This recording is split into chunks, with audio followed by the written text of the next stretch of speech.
The following programs were originally aired live, long before the advent of high fidelity, and they were recorded using a variety of means, from direct recording onto early audio tape and glass records, to simply placing the microphone of a wire recorder in front of the speakers of a radio playing the program.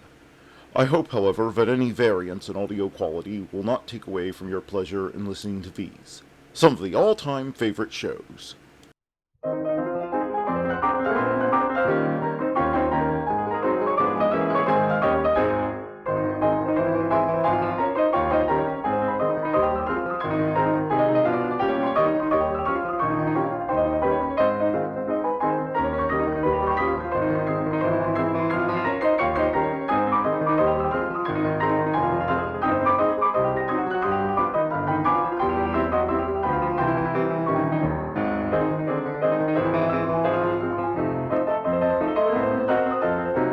Good evening and welcome to Nightly Old Time Radio Shows. It is Sunday, August the 4th, 2024, and here is what happened on this day in history.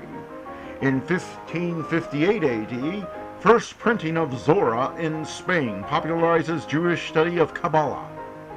In 1821, Russian Antarctic expedition led by Fabian Gottlieb von Belzikon? That has to be a Monty Python name. Returns to Kronstadt after becoming first to circumnavigate Antarctica. In 1942, first train with Jews departs Mechelen, Belgium to Auschwitz. In 1944, Anne Frank arrested in Amsterdam by German security police following a tip-off from an informer who was never identified. In 1993, Rwandan Huntus and Tussius signed peace treaty in Arusha, Tanzania. In 1958, Billboard Hot 100 is published for the first time with Poor Little Fool by Ricky Nelson at number 1. In 1987, FCC votes 4-0 to rescind fairness doctrine for broadcasters. In 2001, Australian cricket spinner Shane Warne Skittles, England, 162, with 6 over 33 to guide tourists to a 7-wicket third Test victory at Trent Bridge. Aussies regain Ashes with record 7th straight Test win versus England. And that was this day in history. Now we'll get on with the shows. Hey, Maya, who's on first? Why, it's Bud Abbott and Lou Costello who are up next.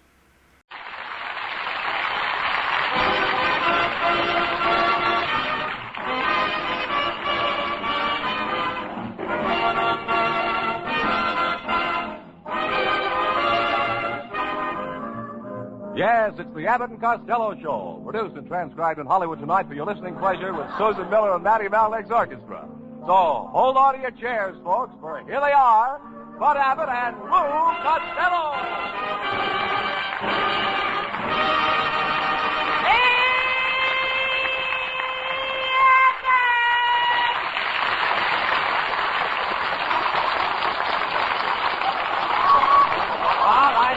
All right, Costello. Hey, wait a minute. Where have you been?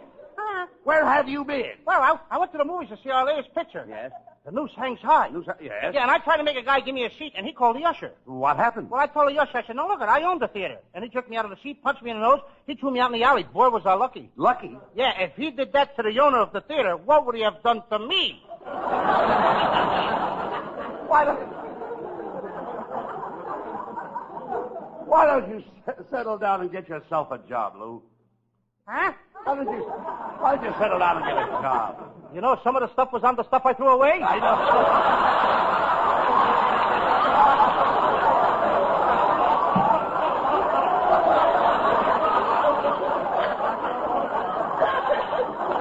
Hey, Abbott. What? I had a job, but I got fired. I installed an electric dishwasher in a garbage disposal in a lady's house. But something must have got mixed up. Why? It disposed of all her dishes, and she's got the cleanest garbage in town.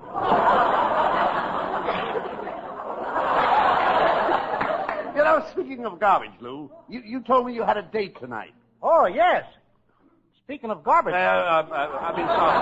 Pardon me that way. You didn't tell me. That reminds you that I had a date? That's right. No, not exactly that, but...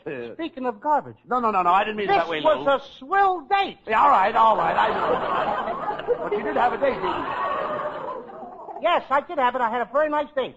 I had a date with my new girl, and she works in the library. And she told me to meet her right behind the Encyclopedia Britannica. Why behind the Encyclopedia Britannica? Well, gee, do you think I want to learn something? Oh, say. What were you doing in the library in the first place? Don't you like encyclopedias? Yes. When I was a little better boy, my mama bought me an encyclopedia. She did? Well, that's wonderful. I used to ride to school on my encyclopedia. Oh, you...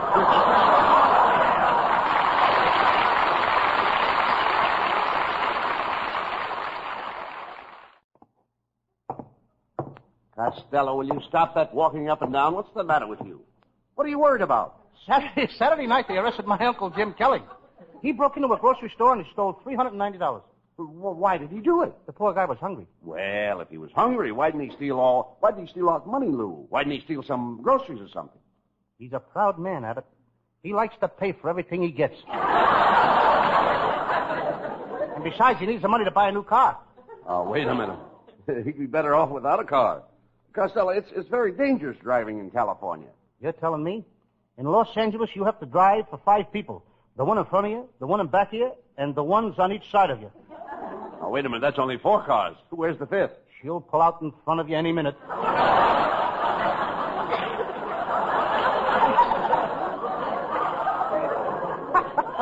Well, Abbott, I gotta leave now. I got a new job with my brother Pat in the trucking business.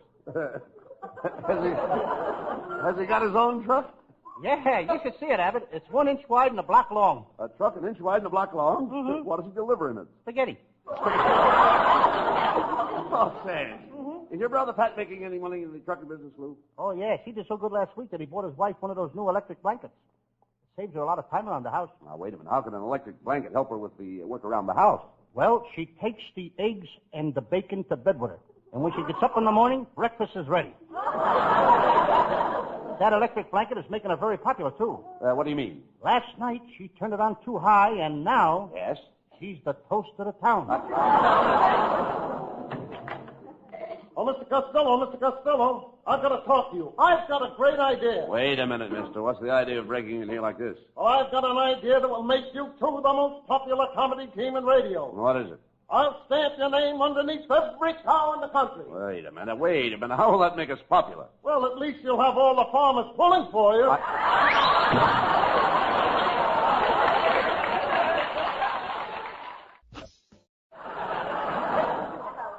Well, look, Costello, it's our singing star, Susan Miller.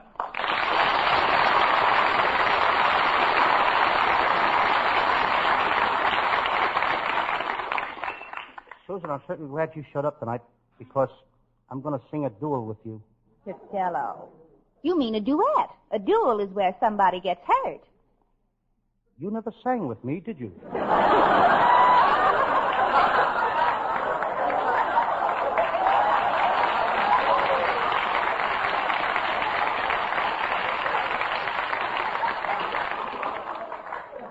Now, when did you become a singer, Costello?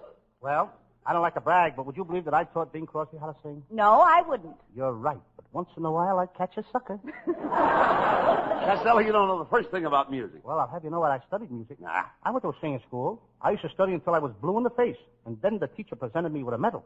For being the best singer in the class? No, for having the bluest face.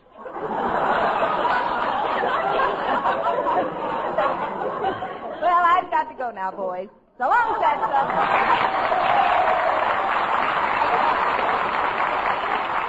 You know, there goes a nice kid, Abbott. The only thing is she's money mad. Money mad? Yeah, she's mad because I ain't got no money. So what? Remember, Costello, money isn't everything. You know, you can't take it with you. It's nice to have it here so you can say goodbye to it. You know, my family's always had money. In fact, my Uncle Rudolph was one of the first gold miners in California. One day when he was in the mine digging for gold, he was killed by a falling spade. A falling spade killed my Uncle Tom. Was he a gold miner? No, he was killed by the ace of spades that fell out of his sleeve in a poker game. Well, Costello, you'll never have to worry about money as long as I got it. We're pals. Share and share alike. Well, I feel the same way about you, Abbott. That's swell. You mean you'd share everything you have with me? If you had 2 cars, you'd give me one? Sure. If you had 2 houses, you'd give one of them to me? I certainly would. And if you had 2 department stores, you'd give me one? Yes, sir. We're pals. Share and share alike. Swell. If you had $2, would you give me one? No. Why? Because I've got $2.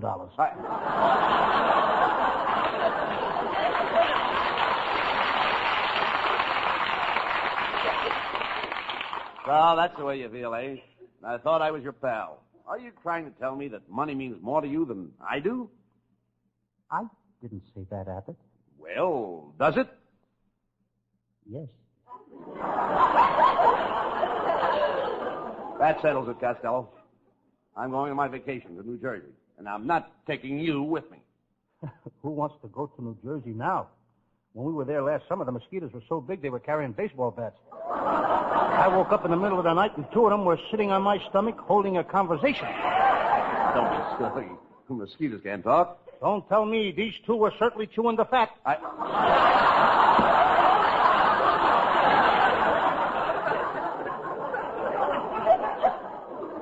Well, Costello, on second thought, I don't think I'll go to New Jersey either. I need a complete rest where nobody will bother me, where the name Bud Abbott means nothing. Oh, you're staying in town, eh?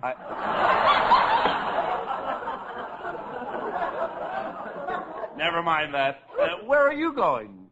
Well, I think I'll go to Honolulu. Last time I was there, I met a beautiful native girl. She was gorgeous, and what a figure. All day, she'd walk around carrying a big basket on her head. Then at night, she'd sneak off, and she'd meet me. Ah, brother, she taught me plenty. She did? Yes. You should see me carry a basket on my head. You idiot. Girls are making a nervous wreck out of you. You got something there. I know it. I know it, too. I've been buttoning my suspenders to my socks, and it saves me a lot of money. How? It pulls my socks up so far I don't have to wear pants. Never mind that. Have you been getting plenty of rest? No. And I've been having a lot of trouble going to sleep. Last night I didn't fall asleep till 11 o'clock. What time did you go to bed? 5 minutes to 11. Costello, you need to...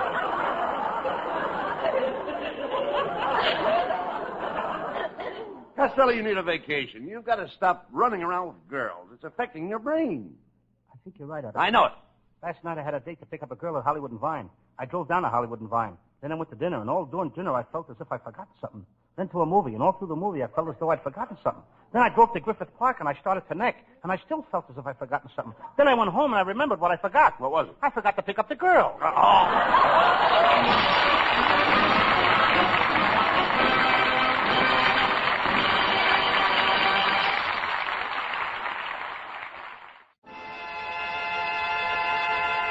Here's the singing star of the Abbott and Costello Show, Susan Miller, with Matty Malnick's orchestra singing On the Sunny Side of the Street.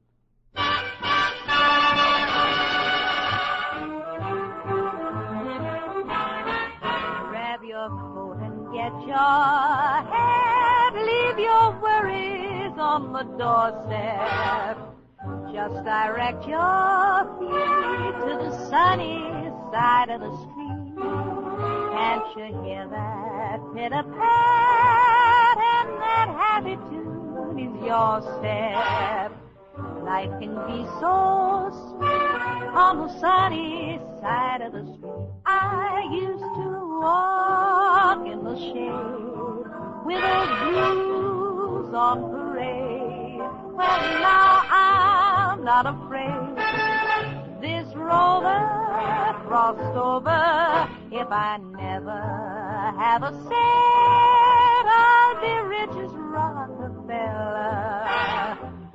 gold dust at my feet on the sunny side of the street.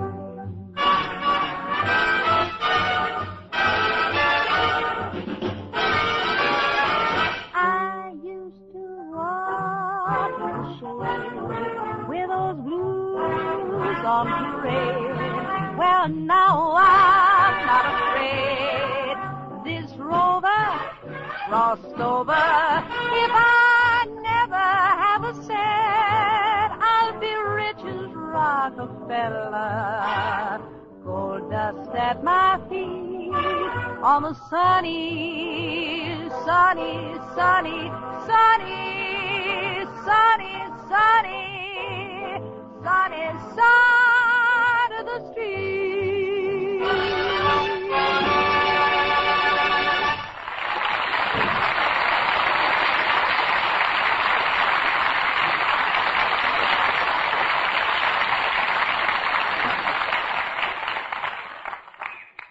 Oh, Abbott. What? I got an awful headache. Will you run to the drugstore and get me some aspirin? No. Hey, Maddie, will you run to the drugstore and get me some aspirin? No. Will anybody here run for some aspirin? No! Oh, thanks, kid.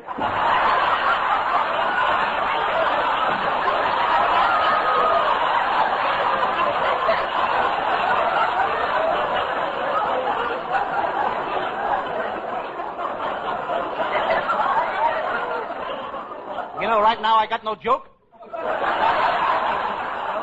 Nobody will go after it. Nobody will go after it. Nobody will go after the aspirin. Now. Okay. Hand me the phone. I'll get that aspirin. I'll put in a long-distance call to Washington. Well, who are you calling in Washington? Henry Wallace. That guy will run for anything. Right.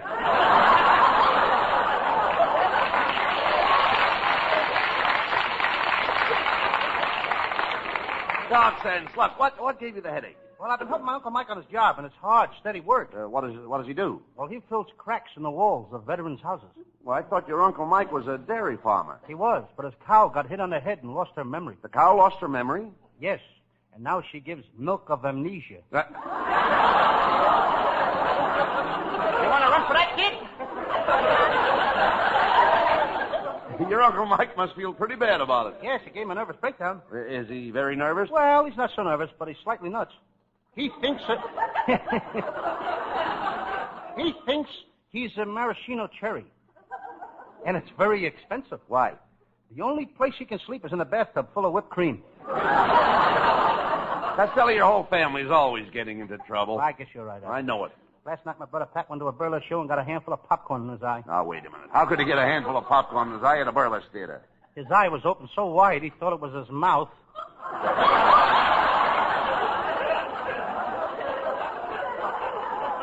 Never mind about your brother. I'm worrying about you. Tonight when you go home, make a lot of hot tea with lemon. Then soak your feet in the tub. I did that last night and I didn't like it. Why? The lemon kept tickling my feet. I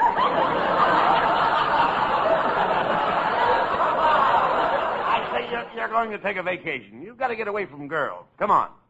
We'll go to the Travel Bureau.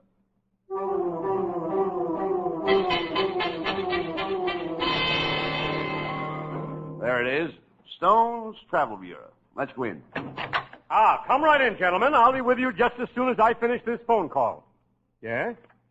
Oh, your wife don't like the trip you've arranged? Well, call me again when she makes up her mind. Goodbye. Who was that? Mr. and Mrs. Stern. They're going on their honeymoon and they can't make up their mind. He wants to take a trip around the world and she wants to go someplace else.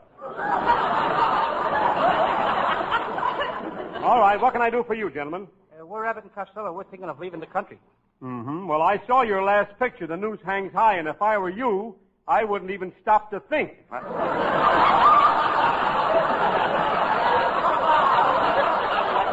You're a pretty fresh guy, aren't you? Just who are you? I own this travel bureau. My name is Stone. The first name is Roland. Rolling Stone. Rolling Stone. That's right, Rolling Stone. And from the looks of your head, you haven't gathered any more. Pay no attention to him, Mr. Stone. Costello's been very nervous lately, and he wants to go on a vacation. Well, how about our island tour? That takes you to Panama After that comes Cuba. After that comes Bermuda. After that comes Haiti. What comes after Haiti? Haiti 1, Haiti 2, Haiti 3. What else? You like that tour? It'll cost you $700. I know, but wait a minute. Costello hasn't got $700. Oh, then, Costello, maybe you'd be interested in this tour. Of course, you'd have to take along a bag of onions, a box of salt, a frying pan, a mix master, and a double boiler. What kind of tour is that? A cook's tour.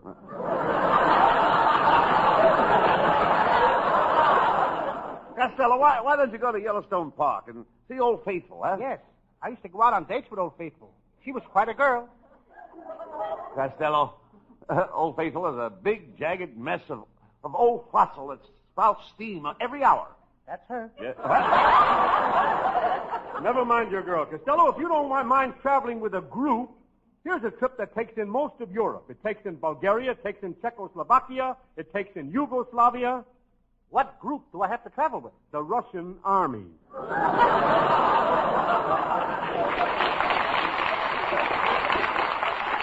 Oh, wait a minute, Costello. I have an idea. Why don't you take a trip to Italy?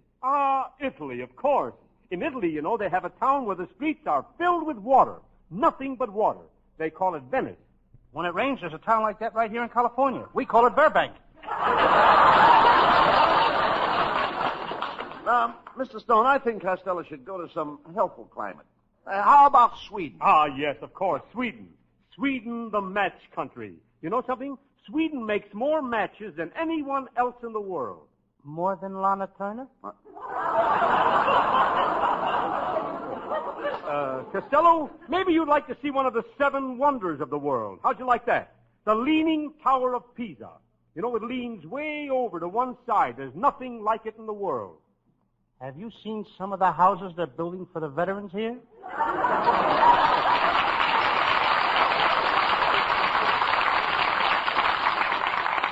Mr. Stone, what are the prices of these tours? Oh, they're different prices. Now, for instance, a tour to England costs $500, tour to France costs $700, and a trip to Russia, Costello, will cost exactly 75 cents. Oh, wait a minute. Only 75 cents to go to Russia?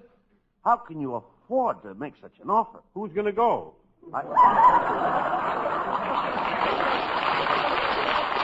All right, now, Costello, how much money have you got to spend on your vacation? I got between $98 and $100. Well, which is it, 98 or 100? It's between $98 and $100. I got $2.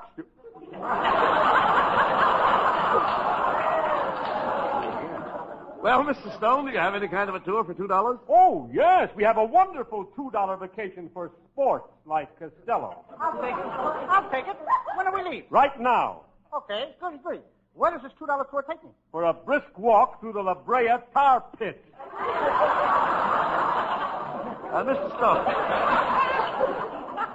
Mr. Stone, haven't you some place where we could go where it's nice and quiet? Yes. Why don't we just stay here?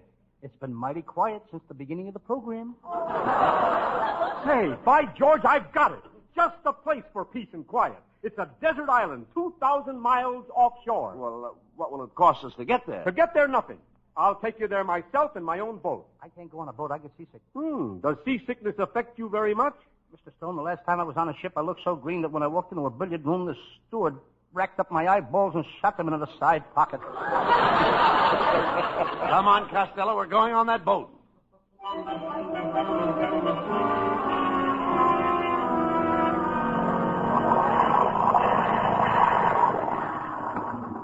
Well, gentlemen, there's the island. What do you think of it? What a horrible-looking place. I don't like it. What are you complaining about, Costello? It didn't cost us anything to get here. I want to go back. To go back, it'll cost you $300. Hey, I ain't got no $300. All ashore that's going ashore. That means you, Fatso. Get off the boat. Goodbye. Have fun. Look what you've done, Costello. We're all alone on this deserted island. We may die here. I don't want to die. I'm too young. I'm only 25. Abbott, you're only 25 years old? Yes. Then I got nothing to worry about. Why? If you're only 25, you're here alone. I haven't been born yet. Costello, how can you joke about this? Here we are, 2,000 miles from shore. No food, no water. We're in more trouble than anybody else in the world. Have you read the Kinsey report on Matty Malnick? Costello, this heat is killing me. Oh, pal, I think I'm going to die on this island. Costello, my buddy. Yes, Abbott. When you get back, find the woman I love. Go to her and tell her I love her dearly. Take that message to the woman I love. Okay, Abbott. To the woman you love. Yes, to the woman I love. But what shall I tell your wife? Come on, we've got to find a way to get off this island. Hey, look, Costello. Cannibals. One of them is coming toward us. Welcome to Ireland, fat boy. Hey, Abbott, get me out of here, will you? Quiet. Quiet, Costello. These cannibals are headhunters. They shrink people's heads. This guy is the biggest shrinker I ever saw. Oh, don't be afraid. We peaceful cannibals. Well, don't you even fight with the other tribes? We never fight.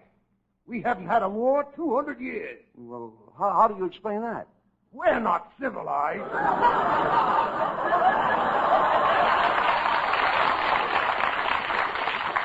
Where you boys from? California? Never heard of it. You know, California. Oranges? Never heard of it. California. You know, Lana Turner. Oh, yes. How's Bob Popping? Chief, maybe you know my Uncle Tom. He was shipwrecked on one of these islands with a beautiful redhead. For 3 whole years he was on the island alone with this gorgeous redhead, and then a terrible thing happened. What? He was rescued. Costello, I'm afraid we'll never be rescued. Oh, pal, this is it. This is the end. Don't say that, Abbott. I don't want to die. Don't worry, Costello. We'll soon be in heaven at the pearly gates.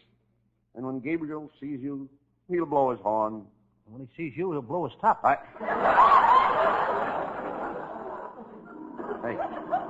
Hey, look. Look, Costello. A plane. Quick.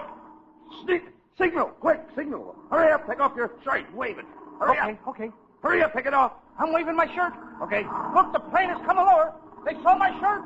They saw my shirt. Hey, look. They dropped a package of supplies, and there's a note tied to it. Oh, they saw my shirt. They saw my shirt. Well, quick, read the note. Okay. What does it say? Okay. Look. It says, wash that dirty shirt.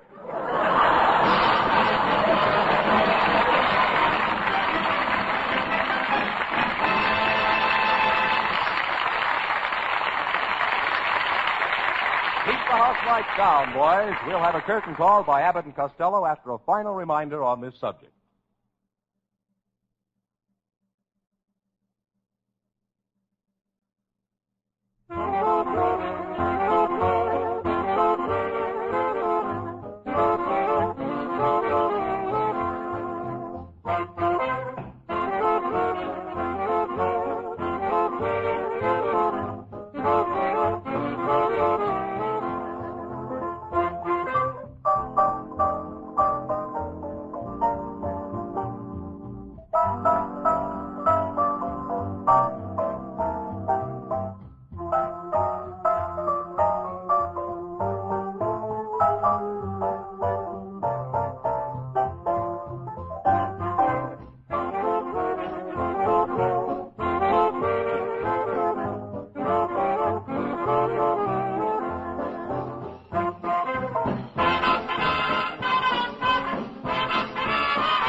Costello, why don't you try to take off a little weight this summer? Oh, I'm doing that now, Abbott. Susan Miller and I are taking reducing treatments. I've lost 100 pounds up to now. What about Susan? She's disappeared altogether. Oh, good night. Like anybody in Patterson.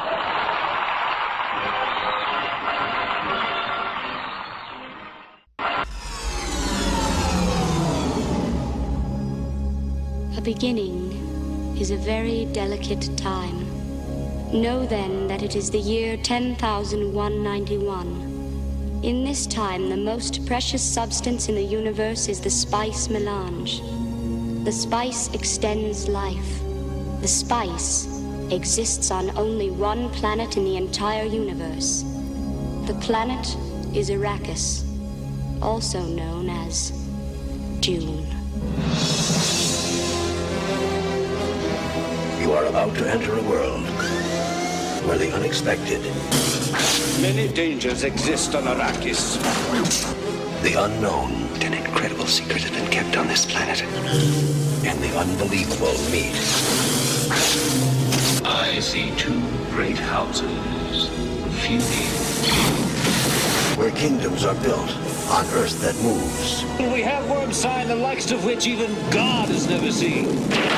And skies are filled with fire. The prophecy which will cleanse the universe and bring us out of darkness. Where a young warrior is called upon to free his people. A world that holds creation's greatest treasure.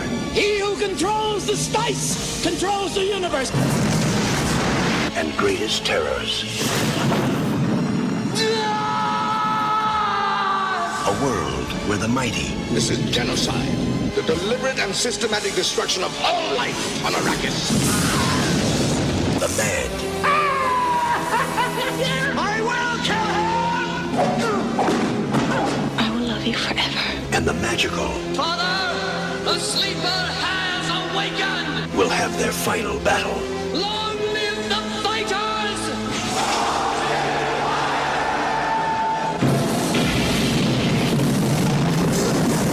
Do not show the slightest pity or mercy! Emperor, we come for you!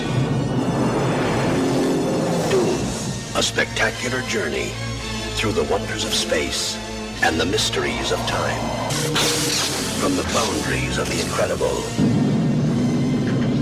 to the borders of the impossible. Now, Frank Herbert's widely read, talked about, and cherished masterpiece comes to the screen. Dino De Laurentiis presents Dune, a world beyond your experience, beyond your imagination.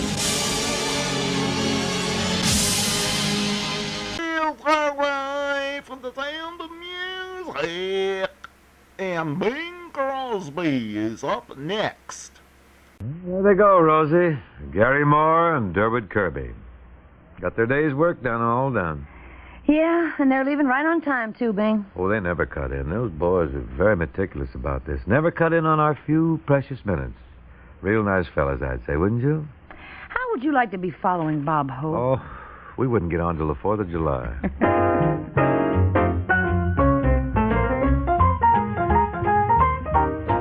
Just you, just me. Let's find a cozy spot where we can cuddle and coo. Just us, just we. I've missed an awful lot, and my trouble is you. Oh, gee, what are your charms for? What are my arms for? Use your imagination. Just you, just me. I'll tie a lover's knot round wonderful you.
just me. I'll tie a lover's knot round wonderful, lovable you.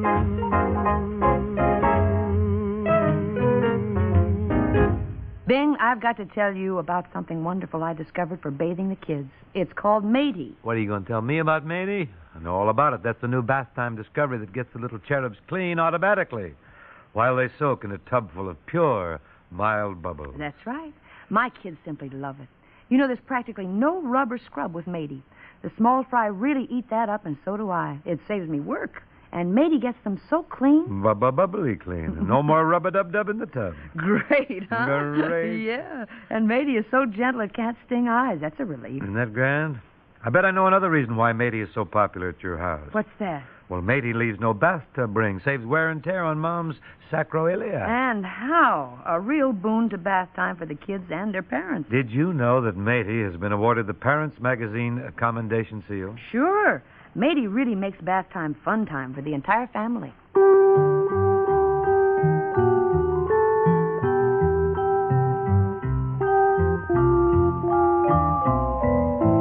You are my personal possession. You're mine alone. You are my personal possession. My very own.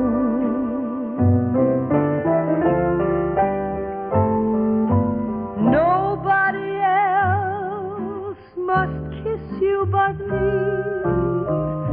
Nobody else must miss you but me. Nobody must dream of you but me. And nobody else must love you but me. You're my personal possession. That's what you are.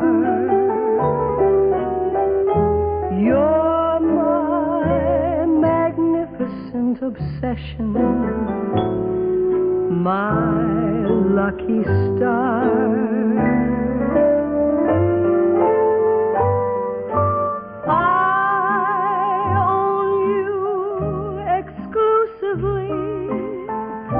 Darling, you belong to me. You're my personal possession, my precious love.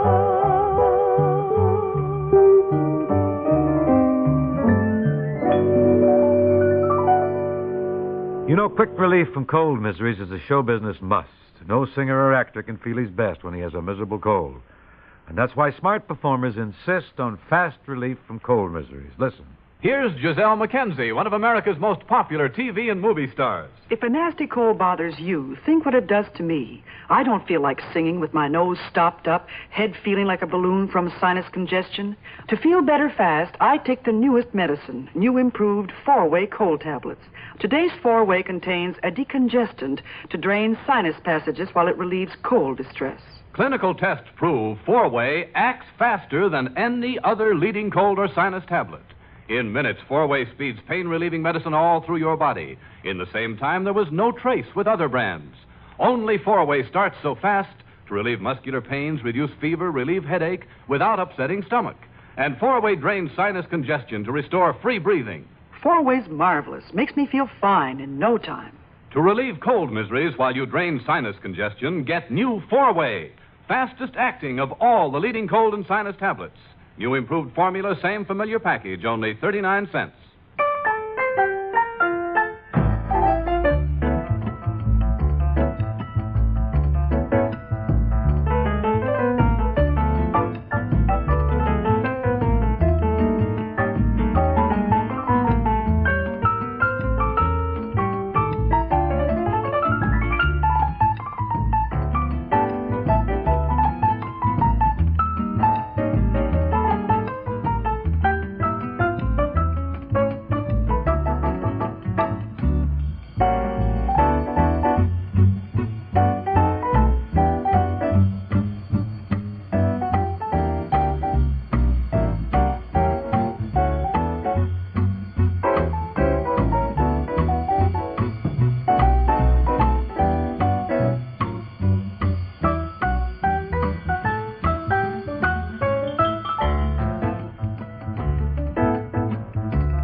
spotlight falls now on our steel guitarist, which is my cue that a Hawaiian song is about to be done, and I'm the fellow that's going to do it, along with Buddy Cole, the boys, and the steel guitarist, of course.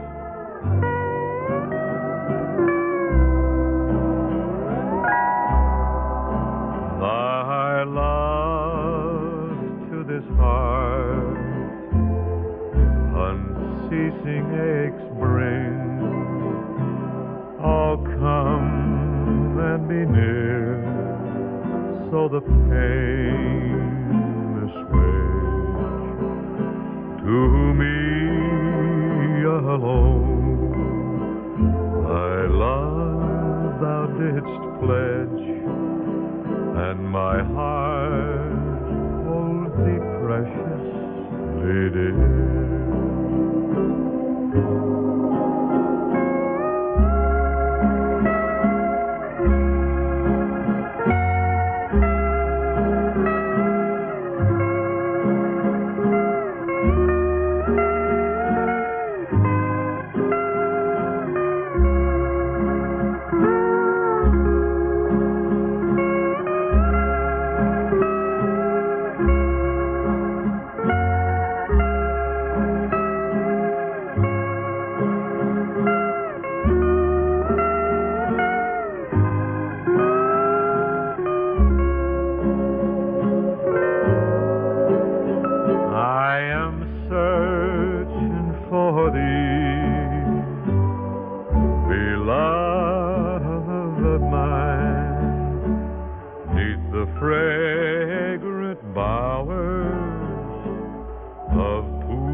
That little song I sing about Sara Lee, there's more to it. Oh, there's a coda, huh? Yeah. Well, let's hear the coda.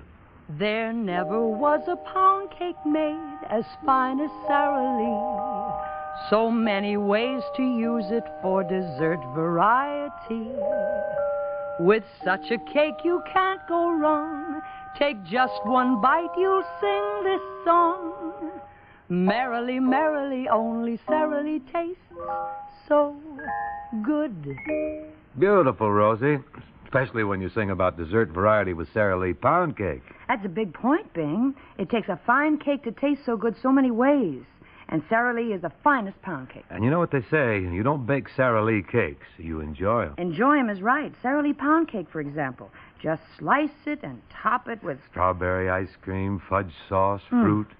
You know, like Bing cherries. Yes, wonderful desserts. And wonderful value, too. 10 or more generous servings from each cake, completely baked, ready to serve and enjoy. Well, I might even say great value and great eating. I think I will say that. All right. I might say it in song, too. Oh. Remember, merrily, merrily, only Sara Lee tastes so good.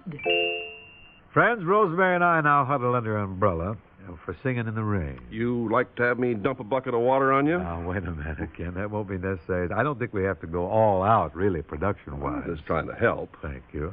You figure just the umbrella's enough, huh? I think that'll get the point over. Sure, the umbrella and the singing, that'll be plenty. The lyric is quite rainy, you know. I don't know if I know the lyric. Oh, fine.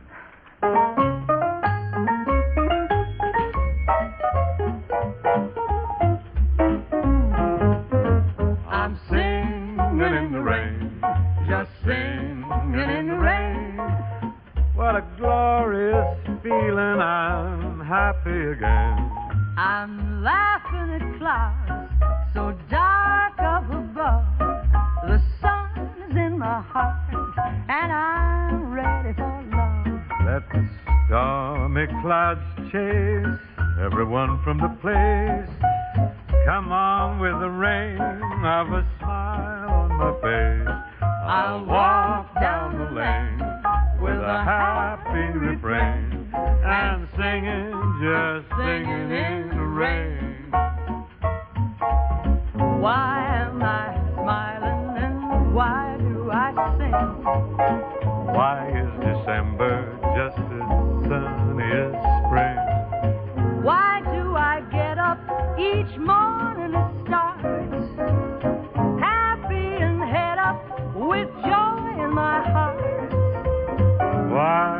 each new task a trifle to do, because I am living a life full of you.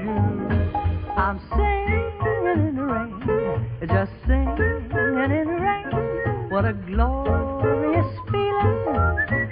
I'm happy again. I'm laughing at clouds so dark up above. The sun's in my heart, and I'm ready for love. Let the stormy clouds chase everyone from the place. Come on with the rain. Got a great big smile on my face.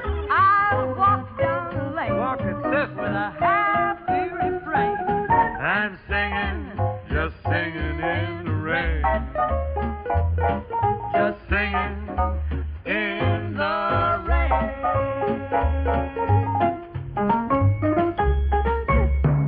Hey, looky, Miss Rosie, an automobile sponsor. That's news to me, Mr. C. How so? This copy here talks about a cushioned, smooth ride.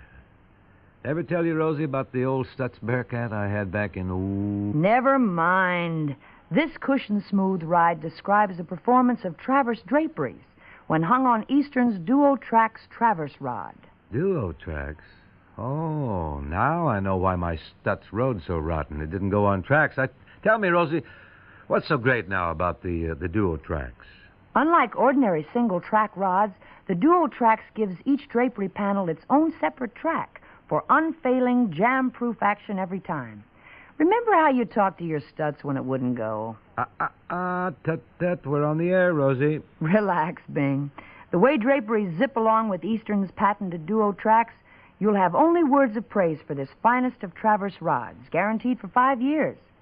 Folks, at your local department or drapery store, get the Duo Trax as well as a complete line of drapery hardware by Eastern Products Corporation of Baltimore, featuring a rod for every purpose, every purse. For the name of your nearest dealer, call this station.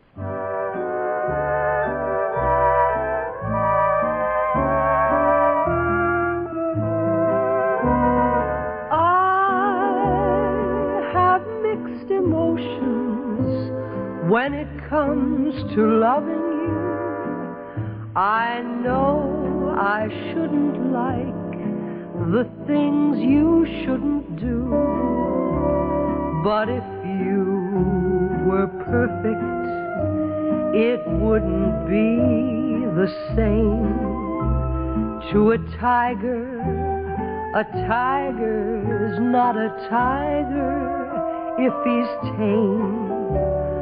But when you're near me, I am happy, just alone with you. But when you're far away from me, I'm awfully blue.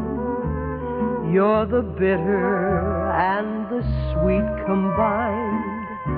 So what am I to do? I have mixed emotions over you.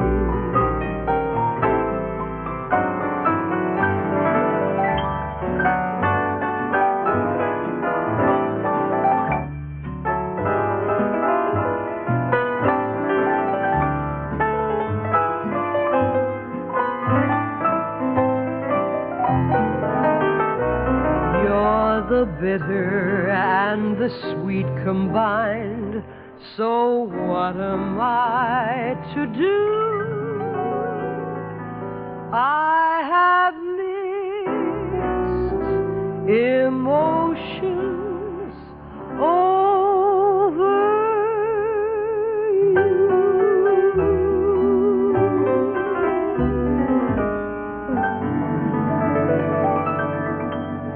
We appear to be running out of time, Rosie. Then we'll just skedaddle on out of here till Monday. Righto. Rosie and I will be back here Monday, friends, on this very same station. And a happy weekend to you all.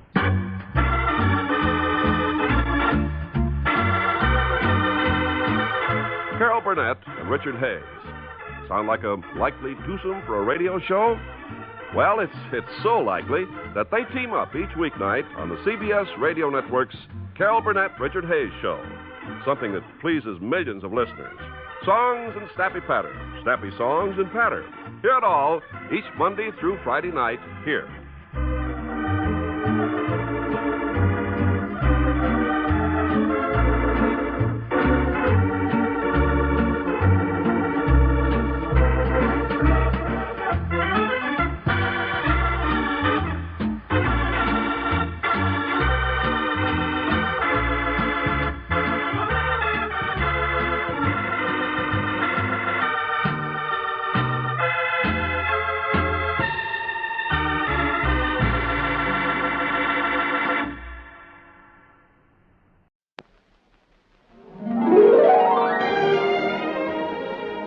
Script girl has to check every detail of actual filming against the scenes described in the script. That's my job. Usually I forget a picture the day the shooting winds up. But I just finished work on a picture called Edge of the City. It's so offbeat and real, and not like most pictures. Well, I just can't get it out of my mind.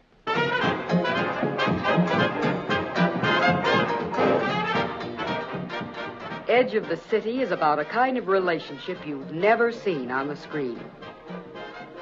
John Cassavetes, who I think is a sure bet for stardom, is terrific as a man who's always in trouble. Sidney Poitier, you'll never forget him if you saw Blackboard Jungle, makes the most of another tremendous part. The thing is, a man's got to make a choice. You know, I mean, there are the men, and then there are the lower forms. And a guy's got to make a choice. You go with the men and you're 10 feet tall. You go with the lower forms and you are down in the slime. Well, what happens if you don't want to go with anybody? Then you are alone, man, and that's the worst. But he's not all alone. There's the girl, Kathleen McGuire. She's not the type you'll find in the soap opera. Jack Warden is completely believable as the kind of guy who really is the lowest of the lower forms of life. Charlie, he's nothing. I mean, he can't hurt you. He can't hurt you. Like in my life, Charlie ain't that much. Well, that's the difference between us, T. Because in my life, it's all Charlie. Look, T, I'm in trouble. I can go to jail for 20 years. Edge of the City looks at real life and looks at it without batting an eye. To a script girl, a movie is usually just another job, but not Edge of the City. This one is different in its setting, its story, and its people. When you see it, I'm sure you'll agree.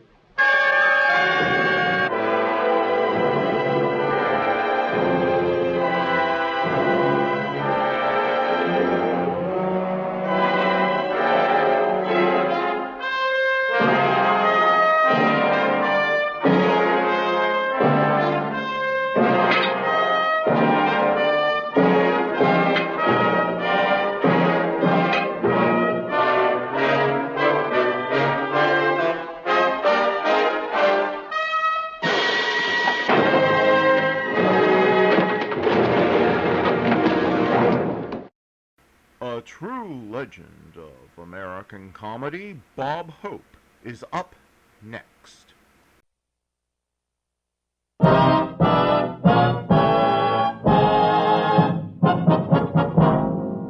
Yellow presents The Bob Hope Show, transcribed direct from Hollywood with Les Brown and his band of renown. For Jello, yours truly, Bill Goodwin. Our singing star, Margaret Whiting. Our special guest, Jimmy Stewart. And here he is, Bob Hope.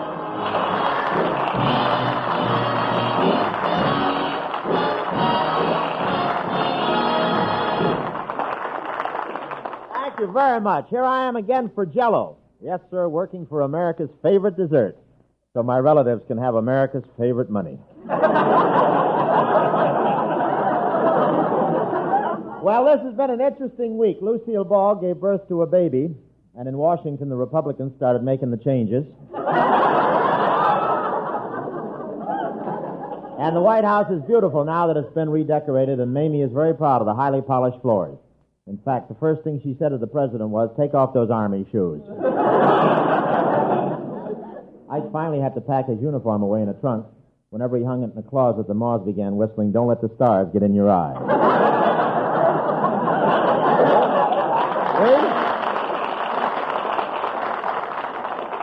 The Republicans didn't even forget the White House washroom. There were new towels marked his, hers, and you have one term. Would you like to try for two? In spite of her high position, Mamie is very domestic. Every morning she goes out of the White House lawn with a plate full of crumbs to feed the birds and the Democrats.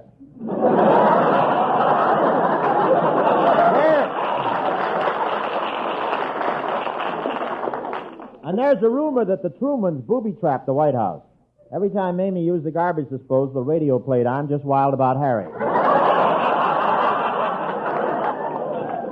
I want to tell you, the Eisenhowers are very closely guarded at the White House. The other night, Ike said, "Good night, Mamie," and a Secret Service man answered, "Sleep tight, dear."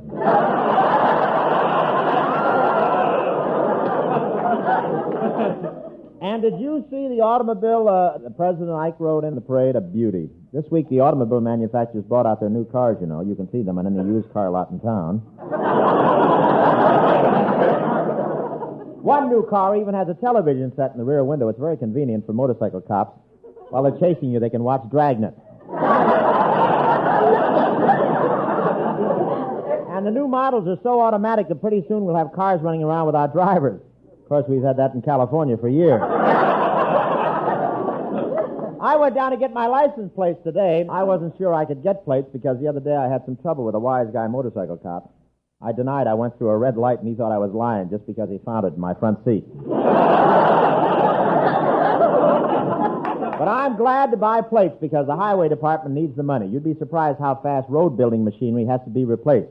For instance, the first steam shovel used on the Hollywood freeway didn't last a week. It was captured by the Confederate Army.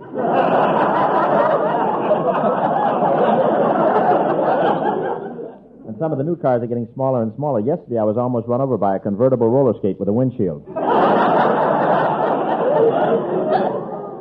Really small. I was driving down Sunset Boulevard behind a midget car when it suddenly disappeared down a sewer grating.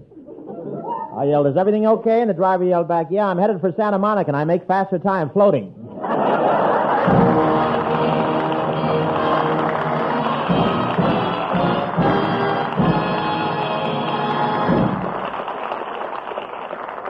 Hey, Bob. Who's coming out, Sam?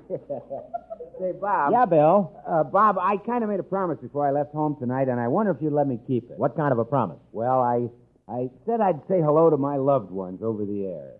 How about it, Bob? Bill, you know that's against the network rules. Oh, come on, Bob. Just this one. Oh, all right. Say hello to your loved ones and then clam up. Gee, thanks, Bob. Hello, you big, beautiful strawberry, raspberry, and cherries. You too, you delicious orange, lemon, and lime. I love you. Oh, break it up, Goodwin. You can't mean it. You can't talk to Jell-O. It can't hear you. Oh, well, then why does it keep sending me a check each week? Jell-O sends you money each week? Well, sure, a lot. Hello there, you gorgeous, fruity lips Jell-O. Hello, you Jell-O love. Yet every time I think of that delicate, piquant flavor that is yours alone, I sigh with delight. You fabulous dessert, you. Come up to my apartment some evening and I'll toss you into a bowl of hot water.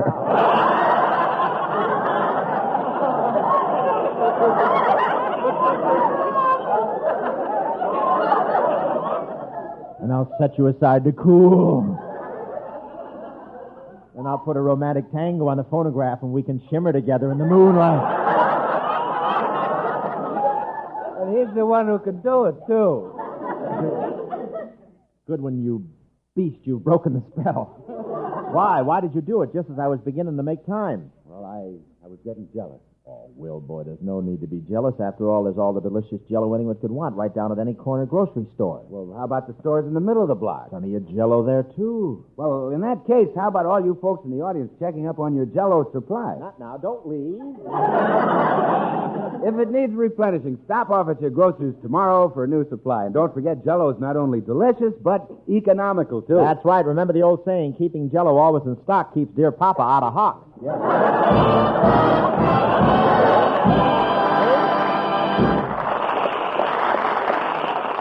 Well, ladies and gentlemen, this may have been a normal week for a lot of people, but it's really been hectic for Bob.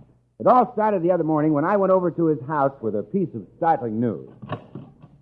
Bob, where are you? In here, Bill. Hey, hi, Bill. Rob, I rushed right over here. I've got some fantastic news for you. I just heard a Hollywood news broadcast. Bing is going to make another road picture, and you're not going to be in it. He's going to make the picture without you. Oh, you're kidding. No. Bing says in this picture he's going to cut out the dead weight.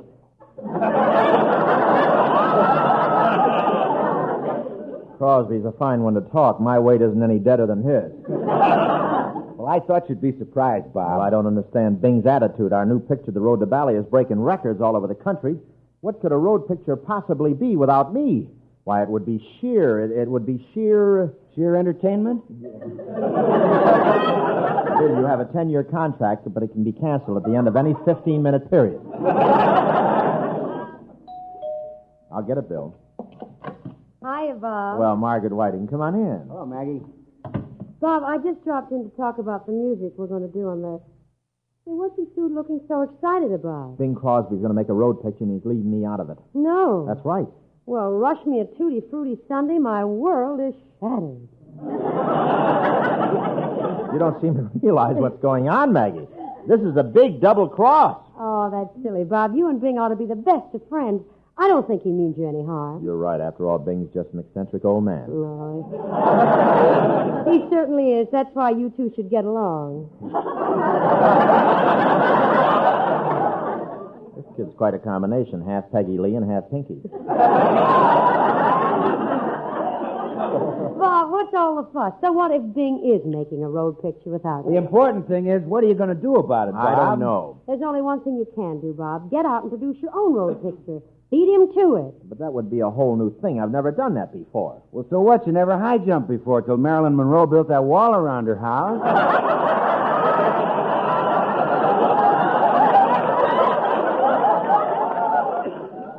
Yeah. What an awful way to find out she's got a swimming pool. I tell you, that's the thing to do, Bob. Get out and produce your own road picture. Well, you make it sound easy. Do you know how much money it takes? $1 million. Well, so what? Somewhere there must be a rich old miser crouching on his money bags who'd part with $1 million.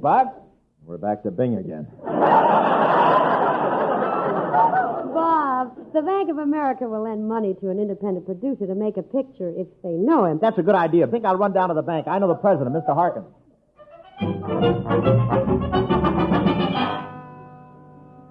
Can I come in, Mr. Harkins? Well, Bob Hope. Step right in and have a chair. Oh, thank you.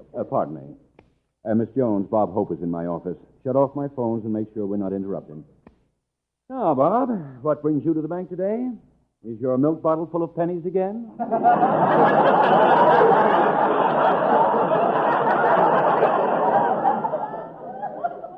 No, Mr. Harkins. I've got something important on my mind. I've got to have $1 million right away. What? Say, why are you moving your feet around like that? I can't find the alarm button under this carpet. I'm not grandma, you know. Don't let the Mamie Bangs fool you. I'm sorry, Bob. Exactly what is your proposition? Well, I want the money to produce a picture on my own. I always try to judge the man I'm doing business with by his character. Take you, for instance. Well, what about me? A good reputation, an honest face, a clean, straightforward look in your eye. I wish you had 'em. You didn't talk like this when you were whining and dining me every night trying to get me into your Christmas club.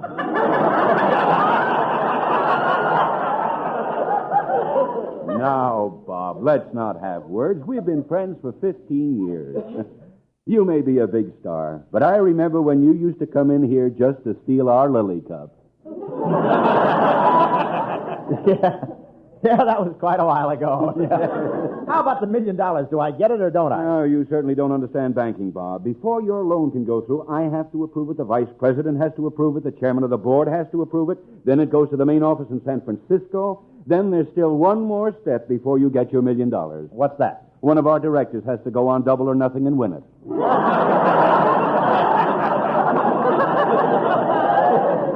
I'm sorry, Bob. The answer is no. I've got to turn you down. If there were another star in this picture with you, someone like Clark Gable, Lana Turner, Cary Grant, Jimmy Stewart, we might go for the proposition. You mean I've got to have an important name in my picture? Oh, yes. We couldn't consider the deal otherwise. Oh, thanks a lot. See you later, Mr. Harkins. Goodbye, Bob.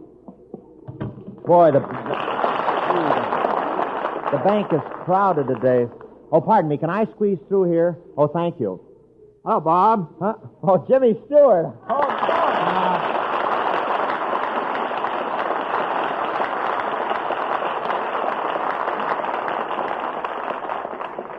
Say, nice to see you, Jimmy. What are you doing in the bank? Oh, I came to deposit some money, Bob. My milk bottle's full of pennies again.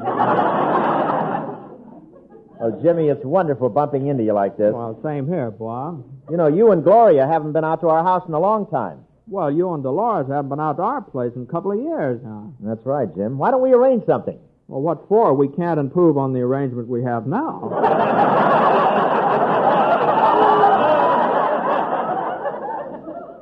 I may get a refund on my bottle of Airwick. It's awful nice to see you, Bob. Now, what brings you to town today? Oh, I came in to borrow $1 million. My gosh, $1,000. Well, that's a lot of money. Now I'm afraid to tell him what I really said. So I'm trying to produce my own picture, and I want the bank to finance it. If everything works out, I'll amortize $1 million on short-term notes. Am I boring you? Oh, no. I like to come to town and hear this big talk.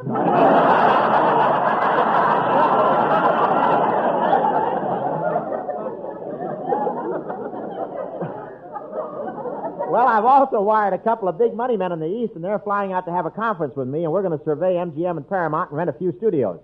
Have you been doing anything exciting, Jimmy? Oh, yeah. Yesterday, the washing machine overflowed, and I chased my underwear clear down the driveway.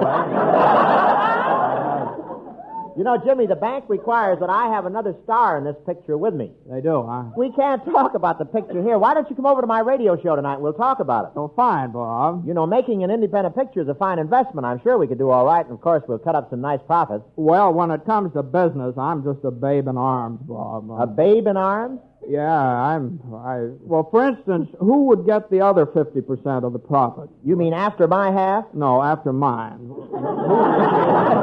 What did you tease on, Fort Knox? See you later, Jimmy. Now Les Brown brings on our Capitol Recording singing lady, Miss Margaret Whiting. That's you?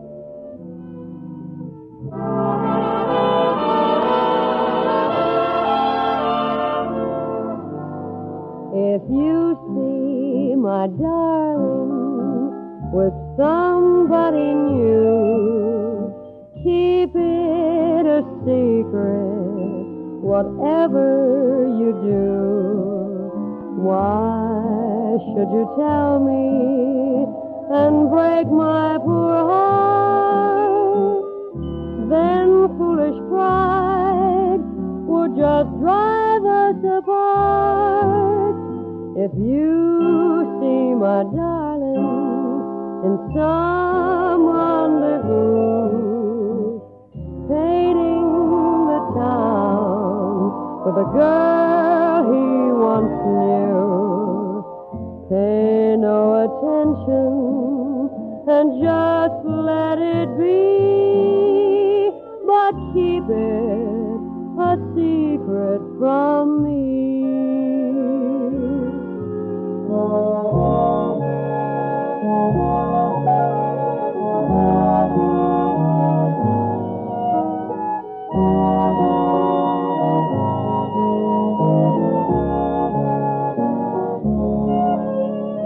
Pay no attention and just let it be,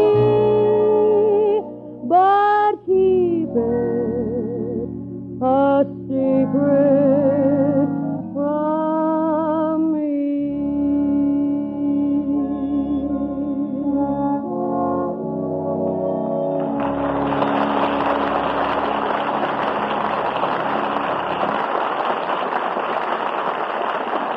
Hey, Bob. Yeah, Bill?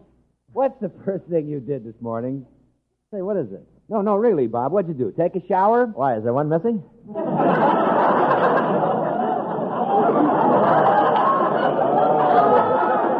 I'll never forget Pick and Pat. I love it. Please, be serious, Bob. You see, I've been thinking. Well, that is serious. I've been thinking that maybe there ought to be some way for people to remind themselves to make a Jell-O salad for dinner tomorrow. A Jell-O salad? Well, sure, there are lots of folks who have Jell-O in their house right this minute, but who've never even tried one of those shimmering, delicious Jell-O salads. Oh, no, you're joking. No, I'm not. I'm not, Rob. There are people listening right now that have never discovered how easy to prepare and economical those Jell-O salads are. I can't believe it. Why, people like that should be investigated. Has Dick Tracy heard about this? I think he's working on it. Oh. Bob, I've thought of a way for these folks to remind themselves to try a Jell-O salad tomorrow. Bill, you're true blue. Always thinking of others. You're a genius. You're right. Now, here's my idea. Tomorrow morning, when these folks get up to make the morning coffee, I suggest that they just make an extra batch of hot water and toss a box of Jell-O in it. Bill, I think you've got a big point there. Thanks, Bob. But I can't figure out how he gets his hat on over it.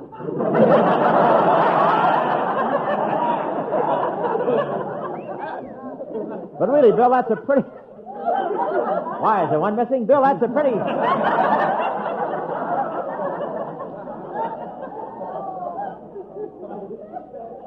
That's a pretty shrewd idea, Bill. The housewife gets her Jell-O salad made first thing in the morning, then she puts it in the refrigerator and forgets it. Well, sure, then it's all set for dinner that night. No fuss, no bother, no trouble. No fooling, girls. Tomorrow morning, how about getting that Jell-O salad underway at the same time you start the coffee? Then at dinner time, you can surprise the folks with one of the best-looking, best-tasting salads they've ever tried. And do it tomorrow, gal.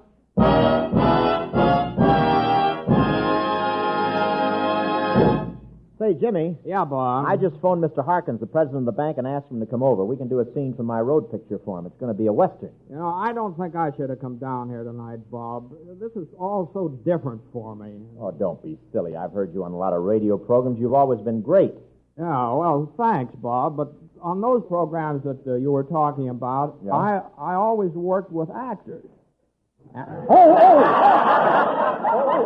I didn't. No offense, Bob, but I meant actors doing serious stuff. You know? Jimmy, I can be as serious as anybody.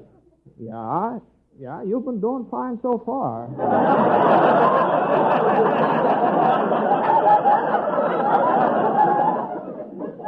Critic. How can he look like Abraham Lincoln and do lines like Milton Berle?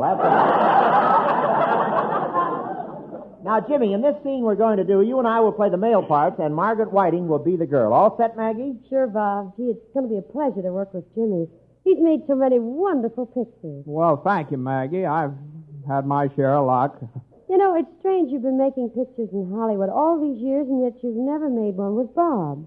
I guess I've had more than my share of luck.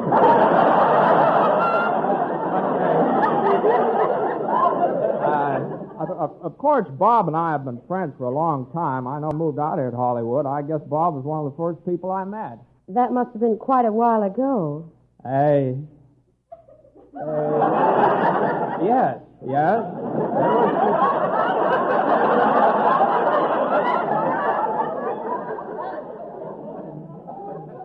It was Bob wasn't a star in those days. Bob wasn't a star. He used to come around our neighborhood selling lily cups.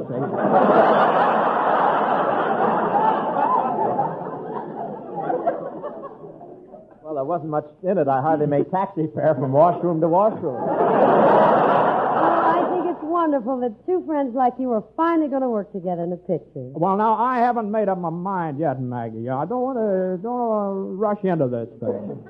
Well, what's the matter, Jimmy? Well, you know what can happen to your career in Hollywood if you make a flop picture. Well, what? Well, it's goodbye, that's all. Today you're at Ciro's drinking wine. Tomorrow you're up at Fresno crushing the grapes.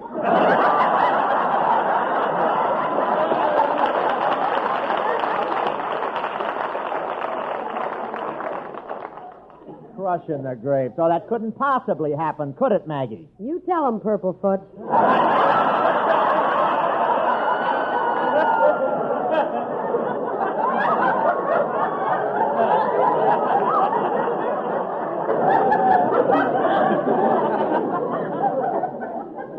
Well, believe me, there's nothing to worry about, Jimmy. We both had experience making pictures. That's true. Have you ever had anything to do with independent productions? Well, in a way, Gloria and I have twins.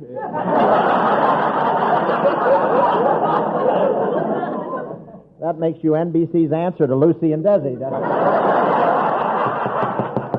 Hey, that must be Mr. Harkins from the bank. Come in.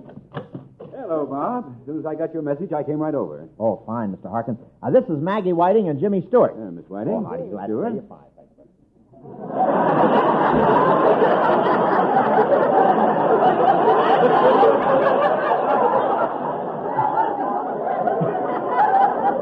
See, we're a little short actors, so I just thought I'd do it.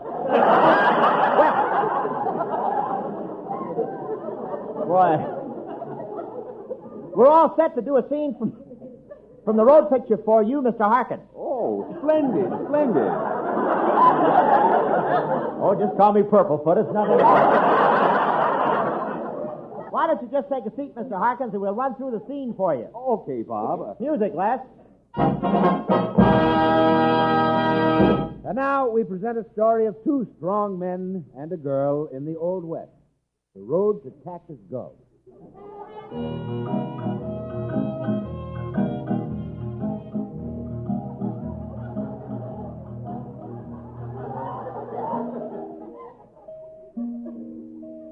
I'm one of the men he mentioned, folks. They call me Tex. I'm an outlaw, has been again a law. A man like me doesn't have many friends, only got one buddy in this whole world, my pal Smoky Jim back there in Cactus Gulch. That's me. Smoky Jim. But I ain't an outlaw no more. When Tex went away, I turned straight.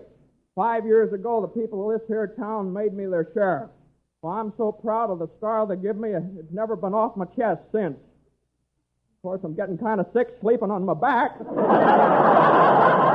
I'm a respected citizen, Cactus Gulch.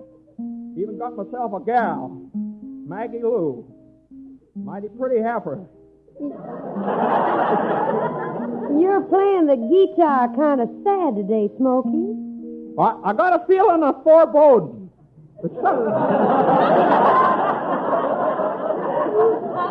There's something in the air. What is it? I don't know. I don't know, but everything's so still. The leaves are hanging down on the trees, and look over yonder at the mountains over there. Even the Pecos is pooped.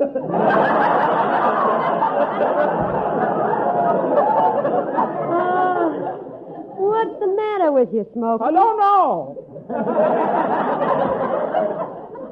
It's just a feeling I got. When I come riding over this morning, there was a couple of dead men lying in front of the saloon. The door was blown off the bank. The schoolhouse was on fire. I just don't know. Can't put my finger on it, but there's something wrong in this town. Whoa! Why? Look who it is. It's your old buddy. Yeah, that's him. Hello, Tex. Hello, Dopey. That's Smokey. Oh. I'm the sheriff of this here town, and I've cleaned up the town. You cleaned up Cactus Gulch? Yeah, I caught the last crook yesterday. I put him in jail and sent his fingers to Washington. You sent his fingers to Washington? I had to. Ain't no one around here can take fingerprints. Well, I ain't afraid of no tin horn sheriff.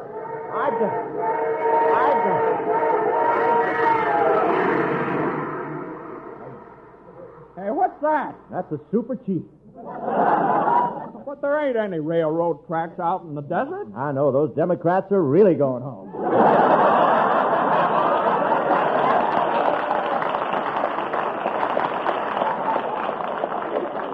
Tex, I'm telling you once more. Get on your horse and get. Yeah, leave us be, Tex. Smokey here is trying to go straight, so leave him alone. Well, you're a cute little Palomina. You're prettier than a coyote skin hanging on a bunkhouse wall. This here's my gal, Tex.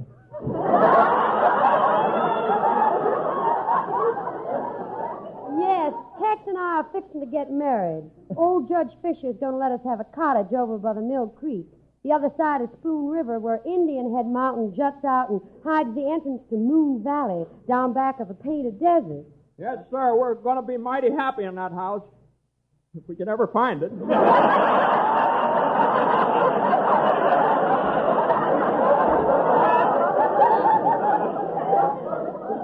Now, look here, Smokey. Bob. Well, what is it, Mr. Hawkins? I think I've heard enough to make my decision, Bob.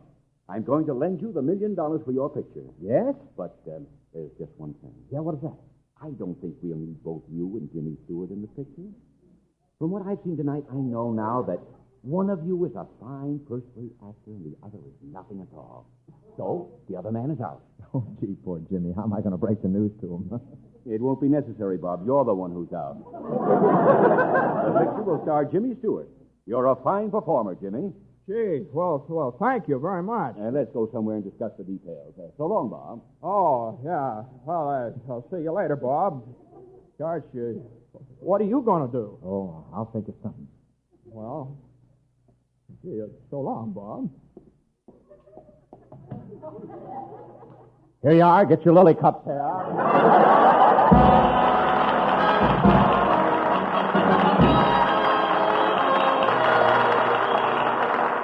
All thanks for the memory. I want to thank Jimmy Stewart, Maggie, Bill, Les Brown, Bill Johnson for a fine show. Ladies and gentlemen, somewhere in Korea tonight, perhaps at this very minute, a wounded GI's life is being saved with a blood transfusion. That blood was placed in a blood bank here at home by a civilian. Might have been you or me. And right now the need for blood plasma is greater than ever. Blood banks all over the country must have your help. Why not call your local Red Cross chapter? It's quick, easy, and safe. And remember, by giving a pint of blood, you give another heart a chance to beat for freedom. Thank you and good night.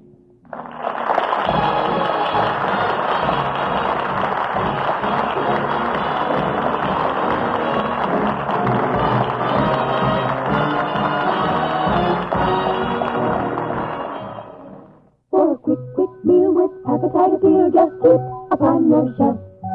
Quick minute rice, so fluffy and nice, it practically makes itself.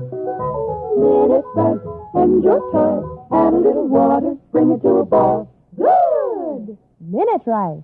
It's easy to fix your favorite rice dishes with Minute Rice because it's pre-cooked. There's no washing, no rinsing, no draining, no steaming. Go to your grocer's now and get the large, economical family size of Minute Rice.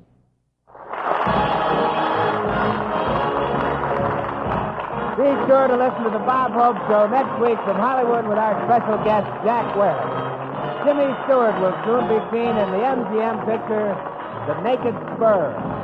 Jello has brought you the Bob Hope Show, written by Larry Marks and Norman Sullivan. Transcribed direct from Hollywood, California.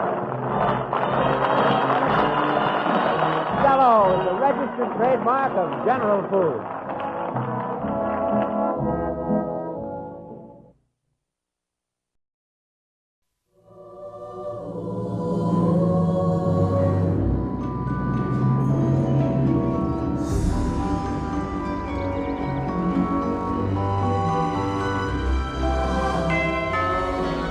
Avon calling. Ooh, this is some huge house, isn't it? Hello? Why are you hiding back there? You don't have to hide from me. I'm as harmless as cherry pump. Those are your hands. Those are your hands.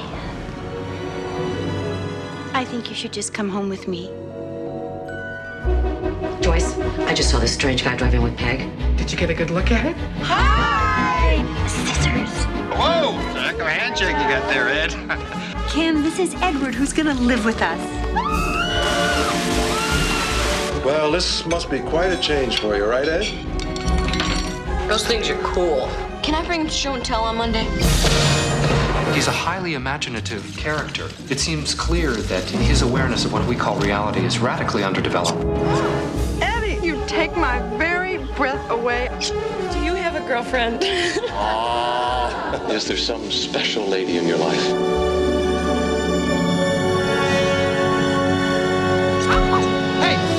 Call a doctor, he skewered Kim. Just a scratch. The power of Satan is in him. I can feel it. Drop your weapon!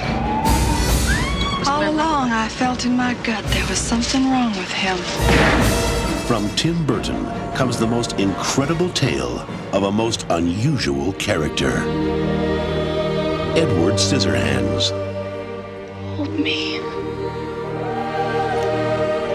I can't.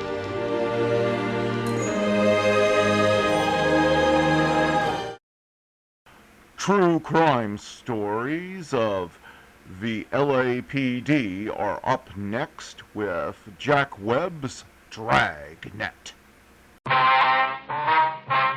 Dragnet. Ladies and gentlemen, the story you're about to hear is true. The names have been changed to protect the innocent.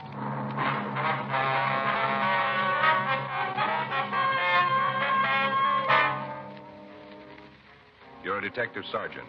You're assigned to juvenile detail. For the past 2 weeks, there have been rumors of a teenage gang war taking place in your city. You don't know when it's going to start. You don't know where. Your job, stop it.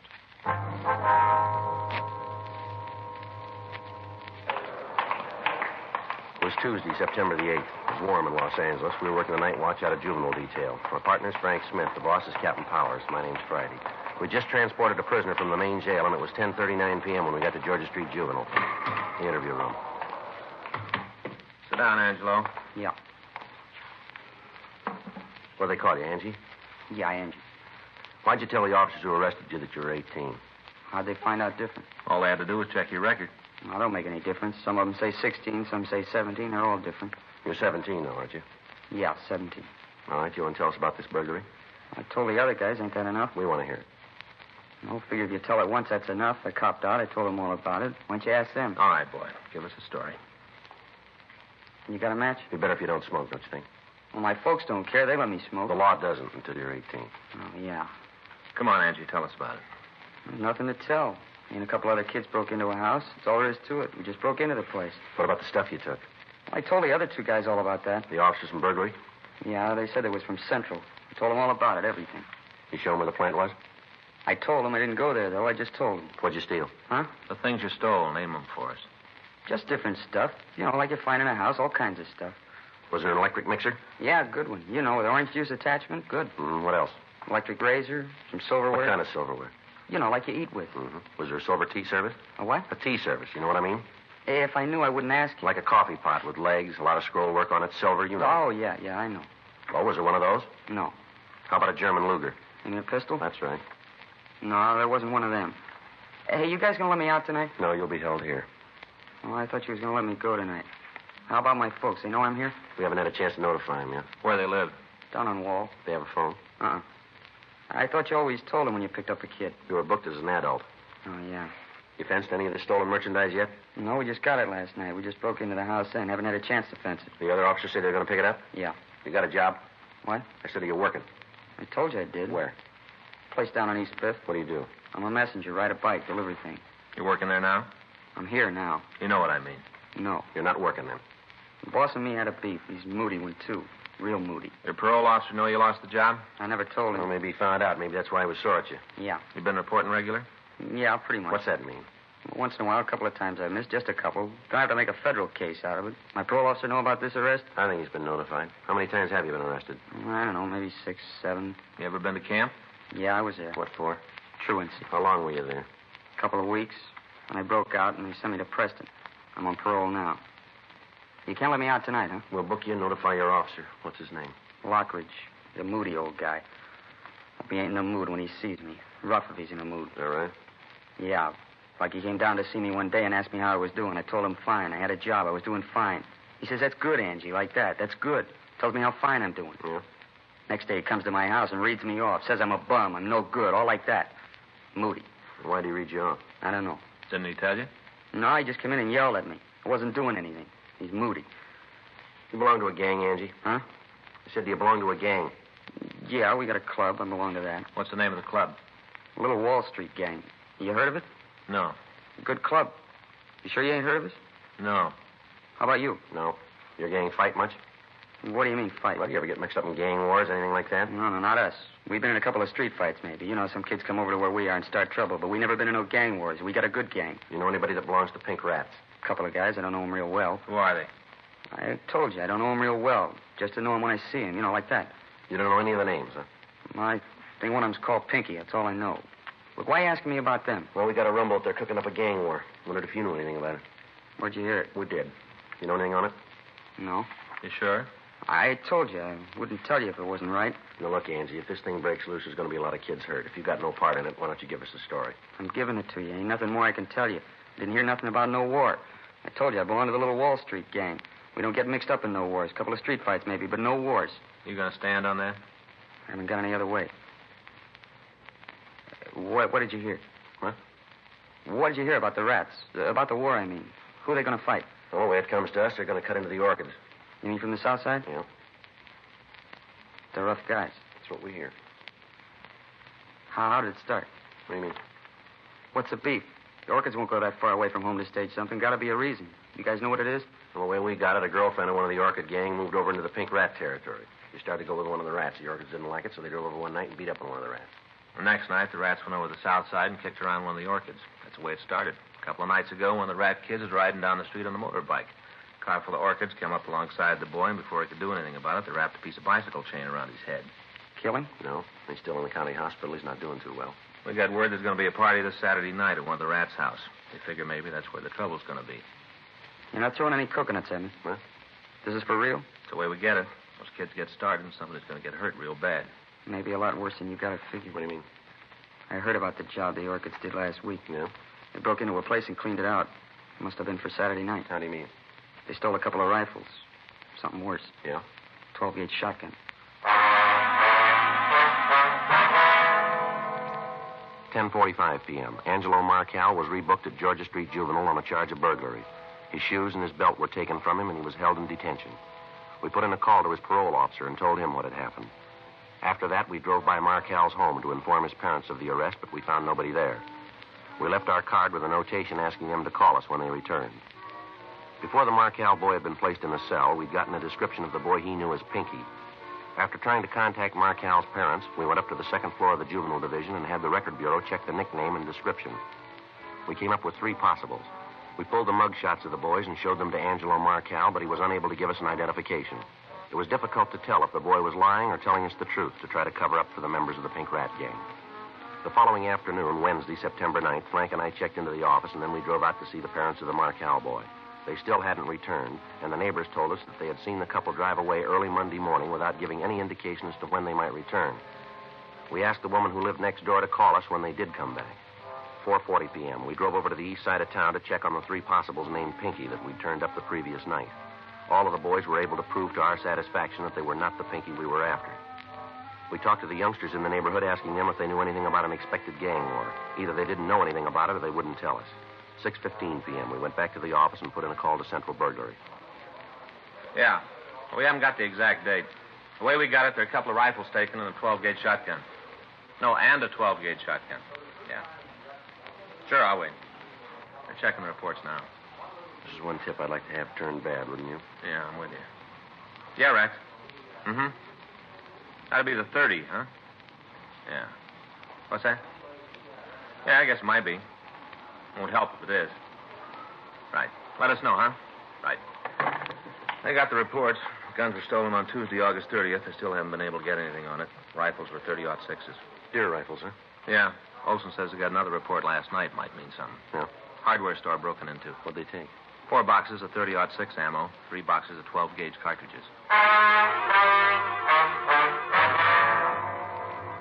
It might have been a coincidence, but if it wasn't, the Orchid Gang was armed with 3 guns and 225 rounds of ammunition, enough to start and sustain a small war. 6:35 p.m., we contacted Lieutenant Hartgrove, the night watch commander, and he assigned 2 other teams of officers to work with us. In addition to the juvenile officers, radio units out of Metro Division, reserves, joined us in the search for members of the Orchid Gang. The streets in the area were combed. Citizens in the area were questioned, but they failed to supply any information on the boys who belonged to the gang. The satin-embroidered jackets the members of the Orchid Gang wore had disappeared from the streets. At 12:01 a.m., the search was called off, and a broadcast was put out to the regular units in the area to be on the watch for any gang activities. 12:47 a.m., we got in touch with Rex Olson in Central Burglary. He told us that the crime lab had failed to come up with any physical evidence on the theft of ammunition from the hardware store. 1:20 a.m., Frank and I checked out of the office and we went home. The following morning at 8:30 a.m., we got in touch with the juvenile informant, and he was able to give us more information on the expected gang war. He told us that the fight was set for Saturday night. He was unable to give us the exact address of the party that was to be crashed, but he did give us a general idea of the location. He was also able to give us the name Pinky Eggers, and his address.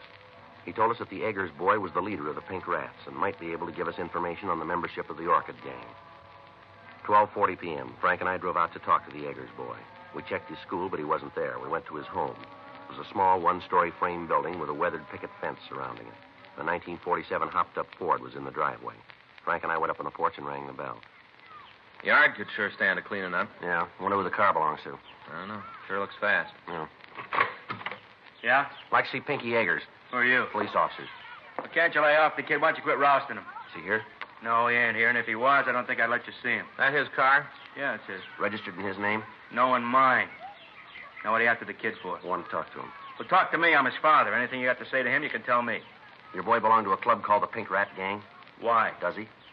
I answer no questions till you tell me why you're asking. Now, look, mister, we're not out here to pass the time of day. Your boy's mixed up in something that can turn out to be pretty serious. That right? That's the way it is. Who says it's serious, and what are you talking about? We got word that your boy's mixed up in a gang war that's going to break out this weekend.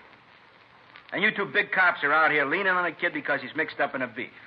Listen, there's a 5-year-old kid down the street skating on the sidewalk. Why don't you go put the arm on her? If this war breaks out and somebody's going to get hurt, maybe your boy. We're trying to stop it. Oh, don't bother. Pinky can take care of himself. Any of the gangs cause trouble, the rats can swing their end. You want to stop the beef, go talk to the other kids. Tell them to lay off. My boy's gang is now looking for trouble. Any fighting going on, you can talk to the other kids. You check them. Leave my boy alone. We want to talk to him, Mr. Eggers. You going to make a pinch? No, we just want to talk to him. Should have known you were going to take him today. Only 2 of you. Well, I'm telling you, you ain't laying a hand on Pink. You try it, and I'll haul you in every court in the country. Now get out of here. Where's your boy now? That's none of your business. I told you to get out. Maybe you don't understand, Eggers. This is a gang war. Your boy's helping to build it. Now you get off my property and don't come back. You hear me? Anything happens, Pinky can take care of himself. He'll be okay. Now, you guys leave him alone. I hope he's right.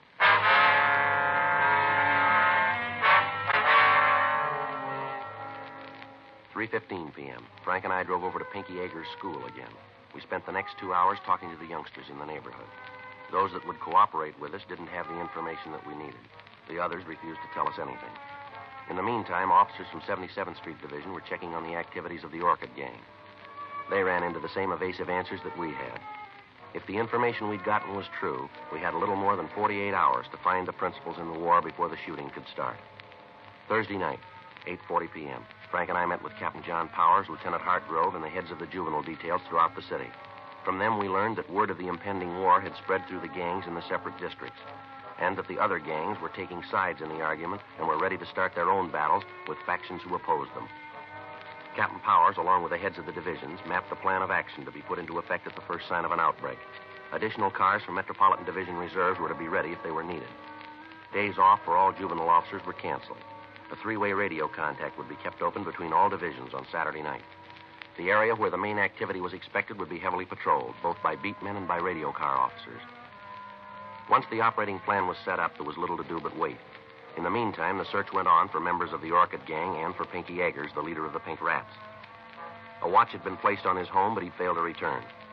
Friday, September 6th, 9:42 p.m., Frank and I checked with the burglary division on the stolen guns. Then we went over to the New Yorker restaurant to get something to eat. Hi, Sal. Hey, Joe, call your office. I just called you. Yeah, thanks. Order him the fish and chips, will you, Frank? Sure.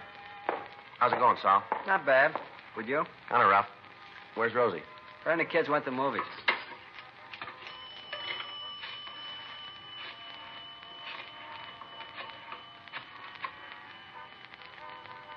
$2568, please.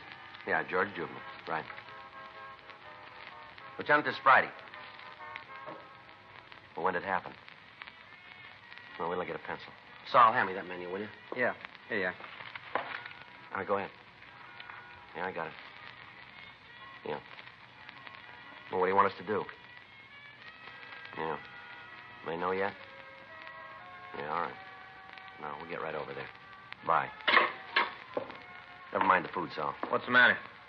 Kids didn't wait until Saturday. They just shot up Highland Park. What's the score? Still coming in. A good start. Yeah. 11-year-old boy killed.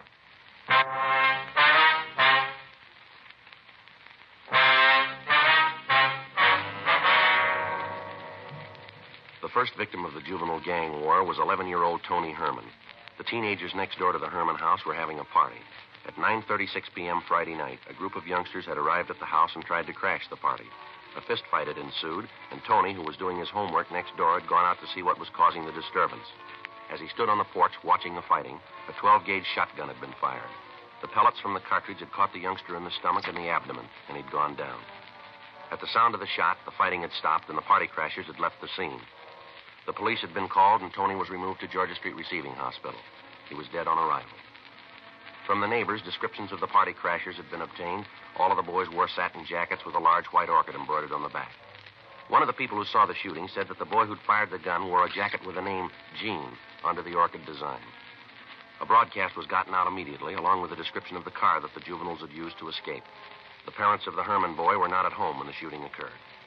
From the neighbors, we found that they usually went to a movie on Friday night, and they didn't return until after midnight. An officer was stationed at the house to bring them to the hospital when they returned. At 1:34 a.m., Mrs. Herman arrived at the hospital. She was a small, dark woman with graying hair. She didn't know what had happened. Frank and I met her in the hall. I want to see Sergeant Friday. Is he here? I'm Sergeant Friday, ma'am. Well, I'm Mrs. Herman. They say something's happened to Tony. Yes, ma'am. You want to step in here? Might be a little better to talk. All right. Can I see him? He isn't hurt bad, is he? It's that bicycle. I told his father I knew it was too soon for it. He's so little, and to buy him a big bike like that, well, he couldn't hardly reach the pedals. Well, that's it, isn't it? He fell off the bicycle. No, ma'am. What is it, then? What is it? Something more? He's hurt. I want to see him. Just a minute, Miss Herman. Well, why won't you tell me what happened to him? My husband will be here in a few minutes, and he's going to want to know. Why won't you tell me? How bad's he hurt? Pretty bad, ma'am. That's not an answer. How bad's he hurt? He's dead. Dead? Can we get you anything? My boy's dead? Tony? What? I thought he'd fallen off the bicycle. He got it for his birthday, a new bicycle, 28-inch wheels. I thought he'd fallen. I didn't know it was like this. Can I see him? My boy, can I? Yes, ma'am. How did it happen? How? We're sorry about it, Miss Herman. My Tony had an accident, and he's dead. He went to a movie and come home to find our son's dead. Better get the doctor, Frank. Right. Doctor will be here in a minute, Miss Herman. Just a movie. He's doing his homework. Now he's dead. How did it happen, Mr. Friday? The gun went off. He was standing on the porch. He was hit. But who was shooting? Who shot my boy? Who killed him? We don't know, Miss Herman. I want to know who it was who killed him. I want to know. His father's going to want to know. My boy's dead. My boy, my son. You want to handle this, Doc? We'll wait outside. Sure.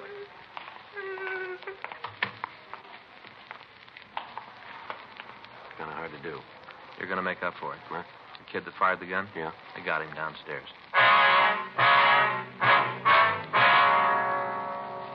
A few minutes after the broadcast had gone out on the boy wearing the jacket with the name Gene on it, two officers on York Boulevard had picked up the speeding car.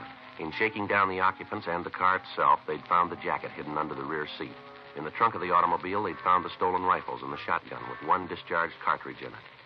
The three boys in the car had been taken into custody and brought immediately to Georgia Street. Two of the youngsters had been taken to the detention cells, and the third, who identified himself as Gene Graff, was brought to the office of the night watch commander. From the identification found in his pockets, we learned his name, address, and his age, 16 years old. His parents were notified that he was being held, and they were asked to come to the office immediately. All the time the boy had been in the room, and the calls had been made, he refused to say anything. When Frank hung up the phone after calling his parents, he made the first statement. What's that going to prove? What's that? Having them come down here. What are you going to prove with that? You want to tell us about it? How's the kid? Going to be all right? No, he's not. How bad's he hurt? He's dead. Rough. That's all you got to say? What do you want me to say? You gunned down an 11-year-old boy, and that's all you got to say about it? Look, cop, I know the routine. You read me off, make a big speech, and I'm supposed to feel real bad. Well, I'd like to go along with you, but it won't work. Look, save the effort. Use the words on somebody else. Do what you're going to do, and let's get it over with. How old are you? You already saw it. How old? 16. Pretty heavy, aren't you? I've been around, yeah. Don't get smart, kid. Not my fault. I was born that way. How many times you been arrested? Couple. How many times? 4. For what? Suspicion 211, suspicion 245. You're 16. You've been picked up for robbery and assault. I didn't stand any of them. You ever been in camp? No. You ever served any time? Look, the taxpayers pay you a lot of money to keep records. Why don't you look all this up? It's there. Where'd you get the shotgun you used tonight? I won it in a raffle. I got a lot of luck. Yeah, well, it just ran out, kid. Now, I'm going to give you a piece of advice. If you're as smart as I think you are, you're going to take it. You start answering these questions, you start answering them right. You brought yourself a pile of trouble that you and that smart mouth of yours aren't going to talk your way out of. You killed somebody, an 11-year-old boy. You walked up that house with a gun you were ready to use. And you just answer the questions and never mind the sarcasm. Put the muscle away. You lean on me and I'll have every sister in this state on your neck. I'm a juvenile. Don't you forget it. You just got out of that league. That's the way you see it. That's the way it is. From where you sit. But I'm telling you, you give me any muscle and I'll scream my head off to every sob sister club in the country. I'm going to ask you once more, young fella. Where'd you get that gun? I bought a lucky ticket. Stick with it, kid. We're checking the numbers now. Those guns were taken in the burglary last week. You're dead on it. We got you going in. You try to make it stick. Don't worry, we will. Use narcotics? Do I look like a hype? I asked you a question. And I gave you an answer. Did you drink? Sure, I'm a real lush. I'm going to tell you something. We're running out of patience with you. Well, then you better go get pumped up. You're going to need a lot more. What were you doing out there tonight? Where? Come off it. You know what I mean. Gently, gently. What were you doing at that party? What do you usually do at a party? I was having a good time. Why'd you take that gun with you? I was in the car. I didn't take it. I went along for the ride. Well, who put it there? I don't know. Other boys say it was yours. That's a lie. Prove it. I don't have to. You got to prove I did know about it. We don't have to prove a thing. There are a couple of people who saw you shoot the kid. Guys who were worth it copped out. You're nailed and you know it. We'll see what the judge has to say about it. I've gotten off before. I'll swing it this time. I'm a juvenile. I'm not responsible for what I do. You really believe that, don't you? I said it. You know, I got two kids. What do you want, a medal? I got two kids. They're pretty good youngsters, too. They go to school, they study hard, and they're trying hard to grow up to be decent human beings. They'll get married and raise ordinary families. They'll never do much of anything special to get their names in the papers. Nobody's going to give them much notice, and maybe that's the way they want it. But all of a sudden, somebody like you comes along, mean and rotten, and people hear about you. They figure all the kids sat down and wrote your name on a ballot, and now you represent all of them. That you're the shining example of American youth. They sit there and shake their heads and talk about what's happening to the younger generation. They got the wrong picture. It isn't true, none of it. You framed it. You act like a big man, and every decent, honest kid comes on looking like a bum. You sit there and blow off about being a juvenile. You like it because you think it'll buy you special privileges. Well, you're wrong, fella, not in my book. As far as I'm concerned, you're a rotten little killer, and you're going to be treated like one.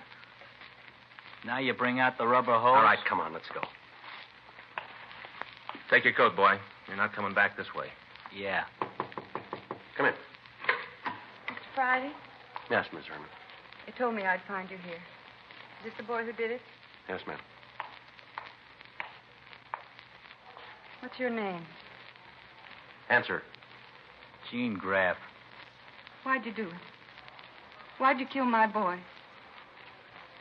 Did he do something to you? Is that it? Did Tony do something to you? Answer me. Say something. Just tell me one thing. What right do you have? What right does a young hoodlum like you have to stand there alive and breathing and my boy dead? What right? Do you hear me? What right? Miss Herman. Make him tell me what right. What right? What right does he have to do a horrible thing like this? What right? I don't know, but we're going to take it away from him.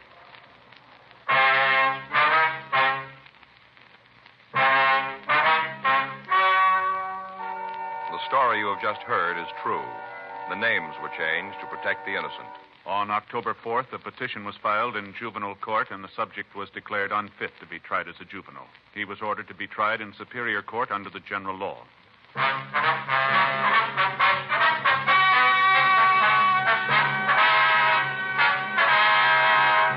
Gene Norton Graff was tried and convicted of murder in the second degree. He was referred to the Youth Authority for punishment. Murder in the second degree is punishable by imprisonment in the state penitentiary for a period of from 5 years to life. Dragnet. The story of your police force in action is a presentation of the United States Armed Forces Radio Service.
studio that made Gone with the Wind brings you Duel in the Sun, a spectacular, adventurous love story of the Old West with one of the greatest casts in motion picture history, headed by Jennifer Jones, Joseph Cotton, Gregory Peck.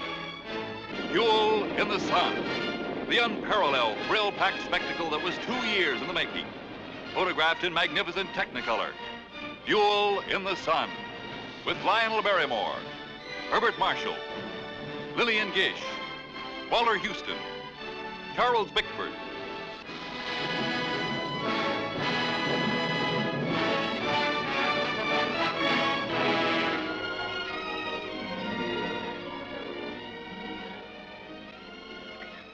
Loot, honey. Won't do no harm to tell folks, will it, honey?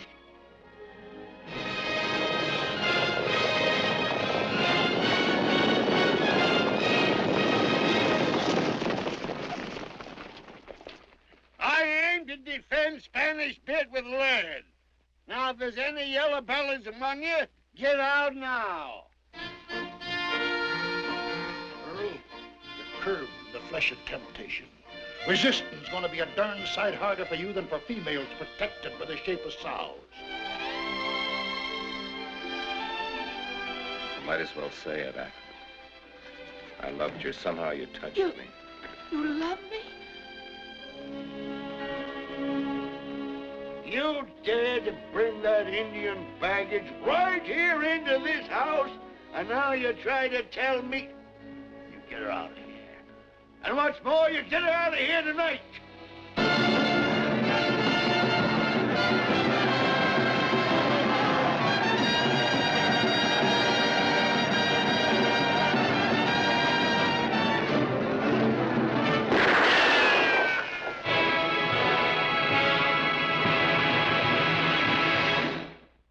And now, let's drop in to Duffy's Tavern.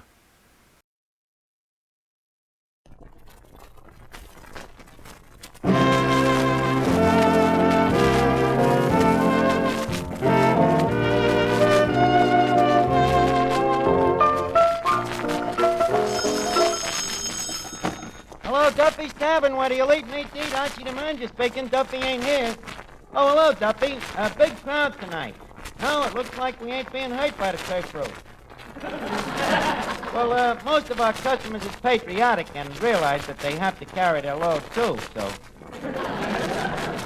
Now that we're closing early, they get their load on early. Yeah, in fact, Moriarty was so patriotic he was stiff at 4 o'clock this afternoon. Yeah. Well, you know, the guy's kind of kid about the curfew. Yeah, they call it the witching hour. Because at 12 o'clock, they got to go home to their wives. Say, Duffy, you remember my friend, Honest Dave Harsinger? Yeah, the crook. Well, he has went straight. Yeah, he's become a theatrical agent. And guess who he says he's bringing down here tonight? Bob Hope, Bing Crosby, Eddie Cantor, Dinah Shaw, Kate Smith. Now, Duffy, don't get worried. Well, Dave says they're going to come down au gratin. Free. Yeah. Well, Duffy, they got to show up. I got a big sign outside advertising them. Well, don't worry. I won't make a bum out of you. They'll be here. Duffy, look. Have you got any faith in me or haven't you? Hello?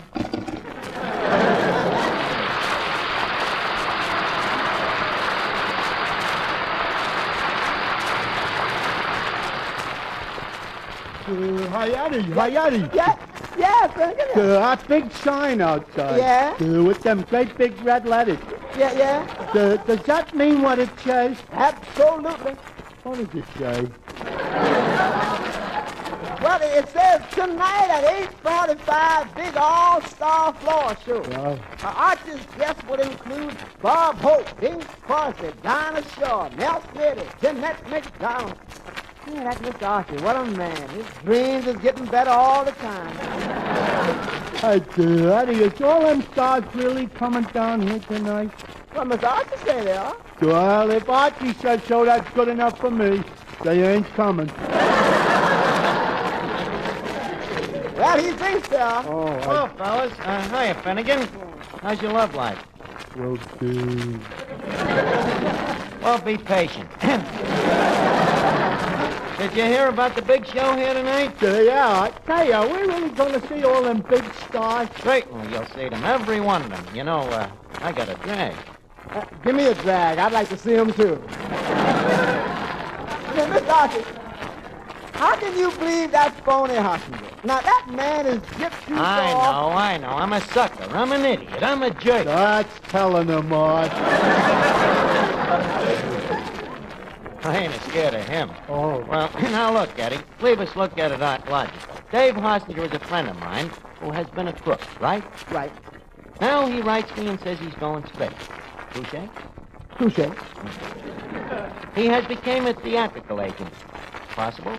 Possible. And he says to get my goodwill, he's going to get a lot of big stars to come down here for nothing. Could be. Could be. But you think he's pulling something crooked, right? Right. Possible, touche, could be, and bingo. Well, look, Eddie, I know what you're thinking, but I believe that every man should be gave another chance. Don't forget, to err is human, but anybody can make a mistake. Yeah, Archie, I agree with you. To me, you make a lot of sense. I don't care, Finnegan. I still think I'm right. Now, about this floor show, we got...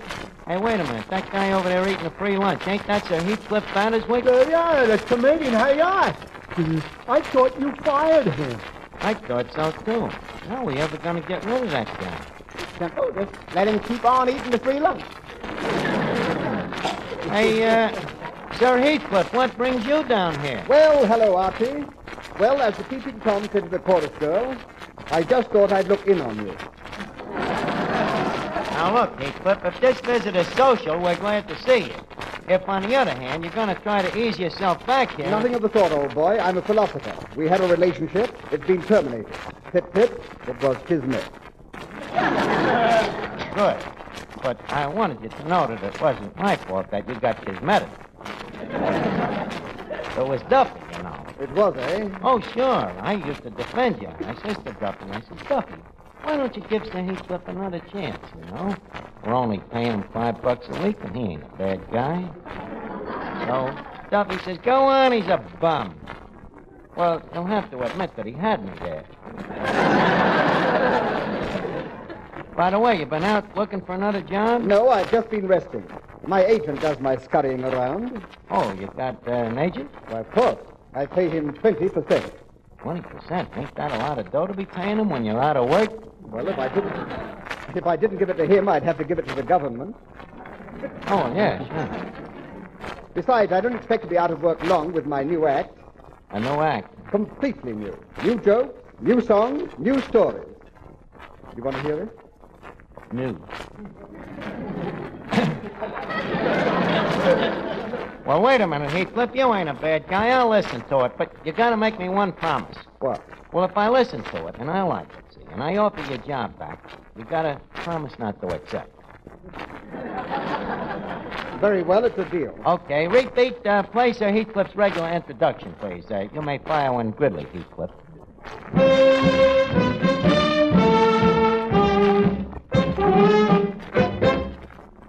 Good evening, ladies and gentlemen. I'm glad to see you again. And, speaking of doctors... I said to my doctor the other day, Doctor, what shall I do? I have water on the knee.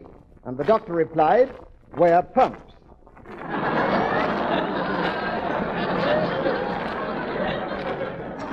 Uh-huh. Speaking of hospitals, I happened to be in an operating room recently, and I heard one surgeon say to another surgeon, pardon me, but may I cut in? I see. And by the way, have you heard about the nurse who was sent to work in a private room because she was too cute for wards? That one you should color. That one you should color and hide for Easter. But carry on. During a recent illness of mine, I said to the doctor, Doctor, after I am cured, will I be able to play the piano? And the doctor said, why, certainly. I said, well, that's marvelous. I could never play it before. How do you like that one, Archie? Heathcliff, is that one of your new jokes? Yes. You ever hear of King Solomon? Well, of course. That joke was found tattooed on one of his wives. Well, Heathcliff, old man, sorry you have to rush off. Leave us have lunch sometime, huh? Good. Well, how about tomorrow? Tomorrow sounds good. Call me next week and we'll confirm it. Hello? Oh, hello, Vera. Miss Duffy, your girlfriend, Vera Fogarty. Oh, thanks, Archie. Oh, hello, Vera, dear. I'm glad you called up. I've been busting to talk to you. Huh, my dress? Oh, well, I tried it on today at Madame Klein's. Well, the skirt is too short and it's too tight around the hips and the neck is cut a mile too low. Oh, simply disgraceful. Wait till you see me in it Sunday. Vera, we'll walk up the avenue together. You gonna wear gloves? Well, why not? Vera, I told you a million times you should learn to whistle without your fingers. Okay, Vera. Yeah, goodbye. Oh, boy, am I glad I'm not a dame. What stupid-looking clothes you dames wear? Archie, I thank you to know that we girls aren't interested in you men's opinions of our clothes. Oh, you ain't interested in we men's opinions. No. Then what's the short skirt and the long neck for? Ventilation? Of course not. It's for comfort and health. With the short skirt, you can walk easier and faster. In case you want to catch up with a sailor. Oh, what's the use of listening to you? Your opinion about clothes wouldn't fill a 10-foot pole. Oh, yeah? Well, my lady friends do not subscribe with you. Sir, many a dame has rushed home to change her dress because I have made some pointed criticisms, such as, where'd you get the awning, honey? I don't know about clothes. Hey, Archie, what about that floor show you advertised? Oh, yeah, that's right. It's getting late. Now, stop bothering me, Miss Duffy. If I don't get the show started, your old man will be tearing me hair out.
Hey, Eddie, what are you doing? You've been sweeping that same spot for 10 minutes now. Yeah, well, this is where the entertainers is going to work. See, I got to clean it up. Oh, yeah. Well, what kind of shape is the floor in? Well, I don't know. I ain't come to it yet. Well, you better keep digging. There must be something between us and the cellar. Hi, Arch, is there any chance of me getting in on this floor show? Finnegan, what do you know about show business? Oh, Arch, you forget that I worked 2 years in the theater. In the theater? Yes, and I was a very important member of the company. And important. Then why did they let you go? Well, the war came along and we couldn't get no more Hershey bars. A Hershey huckster. Look, Arch, can't you use my talent somewhere in the show tonight? Well, let me see. I don't know, but, could you do sound effects? Sound effects? Oh, I'm great at that, Arch. Hey, listen. Horses' hoofs. That's pretty good, Finnegan, but, how much of that pounding, can your head stand? Don't you worry. I can gallop on my head for hours. I got another great sound effect. This one is a panic. What is it? The ripping pants. Ripping pants? Yeah. Now, close your eyes and listen. Hey, that was very clever. How did you... Uh-oh. Eddie, bring Finnegan a needle and thread. Hello? Well, look, Duffy, I can't start the show till Hoslinger gets in with the stars. Well, you can't expect me to make a silk purse without a sell. Huh?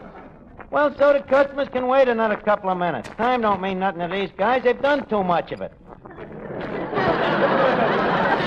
Why, sure. Well, hello, Duffy, Hoslinger, just come in. The show will start any minute, I guarantee you. Okay, listen in, huh, Duffy? Okay. Gee, Dave, you did show up, Why, huh? certainly, Arch. I wouldn't let you down. Well, you know, I just thought that maybe... Arch, I have reformed. Besides, you have always been one of my favorite people. The first time I ever laid eyes on you, I took quite a fancy to you. Just an old pigeon fancier. Quiet, Eddie. Tell me more, Dave. Do you really like me? Yes, sir, Arch. That's why I came down here tonight, to extend the helping hand of friendship. Well, thanks, Dave. By the way, where are they? Who? The stars. Huh? Oh, the stars. Yes, Now, just a second, Hoslinger. I hope that is the hand of friendship you're extending and not a finger.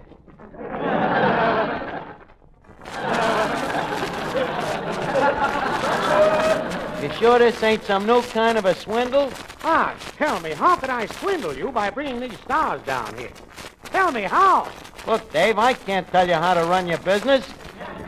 All I can say is get them down here. I already promised Duffy, Eddie Cantor, Dinah Shaw, Kate Smith, etc., etc., etc. So they better be here. Well, they'll be here. And besides them, do you know who else I got coming down? Who? Frank Sinatra, Burns and Allen, Rudy Valley, Nelson Eddy, Harry Hawkins, Jeanette MacDonald. Boy, Nelson Eddy, Harry Hawkins, Jeanette MacDonald. Who is Harry Hawkins? A new sensation, huh? Oh, very clever. A new client of mine. Oh, well, we'll stick him in the show. Now, look, Dave, I want to ask you something. Now, maybe I'm stupid, but... Go ahead, Arch. Well, how could all of these big shots afford to come down here to work for free? Oh, very simple, Arch. It cuts down their income tax. I beg your pardon? Well, you see, when Bing Crosby works free, he loses $5,000, which he deducts from his accrued tax. Now, say his tax is $100,000, that is without the tax withheld from source. Each free job he works is a deduction from his surtax, which reduces his bracket for $5,000. So that if he works more than 20 free jobs in a year, the government has to pay him a refund. Now, is that clear, Arch?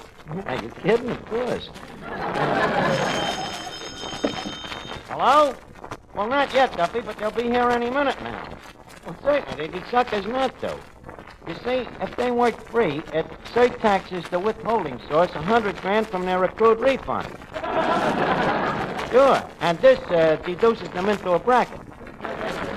So they gotta come down. You see, by working for nothing, they make a fortune. Yeah. Okay, Duffy.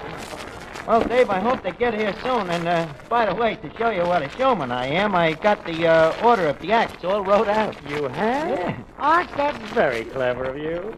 You know, you're a man of many facets. Well, thanks, Dave, but I ain't always so clever. You know, like all facets, I run hot and cold.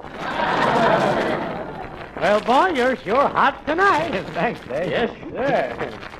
Hello, if it isn't Mr. Hottinger. Eh? Now, look, lady, when I sold you that fur coat, I thought it was real silver fox, and you bought it at your own. Oh, it's you, Miss Duffy. Good evening. Good evening. Mr. Hottinger, I understand you're a theatrical agent now. That's right. Well, you know, I'm a soprano. Do you think there's a market for a voice like mine? Well, let's hear.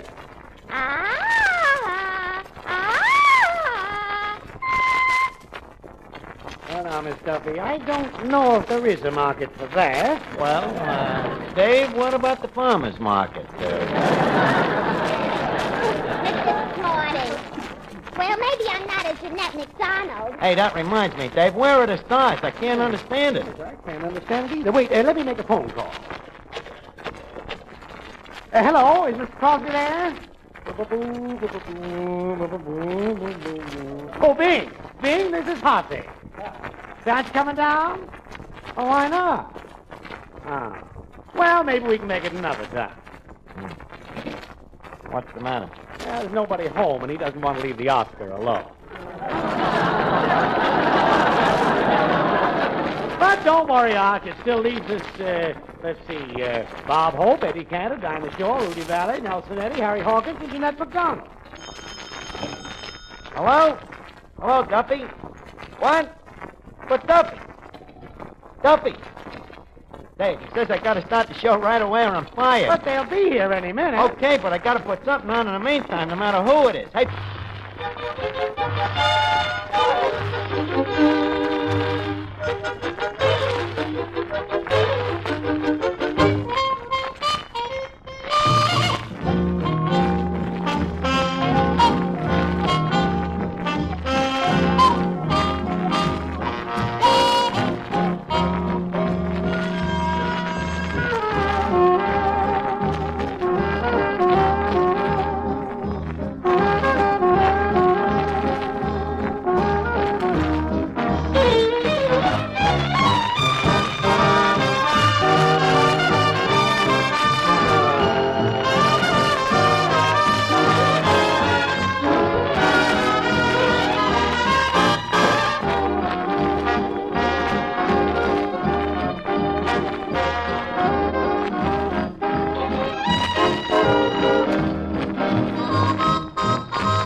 Okay, Eddie, get ready to go on there, huh? Oh, from a distance. All right, I'll announce you.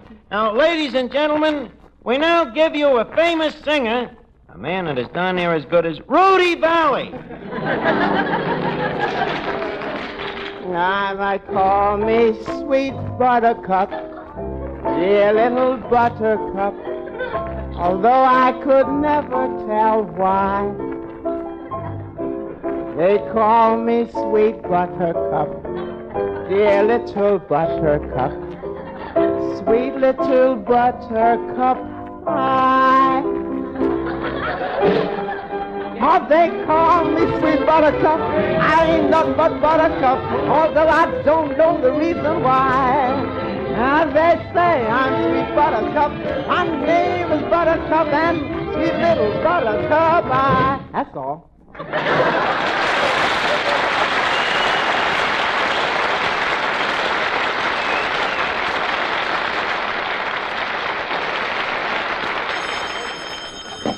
Hello? What, Duffy? Yep, I agree with you. Yep, he's the same old Rudy. Yeah. Well, wait till you hear the next act, Duffy.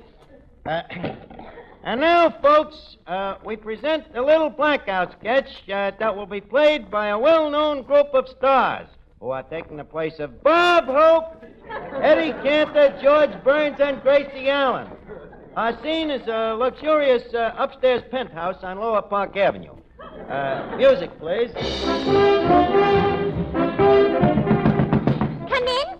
Darling, Dearest. come to my arms. Oh, it's my boyfriend. Quick, hide in the closet. Okay. Come in. Darling, Dearest. come to my arms. Oh, it's my boyfriend. Quick, hide in the closet. Okay. Come in. Darling.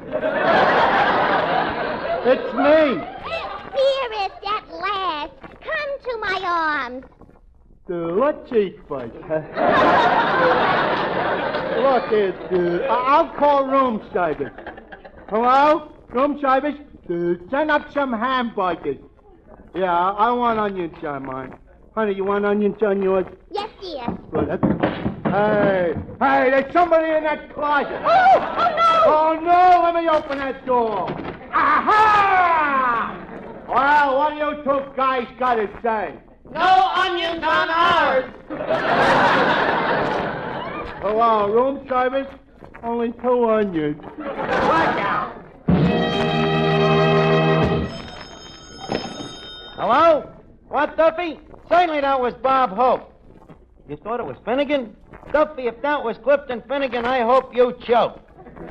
Hey, Dave, Duffy is beginning to get wise. You gotta do something. Archie, don't quit. You believed in me before, didn't you? Well... Now, Archie, you must have the courage of your convictions. Well, I'd have a little more courage if you hadn't had so many convictions. Well, okay, here goes. Ladies and gentlemen, our next attraction is them 2 famous lovebird singers. And believe me, I wish there was. Nelson Eddy and Jeanette McDonald. Sweetheart, sweetheart, sweetheart, will you love me ever? Remember the day our hearts were happy night, my dear. Sweetheart, sweetheart, sweetheart, so our paths may sever. Let's bend December.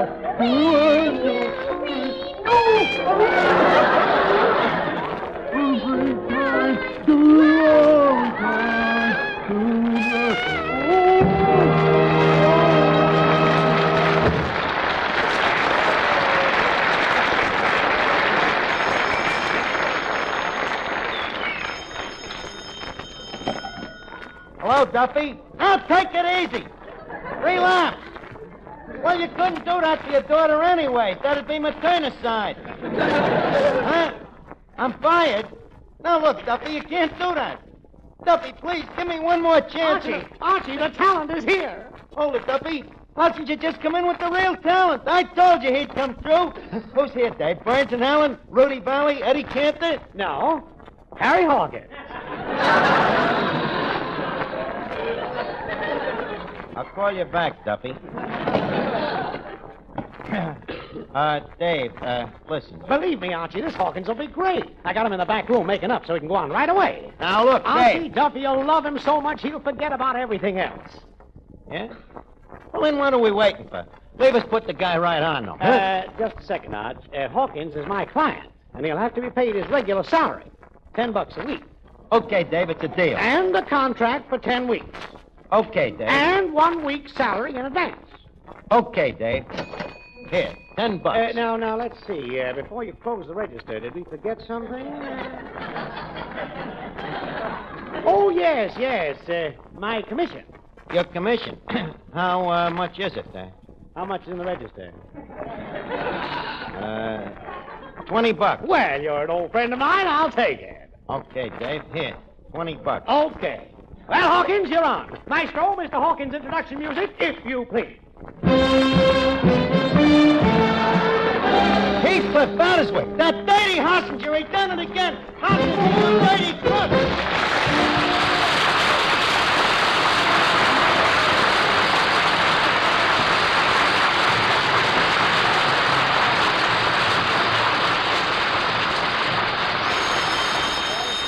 Tavern. Hello, Duffy.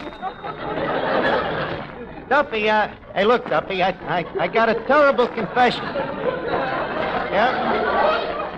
Well, I'm sorry, Duffy, but you see, we're stuck with Heathcliff Batterswick for 10 weeks at $10 a week. What? Oh, gee. Gee, it's nice of you to take it so calm, Duffy. You know, I thought it... Huh?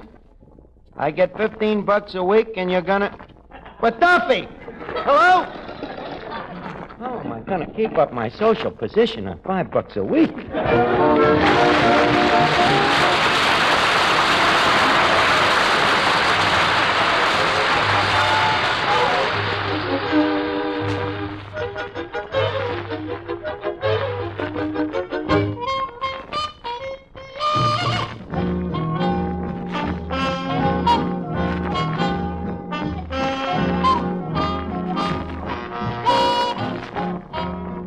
This is the Armed Forces Radio Service.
Elvis on tour.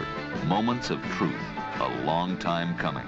A tour through Elvis's life, told by the one man who knows it, Elvis himself. His mama told him one day you will be a man, and you will be the leader. My dad had seen a lot of people who play guitar and stuff who didn't work. He said, I never saw a guitar player that was worth a damn. Well, I've never been to heaven, but I've been to Oklahoma.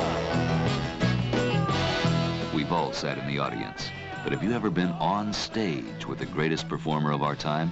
Have you ever been backstage with him? When I left the stage, they were yelling and screaming and so forth, and it scared me to death, man. Oh, Steve, TC Ryder. Oh, Steve, what you have done. And I don't know what I'd done. So the manager backstage, I said, what I do? He said, well, what I do is go back and do it again. Elvis Presley. Rock and roll.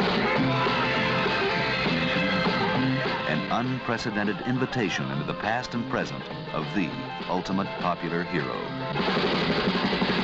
Down in Louisiana, where the alligators grow so mean, there lived a girl that I swear to the world made the alligator look tame. Oh, Sally Ann. It's taken 17 years for Elvis to appear on the screen like this.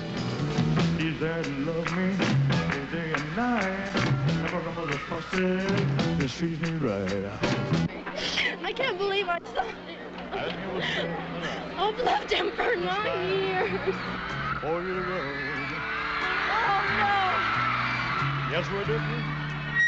Worlds apart. Have to say. You know, I've got to please the crowd, excite them, make them happy. Elvis, as you may never see him again, as the legend of Elvis continues to grow.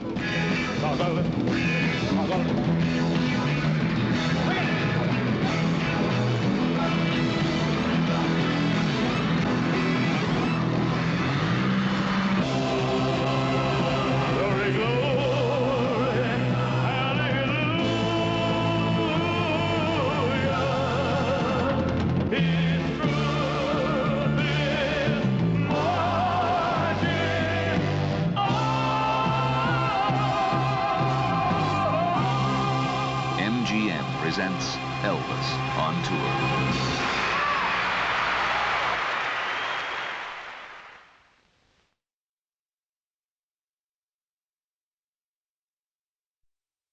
Now it's time to spend a day with Jack Benny's favorite crooner. It's A Day in the Life of Denis Day, coming up next. From Hollywood, it's the Denis Day Show.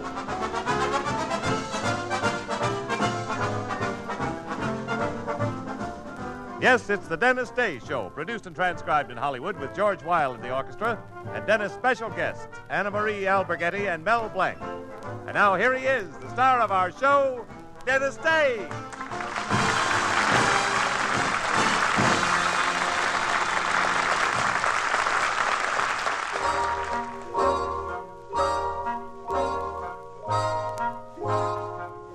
Oh, April showers may come your way. They bring the flowers that bloom in May. So if it's raining, have no regrets, because it isn't raining rain, you know. It's raining violets. And where you see clouds upon the hills, you soon will see crowds of daffodils. So keep on looking for a bluebird and listening for his song whenever April showers come along. And where you see clouds upon the hills, you soon will see crowds of daffodils. So keep on looking for a bluebird and listening for his song whenever April showers come along.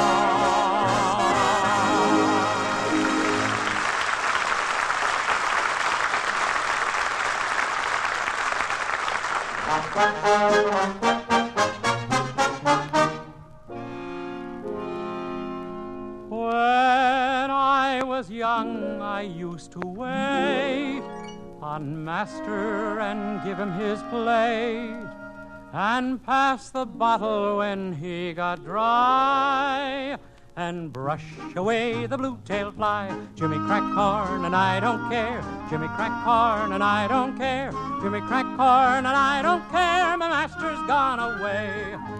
And when he ride in the afternoon, I'd follow after with a hickory broom, the pony being rather shy. When bitten by a blue-tailed fly, Jimmy crack corn and I don't care. Jimmy crack corn and I don't care.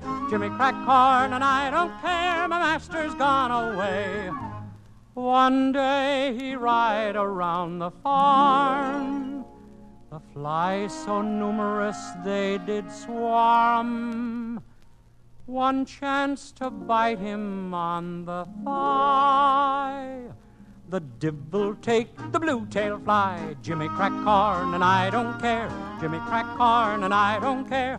Jimmy crack corn and I don't care. My master's gone away. The pony run, he jump, he pitch. He threw my master in the ditch. He died and the jury wondered why. The verdict was the blue-tailed fly. Jimmy crack corn and I don't care. Jimmy crack corn and I don't care. Jimmy crack corn and I don't care. My master's gone away. They lay him under a simmon tree. His epitaph is there to see. Beneath this stone I'm forced to lie.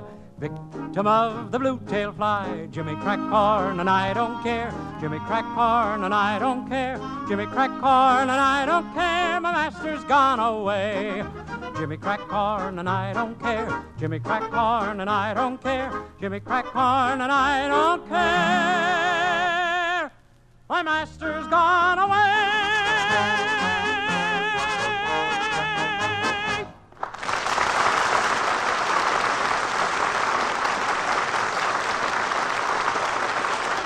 Now, ladies and gentlemen, let's have a nice warm welcome for an old friend of mine. Here he is, the man with a million voices, Mel Blanc.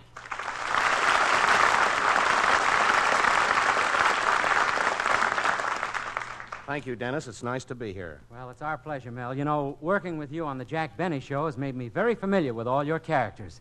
Gosh, you certainly do a variety of voices. Yeah. That's right, Doc.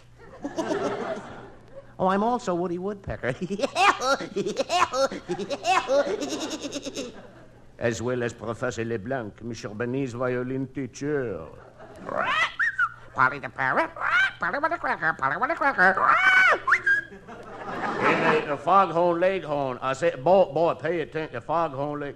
And Sylvester. And, ooh, Tweety, too. Is that all? Yeah, that's all, folks. Say, Mel, have you ever had to play two of these characters in the same picture? Oh, yes, very often. The last cartoon I made, I played Sylvester the cat and Polly the parrot. There was a big chase scene where Sylvester said to Polly, "I'm gonna get you." And Polly said, Polly with a cracker, a cracker, a cracker. Well, Sylvester chased Polly, and finally Polly crashed into the wall, breaking her wings in both legs, and fell right at Sylvester's feet. Oh, my gosh, that's too bad. How is Polly? On crackers, she's delicious.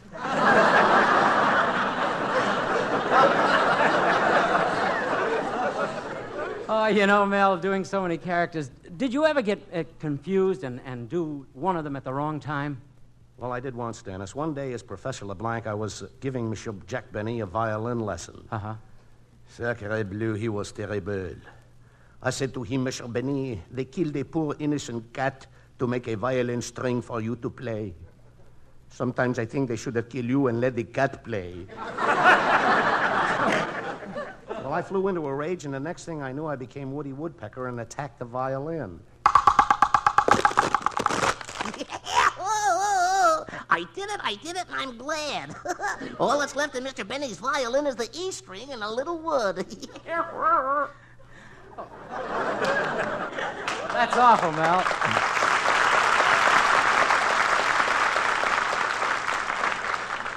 That's awful, Mel. What'll Jack play now? A yo-yo. Well, in addition to all these characters you portray, you've made many delightful kiddie records for Capitol, and I see that one of them is a big hit right now. It's called the Pussycat Parade. We'd love to hear it. How about it, huh?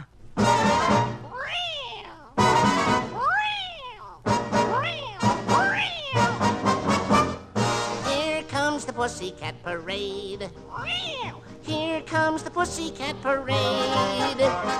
People stop, people stare, look at their tails up in the air in the Pussycat Parade. 1, 2, 3, 4. 1, 2, 3, 4. Halt. 1, 2.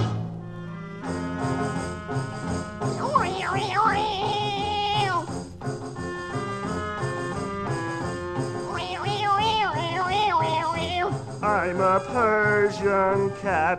I'm a silver Persian cat. And my fur is very silky. And my color is so milky. I'm a Persian cat. I'm a silver Persian cat. I'm not like the other kittens. I wear little velvet mittens. I'm a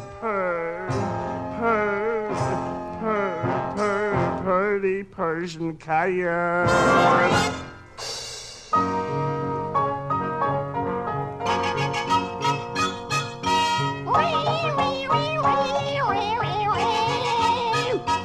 I'm a pussycat from Siam, yes I am. I'm a Siamese pussycat from Siam, I am. my face is black, my ears is black, my tail is black, my paws is black, and I am such a sight, 'cause the rest of me is white.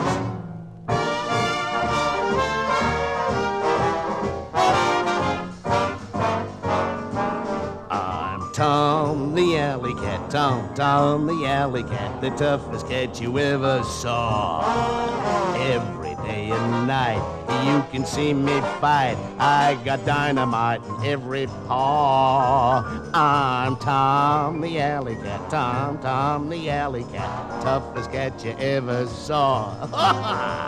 The toughest cat you ever saw.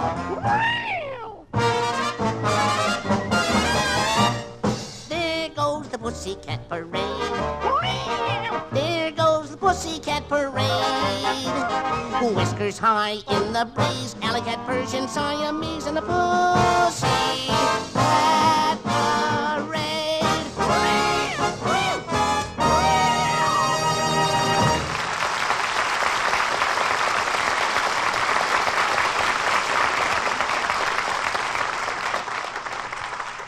That was bellissimo, bravissimo, sublime, Mel Black. Veramente meraviglioso.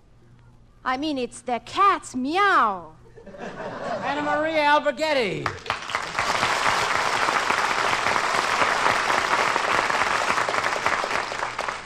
Well, hi, Denis. You know that Mel Blanc is just the greatest. Isn't he, though? I wish I could do tricks with my voice the way he does. Wouldn't it be wonderful if I could sing Pagliacci like this? Ridi Pagliacci. Yeah, and you could sing O Solo Mio like Bugs Bunny. You take it to rabbits, and when they meet, give them 2 carrots. That's all they eat. And after a week you wait. There's no 2 rabbits, there's 98.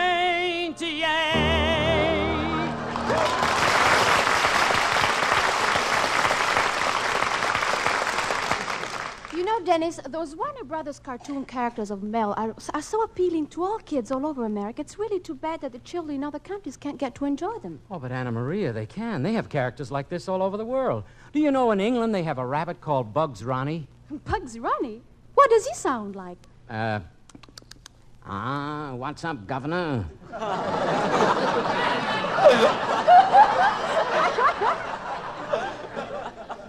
As for me, I've torn it. My romance is shattered. Oh, what's wrong, Bugs Ronnie? I had the cutest girlfriend. Every day we'd play hopscotch in the garden. I would bring her 14 carrots and perfume and lettuce corsages. Yes? But today I discovered we were never meant for each other. Why? I found out she's a gopher. Say, Denis. Oh, Mel, I'm sorry. I didn't mean to steal the carrots right out of your patch. Oh, I didn't mind your British Bugs Bunny. After all, there's always room for one more bunny. What I wanted was a favor. Oh, I'll be glad to oblige, Mel. Oh, by the way, you haven't met Miss Alberghetti. Anna Marie, this is Mel Blanc. Well, hello, Blanc. How are you?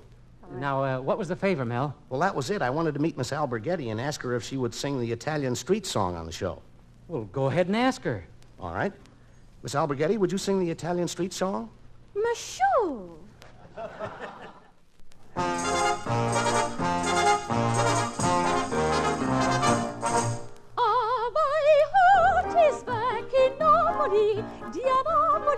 Diavoli, and I seem to hear again in dreams a sweet reverie. The mandolino's playing sweet, the plays of the fall of the pussy feet. How could I return, oh joy complete? Nobody, nobody,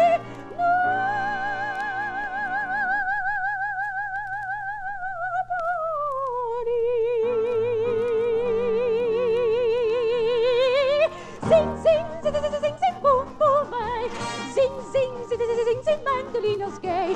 Sing, sing, sing, sing, sing, sing, boo, boo, boo, me. Sing, boo, me. Ra, la, la, la, la, la, la. Sing, sing.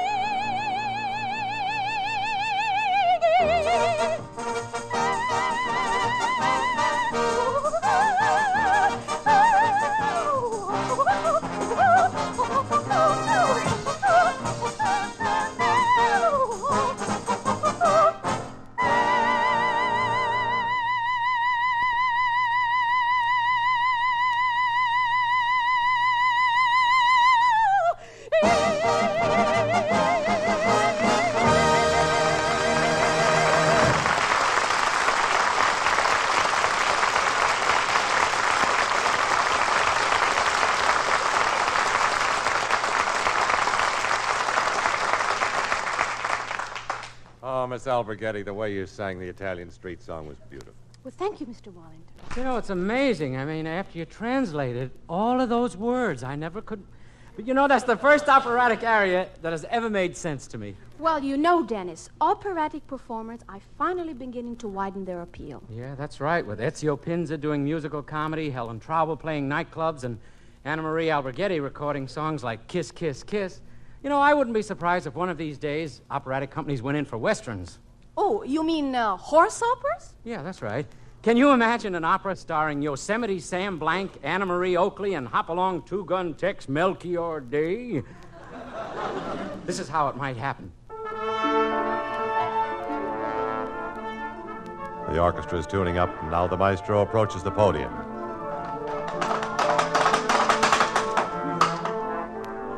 He is about to rap for attention.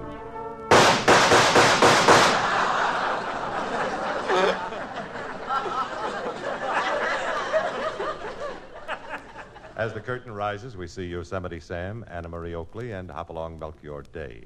They are in the Badlands. Hostile Indians are lurking about. And now for the opening aria. 1 little, 2 little, 3 little Indians. 4 little, 5 little, 6 little Indians. 7 little, 8 little, 9 little Indians. Creeping up.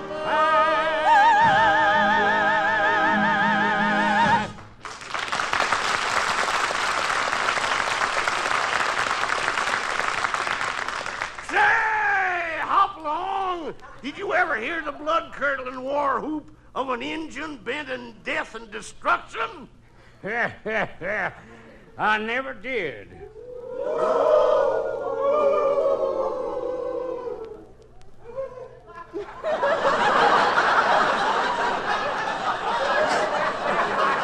These are Indians? Well, what do we do now? We are surrounded by 10,000 Indians. Oh, April showers may come your way. Dennis, have you lost your place in the script?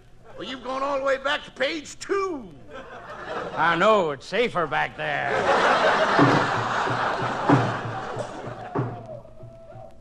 Those drums. I have a feeling those Indians are unfriendly. What makes you say that, Melchior? Melchior, pull that arrow out of your throat and speak up. I'm afraid this is the end. Oh, chin up, chin up. With this arrow in my throat, what else can I do? Well, maybe I could reason with them if I called one of the Indians over. Well, how do you call an Indian? Well, Jeanette MacDonough understood it this way. I am calling you. I am calling you.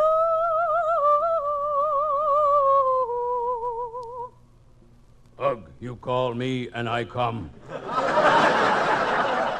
Ah, you got here fast. What's your name? Me, Big Chief, Frozen Stiff. Frozen Stiff? How'd you ever get a name like that? Me come from Florida.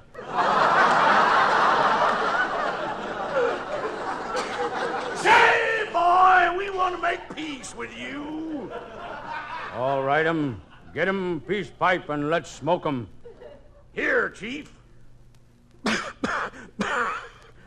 Me no like your peace pipe. Why not? No filter tip. Well, what are we going to do now? He's leaving and he's madder than ever.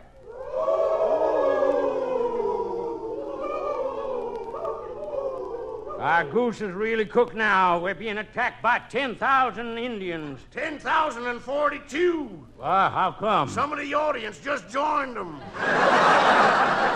Oh, they're coming closer. Well, I hope the cavalry gets here in time. Yeah, I hope the cavalry gets here on time. What's that? Is that the cavalry? Is it the cavalry? No, it's just some teenage Indian playing a Harry James record.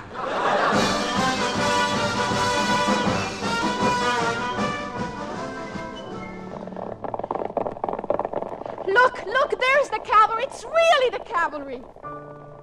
Now they're coming, now they're coming. And their horses all look fine. Native dancer and determined. Disqualified, Miss Clementine. Look, the Indians are retreating. We're saved. Saved by the United States Cavalry. Contraire, we are not the United States Cavalry. I am Captain Pierre Cossette of the Northwest Royal Canadian Mounted. Canadian Mounted? Well, what are you doing here in Los Angeles? We were heading back to Ottawa, but I think we strayed too far. Our horses were confused and all agog by your darn Los Angeles smog.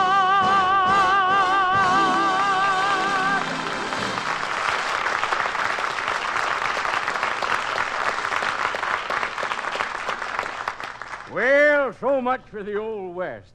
But here's a song that's a favorite on all points of the compass. Say, George, what do you say we chart the course and get underway, huh?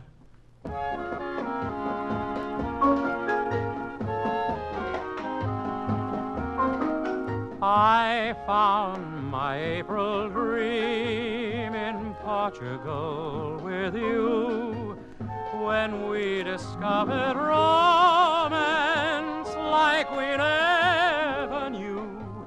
My head was in the clouds, my heart went crazy too, and madly I said, I love you. Too soon I heard you say, this dream is for a day. That's Portugal and love in April.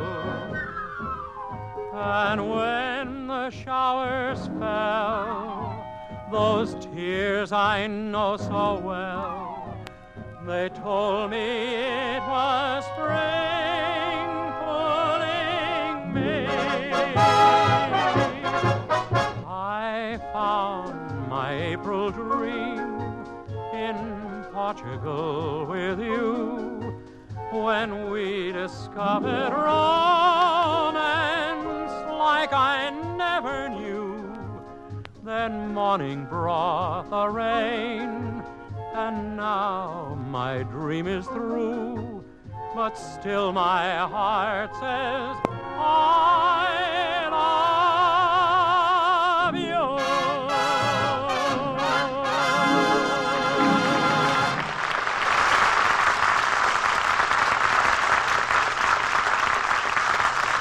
Thank you very much, Anna Marie Alberghetti and Mel Blanc. I guess that just about closes the flaps on the TP tonight. So don't forget to tune in next week when our guests will be Cass Daly and Jacqueline Fontaine. Join us then, won't you? This is Mel, one little Indian Blanc. And Anna Marie, two little Indians, Alberghetti. And Denis Day saying, every song that I sing, I'll sing to you, and I hope I can bring you a smile or two. So long, everyone, and God bless you.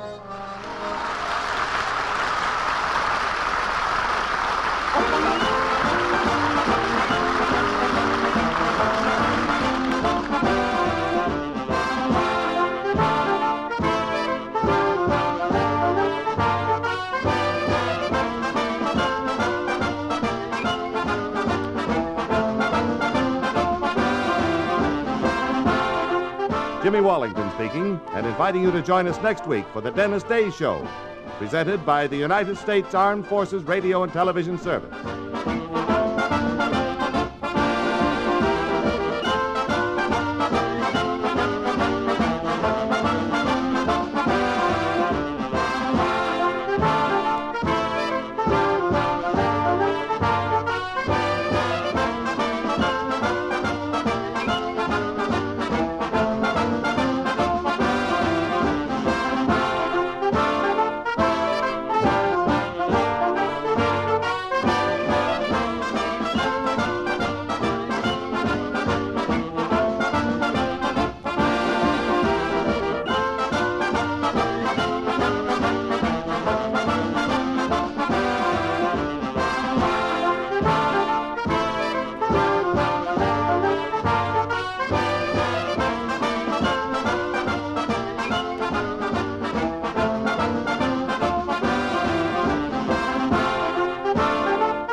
This is Earth.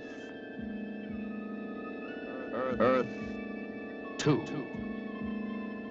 The last hurrah of a dying planet, or the Noah's Ark of an intergalactic age. In the silent vacuum of space, the future of the world is finally in the hands of man himself.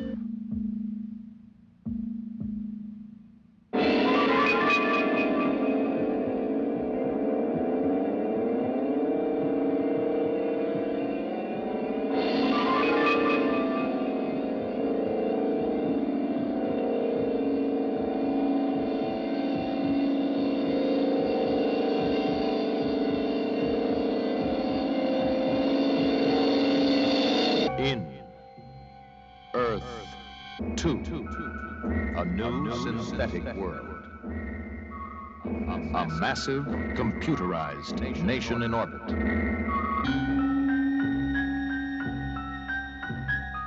A colossal space commune housing the staggering totality of every known scientific fact, perfectly programmed to self-create man's artificial rebirth.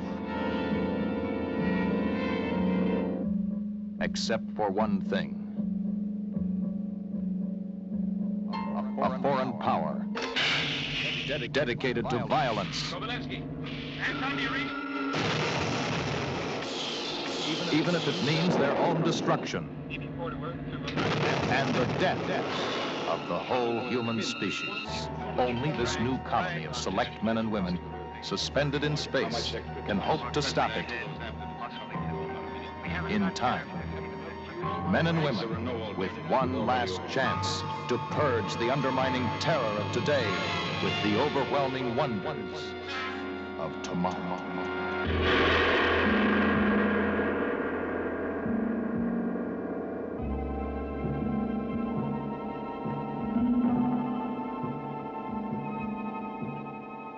Earth 2. Man's only hope for tomorrow. Or the end. Hey, man, how about we check in with Fibber, Magee, and Molly next? That sounds good to me. The Johnson Wax Program with Fibber, Magee, and Molly.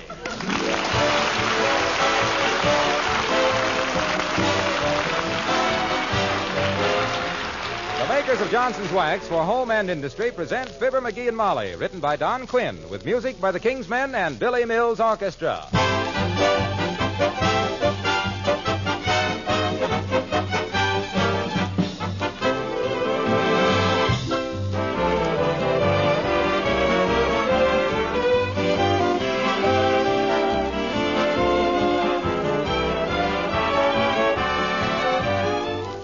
As a car owner, you'll soon be getting plenty of advice on how to prepare your car for winter.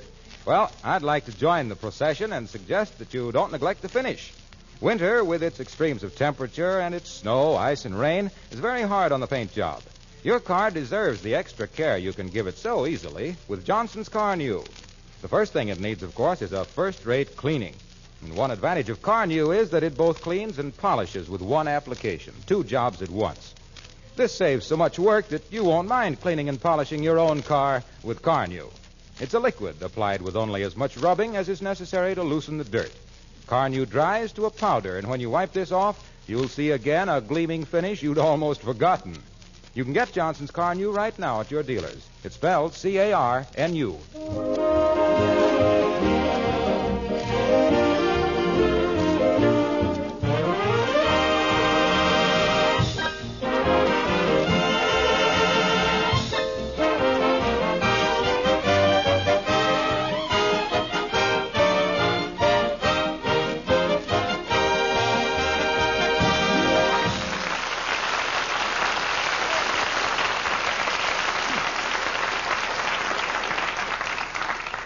The Squire of 79 Wistful Vista is strictly a guy who likes 3 good meals, particularly for breakfast. Get a load of him, getting a load of calories as we meet Fibber, Magee, and Molly.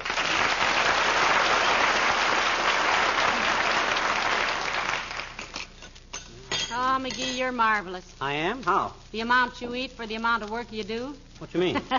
It's like stoking a steel mill to make a button hook. Well, gee whiz, a guy with as much energy as I got has to... Pass the butter, will you? Thanks. Has to build up his energy. Go a little easy on that butter, dearie. I'm trying to, but it tastes awful good on wheat cakes. Yes, it has its points. $20 a pound to be exact. Boy, am I full. Any more wheat cakes? Let me look. There's about 6 more, dearie. You want them? Oh, might as well finish them up. Much obliged. Now for the... Hey, get some more syrup, will you? I'm sorry, Magee. That was the last of the maple syrup. But I'll have Beulah bring you some honey, huh? Honey? On wheat cakes? What do you think I am? A peasant? How about some jelly or jam? My gosh, no. What's the idea of running out of maple syrup right while the guy's in the middle of breakfast? Wheat cakes without maple syrup. Now, relax, Magee. I'll catch the first plane to Vermont and roll a barrel of it home for you. Why go to Vermont? What's Vermont got that we haven't got? Maple syrup. And where does maple syrup come from? The grocery store. From maple trees, that's where it comes from. And what have we got standing right out there in the front yard? Oh, that man from the finance company? No, sir, a maple tree. That's what we got standing right out there in the front yard. And why we've been paying out our good dough for maple syrup all these years with a tree practically dripping with it out in the front yard, I'll never know. Do I understand you're an expert on maple trees, too? And why not? My Uncle Sycamore had one of the biggest maple tree orchards in New England. Whereabouts in New England? Just west of Columbus, Ohio. I'll never forget one maple tree he had that was right by my bedroom window. It'd been plugged for syrup in so many places it looked like a king-size piccolo. Well. I remember how I used to lie there in bed when the wind was blowing and hear that tree softly playing the old oaken bucket. Now, look, Magee, I don't like to be a killjoy, but I seem to remember that maple trees are tapped in February or March. And that's the trouble with the whole maple syrup industry. What do you mean? Them dummies all throw their syrup on the market at the same time. Flood the market all winter, and when summer comes, you can't buy it for love or money. Well, I wouldn't know. I've only tried money. Let me see. What'll I need to tap that tree? I'll need a brace and bit. A 3-inch bit ought to be big enough to make a big enough hole. 3 inches? Yeah. What are you going to do, crawl into the tree and dip it out? You don't understand the principle of the siphon, kiddo. You got to permit the passage of air around the aperture, thus permitting the gravitation to equalize the osmosis of the hydration. Otherwise, it creates a vacuum and inhibits the capillary attraction. Heavenly days. Where'd you learn all that? My gosh, I took biological chemistry for 2 years. Till I got thrown out of the class. What for? I couldn't spell biological chemistry. Seriously, Magee, are you really going to tap that tree of ours? Baby, that tree is ready. Now, that thing is so crammed with sap, it'll be like sticking a fork into a ripe grapefruit. How much do you get out of one tree? Oh, that's a ridiculous question. How much oil you get out of an oil well? It just keeps flowing, that's all. Well, I'd rather have a maple tree than an oil well. It's much prettier in the autumn. Maybe we better ask Beulah how we're fixed for containers. You know, glass jars and jugs and stuff. Yeah, step on the buzzer, will you? I'm afraid to. Why? Well, because since you rewired it, every time I step on the buzzer, the electric heater in the bathroom burns out. The front porch light goes on and the phonograph starts up. Well, must be some shorts in it, if you'll pardon the expression. Well, I'll call her. Hey, Beulah. Oh, Beulah. Somebody bawl for Beulah?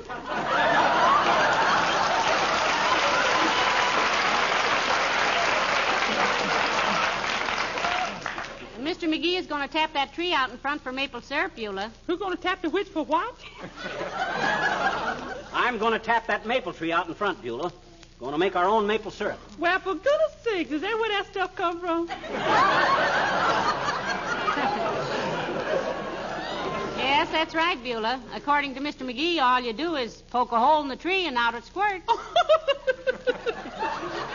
Getting it from the grocery store is even easier, ma'am. Huh? Yeah, you just call up and they send a little squirt over with it. What I wanted to know, Beulah, is have we got enough containers to handle a few hundred gallons of syrup? A few hundred gallons? Oh, sure. Mm-hmm. That little old tree must be just a pile of juice with bark around it. Oh, he's an authority on maple trees, Beulah, he says. His uncle was in the business. Yeah, used to watch him do it every spring, Beulah, when I was a kid. We had a skating pond right near the woods and used to watch him while we skated. I used to be quite a skater, too. People used to just stand and watch me as I glid from one side of the pond to the other. As you what, sir? Glid. You mean glided? I do not. You don't say I slided down the hill on my sled, do you? No, sir, that's slewed. No, Beulah, it's slid. When I was a little gal, I rid on a sled all winter. You mean rode, Beulah. Okay, so I glowed across the ice. Anyway, that's how I learned to tap maple trees. What have we got to catch the stuff in, Beulah? Well, you can use that old wash bottle in the basement. Fine. Yeah, and we got a couple of big lard cans in the back room. Great.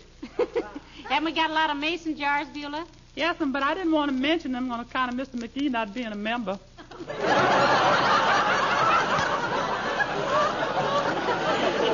Well, we won't tell the Masons anything about it, Beulah. I'll just put the stuff into the jars surreptitiously. He's going to put it in the jars surreptitiously. Look what the man did. I love that man.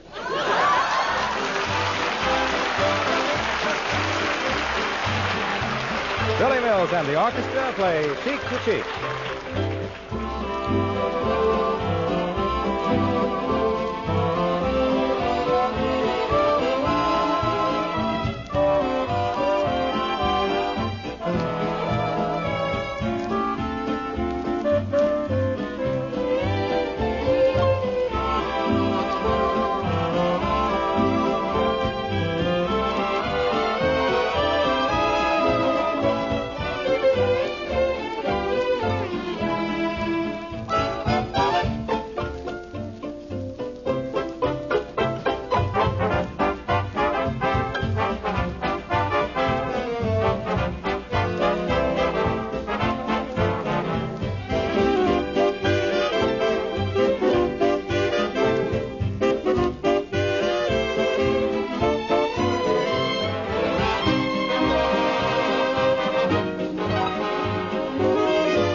Hey, Molly, I wonder where I can get a few barrels. Few barrels of what? Empty barrels to store the maple syrup in. Hand me the classified directory, will you? Here you are. Thanks. Let's see, barrels. The Barrel of Fun Dance Hall, 20 beautiful hostesses. Yeah. 10 ugly bouncers. There's Benny's Barrel House, food and drink for man and beast. Try not to act like a beast. Maybe you can find something under hogshead or keg. Oh, no, here it is. Wistful Vista Barrel Company. Barrels made from seasoned oak staves and rustless iron hoops, my dear. Oh, that's the one. Hand me the phone. Here. Thanks. Hello, operator. Give me the Wistful Vista Barrel. Come. Is that you, Mert? Oh, dear. How's every little thing, Mert? Tis, eh? What's that, Mert? Your grandfather. Been hollering his head off all week because somebody stepped on his corn, eh? Well, I don't blame him, Mert. Well, that's a lot of fuss to make just because somebody steps on your corn. He not only stepped on it, he spilled it all over the basement.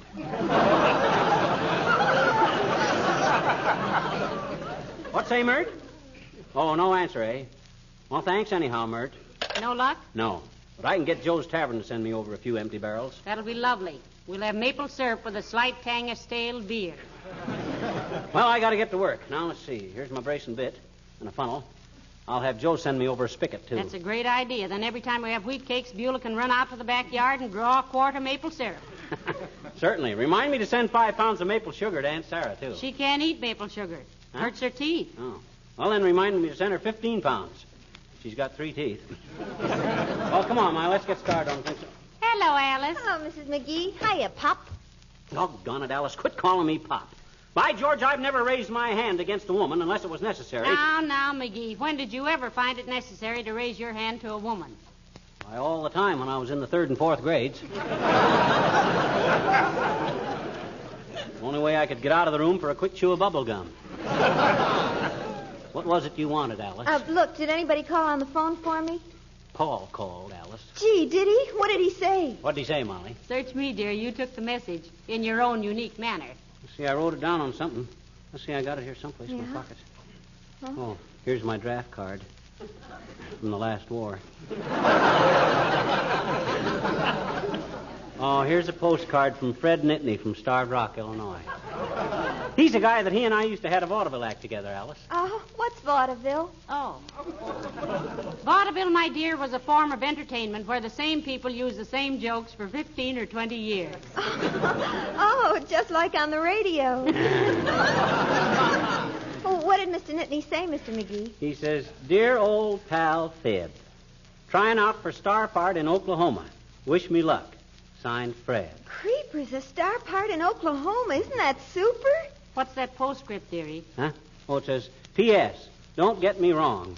I'm running for sheriff in Tulsa. Ha, ha. Well, that's very funny. But where's the message you wrote down when Paul called? Well, I don't know. I just swore I had it here. Oh, here it is. Well, what does it say, Mr. Magee? What does it say? It says, Paul called.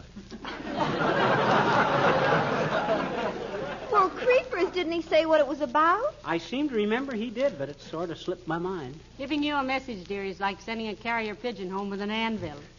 Did you have a date with Paul, Alice? Well, tentatively, yes. I told Paul I'd go to the hockey game with him if I didn't go horseback riding with Goofer Harpstrite. Is Harpstrite that lieutenant commander, Alice? No, dearie. Mr. Harpstrite is a supply sergeant in the Army. No kidding. Imagine that. I was a supply sergeant in the last war. I was in charge of the officers' mess, if you'll pardon the expression. Well, if Paul calls again, will you... What are you going to do with all the tools, Mr. Magee? He's going to make like Dr. Davy and tap a tree for waffle gravy. Stick around, Alice, and see how an expert sugar man milks a maple. I'd love to, Pop. When are you going to do it? Right now, Alice. According to him, that tree is so bursting with maple syrup, why the squirrels are bearing wheat cakes this fall. Okay, scoff if you want to. Deride, but by George, you'll... Hello, folks. I hope I'm intruding. Hello, Mr. Wilcox. Hi, Waxy. Alice, you know Waxy Wilcox, don't you? Oh, yes. Hello, Mr. Wilcox. Hello, Alice. You still working at the airplane plant? Yes, I am. And you know what? No, what? Well, one of the fellows that works at the next bench to mine, named Morris Mendelssohn, has dedicated a song to me that he just wrote. Oh, isn't that nice? What's the name of it? Mendelssohn's Welding March. Is it copyrighted, Alice? Well, it's righted, but I don't know if it's copy. Look, kids, this is all very cozy, but I got to get to work. Will you join us? Mr. Wilcox himself here is about to desap a maple tree. He's about to what? I'm going to tap that maple tree out in front for maple syrup, Junior. And if you have any comical remarks to make, just write them down so you can see how silly they'll look later on. Well, I don't see anything funny about it. I think it's a wonderful idea. Why, so do I. You know what a maple tree always makes me think of? Yes, we do, Mr. Wilcox. It makes you think if it was cut down and made into floors and furniture, how beautiful and smart it would look if Johnson's... Oh, no. It makes me think of the National War Fund. It what? It makes me think of the National War Fund. The way it has its roots planted so firmly in good American soil. The way its hundreds of branches spread out like protecting arms. Gee, if he wasn't married, I could reach for him. What has the National... Mr. Wilcox, what has the National War Fund got to do with our maple tree? Well, it just reminded me of it because the National War Fund is right in your front yard, too, in a way. Giving generously to charity is as typically American as a maple tree. And this is the greatest charity of them all. In fact, it's a combination of practically all of them. It's a united appeal for 120 related war causes. One of these days, a representative will call on you folks, and I hope you'll really give. Is it deductible, Junior? The reason I ask is that the government can ask such nasty questions. I mind one year I loaned myself $45, and I charged it off as a bad debt because I knew I'd never get it back from myself. Certainly it's deductible. Look, you actually pay only a portion of the money you give because you can charge off up to 15% of your individual income on war fund contributions. You see, it covers not only community projects, but it supports thousands of clubs for servicemen and women and merchant seamen, relief for our fighting allies, and sends aid to American prisoners of war. Look, kids, just bear this in mind when they ask you to donate. An American war prisoner has to live with the enemy. Send him some help, and you'll find it easier to live with yourself. And now, what was this about maple syrup? I'm going to tap that tree out in front, Junior. Want to stick around and see how it's done? We'll need all the help we can get, Mr. Wilcox. If it doesn't start flowing, we may have to squeeze the tree. Oh, that's ridiculous, Molly. Gee whiz, the minute you bore a hole... Alice, stop staring at Mr. Wilcox. Oh, excuse me. I didn't realize I was staring. I was just thinking what a big, handsome, what a beautiful, those strong, sturdy limbs and... Gee, I think I'll go out and look at that maple tree again.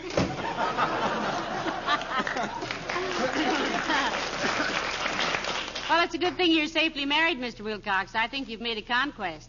Not that you wouldn't have lots of competition. She's a very popular kid, isn't she? Popular? Just sit by our telephone some evening, Junior, if you want to know for whom the bell tolls. Now, look, Magee, if you're just going to stand around with that brace and bit in your hand... Oh, my gosh, I almost forgot. Come on, Junior. You're going to see as artistic a job of maple syrup production as you ever... Come in. Oh, hello, Dr. Gamble. Hello, Molly. Hello, Harlow. Hi, Doc. And how are you today, Dreamboat? We're all fine, strange to say, considering the spectacular incompetence of our family physician. And if you think I mean anything personal, you're darn right. Won't you sit down, Doctor? No, thanks, Molly. I've got a maternity case waiting for me at the hospital. Serviceman's wife. She hasn't got much money, so I give her a little extra attention. Say, what do you do, Doc? Overcharge your rich patients so you can go easy on the unlucky ones? Certainly. Robin Hood with a stethoscope, that's me. A germicidal Jesse James. Billy the Kid with a kidney pill. I can make one wealthy hypochondriac pay for 10 cases of mumps on the other side of town. Is that ethical, Doctor? It is if you tell him what you're doing, and I do. I say, look, Mr. So-and-so, I'm going to take out your appendix, but you're going to pay through the nose. A fair charge for my services on this case would be $40, but I'm charging you $100 because I know a boy with a broken arm who can't afford to pay for his x-rays. They pay it and think I'm wonderful. And I am.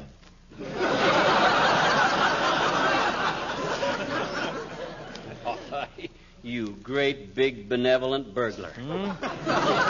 I'll bet you stash away about 40% of that dough you chisel out of the upper crust. If I thought you really thought that, you minor accumulation of fatty tissue, I'd slap your lower maxillary so far down into your thorax it would take a laparotomy to extract your incisors. Who's a fatty tissue? You big oxygen tent. You couldn't slap your way out of a wet newspaper. Oh, yeah? You got about as much... Hey, wait a minute, pal. Say, Doc, do you want to watch an interesting operation? I'd love to, my boy. Who's operating on whom for what? Fibber's going to perform a saparotomy on that tree out in front. He's going to tap it for maple syrup, Doctor. Isn't that clever of him? This brace and bit is for the incision, Doc. Keep an eye on me and you'll see a technique you couldn't have learned in that Cowtown Colic College you bluffed your way through. This I shall have to see. Maybe he'll give you a few pounds of maple sugar, Doc. I'm sure he will, Mr. Wilcox. Wonderful. To think that I should see the day when I'd act as consultant to an amateur tree surgeon. Well, the doctor seems amused. Yeah, he's just feeling superior on account of this brace and bit. Superior about what? Because I'm about to bore my first patient, and you've bored thousands of them. What? Come on, let's get...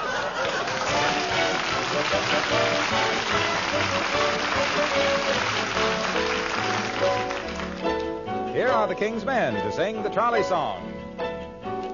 Ding, ding, bang, bang, thump, thump, bump, bump. There's please. All aboard. She was pretty in her high-top shoes and her hair piled high upon her head. She went to lose a jolly hour on the trolley, but she lost her heart instead. With his light brown derby and his bright green tie, he was quite the handsomest of men. Well, he looked at her and she looked at him, then they both looked again. Clang, clang, clang went the trolley. Ding, ding, ding went the bell. Zing, zing, zing went the heartstrings.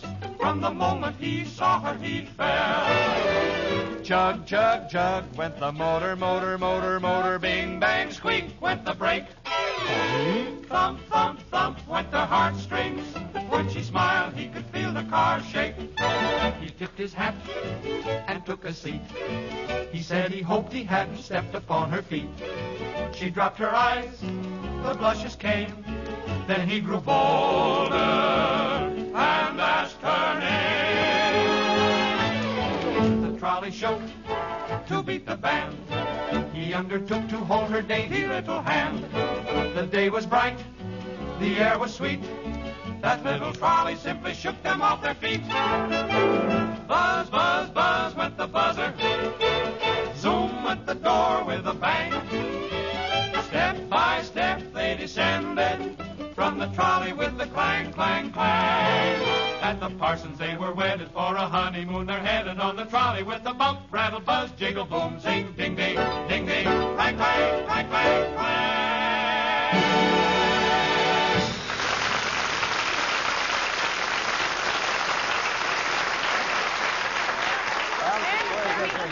Well, say, I hope he doesn't damage this tree. After the years I've spent telling people how to preserve and protect things made of wood. Oh, creepers, I hope he doesn't hurt it either. He seems to be awfully confident. It's a beautiful shade tree, Molly. It'd be a shame to hurt it. Okay, everybody, about ready to start. What was you saying, Doc? I was saying it would be a shame to damage this beautiful shade tree, Magee. If I lived here, I'd be sitting under it all day. Ah, you'd never take the time, Doc. You're always in such a big bustle, if you'll pardon the expression. Hey, look, get going, will you, pal? I've still got a lot of Johnson's wax to sell today. From today on, Junior, you can give maple sugar for premiums. What's so funny about that? Oh, come on, McGee. Let's have some action here. Okay, now look, everybody. You, Alice, and Doc, and Harlow, and Molly, and me. Ladies and gentlemen, you may be watching the birth of a new industry in Wistful Vista. I may be laying the cornerstone of a great fortune here. Might corner the maple sugar market in the whole state. Therefore, it behooves us all... all... Can't you poke a hole in a tree without making a speech? I'm afraid you don't appreciate the importance of this occasion, Doctor. After all, the world owes all its progress to the ingenuity of individuals. Original thinkers, like me. Oh, thank you, Alice. I'm glad there's one person who realizes the significance of this occasion. Oh, I was just slapping at a mosquito, Mr. McGee. To conclude my remarks, folks, I want you all to keep this occasion strictly confidential. I don't want anybody else in town to know I'm tapping this tree for maple syrup. Well, I don't think it'll leak out, pal. You don't think what will leak out? The information. Huh? Oh, I thought you meant that. Well, hand me the brace and bit, Molly. Here you are, sir. Do you give the tree an anesthetic? He just gave it a lot of gas in that speech. Creepers, Mr. McGee, I wish you'd get started. I'm all excited. Okay, here she goes. Must be a dull bit. You ought to know. Been doing dull bits for 10 years.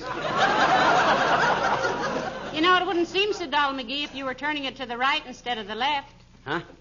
Oh, yes. Well, here we go again. Better stand back, everybody. Might come gushing out and get you all over syrup. After all, we don't... Wait a minute, Miss McGee. Wait a minute. Yeah, that wash tub you wanted to catch the syrup in. Oh. Gee, much obliged, Beulah. I'd forgotten about that. My gosh, we might have had the front yard hip deep in maple syrup. Yes, sir. You sure look professional with that old brace and bit, Mr. McGee. A logger with an auger. Okay, now, everybody, out of the way. Stand back. I'm just about to hit the sack. Ah, there she blows. Look at it, spurt out.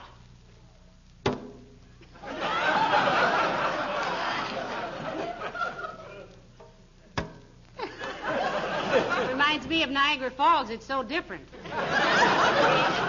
Gushes out like a banker's tears.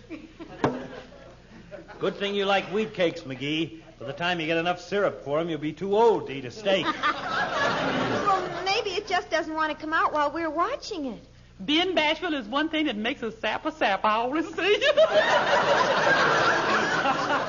Doggone it now. Give it a chance. Give it a chance. There. Well, that's 4 drops in 5 minutes. We ought to have a small picture pulled by August of 1947. How does it taste, Magee? Yeah, try it, pal. Okay, wise guys, I will. It's not bad. All it needs is a little sugar. What's the matter with you guys, anyway? You've done nothing but snare and snicker behind my back all afternoon. You think you could do better? Not with that maple tree, pal. And what's the matter with this maple tree? Just one little thing, Bright Eyes. And what's that, Doctor? It isn't a maple tree. It's an elm. An elm? An elm? An elm? Elm.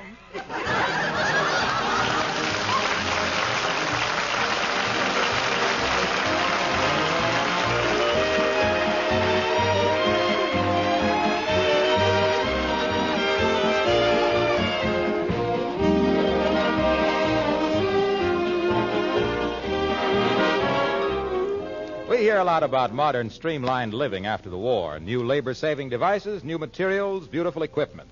And that reminds me that you've had one labor-saving streamlined product for quite a long time. Johnson's Self-Polishing Glow Coat. No doubt your own linoleum floors are protected right now with Glow Coat. And you know without any word from me how many hours of work it's saved you. You know how bright and cheerful it has kept these floors. Perhaps you don't realize that the regular use of Glow Coat will make your linoleum surfaces last 6 to 10 times longer.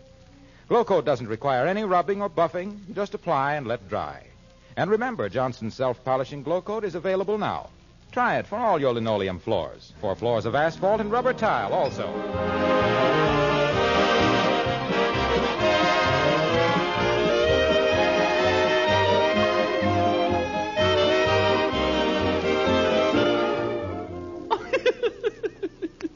Man making like a tree sturgeon when he don't even know the difference.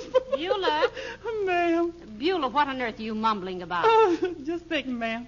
Imagine getting maple syrup out of a whole elm. Mr. Magee, what are you going to think of next? Well, who cares? I got a week to do it in. Good night, all.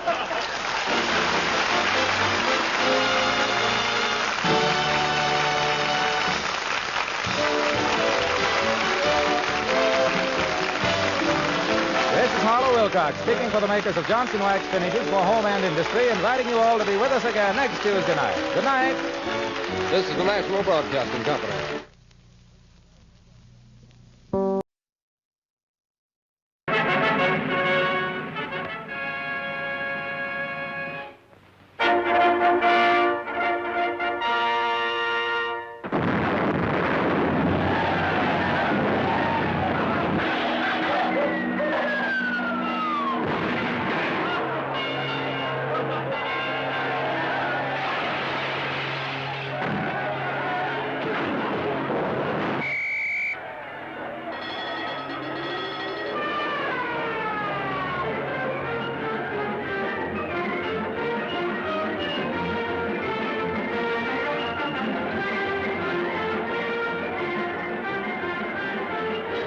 Excellency, I must speak to you. I'll see you at the theater tonight. I'll hold your seat till you get there. After you get there, you're on your own. Hello? Hello, yes? No, he's not in yet. All right, so goodbye.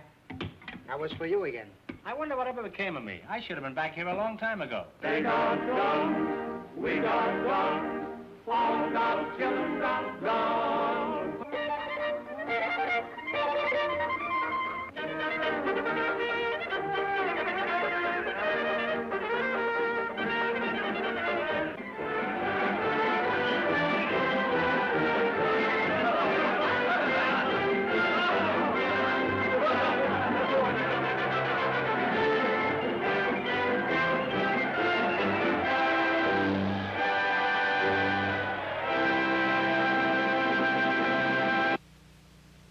I sure hope Jack Benny doesn't mind that Fred Allen is our next show.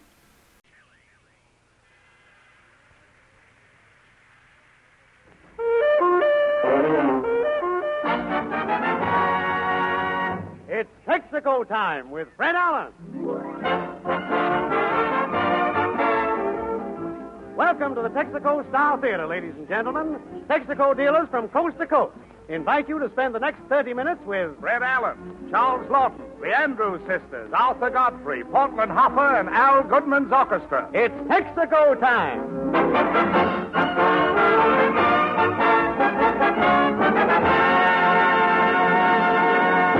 And here he is. Here he is, back from his vacation, the man his creditors have been waiting for, Fred Allen in person.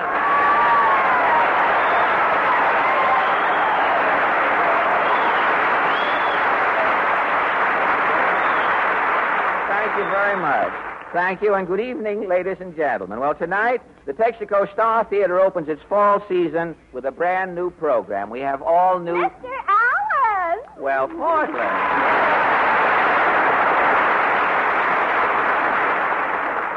Well, you look nice and relaxed. Tell me, did you have a good vacation? Yes, Mama and I were at the beach all summer. Oh, the beach? You had a cabana at Long Beach? No, we had an umbrella at Coney Island. Well, how was Mr. Goodman's not laughing as loud this season. Tell me,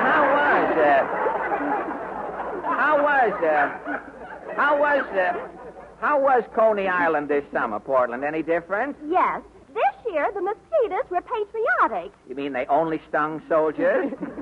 No. When the mosquitoes took your blood this summer, they flew to a Red Cross blood bank with it. Oh, they did, really?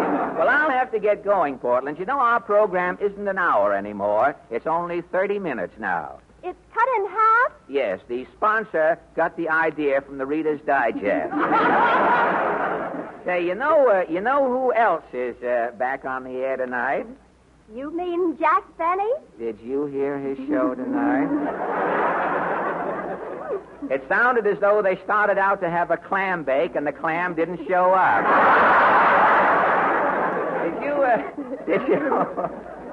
Did you hear those crow gags? Have you got all new jokes tonight? Well, I did have a whole new show, Portland. I had all new actors signed up, and then that Henry Kaiser came to New York and started hiring people. Did your actors quit? Well, you know how radio actors are. Show them a job in the shipyard and they're gone.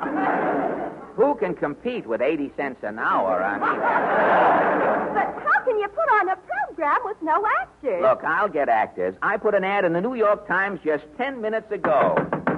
Say, you can't beat that Times for advertising. We're getting action already. Come in. Fred Allen? Yes? We seen your ad in the Times. Oh, fine. You're starting a new radio show? That's right. Are you boys a floating Fred Allen fan club? Yeah. We're Mendelssohn and Brahms. Melodies wrote to order. You name it, we'll steal it. You're songwriters? Specializing in swing. Well, what songs have you written? I got a girl in Kankakee. Well, you mean I've got a girl in Kalamazoo. She moved. We also write theme songs. We got one for you. Well, who asked you to write a Texaco theme song? We took a chance. Oh. This song will be bigger than I left my hat at the stage door canteen. Well, what is this Texaco gem of yours? T is for your tank just made to hold it. E is for your engine that it primes. X is for the extra miles per gallon. A is just a letter, but it rhymes. C is for the Chiefs, both sky and fire. O is for its octane content high. Put them all together, they spell Texaco, whoa, whoa, whoa. The gas that every motorist should buy, it's Texaco.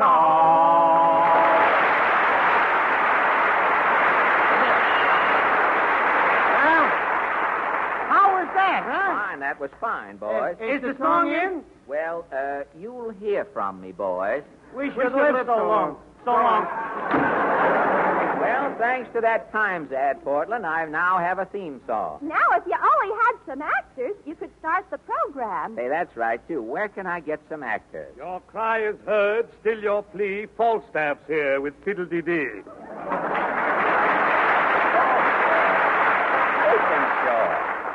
The Tony Wands of tomorrow at your service.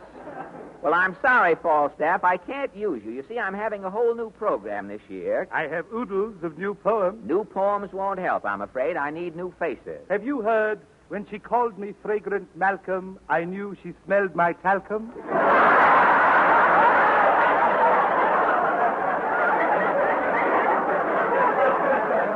I haven't heard that. Or the bathtub said to the faucet, did that drip come in with you? No, I haven't heard that either. Put down that live wire, Mother. Sparks are coming out of your bustle. Now, wait a minute. That has positively done it. That is the priority on the last straw. Now, Falstaff, I'm starting a new show. I'm trying to keep abreast of the time. Precisely why I am here. I have written a poem.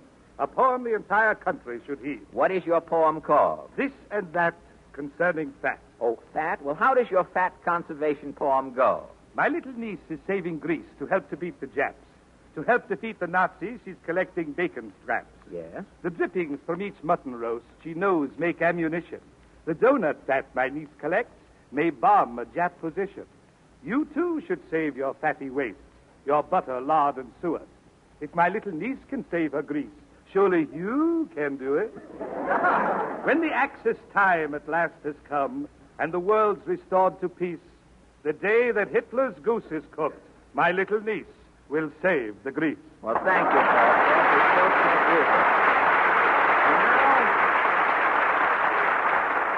Thank you. And now, ladies and gentlemen. Mr. Allen. Yes, Portland. 3 girls who saw your ad in the Times just sent in this card. This card? Why, the Andrews sisters. Ladies and gentlemen, it is indeed a treat to have you meet the Universal Picture stars and the current sensation at the Paramount Theater, the Andrews sisters. Now, their audition song is Pennsylvania Polka.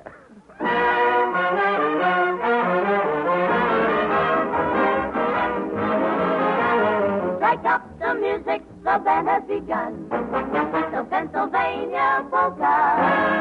Pick out your partner and join in the fun. The Pennsylvania Polka. It started in Scranton, it's now #1. It's bound to entertain ya. Everybody has a mania to do the polka from Pennsylvania. While they're dancing, everybody's cares quickly gone. Sweet romancing, this goes on and on until the dawn. They're so carefree, yea, with laughter, happy as can be. They stop to have a beer, then the crowd begins to cheer. They kiss, and then they start to kiss again. Strike the hard music, the band has begun. The Pennsylvania Polka. Pick out your partner and join in the fun. The Pennsylvania Polka. It's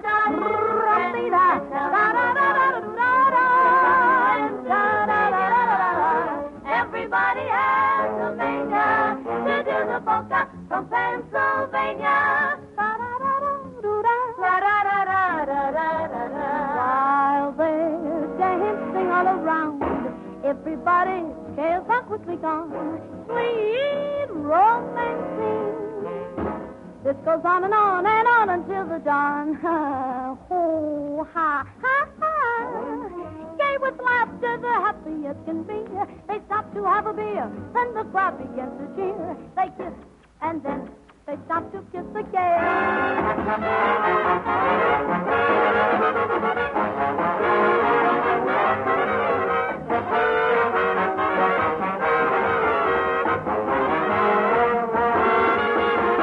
Pick your partner and join in the fun, and it's bound to entertain ya.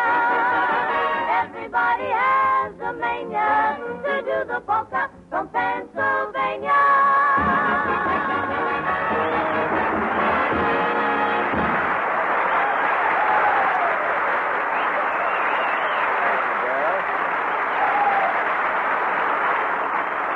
Thank you very much, girls. Say, they were swell, weren't they, Portland? Yes, the show is going great. Say, if I only had an announcer now, I'd be all set. Come in. Mr. Allen here. Why, I'm Fred Allen. I saw your ad in the Times. The Times? You don't look like a man who reads the Times. No, I'm strictly a Joe Palooka man. Well, I don't know if we can use another palooka on this program, sir. I ought to make a great radio announcer. Well, what makes you think so? I've tried everything else and failed. What is your name, sir? Godfrey. Arthur Godfrey. Well, all right. You have a portable clack, I see. Well, all right, All right, Mr. Godfrey, I can use an announcer on the program. Now, here is one of our commercials. Would you mind reading this over? I forgot to tell you, I can't read. You want to be an announcer and you can't read? Do you think it'll hold me back? No, not on this program. I tell you what, you can put our message to motorists in your own words, Mr. Godfrey. You have some words of... Because every mile you drive uses up a part of America's stockpile of rubber in the tires of your car. That's why Uncle Sam is asking us to drive only when we have to. And to keep that speedometer needle under 35. To save rubber and keep our cars in service for the transportation we must have. Because, brother, if you was careless today, you was going to be carless tomorrow. Well, that's excellent, Mr. Godfrey, but this, after all, is the Texaco show. Could you work in a sly reference to Texaco dealers, could you? Get a load of this, Fred. Your Texaco dealer is the man who can help you save rubber. When he checks the pressure and the condition of your tires regularly, not every once in a while, but regularly, those tires are going to last longer. And what's more, your car's going to last longer, too, when a Texaco dealer takes care of it. How am I doing? Mediocre? No, but you're working up to it. Well, how's this? Now, right now, when every mile counts in gasoline consumption, use your Texaco dealer's high-quality gasoline. Texaco Fire Chief or Premium Texaco Sky Chief. And your parting shot, Mr. Godfrey? Make a Texaco dealer your car warden. He'll help you care for your car for your country. Mr. Godfrey, the job is yours.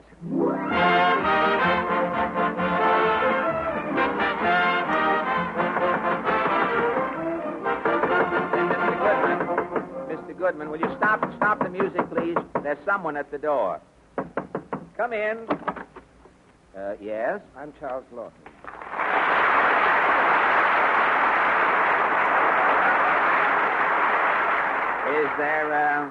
Is there something on your mind, brother? I saw your ad in the Times.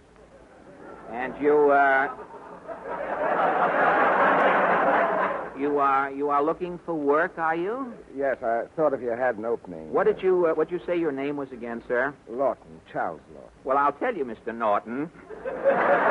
We can't hire any stray actor who happens to come sniffing around here looking for work. You mean to work for you, an actor has to be good? Well, first he has to be cheap. That is first. Now, frankly, what is your rock-bottom salary, Mr. Norton? I'll take an IOU every week, and Saturday nights you can toss me for it.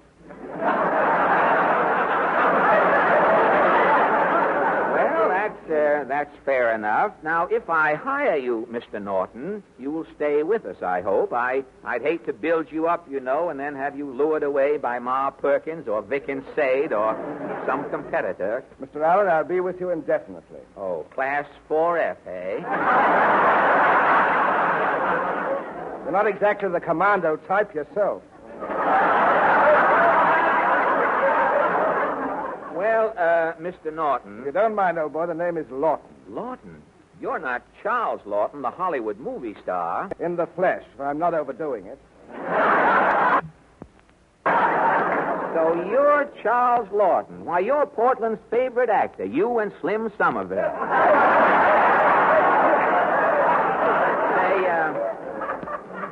Say, Portland... Yes? Here's where we finally got our guest star. This is Mr. Charles Lawton. Hello, Portland. Gosh, Mr. Lawton. You were wonderful in The Hunchback of Notre Dame. Thank you, Portland. I see you're wearing it in front this year.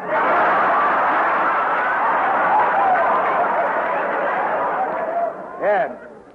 My vest is sailcloth. It bellies in the breeze.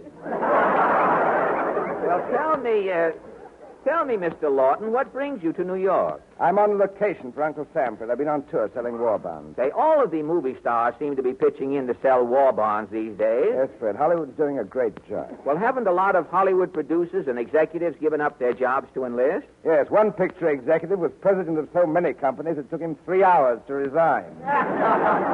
Say, he must have thrown hundreds of relatives out of work that day.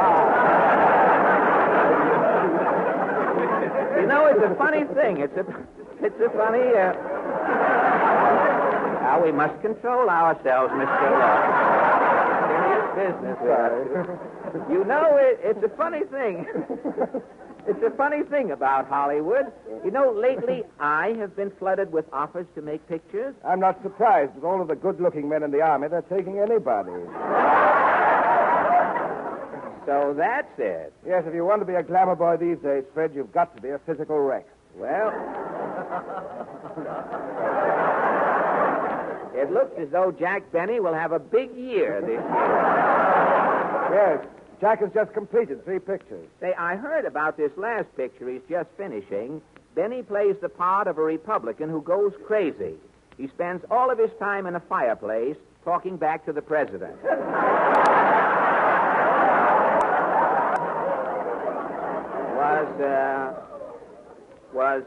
Was that a joke, Mr. Lawton? Yes, I stoop to levity on occasion. You didn't quite make it this time. If you want to quibble, no.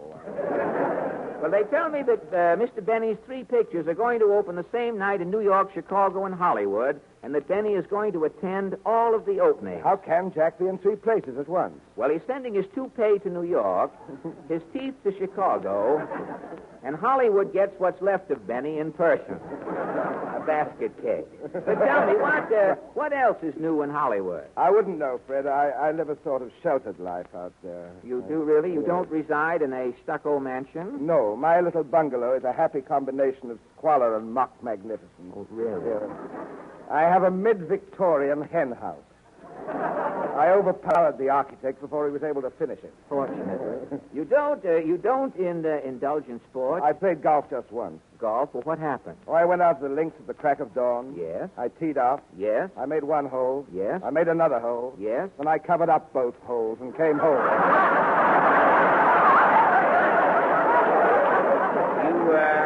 You were through with golf. I sent my caddy back to his widowed mother and turned my niblick into the scrap drive. But what do you do for excitement out in Hollywood? Oh, some nights I sit around working on my taxidermy. Oh, you do? You're a taxidermist? Yes, my hobby is stuffing field mice. Oh, stuffing field mice. Well, isn't it rather tiring? It is a little bit strenuous, overtaking them, old boy. Well, what? Too bad they didn't get away in this instance. Well, what other diversions intrigue you? When I crave a rollicking evening, I take my tiddlywink set and go over to May Ropeson's. Well, that sounds exciting. Yes, I sit and tiddly and May sits and winks. At 10 o'clock, May rises and curtsies. I put on my white duck Inverness, blow May a lumbering kiss and leave. Gad, that's living. Yes. Life to me is the tilt of a buzzard's wing. You're a born playboy. I'm hotter than the rear axle of a Jeep. I can imagine. Enough about Hollywood, Fred. What about this job in radio? Radio? Radio? A man with your reputation? Radio fascinates me, Fred. I'd like to be a star in one of those serial programs. Serial programs? Why? Well, Fred, things have been going too good for me. I'd like to have a little trouble for a change. If I was a star of a serial program, I'd have plenty of grief. All right. Of course, first we'll have to get you in the mood, Mr. Lawton. You will have to suffer. Can you make me feel miserable, Fred? Well, I think so. Now, close your eyes. They're closed. Think of Victor Mature. Victor Mature, yes. Now, open your eyes. All right. And look at yourself. Yeah. How do you feel? Miserable. Good. Tonight, ladies and gentlemen, Mr. Lawton gets his wish. Tonight he will star in a radio serial. And this masterpiece will go on immediately following Mr. Al Goodman's version of 1,000 Roses.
was very nice. Now, where's that new announcer? Mr. Godfrey. Coming, Mr. Allen. Don't hurry me. 35's the limit, you know. Now, how about another message from Texaco dealers, Mr. Godfrey? Okay, here's an idea I got from an air raid warden I was talking to the other day. Would you believe it? That air raid warden's got a map that shows every danger point in his district. Well, that's mighty interesting, but after all, what has that got to do with Texaco dealers? Well, you see, your car warden, that's your Texaco dealer, has a map of danger points, too. Uh-huh. Danger points in your car. That map is the lubrication chart he uses when he gives your car his famous Marfac 40-point lubrication service. Uh-huh. He just doesn't give your car a couple of squirts with a grease gun.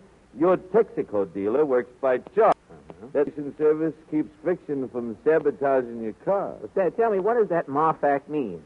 Marfac? It's a super tough Texaco chassis lubricant that won't readily wash out, pound out, or squeeze out. And that's important these days. Make sure your car gets this protection. Get Marfac 40-point chassis lubrication from any Texaco dealer, coast to coast. Well, thank you, Mr. Godfrey. You're welcome.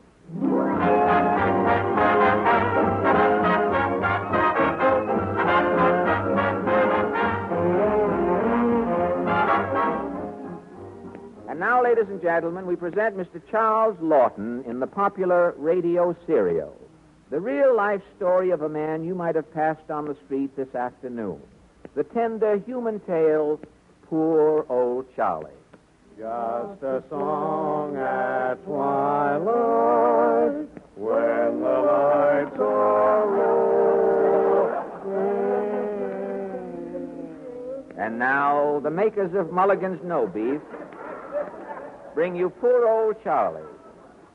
You remember as we left Charlie yesterday, things looked mighty glum in Centerville.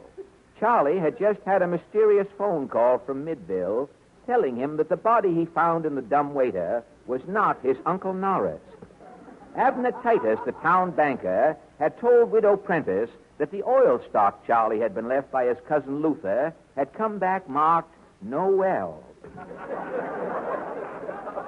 And the sheriff had threatened to arrest Charlie on the complaint of Myrtle Trent, the taxi dancer, who said that Charlie's nephew, Balsam Schmidlap, had disappeared after running up a bill for $189 at 10 cents a dance. Charlie's grandfather, Henry, who got his beard caught in the assembly line at the big airplane factory, came home with a propeller riveted to his head and his landing gear retracted. Well, in the kitchen with his wife, poor old Mary. Poor old Mary speaks. Charlie, something's burning. It's just me, Mary. I've got my leg caught in the oven. Well, take it out. Smells like it's done. I guess I'm getting absent-minded, Mary. Seems I'm always putting my leg in the oven. Look at your toes.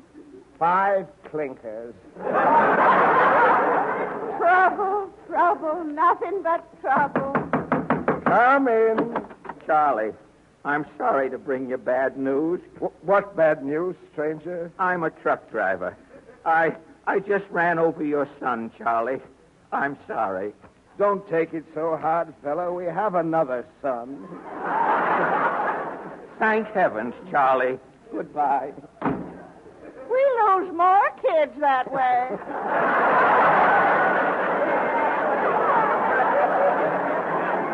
Seems like we was just born to have trouble. What's that? Oh, that's Grandpa Henry. He's moaning again. What's the moaning about? Well, he bet all his Social Security money on the Yankees. Old fool, who told him to bet on the Yanks? Grandpa Henry bet on the Yankees in the Civil War. He won. He's been betting the Yanks ever since. Come in. Charlie, I'm sorry to bring you bad news again. You're that truck driver, ain't you? Yes. You said you had another son, Charlie. Yes, I got another son, Rollo. You did have another son, Charlie. You ain't run over Rollo. I backed up. Stranger, you gotta find another street to drive on. why, Charlie? I'm fresh out of shuck. Oh, trouble, nothing but trouble. No furniture, no money. Grandpa Henry laying there moaning, no food. If we was only cannibals, Charlie. This is a meatless day, Mary. Besides, Grandpa Henry's mostly gristle.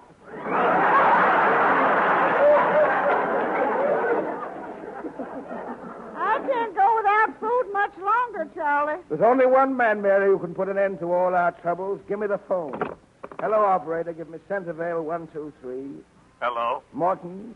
Yeah? This is poor old Charlie. You've got to get us out of this, Morton. Mary and me have got more trouble than we can stand. You've got to help us. I'll be right over, Charlie. It's about time. He's the only man can stop this misery. Come in. Charlie, I hate to bring you bad news. The truck driver. Are you back again? Were you expecting a man? A fellow was running across the street towards your house. Stranger, you didn't. I ran over him, Charlie. Our troubles are over, Mary. Thanks to you, stranger, me and Charlie is free. No more trouble, no more misery. Thanks to me. Yes, you've killed the author of poor old Charlie.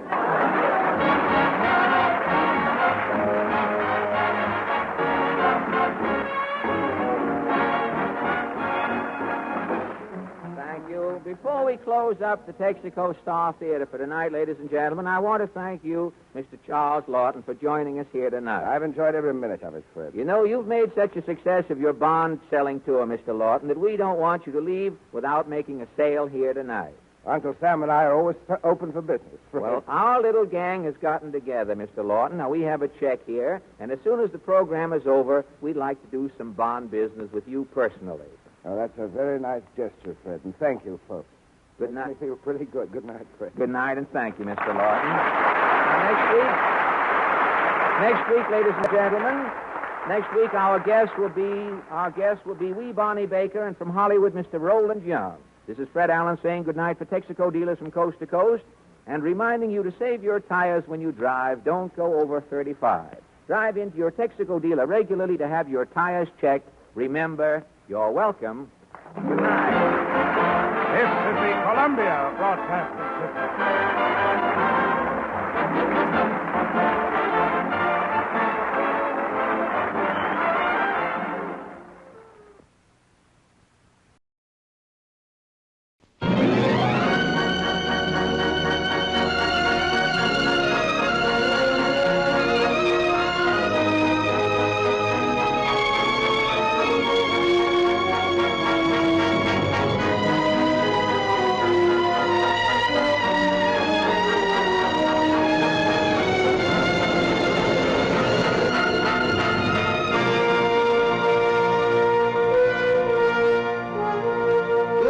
So close as to be chained together in the soul. Man is not truly one, but two. Now, supposing we could break that chain, separate those two selves, free the good in man and let it go on to its higher destiny, and segregate the bad. Let it destroy itself in its own degradation. Good heavens. Why, Dr. Jekyll? Hopelessly insane. This is pure balderdash. You're dealing with things it would be better not to mention for your own sake. There might be trouble.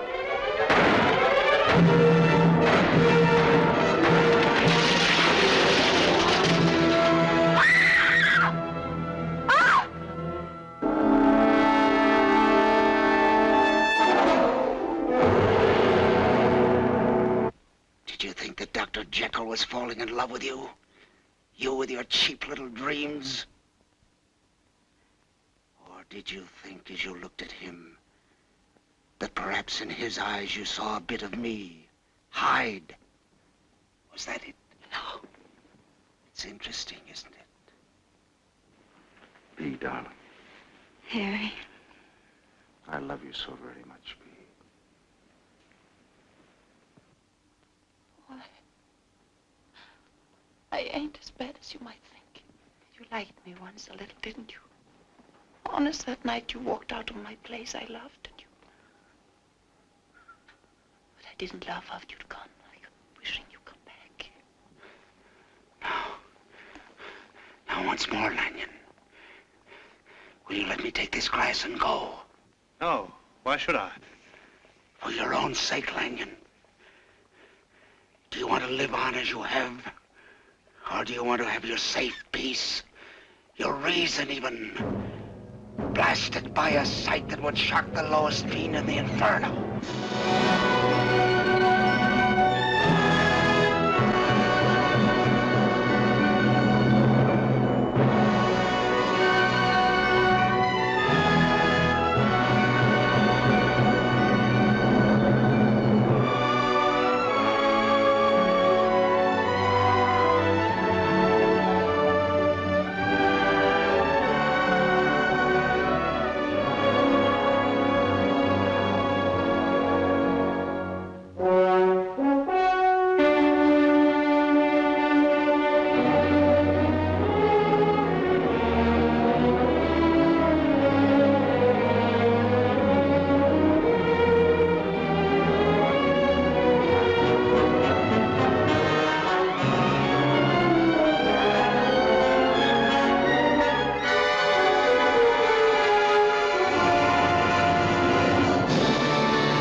Now it is time to go back to Dodge City with Gunsmoke.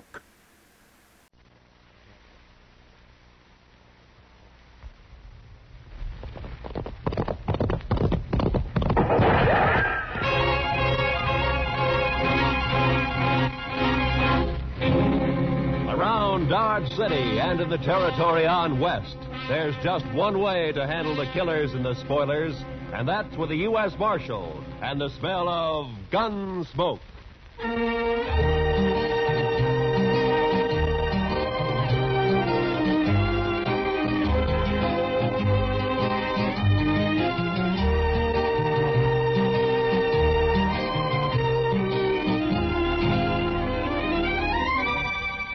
Gunsmoke, starring William Conrad. The story of the violence that moved west with young America. The story of a man who moved with it. Matt Dillon, United States Marshal.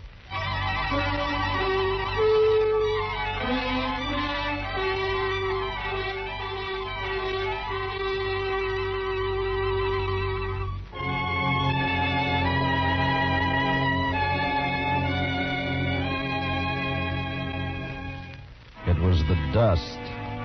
The heat was bad enough in Dodge City, but out on the plain, it was the dust. The sun was a burning red-brown chip in the sky, and the sweat on a man never had a chance to drop. It was blotted and dried with dust. Doc, Chester, and I had ridden to old man Gore's place 10 miles out. He'd had some trouble with one of the hands. Fella had gone loco with liquor and had been shooting up the cattle. We found him, stripped naked nearby on his haunches, crying, drunk over a parched water hole. Doc had got him to bed and fixed him up some. And now we were heading back for Dodge. Darn horse. Seems he's just bound to stomp all the dust in Kansas in my eyes. Maybe the marshal will buy you a camel, Chester. This keeps up, we'll all buy camels. I remember the time back in Waco when I was just a small... Chester, boy. You see something ahead on the side of the trail there? Yeah, maybe. It looks like some poor calf strayed off and dropped. I don't think so. It looks like a man. Come on.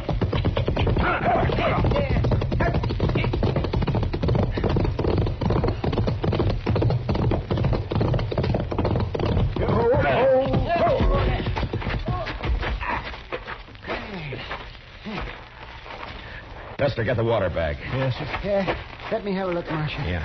Let's see. Heat. Is he all right? Well, depends on how long he's been lying here. Here you are, Mr. Dillon. Open up his shirt, Marshal. Chester, get some of that water on his wrist. All right. He looks like an Easterner, huh? Sure not dressed for this country. Oh, that's better. That's better. Try to get a few drops in him. All right. No, not too much, Chester. Not in his nose, Chester, his mouth. Well, my gracious, I'm sorry, Mr. Dillon, but he moved his head. It's not so easy to hail. Look, he's awake. You're all right, mister. Just take it easy for a bit now.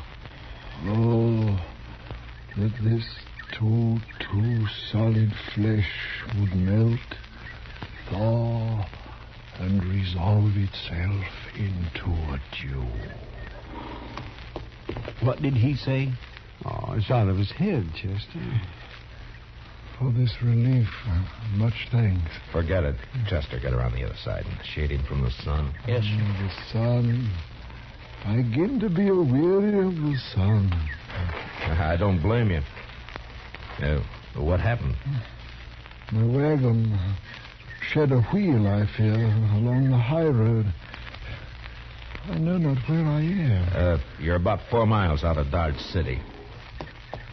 Kansas. Kansas. Oh, I would give all my fame for a pot of ale and safety. We better get him to town quick. He's in a bad way. He's delirious. You think you can make it on a horse? We'll take him into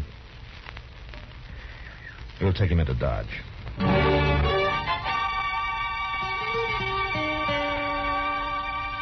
And he passed out again. We tied him across Doc's horse. Doc and I doubled up, and Chester rode behind. The stranger was a tall, skinny man with a face like a friendly mule. Big hands and thin wrists stretched out from his sleeves. He had no papers on him, nothing. Until he woke up, we wouldn't even know his name. Doc settled him down in the back of his place, and he was still asleep when Chester and I rode out to where we figured he'd left his wagon. Wasn't hard to see when we found it. What color wagon would you call that, Mr. Dillon? Puce, Chester. Puce. I guess so. Seems to be some writing on the side there. Yeah. Oh, Irving Henry, thespian supreme, disciple of the immortal bard. I should have known he was a religious man. He's an actor, Chester, the immortal bard. Shakespeare, William Shakespeare, wrote plays, poems. Hi. But you think he let the horses go, Mr. Dillon? I was wondering that. Seems to me he'd have ridden for help instead of trying to walk. Horses couldn't have got out of the harness ourselves. Let's take a look at the wheel. Huh? I wish we could wait till the sun goes down. It's going to be awful hot work, Mr. Dillon.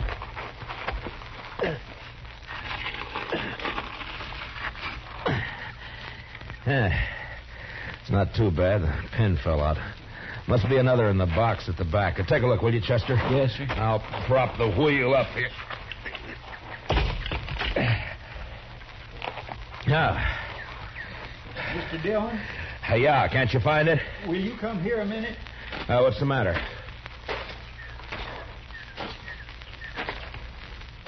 Take a look in. Chester, get the water bag. Yes, sir. Yeah. At the wagon. And then I saw the hand sticking out from behind the trunk. You didn't have to be the doc to know that it was a dead hand. The body was of a man about 40. He was dirty. And in a greasy, torn waistcoat, I found a pocketbook with his name. Sam Matchett. And that was all. Below his left shoulder and his back was a patch of dried blood. And in the middle, a bullet hole. We got the wagon wheel on, hitched up our horses, and drove into Dodge.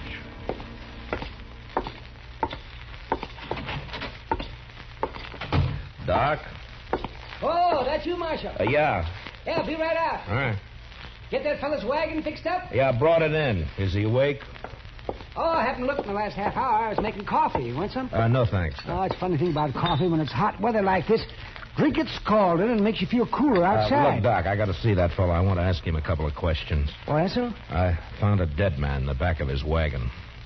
You don't say. You better take a look. Chester's bringing him in the side. Oh, sure. You want to go on back? Yeah, thanks, Doc.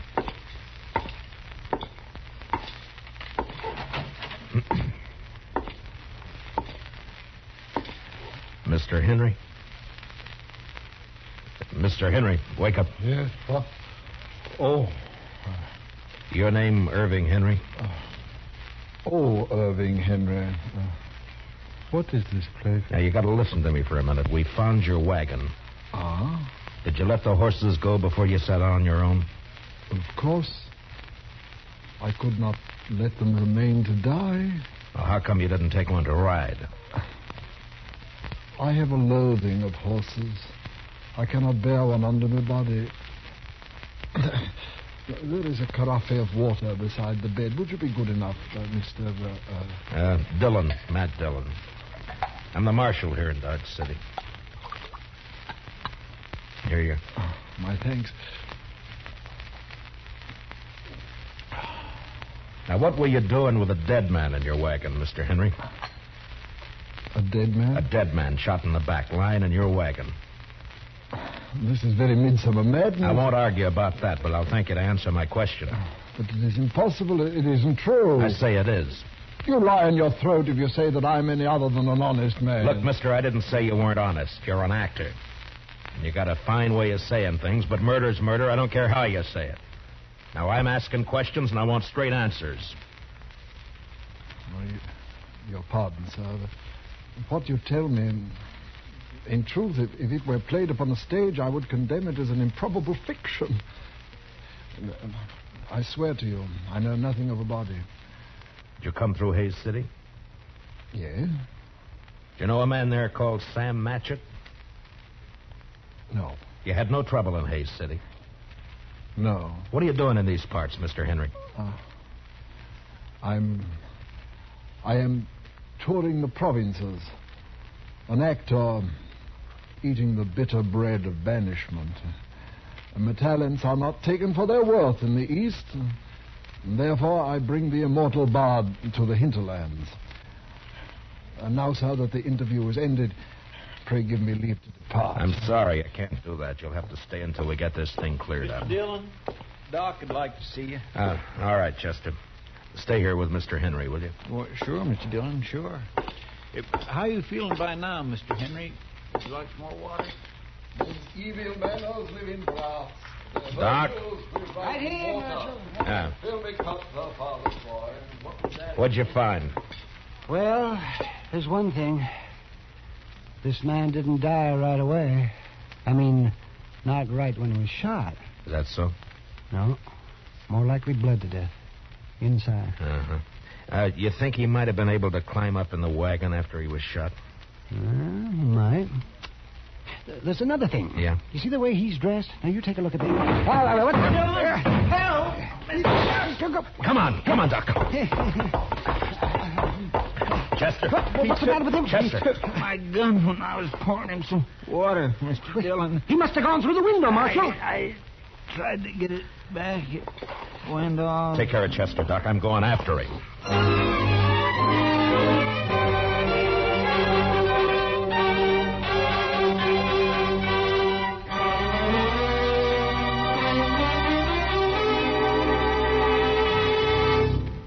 We will return for the second act of Gunsmoke in just a moment. But first, do you know how old the school building in your community is? If it's over 25 years old, the chances are that it's woefully inadequate to the present demands on it. Certainly thousands of schools all over America are unable to meet the needs of a greatly increased enrollment. And all our school children will suffer unless all of us work actively to improve conditions. Join with the groups in your community working for better school conditions. Remember, better schools build a stronger America. Now, the second act of Gunsmoke.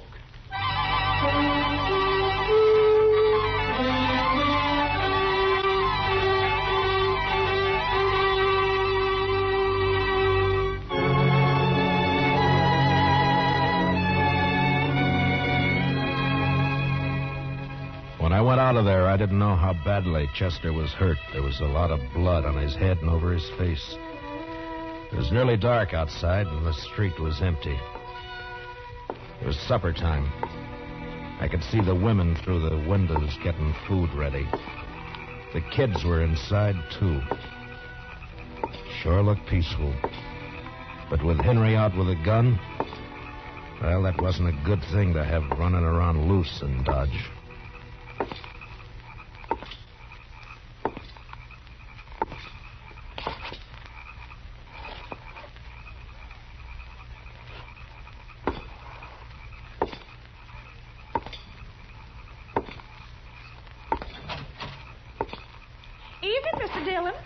Did you see a man run down the street, Miss Fletcher? Well, no. Oh, you better get inside and lock your door. Don't come out again. There's a killer loose.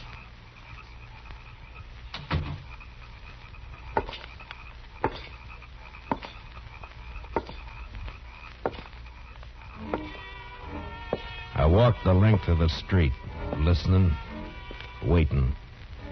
And when I got to the end, there was nothing. He hadn't taken a horse, I'd have heard that.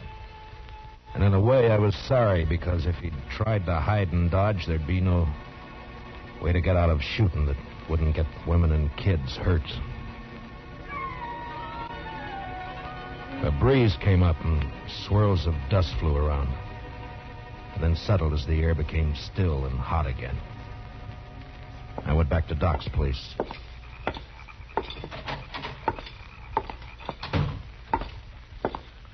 Oh, did you find him, Marshal? No.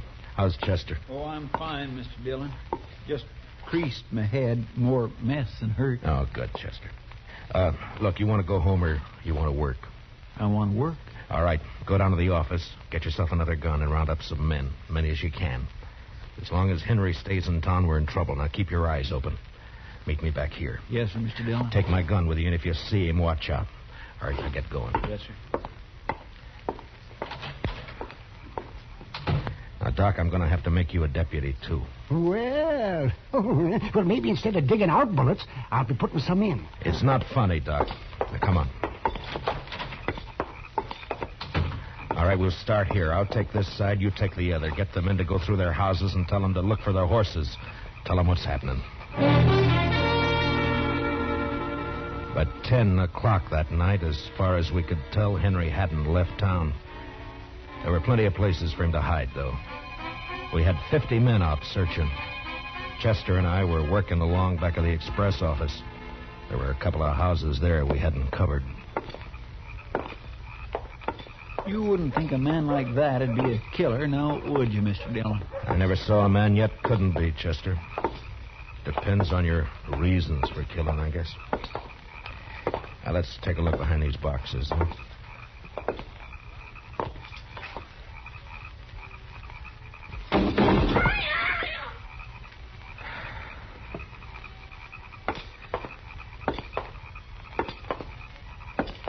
You think he could have got this far?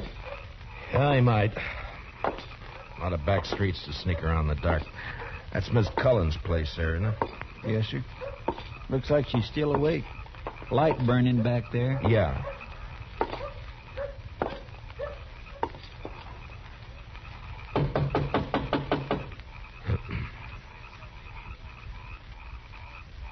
Seem a bit cooler to you tonight, Mr. Dillon? Yeah, a bit.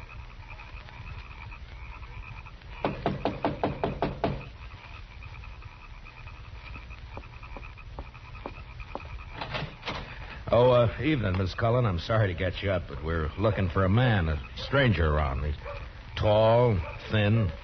You seen anyone about tonight? No. No, I haven't. Oh? How's the kids? Oh, they're fine. Thank you, Mr. Dillon. Fine. Uh-huh. Well, you keep the place locked tight, Miss Cullen. Don't let anybody in tonight unless you know who it is. All right. Good night, Mr. Dillon. Good night, ma'am. Well, now that's strange. She didn't even say hello to me, and I know her better than you do, Mr. Dillon. Chester, round up the others. Get them over here.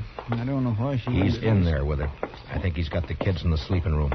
Oh. Sent her out to get rid of us.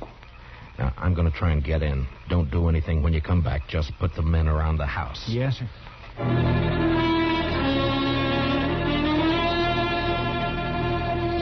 I'd seen Miss Cullen make a move with her head, and her eyes said the rest.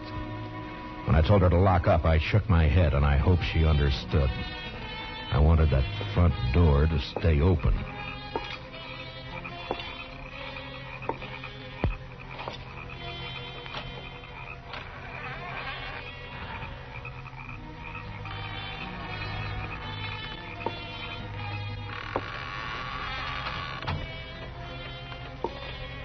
Keep my promise as soon as I can. He was in there, all right. I could hear him. I wanted him alive, but I wasn't going to risk hurt to Miss Cullen or the kids getting him. Please. I did what you asked. Don't hurt the children, please. They will never know this night. And in the morning, when they wake. What's that?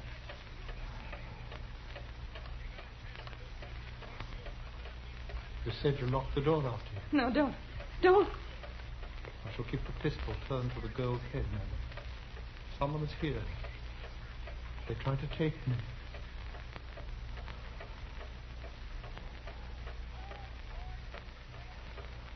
Who is it? Who?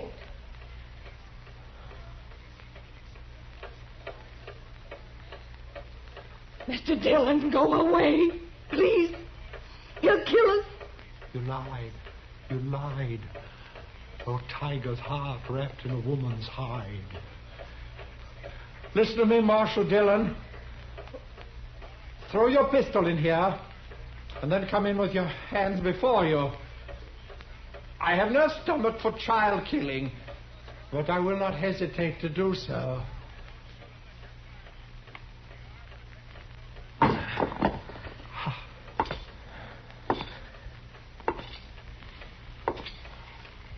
Now, give me the gun, Henry. No. You won't be able to get out of this. I must. There is living to be done. You know, that fancy talk isn't going to help either. Now, why don't you climb down? What happened to Matchett? Nothing happened to Match. Why'd you kill him? I didn't. In 5 minutes or less, there'll be 50 men or more around here. Now, what are you going to do?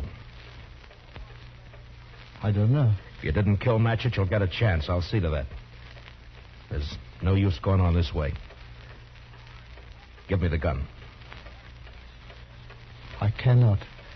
It is my prop of salvation. No gun is salvation to anybody. Put it down. You must tell the men to go away, Marshal Dillon. I'll have to take one of these children with me for my protection. No. Shed a tear for me, madam. I have the greater need. You do a lot of talking, mister. I'd like to see you turn the gun away from that kid's head. That'd take more than talk, wouldn't it, though? I have no skill with such a weapon. Why should I match with you? I want to live. You're going about it the wrong way. The smallest worm will turn, being trod upon. Meaning? You gave me no choice when you brought me here. Would have been better to have left me lying in the dust. You don't understand. You don't know. Well, why don't you tell me? What good would it do?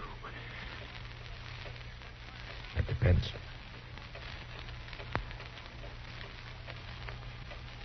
My life has been the theater. As a boy, I was a student of Shakespeare. You would look at me. Who would accept this face for Hamlet? This ill-shaped body for Romeo? His speech has become my speech, but the fools only look. They cannot listen for laughing. There have been ugly men before you. It hasn't been cause for murder. Why'd you kill Matchett? In New York, there was a man, a gross, stupid man, who fancied himself an interpreter of the bard. He took me as his apprentice. And together we set out for the tour. I would play only the voices. Never Richard. Never Henry. Never Lear. Only the voices. Whilst he, stumbling, drunken, he muddled and tore to a tatter the words that I should have spoken. You killed a man because you wanted to play a hero? How easily murder is discovered. Yeah, sometimes, I guess. It was yesterday. We were leaving Hayes City. We'd played there for 2 days, and it made me a laughing stock. It was night, and he became drunk and threatened to leave me in the next town. I made him stop the wagon, and taking up a pistol, I shot him. He did not die at first, and when I saw what I had done, I wanted him to live. And I put him into the wagon, and I drove on, hoping to find a doctor. Then, as the night passed, I saw that he had died. And I was afraid. The wagon broke down? Yes, I put my purse into his clothes and took his name for mine. How I've hated the name of Sam Matchett. But you wouldn't understand. I wouldn't? Well, what now? I want to live. I want my chance. You've done a murder. I can't let you go. You know that. Don't make it harder. I lost my husband 2 years ago. I know what it is to be alone. You've been alone, haven't you? I'm sorry. But you killed someone. We may pity, though not pardon thee, eh? I'm going now, Marshal. If you walk out of there with your gun, you're a dead man. Death's a great disguiser. I must have my chance. Don't do it, Matchett. There'll be killing. Madam, forgive me. I would not have harmed your children. Matchett, put down your gun. Let me go my way. Please. There are a lot of men waiting for you out there, Matchett. You know what'll happen if you open the door.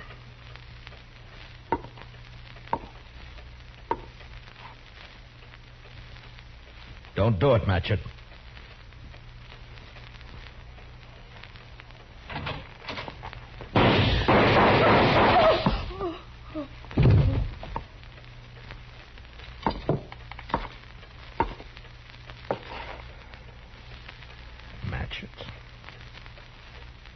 Sleep.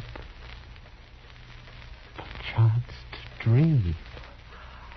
Aye, there's the rub. For in that sleep of death, what dreams may come.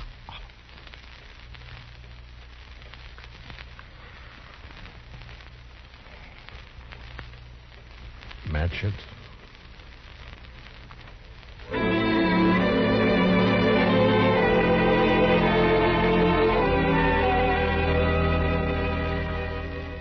He knew he was going to die. The minute he opened that door, he knew it. And maybe he wanted to, because he fired first, a single shot. We buried him in back of the church, and I found some words in a book to put on his grave. He that dies pays all debts.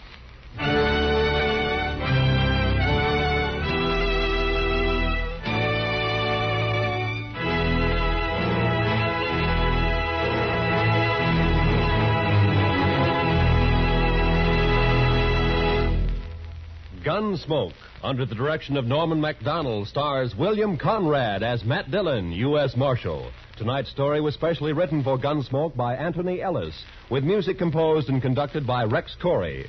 Hans Conried was featured as Henry, with Mary Lansing as Mrs. Cullen. Parley Bear as Chester, and Howard McNear as Doc. Join us again next week as Matt Dillon, U.S. Marshal, fights to bring law and order out of the wild violence of the West in Gunsmoke.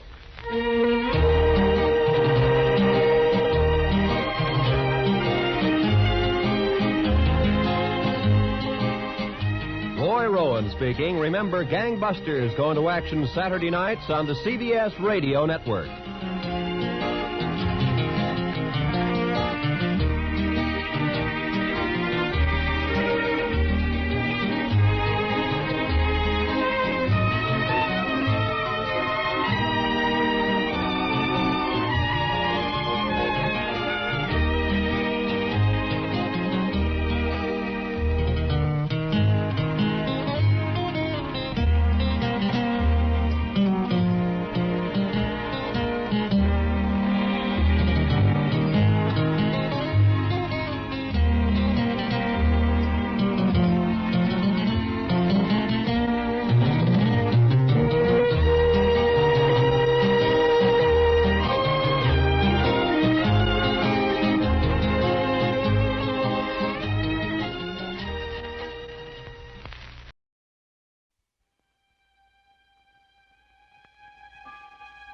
Do you find me attractive?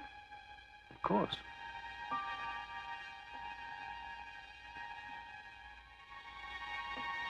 Would you want to sleep with me? Yes. Then why don't you? Because I love my wife, and it isn't worth jeopardizing my marriage.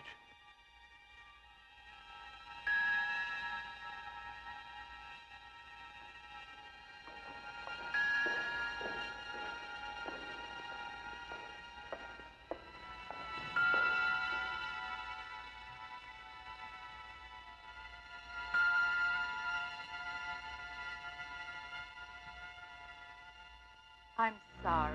I shouldn't have been so rude. Thank you for picking up.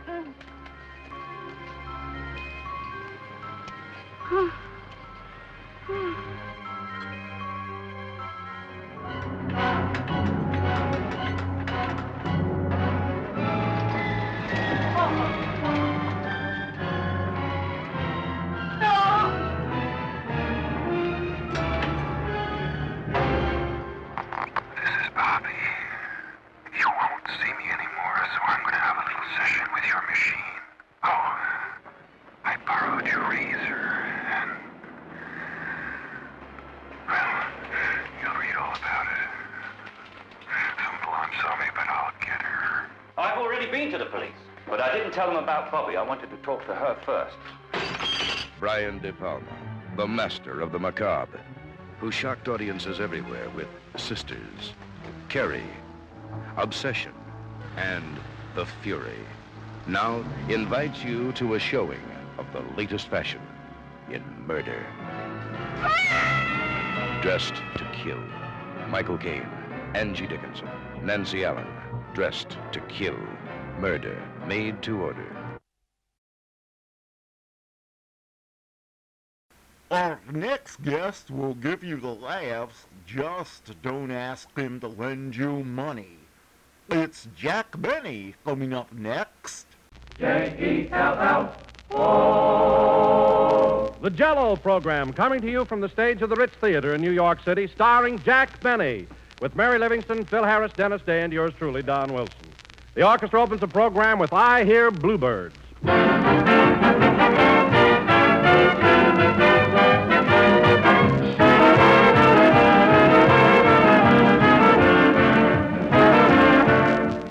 You know, friends, it used to be common kitchen practice to measure ingredients by a pinch of this or a little dab of that. But that was long ago, before this modern scientific day of level teaspoons and exact oven temperatures. Nowadays, the wise housewife makes it a habit to be strictly accurate, not only in cooking and preparing recipes, but in buying the foods that go into those recipes. For example, women today don't ask their grocers for just a gelatin dessert. No, sir, they're much smarter than that. They ask for Jell-O. And in that way, ladies and gentlemen, they make sure every time of getting that rich, distinctive quality and flavor which has made Jell-O famous the world over. So protect your pleasure and your pocketbook as well by always asking for Jell-O by name. Look for those big red letters on the box. They tell you that here is America's favorite gelatin dessert, Jell-O.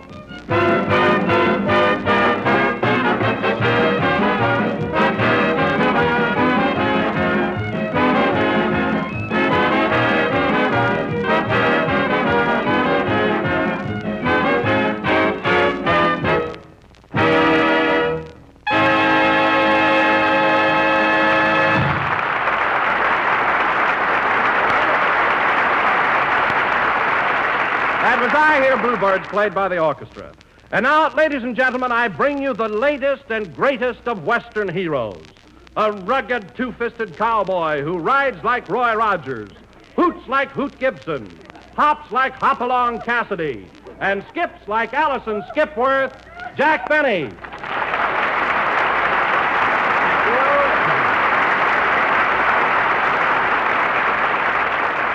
Thank you, thank you. Yippee again, folks. This is Two-Gun Benny talking. Bang, bang. And, Don, I gather from your introduction that you've seen Buck Benny Rides Again at the Paramount this week. Tell me, how did you like it? Well, Jack, I'm not saying this just because I'm a friend of yours, but the picture was swell and you were great in it. Really? But I thought you told me it was going to be in Technicolor. We tried Technicolor, but it didn't work out. You see, Don, due to a peculiar pigment in my skin, I photographed plaid. In fact, you couldn't tell where my suit left off and my face began. Tell me, Don, how did the picture go over? Did the audience seem to enjoy it? Well, Jack, you mean to tell me that you haven't seen your own picture yet? Well, I've been meaning to, Don, but it slipped my mind. I must drop in there one of these days. Why, Jack Benny, what are you talking about? Mary, I'm speaking to Don. The idea of telling him a big fib like that. What do you mean, Mary? Well... Never mind. Jack got a job as an usher at the Paramount so he could see his picture 6 times a day. Now, wait a minute, Mary. That wasn't me at all. That was my cousin, Boo Boo. We look exactly alike in a uniform. Well, all I know is I said hello, Jack, to Cousin Boo Boo, and you turned plaid. Mary, that wasn't me ushering. How many times do I have to tell you that it wasn't me? Oh, Jack. Stubbs, please. I mean, what is it, Don?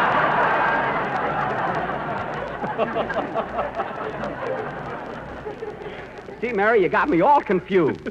What do you want, Don? I can't imagine you're taking a job as an usher. Why, you can go in and see your picture anytime you want to. For heaven's sake, Don, are you going to fall for everything Mary says? I told you it was my cousin, Boo Boo. We resemble each other, except that he has a mole on his chest. What are you laughing at? You got a hula dancer with a mole on yours. Now, Mary, for the last time, will you lay off? Lay off a Lalani.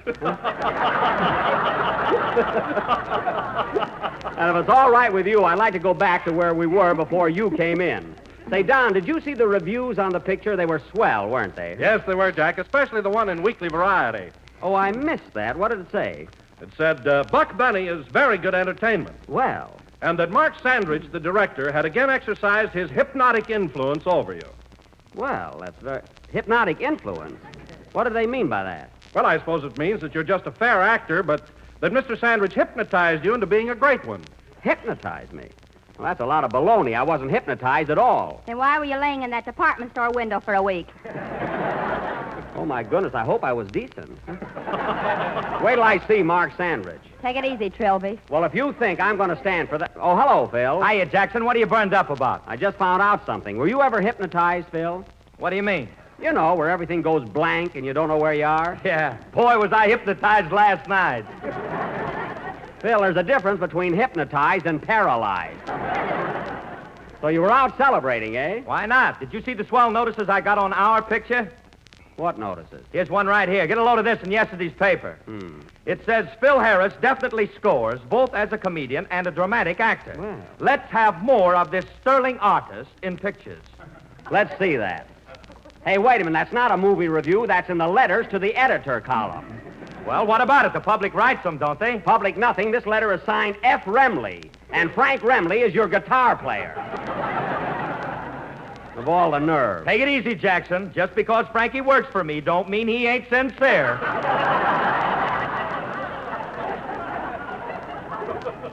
Look, Phil, that's silly. All your friends know that you two are always together. Why didn't he sign the letter anonymous? That's it, Frankie. That's the word we were trying to think of. Yeah.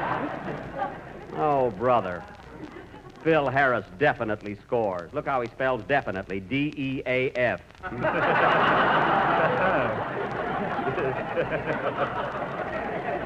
You know, Phil, I hate to ask a sterling artist like you to play a band number right now, but we're about due for one, so get going. Say, Mr. Benny. Oh, hello, Denis. I didn't see you. What do you want? I just want to tell you how much I enjoyed your picture the other night. Well, that's very nice of you, Denis. And I want to thank you for showing me to that swell seat down in front. Denis!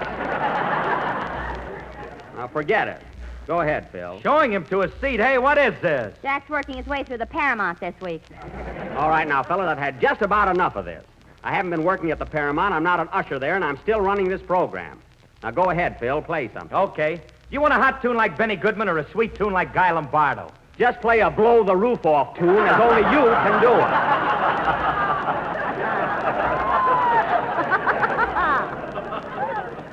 Soft tune like Guy Lombardo, yeah. Hit it. Hold it a minute. Answer the phone, Mary. Okay. You know, Phil, no matter what you play, it always sounds... Hello? Yes, he's here. It's for you, Jack. Mr. Whitman calling. Mr. Whitman? He says he's the manager of the Paramount Theater. Oh, yes. I better talk to him out in the hall. What's the matter with this phone? It's none of your business. I'll be right back, fellas. I wonder what he wants. Hello? Oh, hello, Mr. Whitman. Yes? Yes, this is number 32.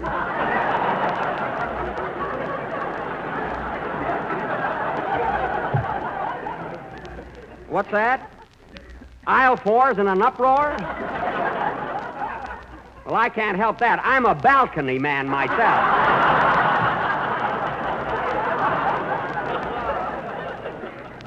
I know, but Mr. Whitman, but...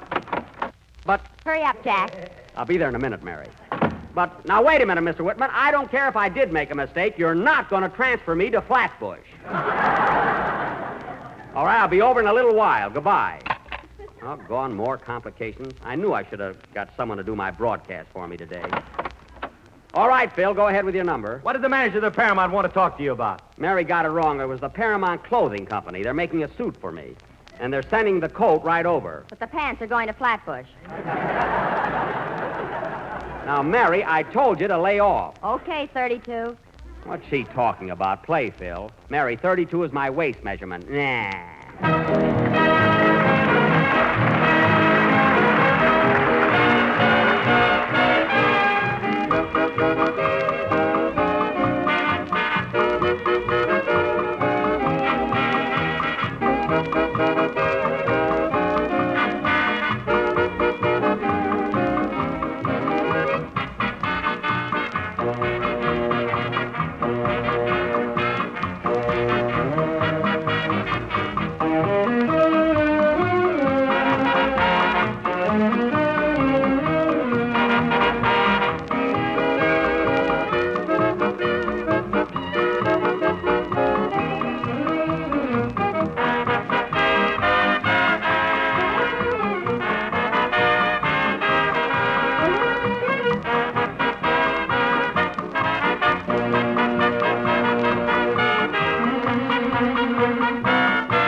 was Woodpecker Song, played by Phil Harris and his Peter Van Steeden Stooges. You know, Phil, I like these boys you borrowed from Van Steeden better than your own band. You do? Sure, they're real musicians. You notice how they keep their eyes on you when you're directing a number? Yeah, why do they do that? It makes me feel self-conscious.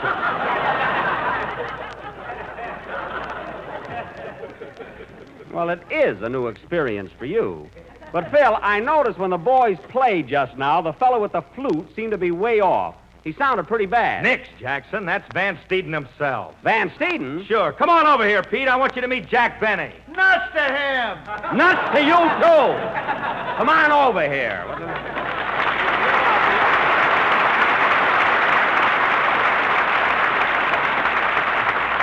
Well, you got a nice reception there. How are you, Mr. Van Steeden? I feel like a piano. Grand. Not bad for a starter, eh, Phil?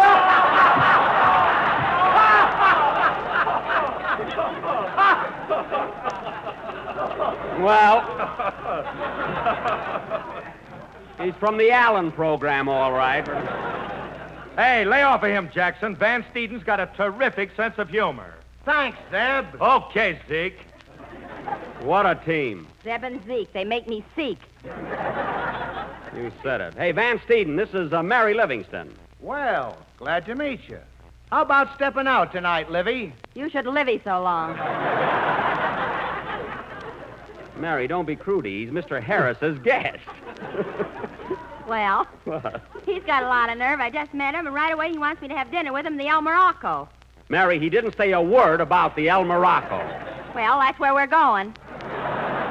Oh, you got it all settled. You hear that, Pete? You and Mary are going to the El Morocco. I ain't no Arab. Get it, Phil?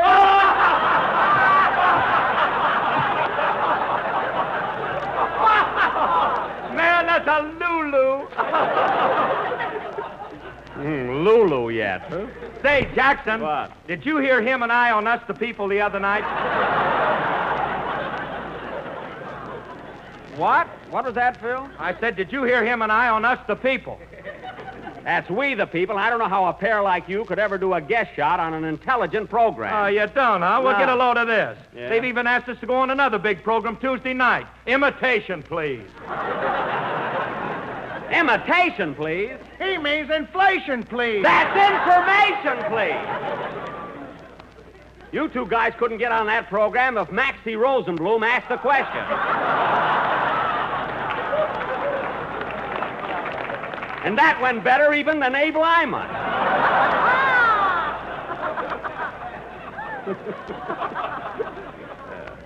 Believe me. Listen, brother. What? Brother, you wouldn't be so hot on that program yourself. Oh, I wouldn't, eh? Well, here's some news for you, Phil. I was invited to go on Information, Please, only last week, but I didn't accept the offer. Why not? You didn't know anything. I knew enough not to go on, didn't I? Say, Pete, let me ask you something. How long have you been band leader on the Fred Allen program?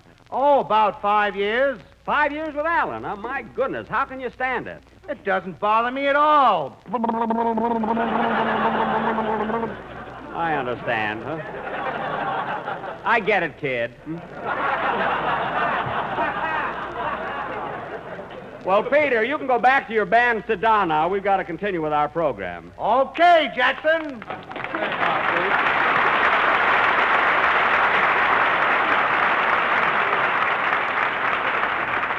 Yes, sir. Now, let's see. Oh, Denis. Yes, please? It's about time for your song. What's it going to be tonight? I'm going to sing Say It from your new picture, and I dedicate it to my girlfriend, Miss Fifi LaRose. Dennis, we had that all thrashed out.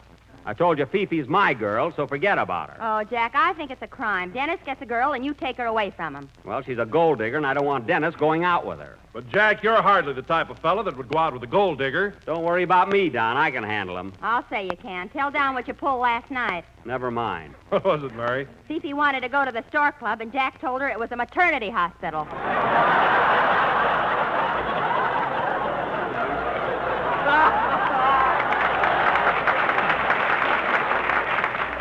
Well, it worked. Anyway, we saw a wonderful movie instead. How was Rochester in it? Shut up. Now, Dennis, as long as you're standing there with your mouth open, you might as well go into your song. I never saw such a hectic... Hold it a minute. Come in. Hello. Hello. Am I intruding? Well, we are right in the middle of a program. Well, look, could I say hello to Don Wilson? My wife and I are his most ardent fans. Don Wilson? Yes. Why, there he is. Say, aren't you the same... Oh, how do you do, Mr. Wilson? Well, how do you do? I'm so glad to know that you're such a loyal fan of mine. Oh, I'm a regular pest around my neighborhood. Everybody says to me, oh, you and your big fat Don Wilson.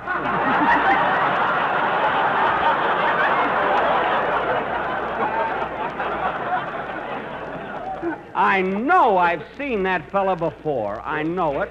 Thank you. Thank you very much, Mr.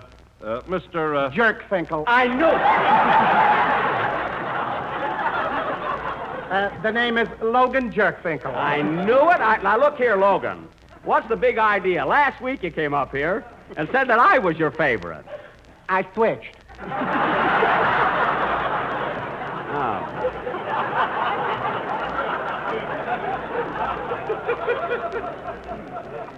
Well, frankly, Jerk Finkel, I'm disappointed in you. Oh, stop, Jack. You're a bigger Finkel than he is. Well, thanks, but I can't understand the guy. Last Sunday, he said that I was his #1 entertainer. Well, look, Mr. Benny, comedy is all right, but when Don Wilson talks about Jell-O, it just makes me forget everything. Oh. Well, thank you, Mr. Jerk Finkel. Now, Mr. Wilson, I hope I'm not imposing, but would you mind saying a few words right now about my favorite dessert? Oh, I'll be glad to, Logan. Ladies and gentlemen, whenever you're in the mood for a tempting and appetizing dessert, run down to your neighborhood grocer and ask him for a package of Jell-O. Sing it, kid.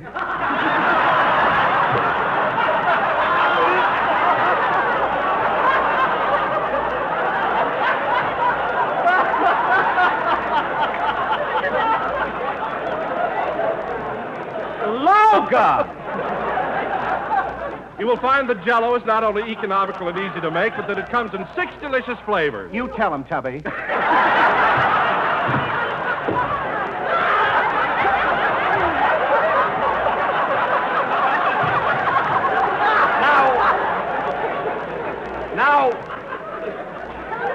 Now, please. So remember, ladies and gentlemen, always be sure to insist on genuine Jell-O. And look for the big red letters in the box. I just couldn't wait.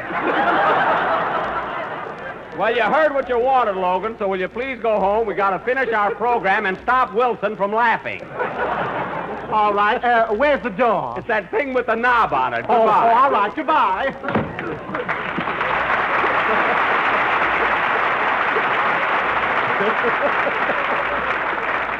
I hope he doesn't follow us to Hollywood. Sing, Logan, or Denis.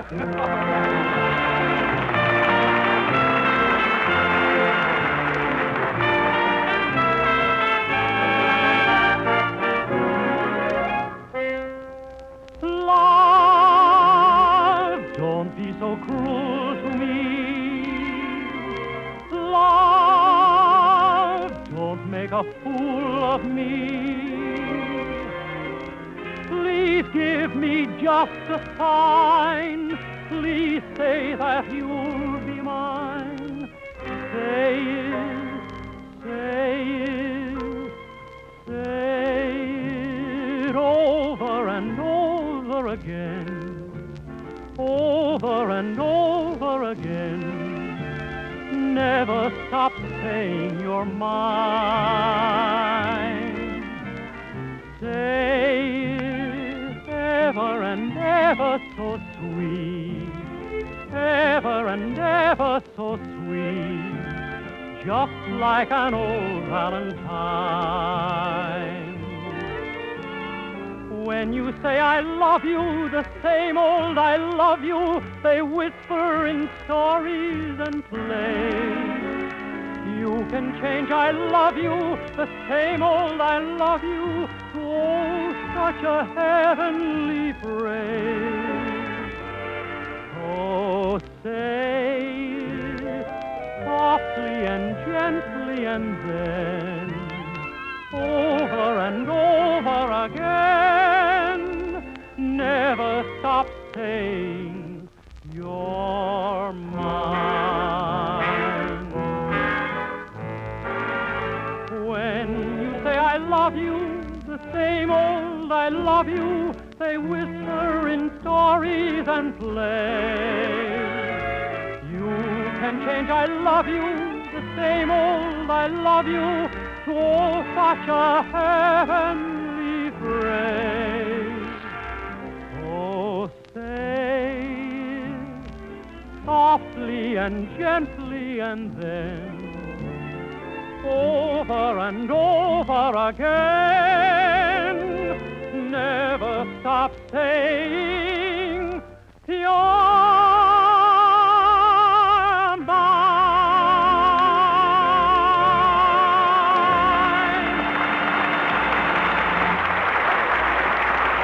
Yes, sir. That was Say It by Frank Lesser and Jimmy McHugh, sung by Dennis Day and accompanied by Phil Harris's orchestra, which is really Peter Van Stieden's, except Frank Remley, the guitar player, who still thinks he's in Hollywood. And now, ladies and gentlemen, I would like to announce that we are going to do an additional broadcast from New York City. Next Sunday, for our feature attraction, we are going to offer our version of one of radio's outstanding clam bakes. The program we are going to satirize comes to you every Wednesday night and is headed by a guy who eats Cracker Jack all year so he'll have Christmas presents for his friends.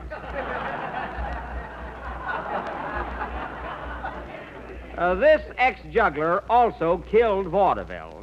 Say, Jack, if you're referring to Fred Allen, you've got a lot of nerve to say that he killed vaudeville. Well, he did kill vaudeville. He sent Power's elephants back to India. And you back to ushering. Now, cut that out, Mary. Cut that out, lest you do a guest appearance in Gimbel's basement.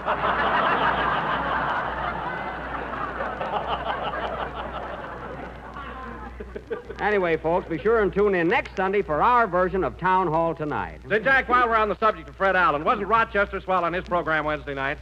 What? What'd you say? Rochester was on the Fred Allen show. Sure, didn't you hear him, Jackson?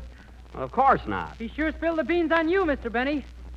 You mean he had the nerve to go on Allen's program and discuss my private life? Yeah. Rochester said he had to strap water wings on you before you got in the bathtub.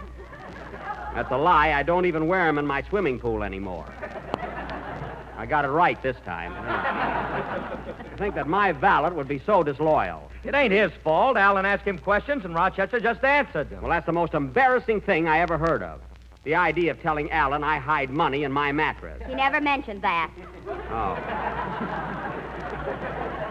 Why don't I keep my mouth shut?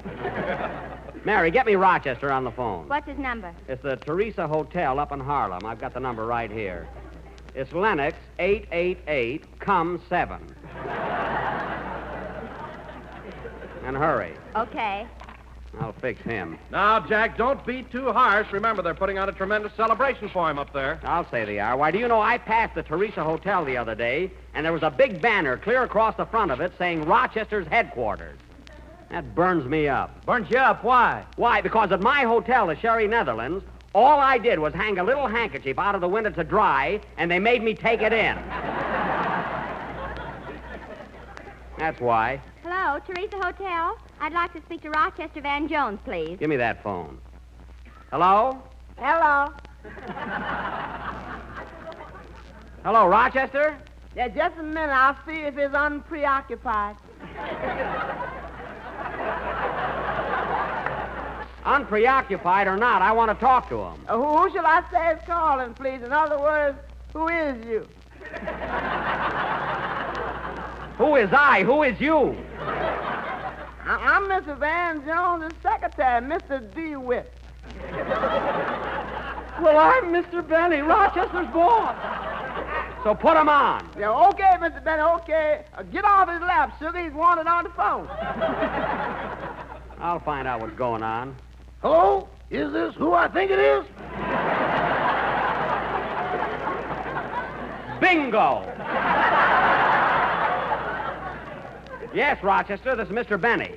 And I'm awfully sorry to disturb you, but there are a few questions I'd like to ask. In the first place, how can you afford to have a secretary? That makes three of us worrying about the same thing.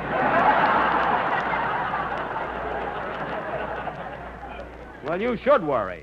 Now, Rochester, getting down to business, and I want the truth. Were you on Mr. Allen's program last Wednesday? Which Mr. Allen? Mr. Fred Allen. Were you on his program? Let me check on that. Oh, DeWitt. Never mind that. Now, let me ask you something, Rochester. Who gave you permission to appear on Mr. Allen's program? Mr. Allen? Oh, he did.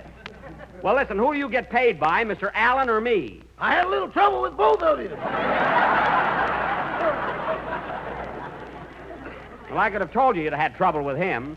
What'd he give you for appearing there? Toothpaste, Salopatica, a smile of beauty, and a very little cash. I thought so. Say, boss, I don't know whether I ought to tell you this, but Mr. Allen made me an offer. He wants me to be his valet. I don't know what he wants with a valet. He's only got one suit. Well, it needs pressing. You said it. Now, Rochester, what did you do about this offer? I turned him down, boss. Well, thanks, Rochester. I couldn't leave you. Well, thanks. I'm in too deep.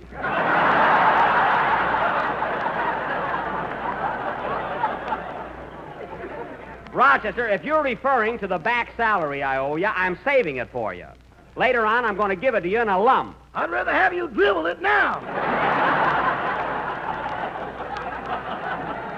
Look, Rochester, I didn't call you up to talk finance.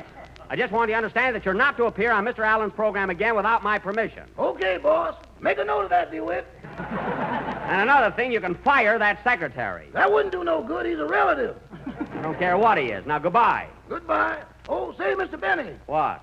Is it true we're going to stay here one more week? Yes, we are. I'll never make it. So long, boss.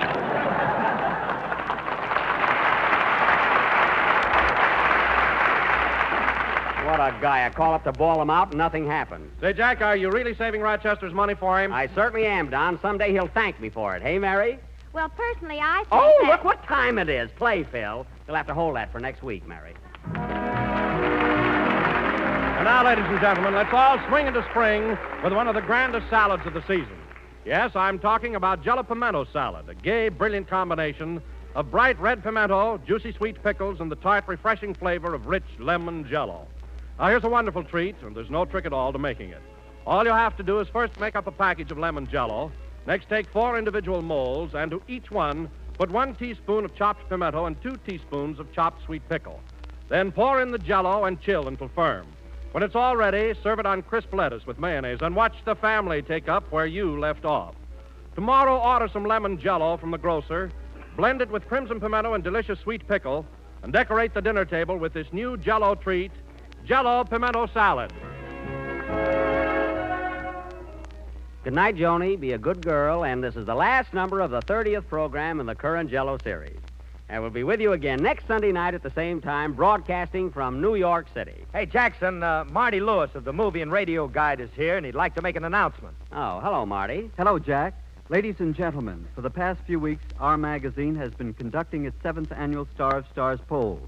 And I am very happy to tell you that Jack Benny was again voted the most popular comedian on the air. So congratulations to you, Jack. Thank you. In behalf of Movie and Radio Guide magazine and the millions of radio listeners, it gives me great pleasure to present to you this trophy. Well, thank you, Marty. Thanks very much. You're welcome, Jack, and I also want to announce that Don Wilson has again been selected as radio's outstanding announcer. Thank you, Marty. Thanks a lot. Well...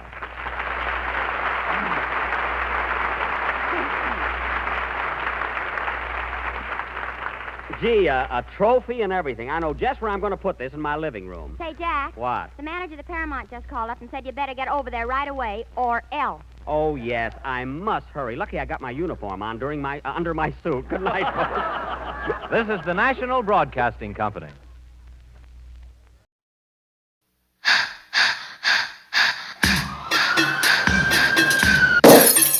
My name is Bob, and this is a picture of me. It was 1971, and me and my friends had just got an apartment in Portland, Oregon. You alone? What'd you think? I brought my rat-faced granny along to hold my hand? That's Rick, my old partner. Every once in a while, we'd get restless. Hey! Hit the local points of interest. What have you guys been doing? Reading Mickey Spillane or something?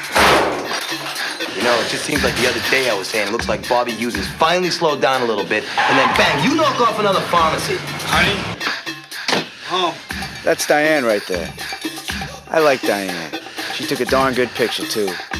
Better than in real life. Right out of the clear blue sky, you say you're going to clean up your hand. Diane, I can't do it anymore. I'm going straight, man. You ought to try it sometime. It's good for the soul. Thing is, no matter how good a rip-off artist you are, sooner or later, you pay the price.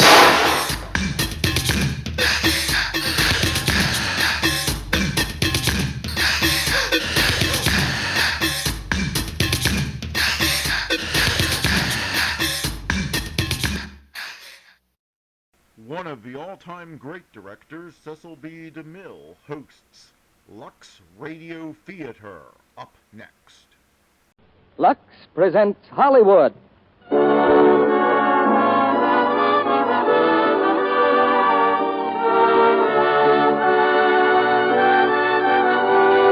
Lux Radio Theater brings you Charles Lawton and Maureen O'Sullivan in This Land Is Mine with Edgar Barrier.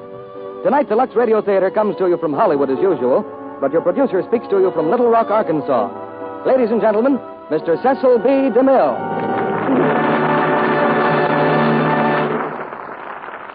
Greetings from Arkansas, ladies and gentlemen. Tonight I'm not far from the geographical center of the United States. In fact, right in the middle of the Lux Radio Theater audience. I've come here to join the people of Arkansas and Little Rock in paying tribute to one of their own.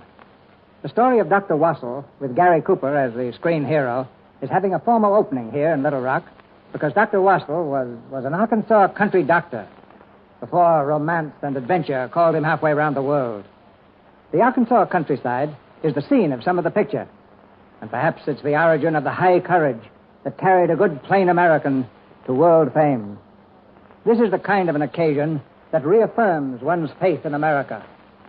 This war belongs to the ordinary people of the world, and there are those in the darkened countries of Europe who carry on the fight, too. Tonight's drama is about these soldiers without uniform, the army of the underground, which waits for the greatest day of our time, the day of liberation. Our play is the RKO hit, This Land Is Mine, and we have the same distinguished artist you saw in the picture, Charles Lawton. And co-starring with Charles tonight is lovely Maureen O'Sullivan. I've looked forward to every new Lawton play or picture since I first saw Charles act 13 years ago. That was on a stage in London, and it was evident that night that a brilliant new star had found a place in the theater. Later, he came to America and gave a fine performance for me as Nero in The Sign of the Cross.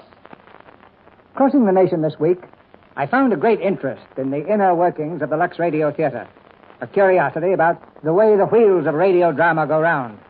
But one thing you all seem to understand is the fact that Lux makes the whole enterprise possible. There were questions about your favorite stars and requests for certain plays and pictures. Some of you even picked actual seats in this theater and visualized the play from an imaginary 8th-row center. Each time I make one of these trips, I feel a little closer to the people who gather with us on Monday nights. And because Lux Flakes has stood for top performance in its field for so many years, I get quite a kick out of being greeted wherever I go as that Lux man. And now, across the country, we raise the curtain on the first act of This Land Is Mine, starring Charles Lawton as Albert Lorry and Maureen O'Sullivan as Louise Martin, with Edgar Barrier as Major Von Keller.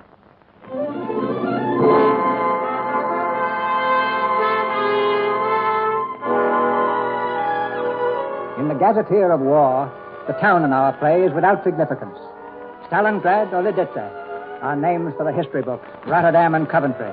It is enough to say our scene is somewhere in Europe. Nor will future generations identify the people of our play. Their names, too, in a world crammed with heroes and madmen, are only drops of water in a rushing river. We're concerned tonight only with what people did, with their capacities for glory and for shame. So easily, they might have been ourselves. From the diary of Albert Lorry. I've been a failure. My 40 years have been full of fears and confusion. People, the world, and the minds of men have left me spent and ignorant. I'm a schoolteacher by profession. In this little town, I've found my refuge. Yes, refuge. Though the boys I teach tend to hoot and laugh at me, so apparent is my weakness of will. If I've never been completely happy, it is equally true I've never been completely unhappy. Resolute and enduring are my books. God has spared my mother. And there is Louise Martin. She's also a teacher. As long as she's here, nothing else matters. From the Diary of Albert Lorry, April 5th, 1941. 2 weeks ago, the Germans seized our town. They came without violence. It has become evident the Nazis wish to be friendly. Now, this morning, for instance, a German soldier knocked at our door. He left a proclamation freshly printed. Well, what does it say? Read it, Albert. All public offices will function as heretofore without German interference, including law enforcement and the school system. Mother, they let us alone. Did you hear that? The school system? Yes, what else, Albert? However, any incident directed against the forces of occupation will come under the direct jurisdiction of the Commandant, Major von Keller. Please cooperate and help keep our civilian life free. Signed, Henry Manville. All right. Finish your breakfast, Albert. You'll be late for school. Yes, Mother. I have a surprise for you, darling. Look. Milk? How did you get it? The doctor gave me a prescription. Oh, are you sick? Oh, have I ever been well? Ever since you were born. Here, Mother, you drink. No. You know I can't stand milk. But there's no reason why you shouldn't. What's that? I heard a noise. It's probably just Louise's cat from next door. She should keep her filthy cat at home. All night long. Mother? Under the door. Look. It's just a paper, Mother. I'll get it. Why don't they knock? Why do they sneak things under the door? But it's nothing. It's only a... Liberty. Oh, it says liberty. Citizens. Unless the conquerors are driven out of our land, it means generations of slavery. We must resist. Let each of us say to himself, this land is mine. Troublemakers. This is dangerous, Mother. I'd better burn it. In the kitchen. Quick, and put on shade. And someone may see quick. We have a visitor, Mother. No. It's just Louise's cat in our windowsill. Chase him off. Chase him. As soon as I burn the paper, Mother. And hurry, Albert. You'll be late.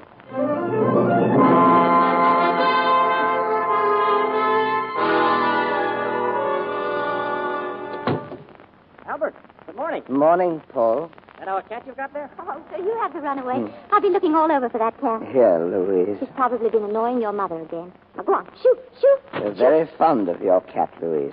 Paul, aren't you late for work? Oh, just got through fixing my bicycle. Flat tire. I guess it'll hold till I get to the railroad yards. We'll be late, too, Albert. Fine example to set for our pupils. Wait a second. Look, Albert. Come for dinner tonight. Yes, do. There'll be just us and George Lambert. George is bringing the dinner. Pigeons. My boss is so crazy about Louise, he even chases pigeons for her. Pigeons? Sure. George has some traps on the roof of the freight office. Will you come, Albert? Oh, thank you. But my mother, you see, she doesn't like to be left alone. You know, she's not very well. Oh, I'm sorry. Look, Albert, have you seen this? Oh, Paul, don't be crazy. Liberty. Yes, I burned our copy. Watch out. Hide it. Quick. Why? Can't you see, just turning the corner? 2 soldiers. Oh, I can't hide this. Hey, Aunt. Yeah? Want to read something? What is it? Something that should interest you. Here, let me see, Paul. Here. Where did you get this? Under our front door. We find many like this already, Paul. If you find any more, please tell us. Sure. You. Yes, sir. And it's your house? My house? Oh, no. Come along, Carl. Thank you, Paul. Keep in touch with her. Sure. Paul, do you know these soldiers? Well, what if I do? They're just doing their job. And are you doing yours? Look, why just pick on me? You don't say anything to George. Well, goodbye, you two. Come on, Albert. Walk faster. Yes, Louise.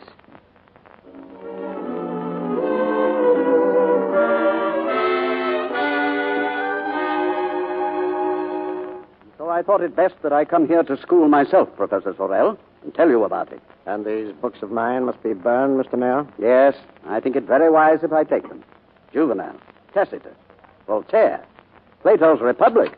Oh, I'm so sorry. We were told that Professor Sorel wanted... Come in, Laurie, come in. Miss Martin, good morning. I'm just leaving.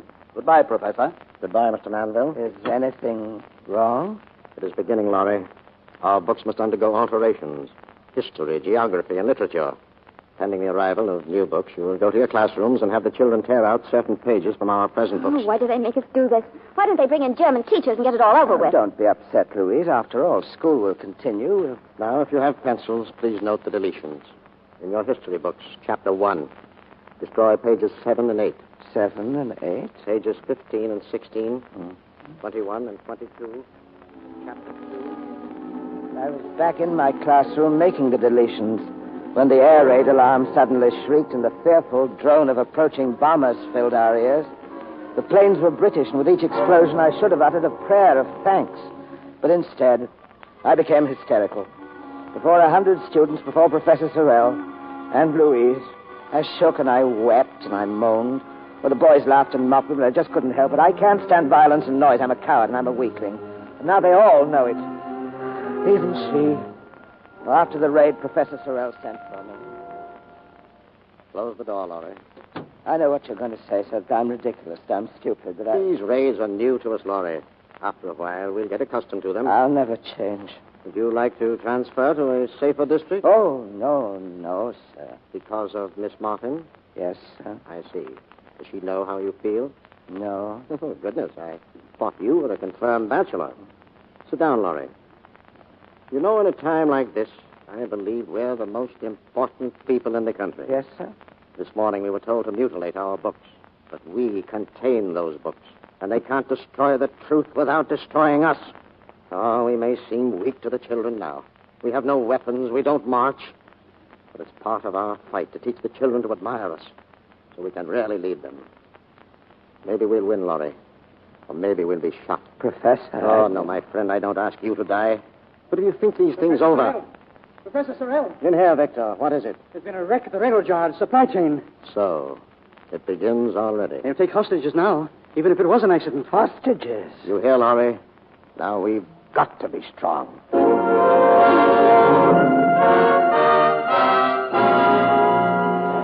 When the wreck occurred, Paul Martin, that's Louise's brother, was on duty in the switch tower, and Major Von Keller questioned him there. The toll cable is broken, sir. I see. You know nothing about it, of course. Oh, no, sir. It seemed all right when I pulled it just before the wreck. The cable was cut, Martin. Yes, sir. But as far as you and I know, it was an accident. Accident? Yes. You understand? Yes, sir. Well, later in the afternoon, Louise hurried to the railroad yard. She went to George Lambert's office. It was only natural she should go to George. They were engaged to be married. Oh, what a mess, darling. I'm afraid I'm in for some trouble. After all, I'm the superintendent. Thank goodness no one was killed. But I can't understand how it happened. The chances are Von Keller will hold me accountable. Oh, George, I'm sorry. Perhaps I'm selfish, but I was thinking about myself. Something happened at home this afternoon that I can't understand. What, Louise? Well, I went to the market. I was gone nearly 2 hours, and when I got home, the house had been searched. Oh, excuse me, Lambert. Oh, please come in, sir. Major Von Keller, Miss Martin. I wanted to talk with you alone, George. Well, I'll see you later. Oh, please, Miss Martin. Lambert, she wants to ask you about some pages she lost. Not lost, Major. Stolen. Pages? What pages? We had suggested some slight changes in the text of our school books, Lambert. Miss Martin made the deletions, but she unwisely took the pages home, and we confiscated them. You see, we protect the people we like from their own indiscretions. I found out what I wanted to ask you, George. Oh, goodbye. I'll see you tonight. Oh, forget it, Lambert. We have more important things to discuss. I have decided that the wreck was an accident. Well, I wouldn't call it an accident, Major. Neither would I. It was obviously sabotage. I knew as soon as they began circulating that illegal newspaper, Liberty, that we'd have trouble. Find the men who print it, and you'll find your saboteurs. I prefer not to use the word saboteur. What? If we call it sabotage, I shall have to take hostages. And I shall have to shoot the hostages later if the guilty are not found. And once you begin with that, you're sitting on a keg of dynamite. Then what do we do about it? We keep our ears open. You are in touch with all the men who work here. You think they'd tell me anything? They regard me as an enemy. For a while yet, they will continue to regard me, too, as an enemy. Well, if I thought you were, I wouldn't be doing what I am. I am here to help men like you to rebuild your own country. Remember what Germany was like before the Fuhrer? But the people were not bad. They were only waiting to be told the truth. And German blood will flow until that truth is given to all the world. Believe me, Major, I want the new order for my country, but I must be honest. We don't like the occupation. But neither do I. Well, I'm glad we understand each other. We will both work to end this war, and then will your country and men like you regain your honor. Yes, it's the only way. It's the only way. Today, 10 days after the wrecking of the supply train, there was a sudden raid by the German intelligence. 4 men printing copies of the illegal newspaper were seized. A crowd quickly gathered on the street, and soon Von Keller's car arrived. With him was our mayor. They watched the Nazis take their prisoners, and then, as they started to drive away, someone threw a bomb. 2 Nazi soldiers were killed. The guards caught a fleeting glimpse of a man on the rooftops across the street. They shot, but the man escaped.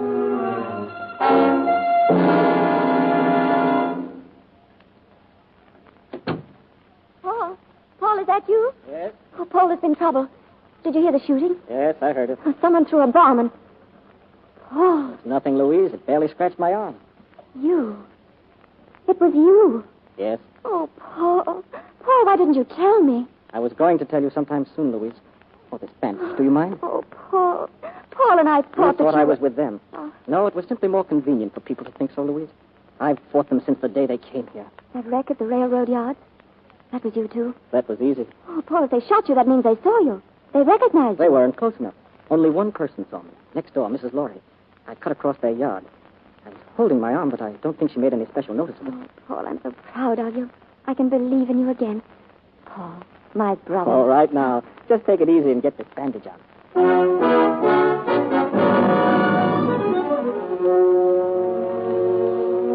He got away? Wasn't even recognized? That's right, Mayor. Well, have you any suggestions? Remember, the attempt was made upon your life as well as mine. What about the printers you arrested? I'm afraid you don't understand your own people. Well, we had them in Germany, too. They will die, but they will tell nothing. Well, we shall have to take hostages. I hate to begin it, but 2 German soldiers have been killed. Hostages? For the train wreck, my superiors accepted apologies. This time, they want hostages. Oh, here is a copy of the paper we found on the printing press. You should study it. It has a classical flavor. Listen. They make a desert, and they call it peace. Now, who wrote that, Mayor? That writing shows scholarship. Wait a minute, those books. Books? What books? The books you found on Professor Sorel's desk. Yes, here we are. Plato, Voltaire, Juvenal, Tacitus. Tacitus. Ubi solitudinem faciunt pacem appellat. You recognize it? Greek? It's Latin. Tacitus is referring to the Roman occupation. They make a desert, and they call it peace. Well, we've got it. You've got what? Surely you don't suspect Sorel. He'd never make an attempt on my life. Of course not, my dear Mayor. Of course not.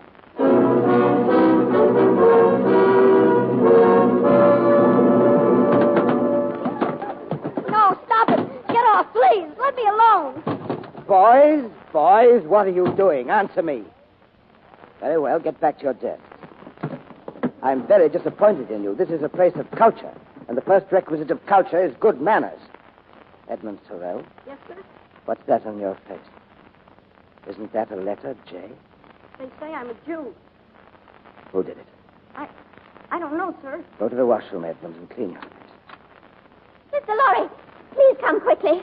Miss Martin, what is it? Professor Sorel, they're arresting him. I heard you. My father. But they can't take him. They can't. Father. Professor Sorel. Professor Sorel. Get back. Stand aside. It's all right, Laurie. It's all right. Don't leave us, Professor. We can't run the school without you. Dignity, Laurie. You'll have to run the school now. Get away from that door. Let go. You can't take him. I won't let you. Oh, I warned you. Ow! Father. It's all right, son. Don't worry. I'll come back. Goodbye. Take them away. Edmund, my father. You're a brave boy, Edmund. Albert? They took him away, and I did nothing. Oh, you did all you could do, Albert, and you weren't They afraid. took him away, and I did nothing.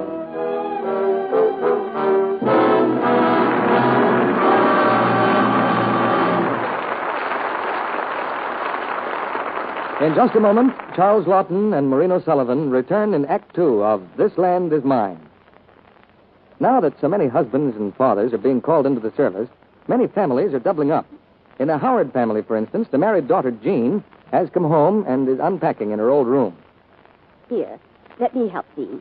You go ahead with the trunk, and I'll unpack your suitcase. Let's see now. Where do you want your slips, dear? Second drawer, I think, Mother, in the middle. Why, Jean, what in the world happened to these? There's hardly any color left in them. I know, and I haven't had them very long either. Goodness, even the straps are frayed. I'll see if I can put some new ones on for you. Oh, thanks, Mums, but don't bother. I'll have to get some new slips. Gracious, child. These days you ought to take better care of your things. By the way, I put some Lux flakes in the bathroom so you can do your undies upstairs. Oh, I'm not fussy. Anything will do. Oh, you mean you haven't been using Lux? Well, no. So, that's it. Strong soaps aren't fit for these nice things, Jeannie.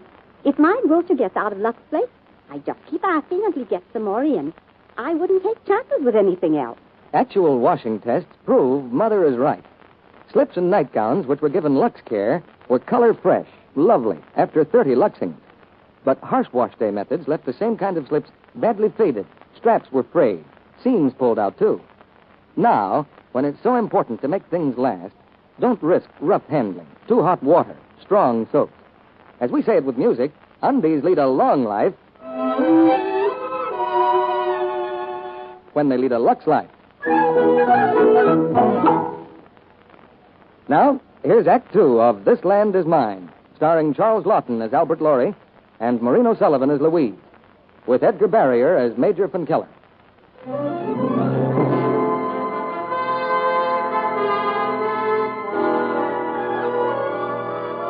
From the diary of Albert Lorry. Professor Sorrell was not the only hostage. They took 7 other men and 2 women. I returned to the school. I couldn't think. I simply dismissed all classes and went home. Well, Louise tried pleading with Von Keller, but that was no use. And then she went to the railroad yards to George Lamb. Von Keller says they'll all be shot, George. Shot. Unless the guilty man gives himself up. George, maybe if you saw Von Keller. He likes you. He said that? He said he'd be worried about me if it weren't that I were going to be married to a very reliable man. I see. Oh, George, I'm so frightened. I don't know what to do. Look, darling, nothing will happen for at least a week, and by then they'll find the man who threw the bomb, and all the hostages will be released. But you don't understand. You see, the man who... Oh, George, I'm in such an awful spot. Well, whoever it was, if he has a spark of courage or decency in him, he'll give himself up and save these innocent people. You think he's a criminal? Louise, we must face facts. If one of us wants to resist openly and get killed, that's foolish, but, well, it's courageous. But the man who secretly resists with acts of sabotage is a coward. He escapes and the innocent die. You mean anyone who resists them should give himself up? That's exactly what I mean. Oh, but that's surrender. And we'd have peace. What becomes of a nation if its citizens all die? Professor Sorrell isn't afraid to die. But he's old. We are young. I know young men who aren't afraid to die. Nothing is worth the sacrifice of your life, Louise.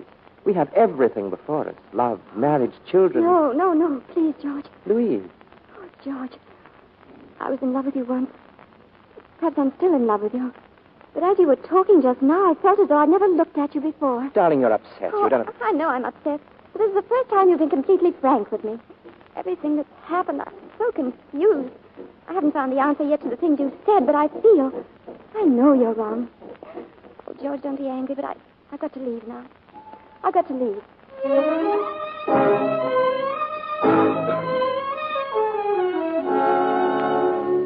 2 days later, Louise invited me to have dinner with her and Paul. We waited for Paul to come home, but he was very late. I don't understand. What's keeping him?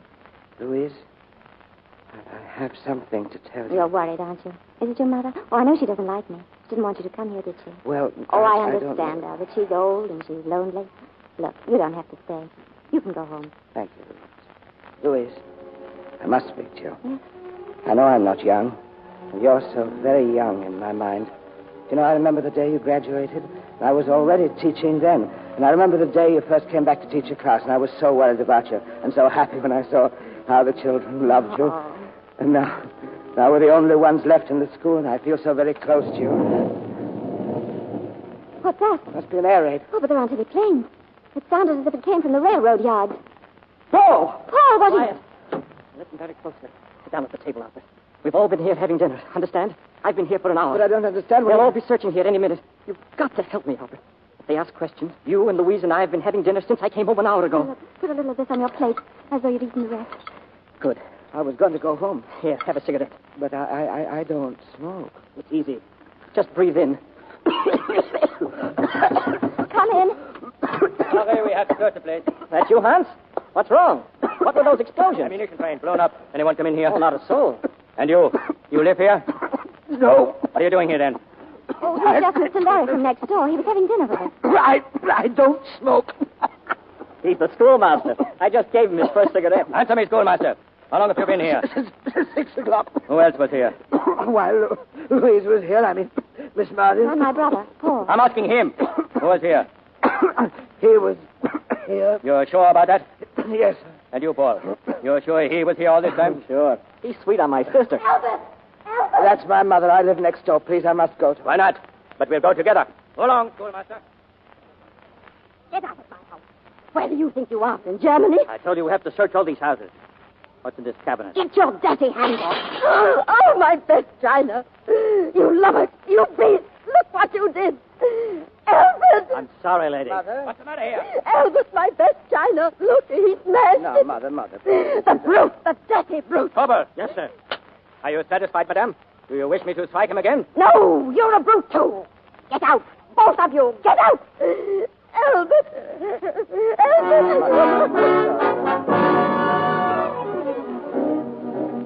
After the blowing up of the ammunition train, they took more hostages. At breakfast time, they came for me. My poor mother fought them like a tigress. They pushed her, they knocked her down, but they couldn't stop her. Word came to me even in prison of how during the next 3 days she stormed outside the mayor's office demanding that he see her, but it was useless. The mayor said he was too busy. I can't help it if the mayor wouldn't see you. This is the railroad office. Tell Mr. Lambert it's Mrs. Laurie. I demand to see Mr. Lambert. Once and for all, Mr. Lambert is very busy. He cannot see you. Is he in there? Yes, he's in there. Then watch. Really, Mrs. Laurie? George Lambert, you listen to me. You're king, madame. Thank you.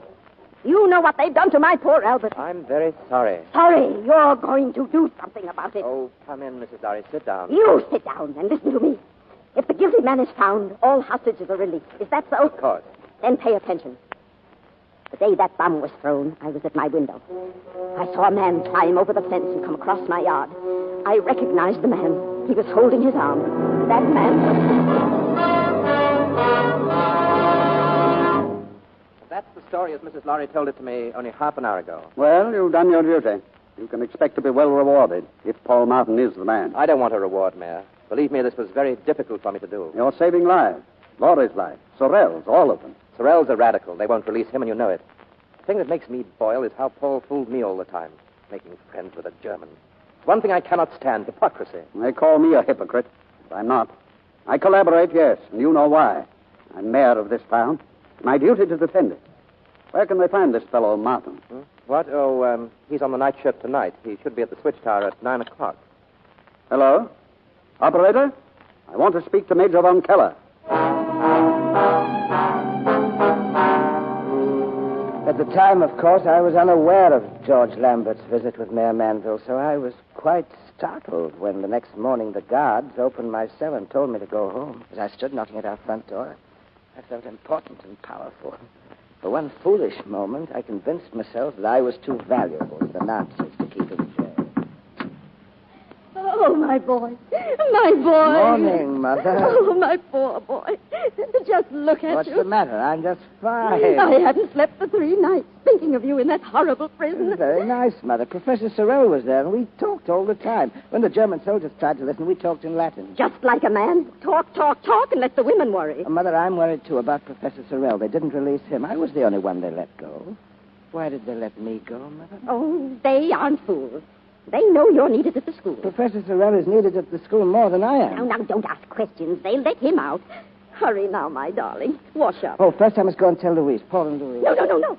Mother, I must tell her that I'm free. It'll make her very happy. No, Albert, no.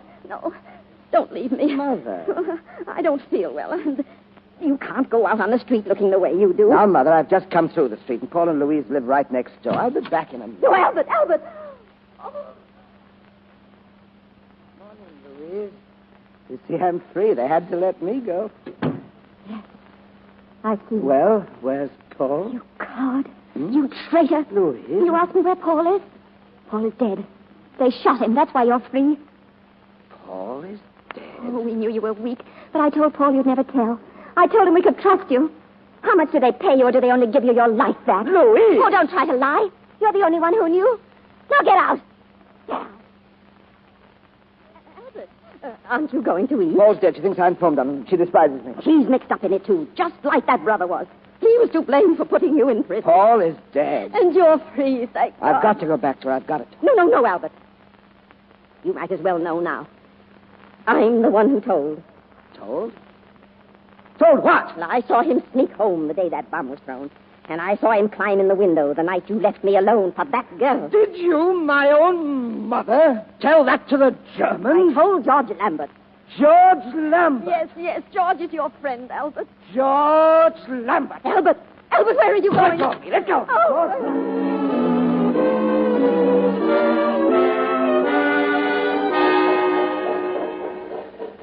Good morning, Lambert. Now, what's the matter with you? You look as though you had indigestion, or didn't you sleep well last night? Look out of the window. There, by the shed. That's where he fell. They shot him there. Now, sit down, my friend, and don't worry. His sister will never know. We keep our secrets. She broke our engagement days ago. Now she'll be lonely. She'll make up with you. Have you released all the hostages? By no means. But you promised that... Only that fool schoolmaster Laurie, 1 for 1. A fair trade, good business. Well, Martin's funeral is tomorrow, Lambert. Yes, I know. Many people will be afraid to attend, but you will go. She will admire you for risking my displeasure. And when you take her home, she'll want to talk. She knows who the accomplices were. And you know the way to my office. Do you think I'd do that? I'm sure you will, Lambert. You're too intelligent not to.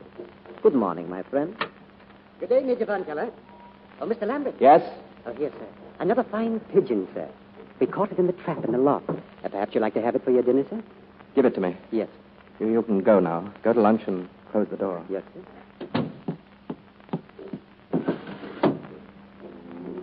A pigeon for my dinner. No. Somewhere out there is freedom for you, little bird. How soft you are. Like her hair. Fly away. Fly.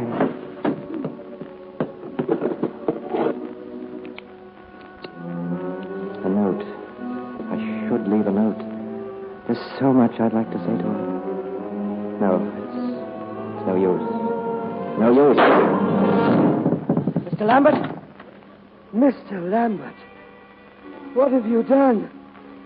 Mr. Lambert. A gun. Mr. Lambert, I heard a shot. Mr. Lambert. You shot him? No. I just came. I came to see him. As I opened the door, there was a shot, and I found him with his gun. Murderer. You killed him. Murder!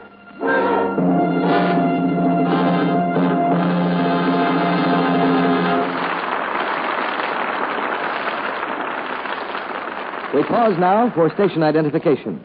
This is CBS, the Columbia Broadcasting System.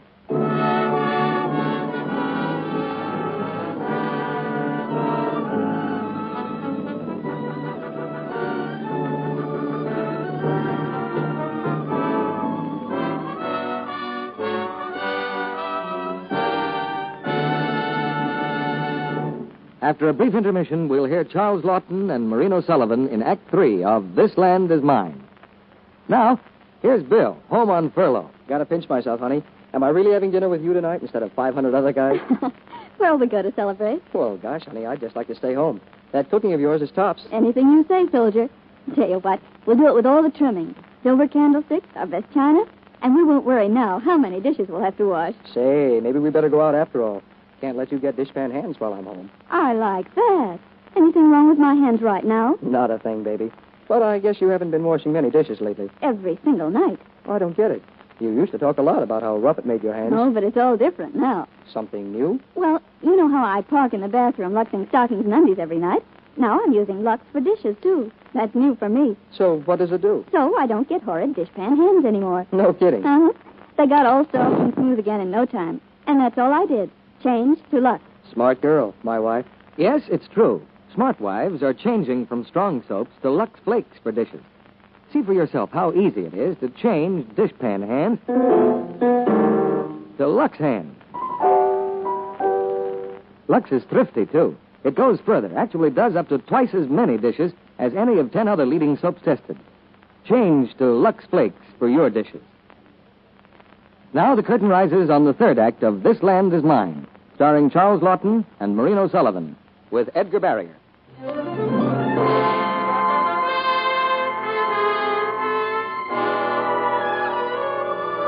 From the diary of Albert Lorry. I'd been found in the office with a gun in my hand, and on the floor, dead, was George Lambert. I was charged with murder. The court was jammed.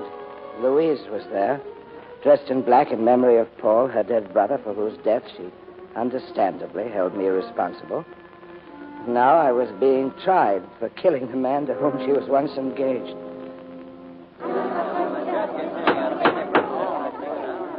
The prosecution will continue, please. Gentlemen of the jury, the murder of George Lambert by Albert Lorry has been proved by the witnesses who found him in the office, by the gun he held, and by one of the oldest motives in criminal history, jealousy. You may find it preposterous to believe that a man of Albert Lorry's age, of such a weak and timid character, could become so enamored of a young woman as to commit murder to dispose of a rival. But Lorry was in love with Louise Martin, the fiancée of the man he murdered. Prosecution rests, Your Honor. Mr. Lorry? Yes, Your Honor. This court deeply regrets your continued refusal to be defended by counsel. You may speak now, but be clear and to the point. Thank you, Your Honor. All I wish to say I've written down. The paper's here in my pocket. I'm sorry. Sure, I had the paper. That's all I've been doing in my cell, writing it all down. Well, take it out and read it. It seems that's impossible, Your Honor. My pocket. There's a hole in it. The paper must have dropped out. I'll do my best, however, if you'll excuse me for speaking badly. I've never been able to speak in public. My only defense is the truth. Well, the truth is that I wanted to kill George Lambert. But I don't think I could have. You see, I'm too weak. I'm a coward. Everybody knows that, even the prosecutor. Oh, I'm not a coward inside my heart. I have brave dreams. I'm not afraid inside of me to commit murder. But when I face realities, I'm lost. I'm a coward. You know, it's strange, but we're two people, all of us, inside and outside. George Lambert was two men. He, too, couldn't face reality. But he was different from me. Lambert was strong outside and weak inside. Inside, he was a coward. And when this honest coward had to face what the other George, the brave George, had done, he couldn't stand it. So he killed himself. In a way, of course, I am responsible for his death through my mother's love for me. The prosecutor saw fit to mention the name of Miss Martin. I'm sorry about that. But as long as he has singled you out, Louise, perhaps you'll not think too harshly of me if I speak directly to you. Louise, you thought I informed on Paul. It was my mother. To save me, she told George Lambert. Lambert went to the mayor, and he in turn went to Major von Keller, and Paul was killed. I object. The accused has no right to seize on this occasion to slander Mayor Mann. Your Honor, if I'm stopped now, how can anyone here believe that our civil courts are dealing out justice, as the official newspaper insists? Laurie, I'm sorry, but... Proceed, Laurie. George Lambert and Mayor Manville were quite alike. They took the side of the powerful men. They found they got on better that way. They learned even to admire them. Your Honor, it's intolerable that the accused should exploit this courtroom to voice dangerous political opinions. Maybe these things are political, sir, but they're the basis of my defense. This is a court of justice, Your Honor. Can the prisoner be permitted to slander the name of his victim? Is this a free court, Your Honor? If the accused insists upon this kind of defense, I request the permission to call in a new witness. What new witness? Mayor Henry Manville. Has the accused any objection? No, not at all, sir. Very well. This session stands adjourned until 9 o'clock tomorrow morning.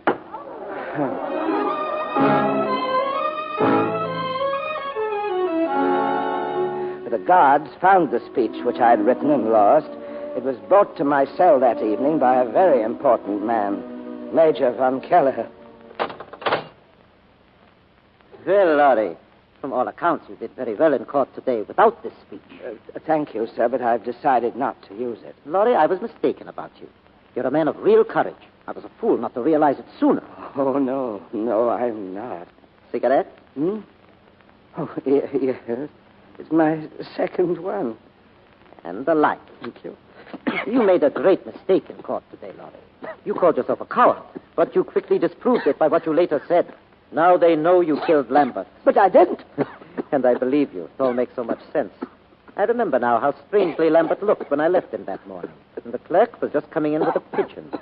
Well, the plan of action becomes suddenly most clear. Lambert was despondent because of losing Miss Martin. The police will shortly discover a suicide note. And we can handle the jury, and you'll be acquitted. Oh. Yes.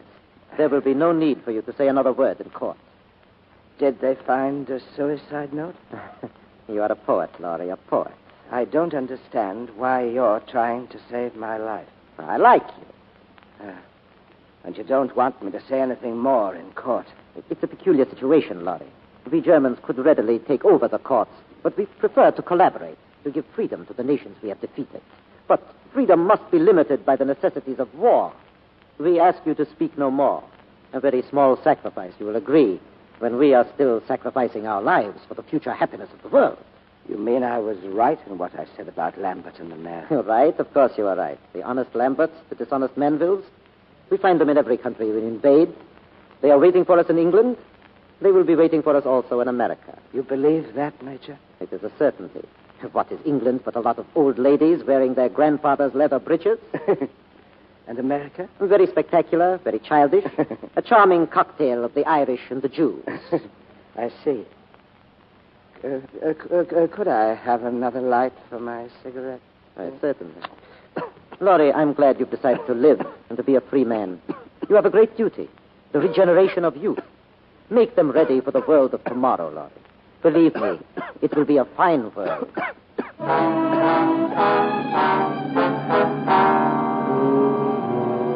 All night, I sat in my cell and pondered over what Von Keller had said. At dawn, I was sitting with my head in my hands when I heard marching footsteps in the prison yard. I looked out through the iron bars. Soldiers were leading 8 men and 2 women against a wall. Among them was Professor Sorrell. I screamed to him. I shouted his name. At last he glanced up at me and he smiled. Ready! He waved his hand to me. I saw his lips move, but what he said, I don't know. Aim! Professor Sorrell!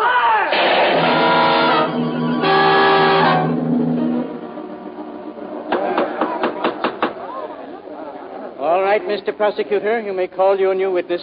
It pleases the court, it will not be necessary. New evidence has been found. What new evidence? Just found, Your Honor. This note in the handwriting of the late George Lambert. It saves us from a serious miscarriage of justice, because it clearly indicates that Lambert intended to commit suicide. Let me have that note. Certainly, Your Honor. Excuse me, sir, that note's a forgery. I know all about it.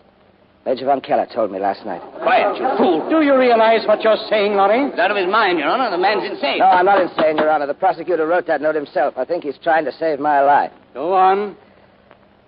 I learned last night that I'm a very lucky man. That this is the only place left in my country where a man can still speak out. Your Honor, I request that the courtroom be clear. The prosecutor's afraid. He wants to deprive me of my last chance to be heard. I know I'm a condemned man. I know I must die. May I speak, Your Honor? Or are you afraid, too? Keep talking, Mr. Laurie. Thank you, sir. Thank you. Now, last night I had a moment of weakness. Yes, I wanted to live.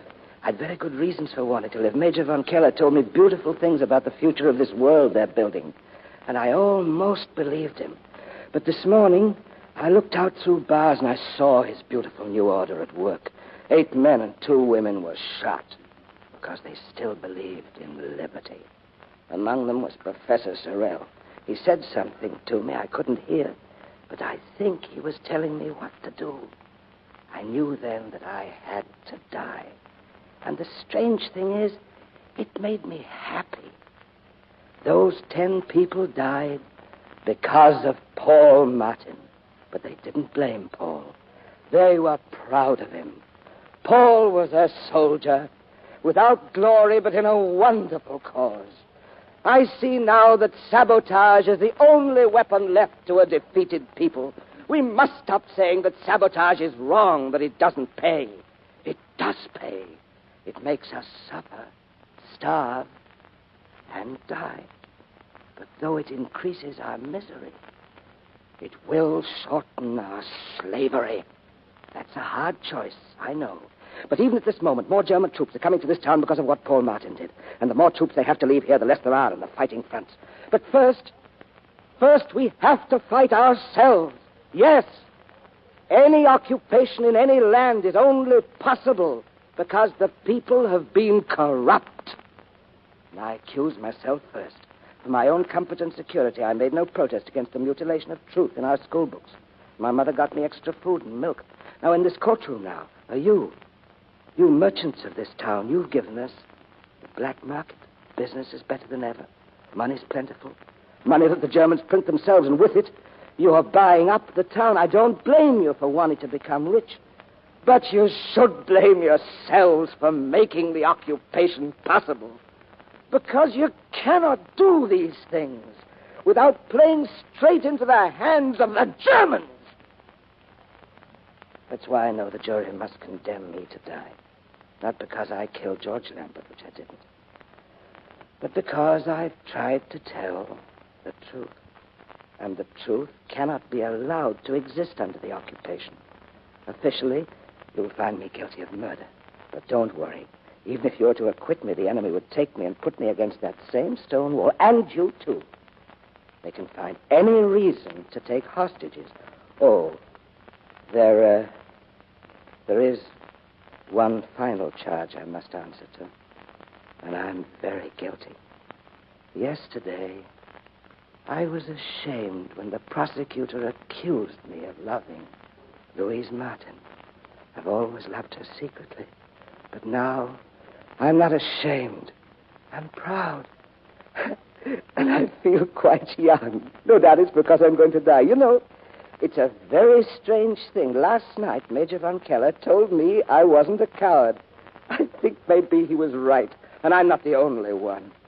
This town is full of courage. I'm proud of it. I'm proud to be born and die here. Thank you, Your Honor. Gentlemen of the jury, you will retire and arrive at a just verdict. We have already agreed upon the verdict, Your Honor. We find the accused not guilty.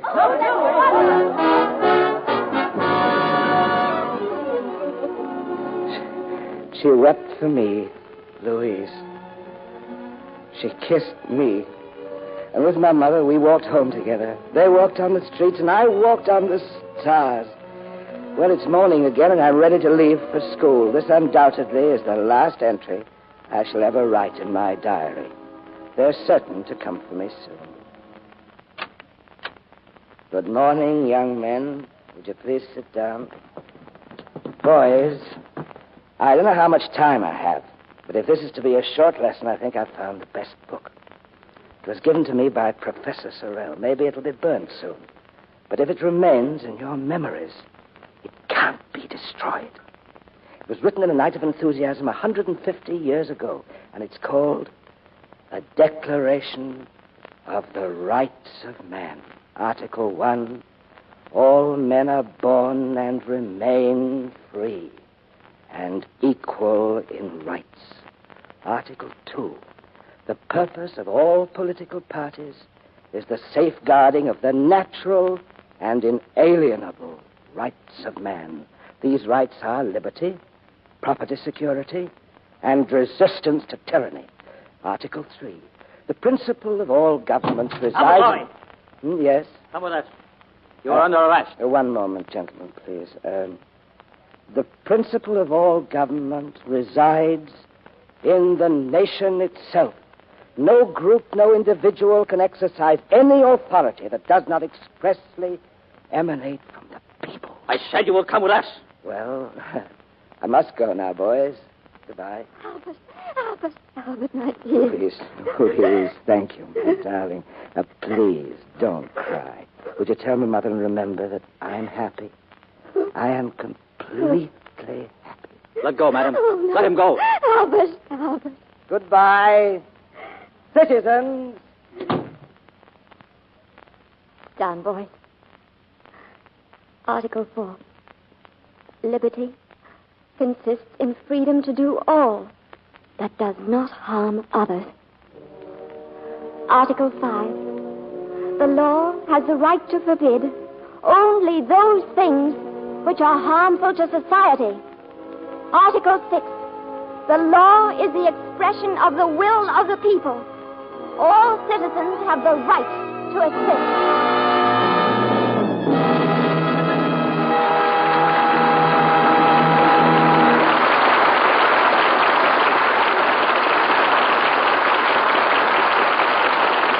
Our stars return for their curtain calls in just a moment.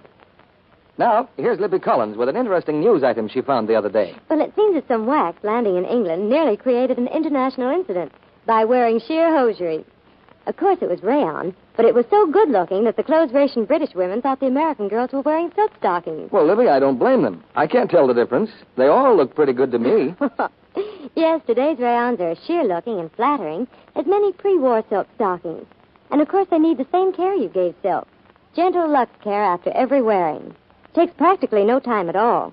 And if you squeeze stockings in the same suds you've used for undies, you don't waste a bit of your precious Lux flake. Luxing saves elasticity, so stockings give under strain instead of breaking easily into runs. In fact, actual strain tests proved Lux cuts down runs in rayons. Helps you get twice the wear from every pair. Lux stockings lasted twice as long as stockings rubbed with cake soap or washed with a strong soap. And don't forget to let rayons dry thoroughly, 24 to 48 hours.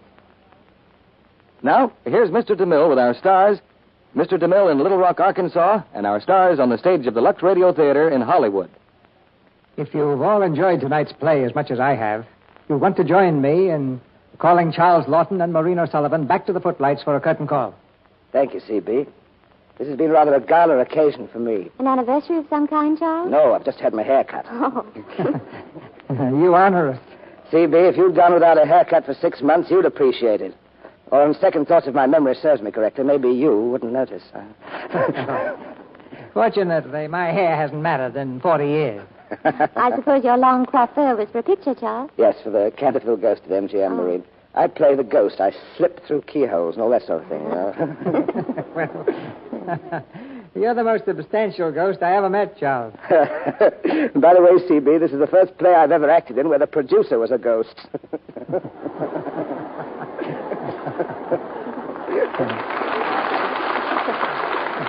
We'll have to take your word for it that you really are in Arkansas. When do you open the story of Dr. Wassel? Wednesday, Charles. And it'll be a double premiere in 2 theaters. Dr. Wassel is here in Little Rock with me, and his hometown has made him a present of the city. It's a real hero's homecoming. Our very best wishes for the premiere, Mr. DeMille. Will you be back here next week? Yes, and in time for rehearsals, Maureen. Oh. Next Monday night, our play is the universal comedy success, Appointment for Love. And our stars will be Paul Lucas and Olivia de Havilland. This is the gay love story of a famous playwright and a woman doctor who takes the scientific approach to romance. With Paul Lucas, the Academy Award winner, as the playwright, and Olivia de Havilland as the doctor, Appointment for Love is an appointment for a delightful evening. That's a date, C.B. Good night. Good night. Good night. Good night. Good night. Good night from all of us out here in the audience.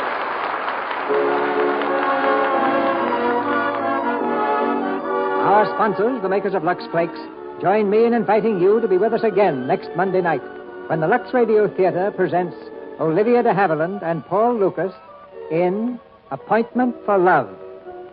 This is Cecil B. DeMille saying good night to you from Arkansas.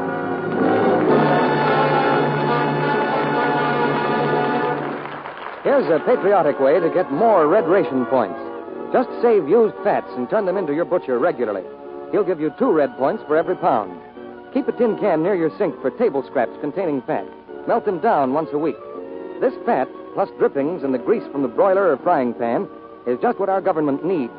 Turn it in just as soon as your salvage tin is full.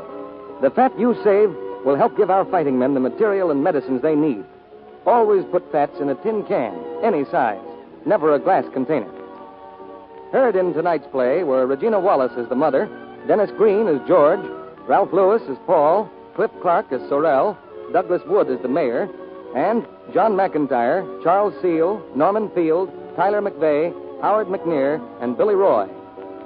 This program is broadcast to our fighting forces overseas through cooperation with the Armed Forces Radio Service. Our music was directed by Louis Silver. 3 great shows. Same time, same station. Listen tomorrow night at this time for George Burns and Gracie Allen and their guest star, Frank Morgan. Listen Wednesday night for Frank Sinatra singing Suddenly It's Spring. Adolphe Monjou is to be Frank's guest. This time, Lux Time.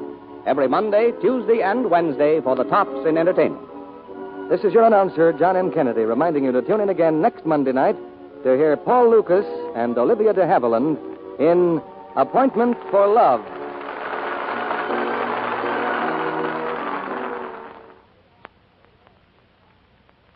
Hi-de-hi, no points for Spry. It's true, ladies. Now you don't have to spend even 1 red ration point for Spry, the new Easy Mix shortening that gives lighter, better-tasting cakes that stay fresh longer. Get point-free Spry tomorrow. Use it for all your baking and frying. Remember, no points for Spry shortening. This is CBS, the Columbia Broadcasting System.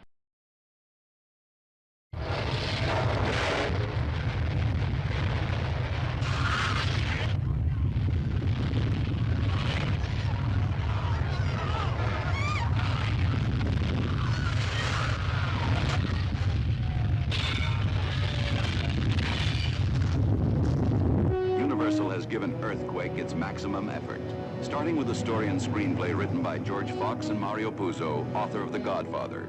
Universal has enriched this fascinating drama of interwoven lives with a superb cast. Charlton Heston, Ava Gardner, George Kennedy, Lorne Greene, Genevieve Bujold, Richard Roundtree, Marjo Gortner, Barry Sullivan, plus the city of Los Angeles and its millions of people living, loving, planning, fighting until nature's most violent upheaval forces them to battle and claw for life itself.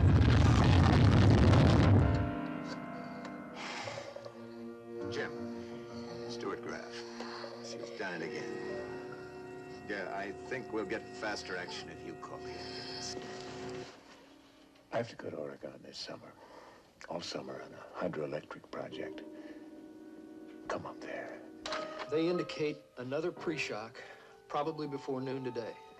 And if it happens? Then the big one follows in 48 hours. If this dam busts, there won't be nothing between here and Wilshire Boulevard left to burn.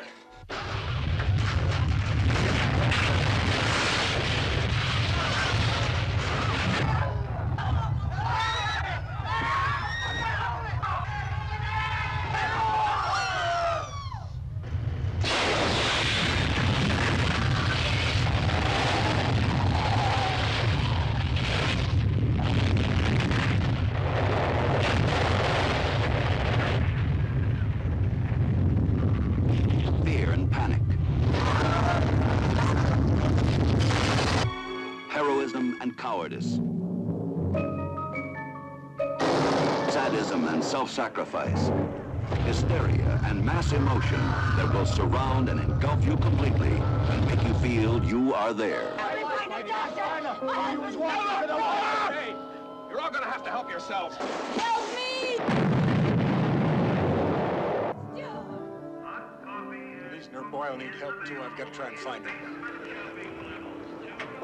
Is she more important than me? Get the hell out of here! It's breaking up!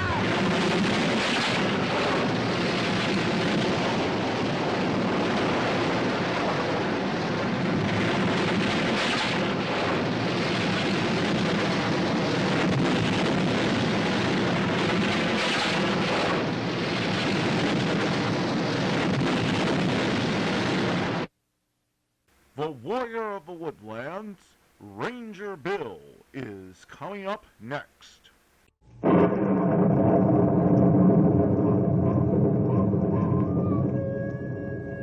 Ranger Bill, Warrior of the Woodland. Ranger Bill, Warrior of the Woodland, struggling against extreme odds, traveling dangerous trails, fighting the many enemies of nature. This is the job of the guardian of the forest, Ranger Bill. Pouring rain, freezing cold, blistering heat, snow, floods, bears, rattlesnakes, mountain lions. Yes, all this in exchange for the satisfaction and pride of a job well done.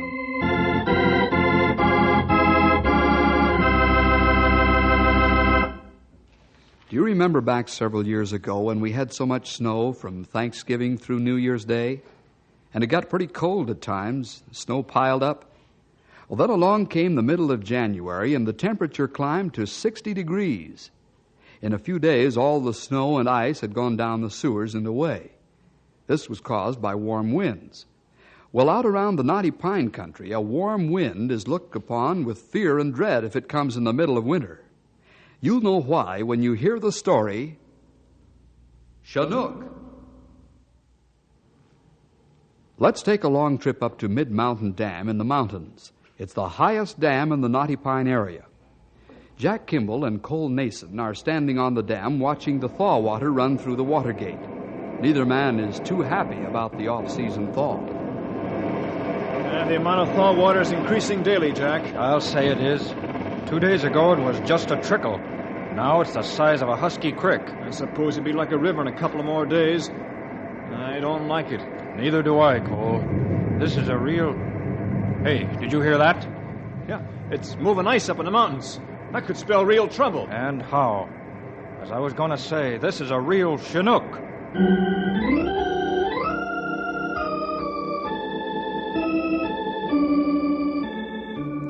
Yes, Jack, it does look like this warm wind blowing down the mountains is a real Chinook. And it's feared around Knotty Pine because of the premature thawing it causes. If it continues, soon floodwaters run over the frozen streams and rivers.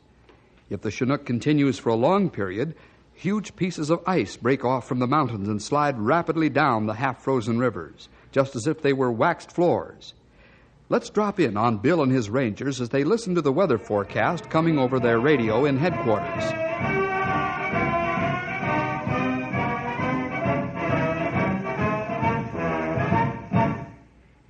Here's the weather forecast, folks. The high temperature today will be 59 degrees. The low tonight will be 34. The 5-day forecast is unseasonably warm weather as long as the Chinook winds continue to blow down on us. And now back to our march time.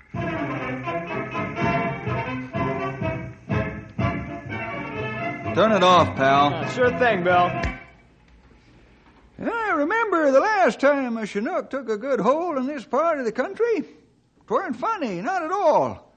This is the time of the year for freezing cold, not spring warm-up. I've heard stories about the last time we had a good Chinook around here. Yeah, them ain't stories, sonny. What you heard is fact. The warm winds at this time of the year ain't no good for man or beast. Chinook Indian wind. Come from land of Chinook people. Old-time Indian believe God's angry when warm wind blow in winter and bring much hardship. Indian believe it bad omen when come in cold of winter. Not only the Indians who believe that, Grey Wolf. These warm winds are no good for us. Should be 15 below zero, not 50 above. Bill, this is my first experience like this. Just how dangerous is this off-season heat wave? Well, pal, the warm winds burn the trees, for one thing. They don't like a premature thaw. And thaw water can get into the crevices of a tree and split it open when the fast freeze comes along after this hot spell. And all the animals and plant life of the forest are stirred to a premature awakening. The melting ice and snow causes floods because the ground isn't porous enough to receive the water. The biggest danger in the mountains is from moving ice. Great chunks break off, and they weigh hundreds of tons. They're natural battering rams, and they've been known to do great damage. Then the Mid-Mountain Dam and the Knotty Pine Dam could be in great danger? Definitely. An ice slide that was powerful enough could knock out both dams and then proceed to knock out most of Knotty Pine as well. Wow. Well, the only thing we can do is to hope and pray for a sudden cold snap. Right. If it doesn't come soon, other things will begin to snap.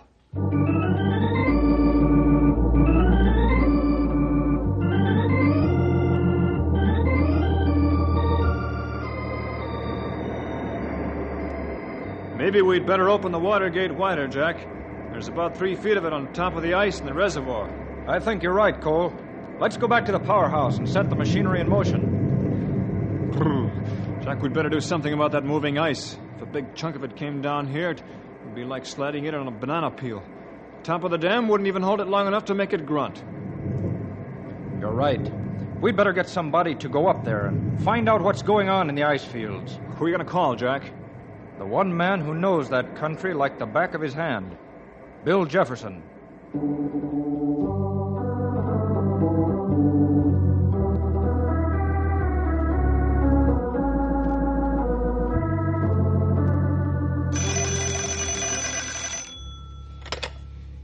Ranger Headquarters, Grey Wolf speaking.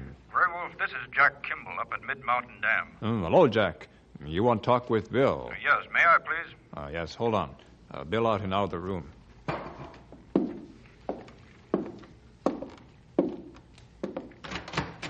Bill, Jack Kimball want to talk to you. Okay, Grey Wolf, I'll be right there. Jack here, Grey Wolf? No, he called from Mid-Mountain Dam. Uh-oh. Hello, Jack. What's up? Plenty, Bill. Can you come up to the dam right away? Why, sure. We'll be there as quickly as possible. What can we do for you? I'd like you to visit the ice fields on up in the mountains. Now, we'll plan on as we make the trip. Okay, Bill. Thanks. Goodbye. Bye, Jack. Maybe Chinook give us big headache. It looks that way, Grey Wolf. Let's get Stumpy and Henry and take off.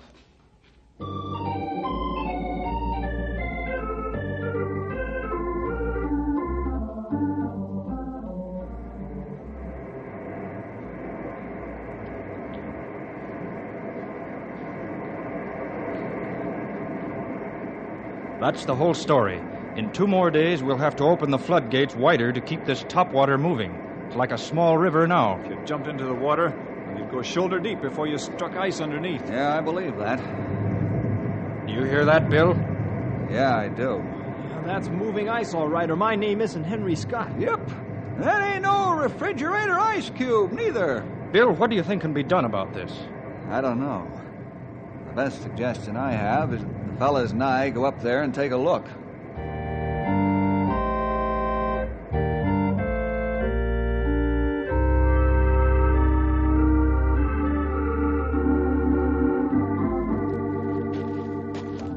Hey, Bill!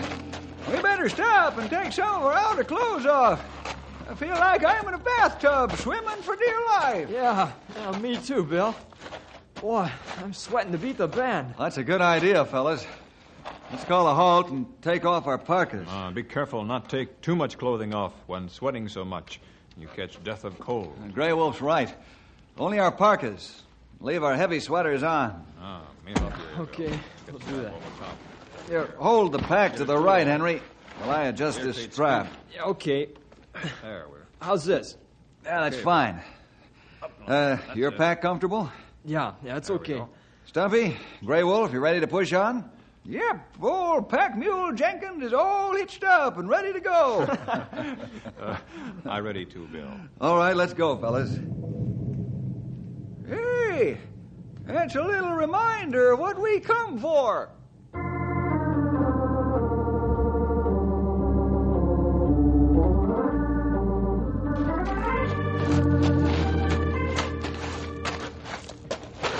This warm wind sure is making the snow skedaddle along the trail. Yeah, boy, I'll say it is, Duffy. There isn't hardly enough left to make a good snowball. Mountains sure get in the way when fellow in a hurry. You said a mouthful that time, Grey Wolf. Especially since we're walking a constant upgrade. Yeah, we're making some headway, though. And the moving ice sounds closer than it did. Well, it'll probably sound suddenly closer as soon as we get to the top of this ridge. Bill, where you think ice is moving? Well, I'd say it's moving in Deep Valley. Why? If that's where the ice is, we've got a long way to go. Why, that's above Bottleneck Canyon.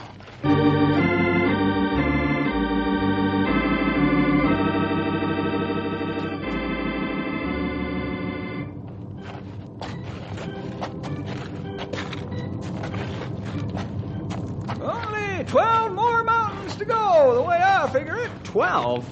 Wow, there's only 6 more, Stumpy. Where do you get 12?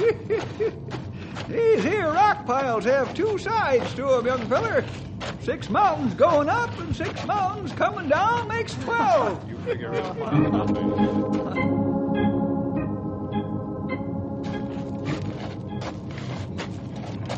Here's Bottleneck Canyon. A little better than halfway to Deep Valley. Right.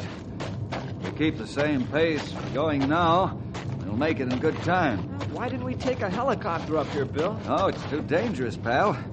The updrafts and downdrafts in these mountains are awfully dangerous. You probably wouldn't see anything anyhow, because the shadows are too deep.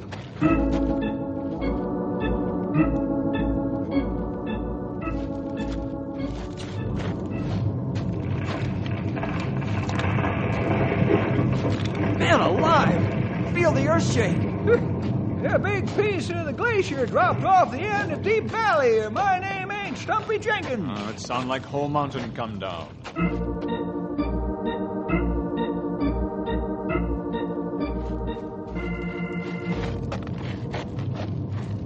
There's Deep Valley right ahead, fellas. Yeah, and all you can see is a big black hole. Well, that's the place. Let's go take a look at the rock crusher at work.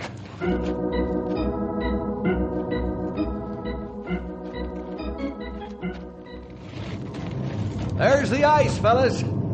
Take a good look. Wow. Now these pieces are as big as a skyscraper.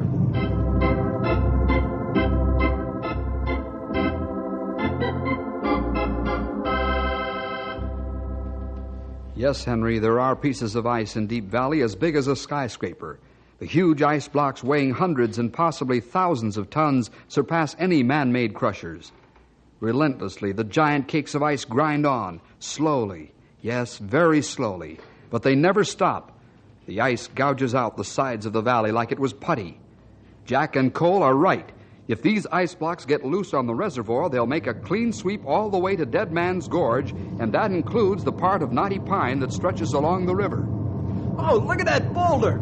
It's being crushed like nothing. You're seeing real power, Henry.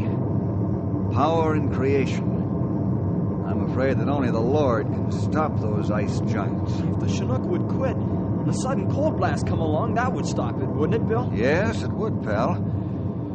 But it looks hopeless. Oh, you speak truth. No man can stop ice in Deep Valley. Yep, I agree.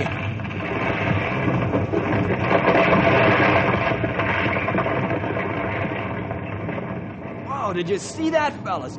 That ice cut under the valley wall and the whole side came down on the ice. And it isn't even slowing down.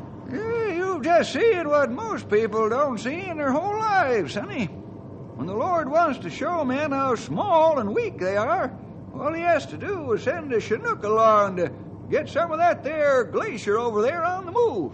Boy, you aren't just making noise, Duffy. Why, just think of the power down there in the valley. I never realized, or I should say, I've never had a first-class demonstration of the Lord's power like this. And, pal, this is an infinitesimal amount of the Lord's power. Well, let's clock the speed of this ice, and then we'll head back to Mid-Mountain Dam and give Jack and Cole the sad news.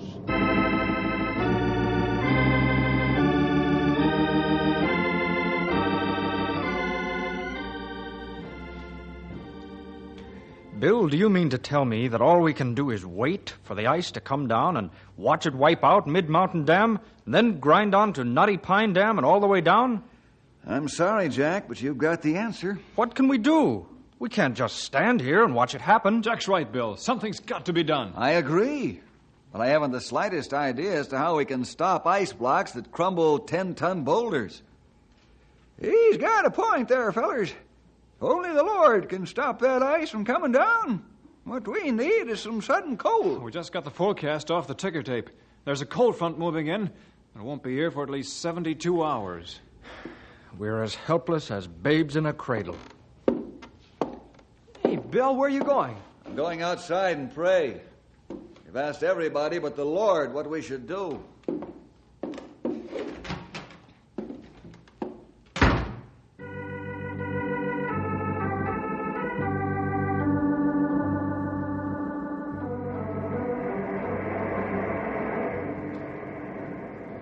Heavenly Father, I don't need to tell thee the problem at hand because thou hast known all about it before we did. Lord, I can't honestly see that it's thy will that the ice blocks be allowed to do the terrible damage that they can do if they get loose. If it's not thy will that this happen, then please show us how to stop it. If it is thy will, then thy will be done, because thou dost have an unquestionable reason if this is to happen. In Jesus' name, amen.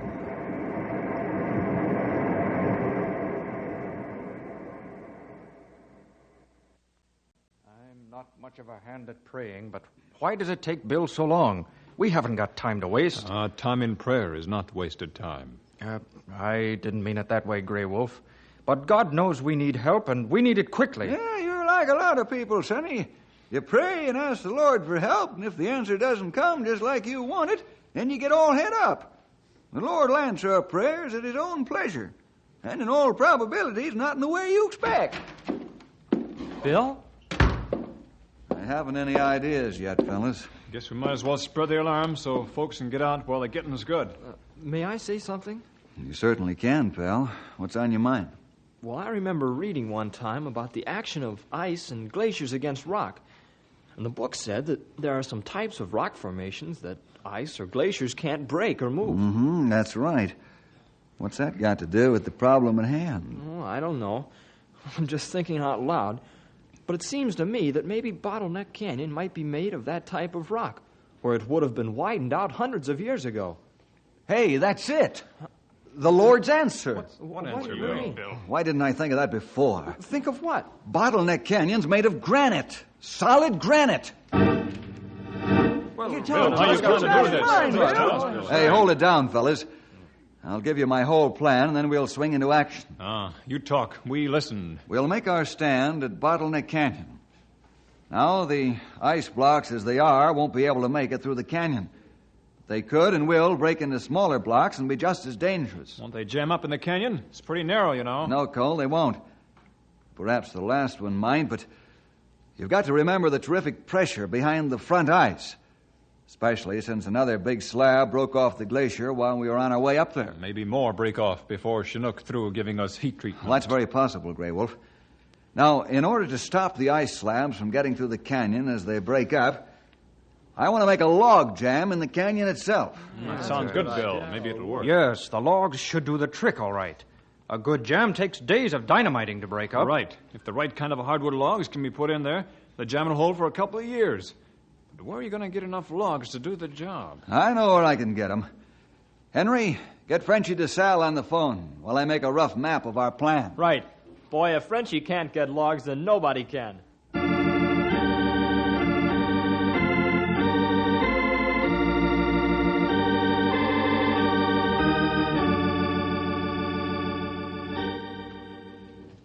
Now you've heard the problem and my plan to stop it, Frenchy.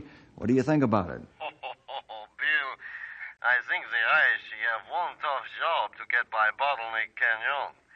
Your plan, she sound good. Can you get enough of the right kind of logs up to the top of Bottleneck Canyon quickly enough? Remember, the government will cover the cost. Frenchy can give you enough logs to fill up the Pacific Ocean if you need them. We have enough cut now for 1,000 log rafts. You let Frenchy take care of getting the logs. Okay, Frenchy. Fortunately, you'll be able to haul the logs right up to the rim of the canyon without too much trouble. The grade's steep, but it's not impossible or dangerous. Have you enough equipment to do the job, Frenchy? Frenchy get all the equipment he need. Frenchy asked Ben Larson, Matt Fitzsimmons, and the other boys to get their cuts and snaking gear going as you hang on. Oh, wonderful. I'll see you at the canyon. Let me know if you run into any problems. We need logs, Frenchy, all the logs we can get, and as quickly as we can get them. Frenchy, bring you logs like they are toothpicks in a box.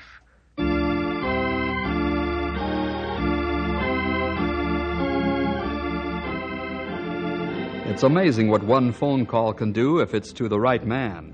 All of Frenchy DeSalle's 6 foot 5 inches jumps into action as he generals his lumberjacks. Frenchy has a job to do, and he's going to do it if it's the last thing the big Frenchman ever does. Not only is it his personal pride in doing a good job, but his friend Bill needs help. Frenchy bellers in his booming voice, and soon all of the latest logging equipment is in action. Giant diesel cats and wheeled log rollers maneuver around to pick up their loads or carry off what they've already loaded on. Frenchy weaves in and out as he shouts to his men. Hey, Bruno, how many loads you got in tow? I got 5, boss. Next trip, take 8. Use heavier chain. You got the power to do it. Okay, will do.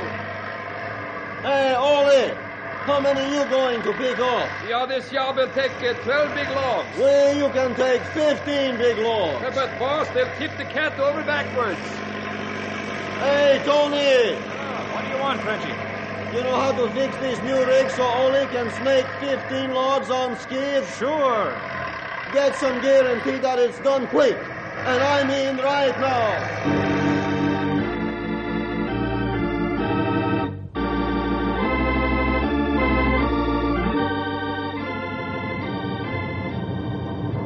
How much time we got before ice get here? I clocked the ice moving at half a mile an hour, Grey Wolf. That was when we were up here the first time. Let's assume the speed is the same and the ice has moved half the distance to Bottleneck Canyon. That'd give us about 10 miles left. Then we got 20 hours to get the jam built. Let's make it 18 hours for safety. We've got to be finished by sunrise tomorrow. Hey, Bill, the first cats are coming up the grade. Boy, are they pulling the logs. Let's get to the edge of the canyon and get the boys started dumping logs.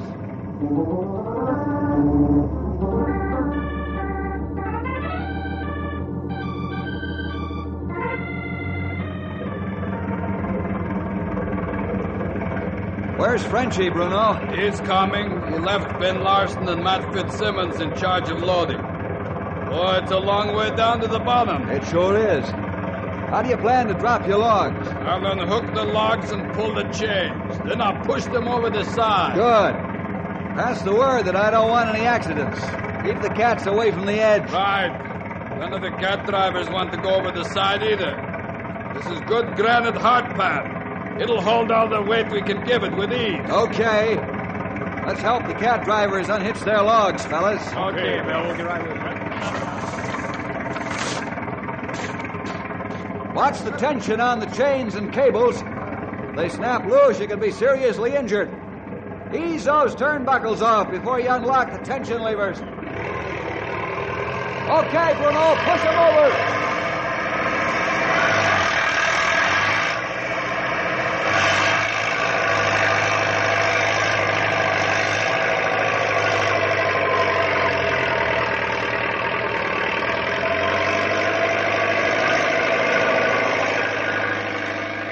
Hey, some of those logs went into the ice straight up. That's what we want, Sonny.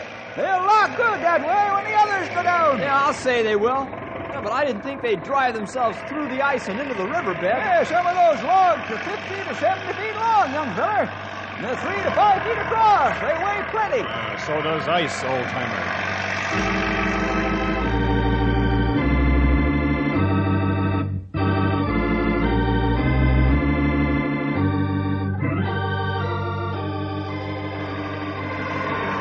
Frenchy arrives at the rim of the canyon. He directs the cat drivers with great skill so a maximum number of logs are kept flowing to the canyon edge and dumped. Then work goes on without a hitch. The steep grade looks like a steady stream of ants are hauling their supplies up its side. Bill looks at the sky and sends word for a generator to be hauled up. The generator arrives just at dark, and soon there is enough light for the men to work safely. On into the night they work, till Frenchy stops for a few minutes at Bill's direction. Have some coffee while we compare notes, Frenchy. Oh, thanks, Bill. Frenchy need coffee. Oh, man, you're awfully tired. I'll take over directing operations for a while. It's only 2 hours until sunrise. No, Bill. Frenchy finish what he start. This short rest give me a second wind. Boy, Frenchy work a big sweat from warm winds. Okay, but don't overdo it. According to my figures, your men have dumped 3,000 logs into the canyon. More coffee, please. This hits the spot. Frenchy think you're right, Bill.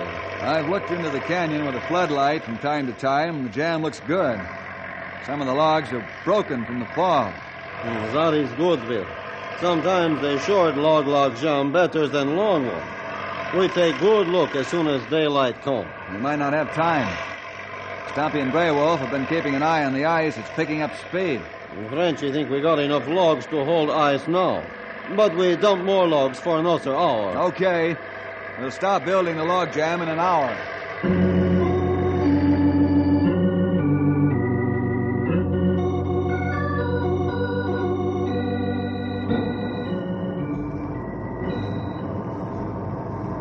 Cole and I appreciate your sending for us, Bill. We'd sure like to watch the ice test its strength against the logjam. I thought you would, Jack. Well, the sun will be up in a few minutes. From the racket in the valley, it sounds like the ice is about ready to enter the canyon. Let's join the others. Yeah. Boy, this ought to be a first-class show of strength. Bill and his men and many of the lumberjacks watch the massive blocks of ice move into the mouth of Bottleneck Canyon. The first cake is about a half a block square. It grinds its way to the walls of the canyon and momentarily stops as the granite refuses to be moved or cut. There are 3 other blocks of ice behind the first, and they're larger and thicker. Suddenly, the first block snaps in two with a sound like thunder.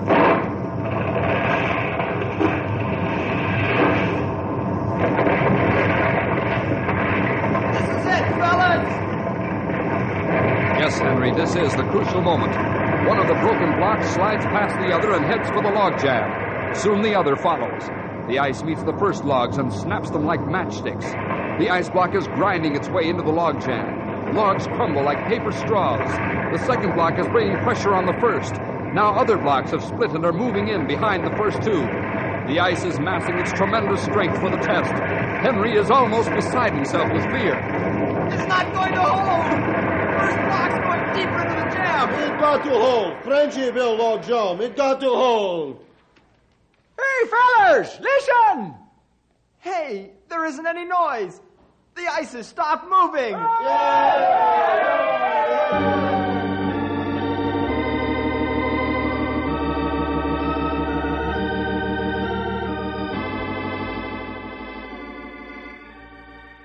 Ladies and gentlemen, here's the latest weather forecast. Fair and warm tonight and tomorrow, but tomorrow evening our fine, warm weather will end. The Weather Bureau has put out cold wave warnings for this part of the country. The cold front will hit us about midnight tomorrow. I'm sure we're all sorry that this touch of spring didn't last longer. In a moment, I'll bring you the sports news.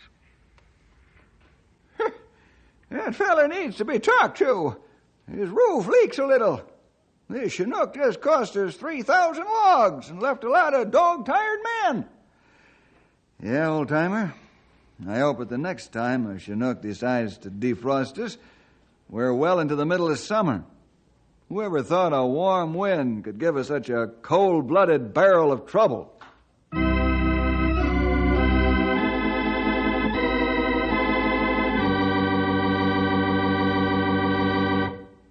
It's an old saying, boys and girls, that it's an ill wind that blows no good. As far as Bill and his Rangers are concerned, it's a Chinook that blows no good when it comes in the middle of winter. We'll see you next week for more adventure with Ranger Bill!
Away, unhappy news away. I'm stepping out with my baby. Can't go wrong, 'cause I'm in right.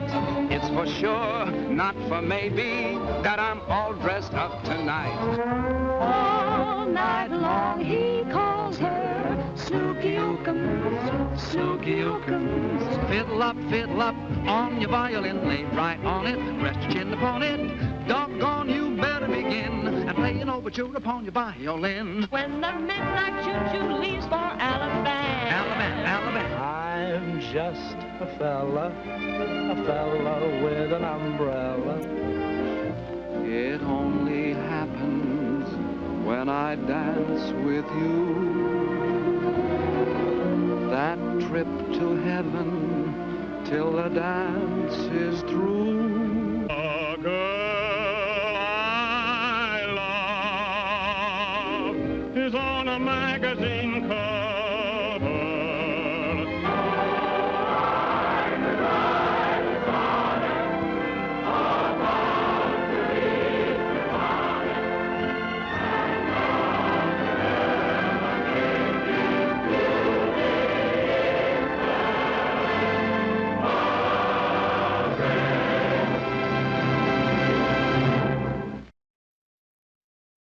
Two of my personal favorites, George Burns and Gracie Allen, are up next in our lineup.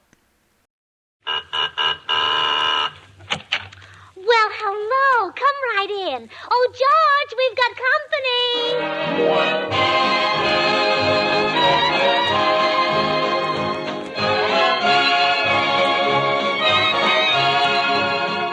This is Bill Goodwin speaking for Lever Brothers, George and Gracie.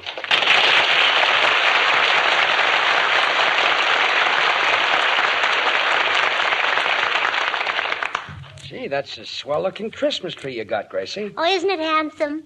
I picked this tree from the greatest actor of all time. Oh, it's no trouble at all, my dear. But do you really think I'm the greatest? Oh, certainly. I've seen lots of actors, but you're head and shoulders and so on and so forth above them all.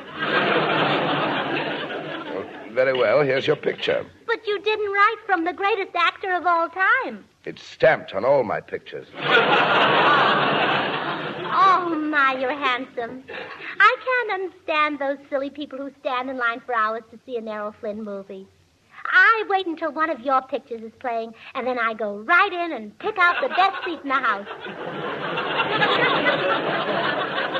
I had no idea you were such a devoted admirer. Oh, I'm not the only one. You know, I saw a revival of Henry VIII not so long ago, and when you played one scene, the whole audience was in tears. The scene where I was a feeble, broken old man. No, the scene where you took a big bone with lots of meat on it and threw it to the dogs.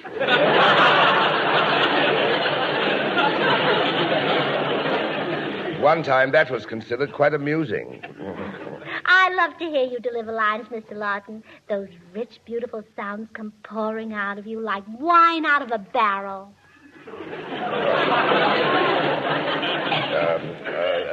Thank you, I think. Mr.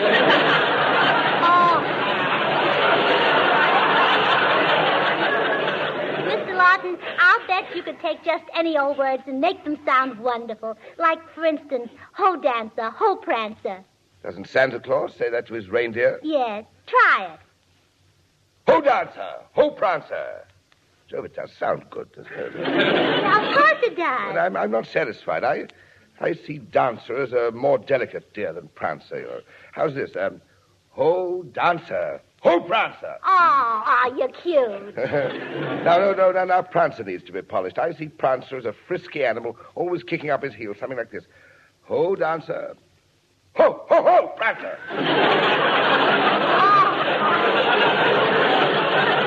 Oh, what a pity that such a great performance should never be heard. But it shall be heard. I insist that it be heard. Oh, you're so masterful, Charles.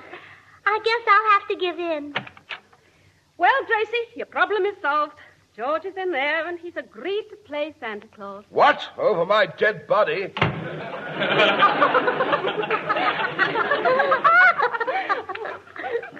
Well, Gracie, it looks like you're going to have two Santa Clauses for your pageant. Well, yeah. I think the admission tickets will have to be brown ration stamps. Well, won't we be giving the audience the two biggest hams in the world? Yeah, right.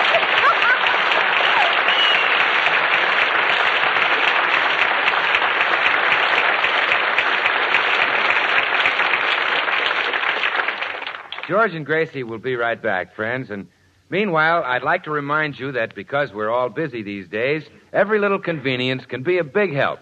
Like 4-in-1 Swan soap, for instance. You see, one soap, Swan, the new white floating soap, is swell for baby's bath, your own bath and complexion, dishes, and light laundry. Yes, Swan is 4 soaps in one, and a great wartime buy.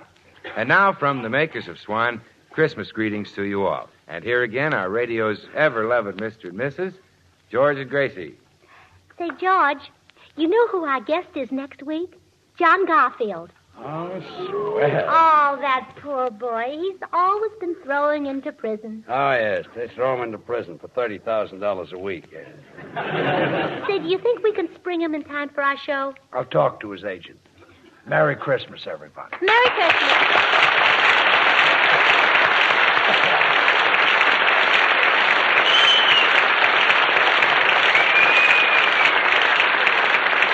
Our thanks to our guest tonight, Elsa Lanchester, and her husband, Charles Lawton, who appeared with the kind permission of Metro-Goldwyn-Mayer, producers of the Technicolor musical Thousands Cheer.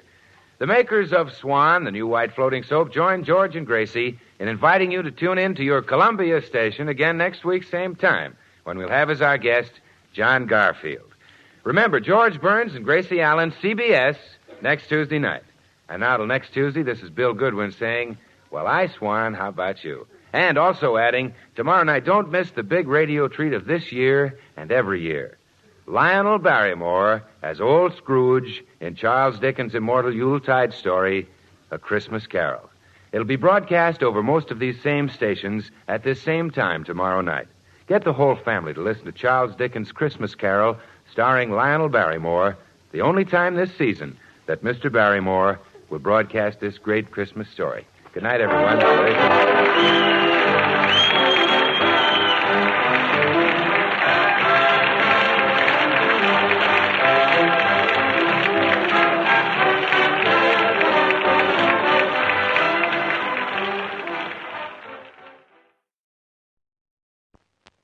Soppreto mio agosto, ne chi mi contesta, ma sai molto franco, con pinta na testa. Soppreto mio agosto, ne chi mi contesta, ma sai molto franco, con pinta na testa.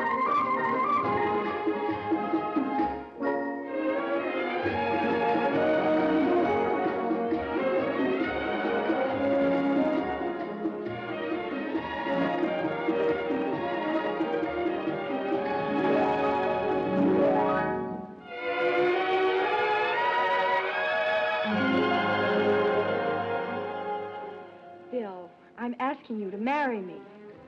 Is that the question? Yes, will you marry me? Oh, but Connie, Answer me, Bill. Will you or won't you? Hey, wait a minute. What goes on here? Maybe he's working on the wrong dame. What are you talking about? Well, she's his wife, isn't she? She's his wife, but she's engaged to me. How about Hamlet giving Ophelia a nice big kiss, huh? Well, Huh? no, I couldn't really. Why not? Well, it's just not in the play. When we do the continental polka, just enough of every ruffle catches your eye.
Hunt the Biggest of All game with the Green Hornet and Cato coming up next. The Green Hornet.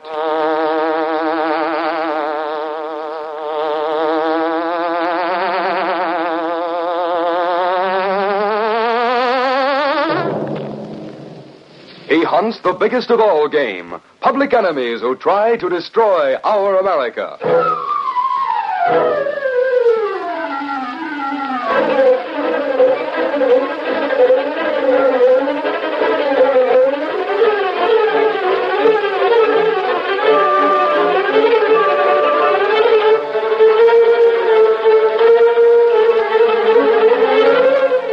With his faithful valet Cato, Britt Reed, daring young publisher, matches wits with the underworld, risking his life that criminals and racketeers within the law may feel its weight by the sting of the Green Hornet.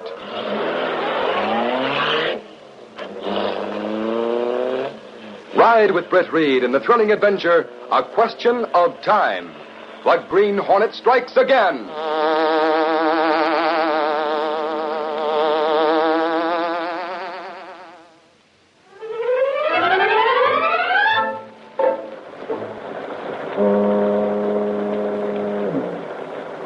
The rain came down unceasingly, and to add to the eerie darkness of the night along the waterfront, a heavy mist had risen, and it swirled and eddied about the long black car which, moving like a sinister shadow, finally came to a stop alongside a deserted waterfront building. A tall, shadowy figure stepped from the car. It was the Green Hornet, who stood listening intently for a moment, then spoke. Come on, Cato. We'll take a chance. You think they set trap for Hornet, perhaps, Mr. Britt? It could be. That's why we came here half hour ahead of time. Will Black Beauty be safe here in a secluded place? Yes. Leave the car door open for a quick getaway. Come on. We'll go to the end of the dock. It isn't very far. What we find there? We're supposed to find a motor launch there. The time was set at 9 o'clock. I'm hoping it'll be there ahead of time. The police sure to come soon, Mr. Britt. Yes, that's why we came early. It's hard to see anything. I think I see the outline of a small boat now. Oh, I see something. It could be the boat we can... Shot come from boat at end of dock, perhaps. Yes, come on. Boat leaving. Yes, we're a little too late. No use for us to... Oh, look, Mr. Britt. Outline of launch still there. Yes, that was another boat leaving. Come on. Here we are. We go on board? Yes, follow me. Use your flash, Cato. Yes, sir. We'll look in the cabin. Come on. Be careful. It's dark down in there. Maybe someone waiting there. I'll risk it.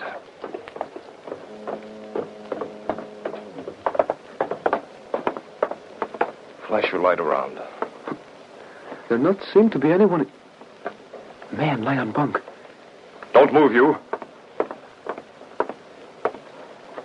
Bring that light here. Man, look like he... He's dead. Shot through the head. Let's see. Great Scott! This is Stuart Ludlow, the man who was... Boat coming, Mr. Britt. I hear it. Maybe the killers are returning. A police boat. Let's get out of here fast. Uh-oh. The fog's lifted a bit. Police cars come, too. That's right. Quick. We be trapped. What we do? It's a short distance back along this dock. We've got to get back off it before they reach it. Come on. Now, run for it. We've got to make it. They see us in a moment. Head for the Black Beauty.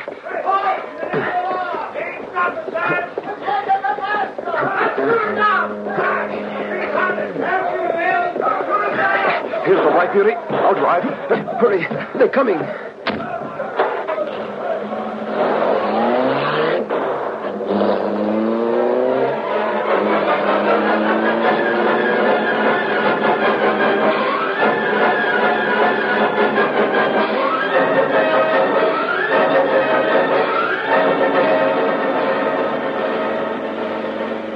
We have very narrow escape, Mr. Britt. You can say that again, Cato. And now Green Hornet be blamed for murder of man on launch. That's right, he will.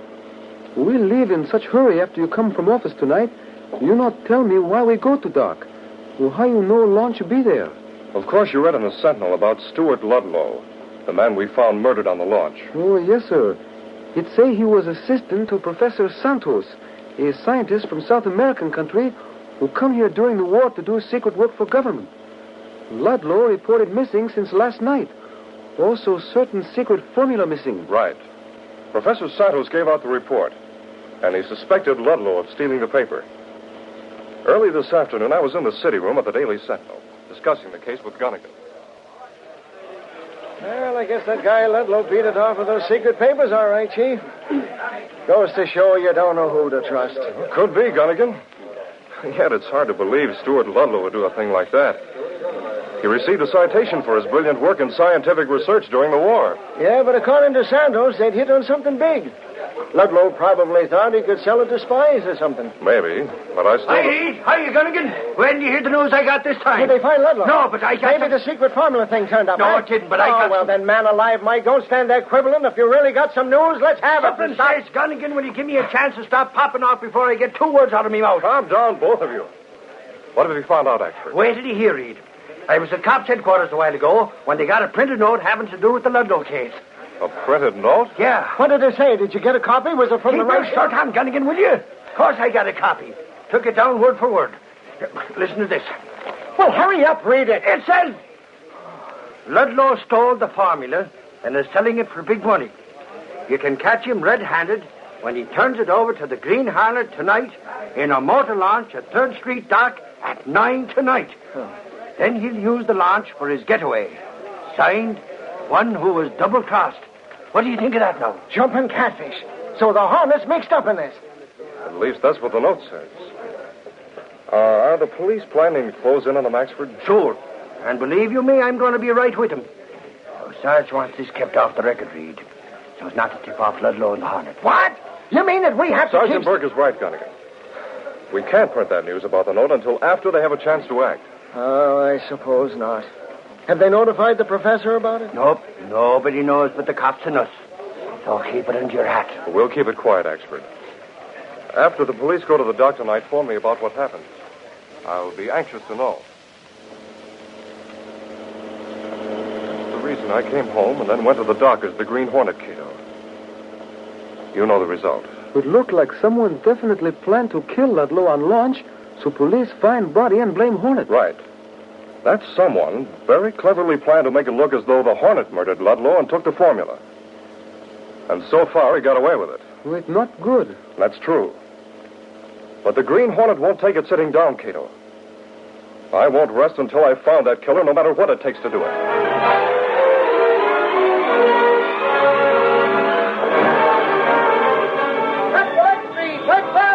Murdered by Green Hornet. Police find body. Hey, you are, lady. Hornet escapes with secret papers. Hey, you are, sir. Read all about it. Set the Lux Street paper.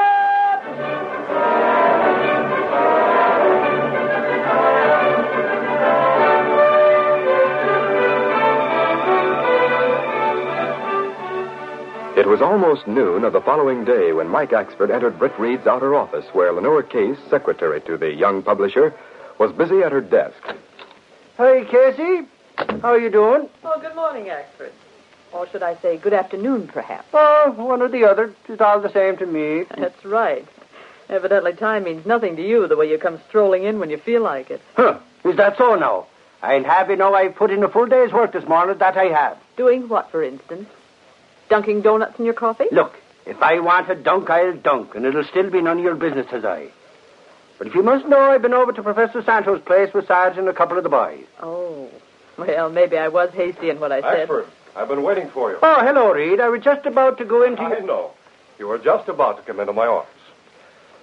Gunnigan said he went over to Professor Santos' place this morning. That I did, Reed.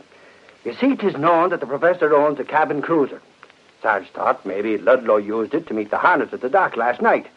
But Santos' boat was still in the boathouse. I see. Then they still don't know who owned the launch in which Ludlow was killed. Nope, they're still checking. No doubt it was stolen from someone who reported missing before long. Maybe. So Santos owns a cabin cruiser, eh? That he does. But he hasn't had it out of the boathouse in over a month. And he's the only one who has a key to get into it. He says he hasn't even been inside the boathouse. Did you see his cruiser, Axford? Sure. We all went to the boathouse. Sarge wanted to check, you know. 'Tis a fine cruiser Santos has there. Did Sergeant Burke do any checking at all to make sure the cruiser hadn't been used last night? Oh, sure. Of course, he wouldn't question Santos' word. But then he did find that the gas tank was empty, and the back deck was covered over with the canvas and things stored away, so it was easy to see it wasn't used. I see. Well, what's the cruiser like, Axford? Oh, it has a sort of deck business behind, then a glassed-in cabin in the middle. Then off that, at the front, through a little door, there's a couple of bunks for sleeping. All as cozy as can be. Gunnigan told me you went over there at 9 o'clock this morning. Where were you all morning? It's noon now. Well, yeah, see, Reed, it was like this. I got left behind on the cruiser, that is. Left behind? Well, how did that happen? Yes, what do you mean? To tell the truth, Reed, I snooped into that little bedroom where them bunks were. Well, just to see how comfortable they were, mind you, I sort of laid down on one of them while Sarge and the others were talking outside. Oh, Michael Axford, don't tell us you went to sleep. Uh-huh. Oh, no. Oh, I might have known. You mean the others went off and left you there asleep? That they did, Reed. Sure, and I got the start of my life when I woke up and got a look at the little clock on the wall up over the bunk. It pointed to 11 o'clock. Well, Axford, what did you do? And I got off the boat and pounded on the door of the boathouse till the professor heard me and came down and let me out. Guess he thought I was a dope. He didn't seem to like it a bit. Then I got me jalopy and highballed it over here. Well, it's funny Sergeant Burke didn't miss you. Oh, he knew I had my own car there, so he probably didn't give it a thought. Anyway, we didn't find out anything. I suppose for a moment you thought that clock on the cruiser was wrong when you looked at it, eh, Axford? You said it, Reed. But I checked with my own watch and found it was right after all. So I sure lost no time getting out of there. Oh, Axford. That's about the dumbest thing you've ever done. Lying down and going to sleep while you're out investigating. Okay. Go ahead and laugh, because I got it coming. You know, Reed, it's an open and shut case against the Green Hornet. We know he double-crossed Ludlow by murdering him and making off with the secret paper. Sure, and this is one time the cops are up against a killer who's too smart to be caught.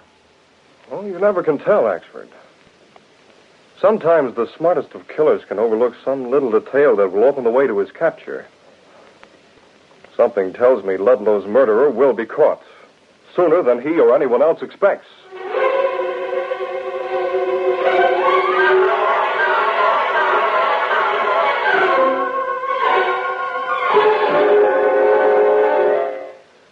We'll continue our Green Hornet adventure in just a moment.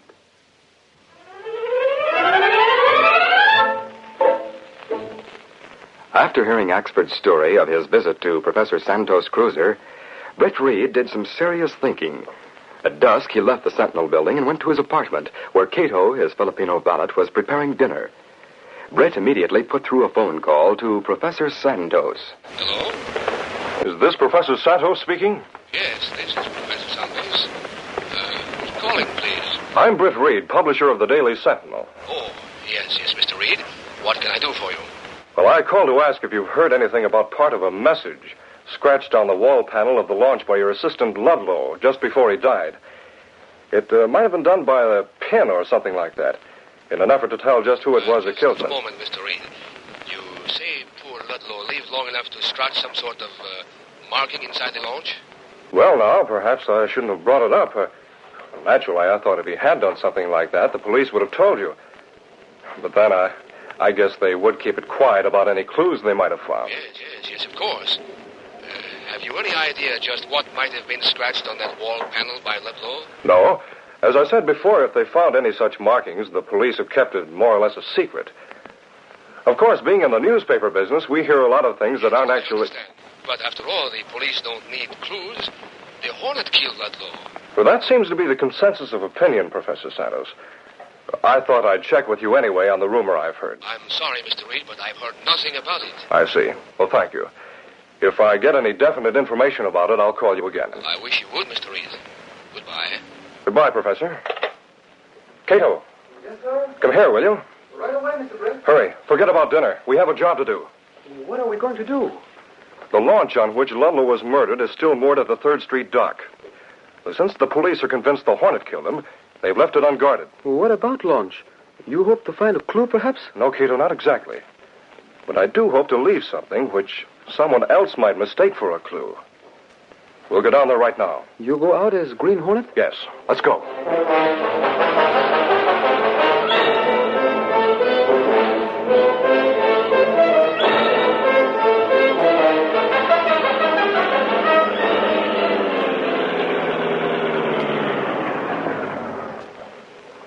The place seems to be deserted, Cato. You certain police not leave guard? Well, that's what Axford said. There's really no reason why they should.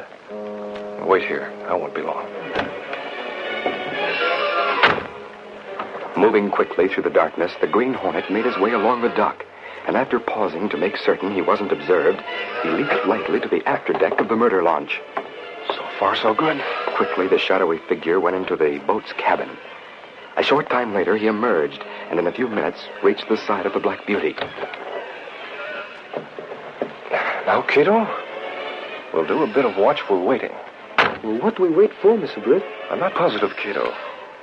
But I think that launch will have another visitor tonight.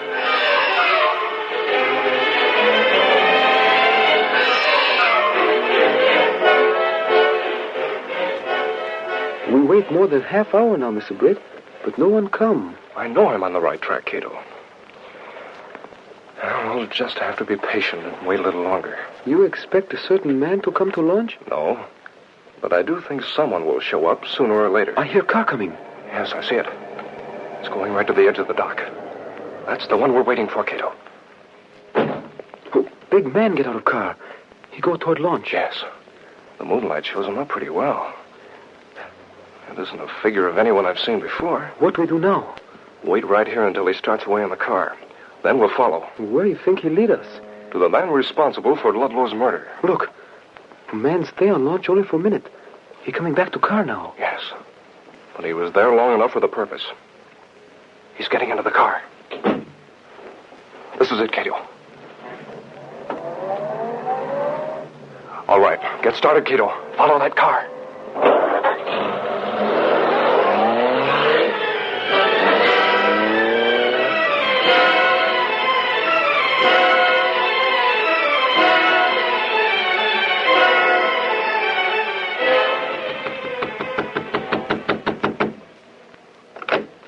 Well, Carl, come in. Go into the study. Professor, the game is up. You'll have to clear out with me. What? Then there was something on the cabin panel, eh? Yes, he must have scratched it with a pin. Letters spelling your name, Professor. S-A-N-T-O-S. But that is your fault. I told you to be sure he was dead. But I could have sworn he was dead, Professor. I told you so when I got back into your cruiser to get away. Carl, it's strange that if the authorities saw that marking on the panel last night, they haven't come here to question me. That's the way the American authorities work. They let you think you're not suspected till they put all the facts together. Then they walk in, take you away. Where did you hide the paper containing a formula? In a slit in the mattress on one of the bunks in my cruiser. Carl, we have to make plans for leaving here. What's the matter? Quiet. Thought I saw someone outside that window. It's open a little. If they heard anything. See anyone, Carl? No. I guess I'm a little jumpy. There's only one thing to do, Professor. What is that? You'll take your cruiser and go down the bay. The ship I'm to sail on tomorrow night is anchored down there. Can be arranged for both of us to go to board tonight. Yes, we'll do that. If we wait longer, they may put someone out here to watch. We must not be caught, Professor. We'll both hang for murder if we are. You were the one who killed Ludlow. But you planned the whole thing. And you piloted the boat that took me there. All right. I'll pack a few things, and then we'll leave in my cruiser. Once we're on that ship, we'll be safe.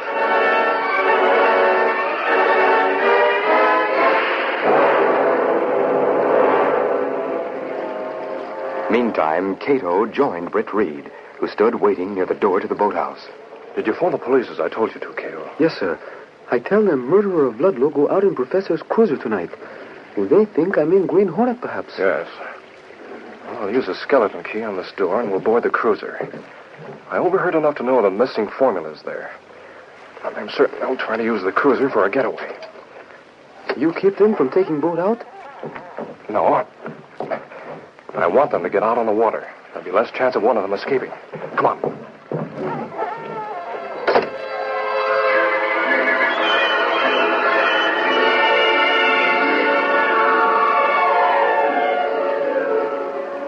A short time later, Professor Santos and Carl entered the boathouse and boarded the cabin cruiser.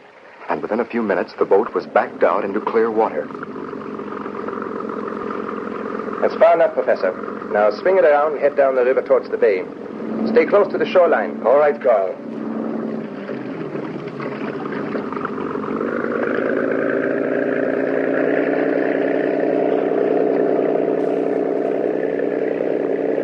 This whole job has been botched, Carl. I hope to continue on here in this country with further scientific research. Best to get out while you can, Professor. They would have caught up with you sooner or later. And think of all the money you get for turning that formula over to us. Listen, Professor. I hear it. Must be police boats. You see, they did suspect you. Don't worry, Carl. I have special auxiliary motor in this cruiser. We can lose them readily. Switch over to it then. I'll get the machine gun from the toolbox there.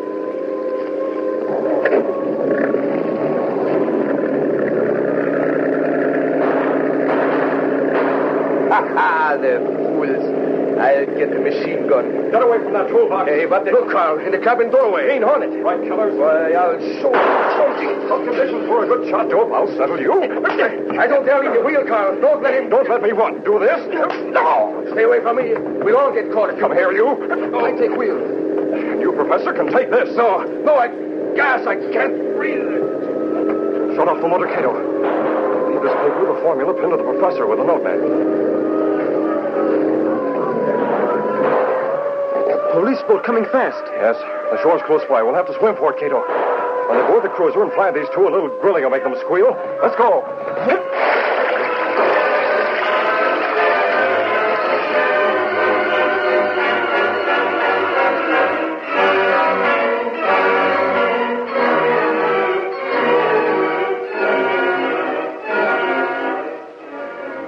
Later, in Britt Reed's apartment, he and Cato, in dry clothes, were discussing the events of the evening. What you do at dock tonight, Mr. Britt?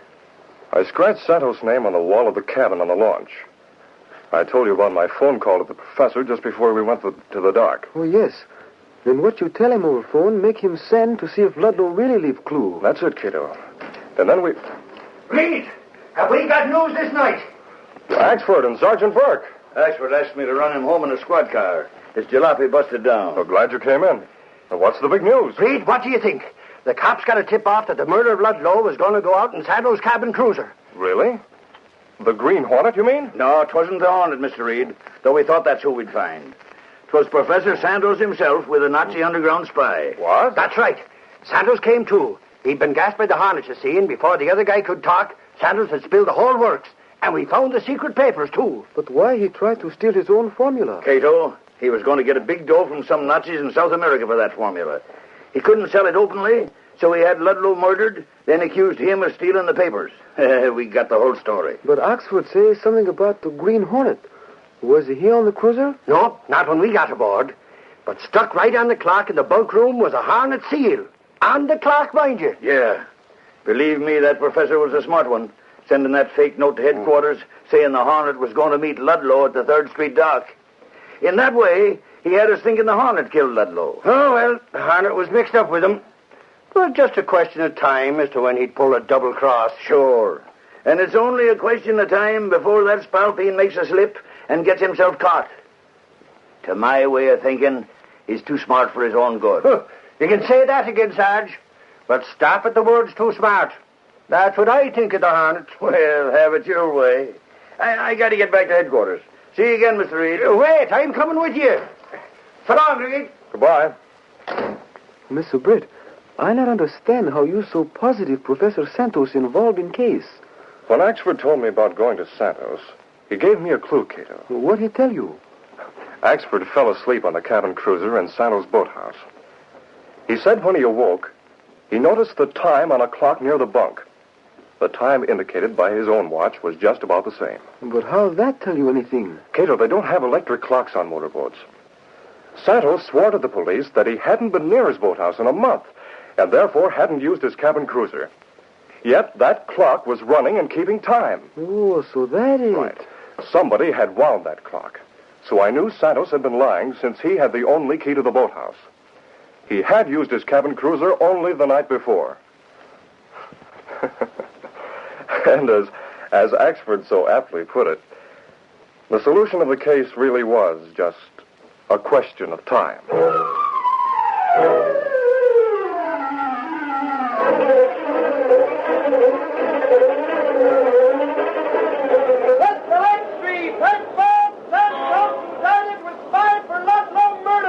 Green Hornet implicated. Read all about it. Green Hornet still inside. Let's select Street. Let's Bob.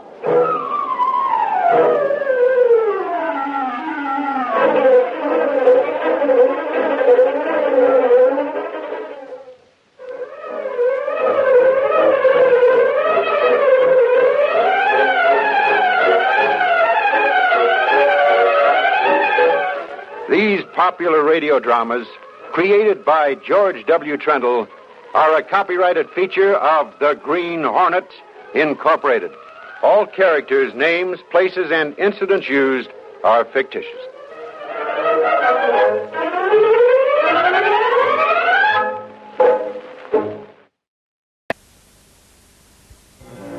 Meet Paul and Mary Bland. Hey, you two live in the building. You must swing, right? Wrong. Good night. We're so lucky to have found each other. A typical American couple. I know. Good night, dear. Sweet dreams. With a typical American dream. And typical American problems. You are through at Clay Liquor. Mr. Leach, I'm sure the bank has nothing to worry about. It's going to get everything that's coming to it. The bank wants to see what it's getting into. With the Blands, life was just a rat race. A cartoon mouse. Oh, great. Trigger likes you already. Oh, we like B&D, but we don't like S&M. We met at the A&P. But they found a way to beat it.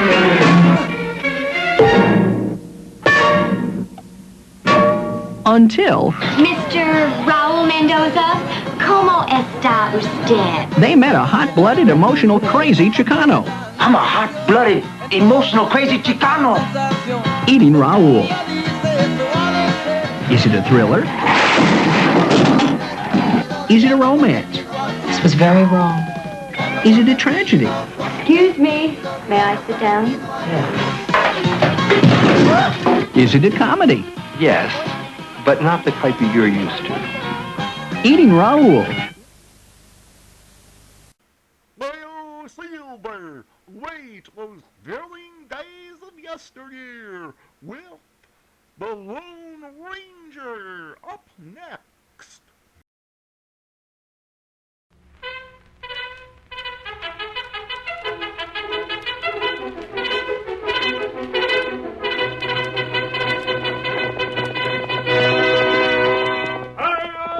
Silver, away!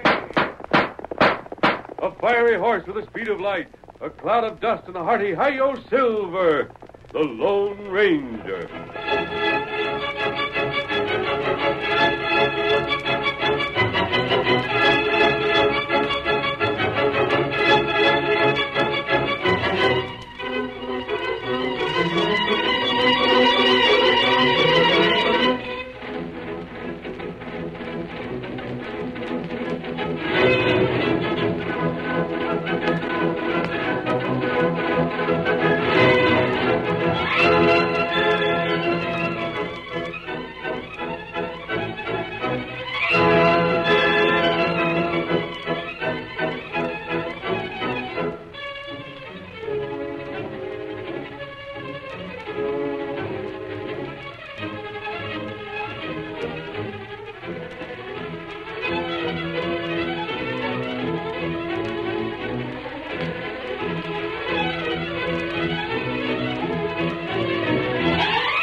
With his faithful Indian companion Tonto, the masked rider of the plains fought crime and criminals throughout the early western United States.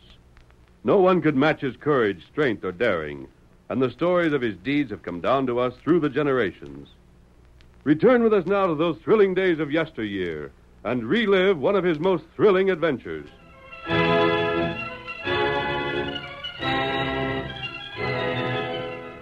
Everywhere excitement ran high as word of the great stage race between Gold Flats and Cooperstown spread throughout the district. I seen the stage just beyond Paiute Springs. They say it was ahead of schedule leaving Marysville. You should have seen them tearing over the trail. I bet they went out. They got a chance. How soon will we know?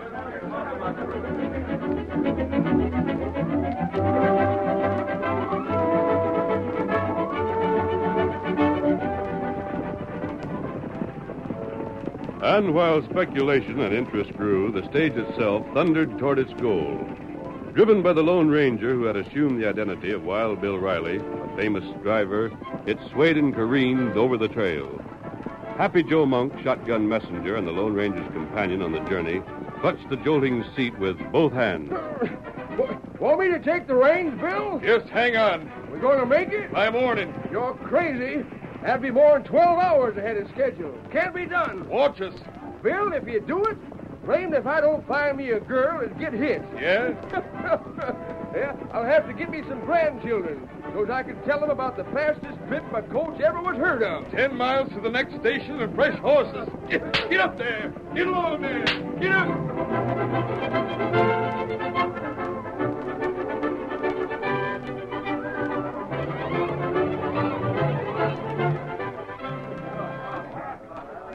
Meanwhile, in the cafe at Cooperstown... Mr. Crocker. Oh, hello there, Jim. Have a drink. You look as though you could use one. No, thanks. Honest, Mr. Crocker, I'm too doggone excited to swallow. Well, I don't blame you. I wanted to ask you something. I don't want you to think I figured the government and go back on its word, though. What is it? Well, it's still a bargain, ain't it? I mean, if my stage gets to Gold Flats today, I'll be getting the franchise to carry the mails between here and Gold Flats, won't I?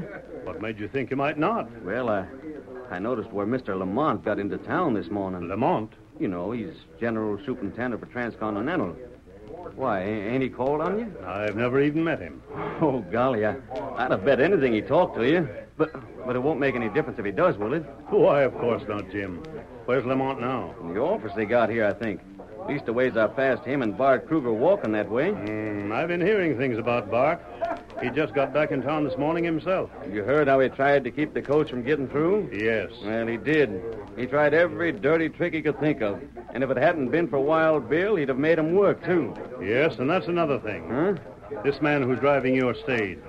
Wild Bill Riley, you say? That's him? I've heard rumors that he's someone else. Someone even better known. The Lone Ranger? Yes. Anything to it? Shucks, no. Ain't it crazy how talk like that gets started? Someone gets a fool idea, and he tells it to someone else. And that feller adds his 2 bits worth and passes it on. And pretty soon the whole county knows to be a fact what never was true in the first place. I could have used some help from that masked hombre. But I don't reckon he'd ever bother to concern himself with me. Well, drop into my office next week. That is, if your coach beats the deadline. We'll have your contract ready. There'll be some details concerning the franchise to be gone into, too. Next week? Well, no sooner than that. But I was hoping that... forget that it'll be at least a week before we can get word from Gold Flats? Oh, you don't savvy, Mr. Crocker. I got all that arranged for I'll know one way or the other, maybe tomorrow. Impossible. Oh, shucks, no. Easiest thing there is. I got stage stations along the whole route, you know. The word will be passed along from one to the other by smokes. Won't take no time at all. Smokes? Fires. Fires giving all smoke enough to signal with. 1 smoke will mean they made it, and 2 will mean they was too late. That's interesting. I hadn't heard. Sure, it's a right handy system. Well, we'll hope it's 1 smoke then. I mean that, Jim. I don't like Transcontinental's methods. They're big. They represent millions of dollars. Now, you're just a young fellow who... what's that? It sounds like trouble. Come on. What's the shooting for? Is it a holdup? Sounds like wild Indians. Can you see? Something happening outside. Hurry up. Look at that crowd. There he is! Jim won out. There's the smoke signal. They got to Gold Flats in time. Jim Plummer, Lake Transcontinental. Congratulations, Jim. But I don't... Jim, wake up. Where are your eyes? Look to the west. Smoke. 1 column of smoke. You won. Oh, it can't be. You did. But you know what that means. You know what it means. Bill did what wasn't possible. He got to Gold Flats at least 12 hours before the deadline. Men, this calls for a celebration. The drinks are on me.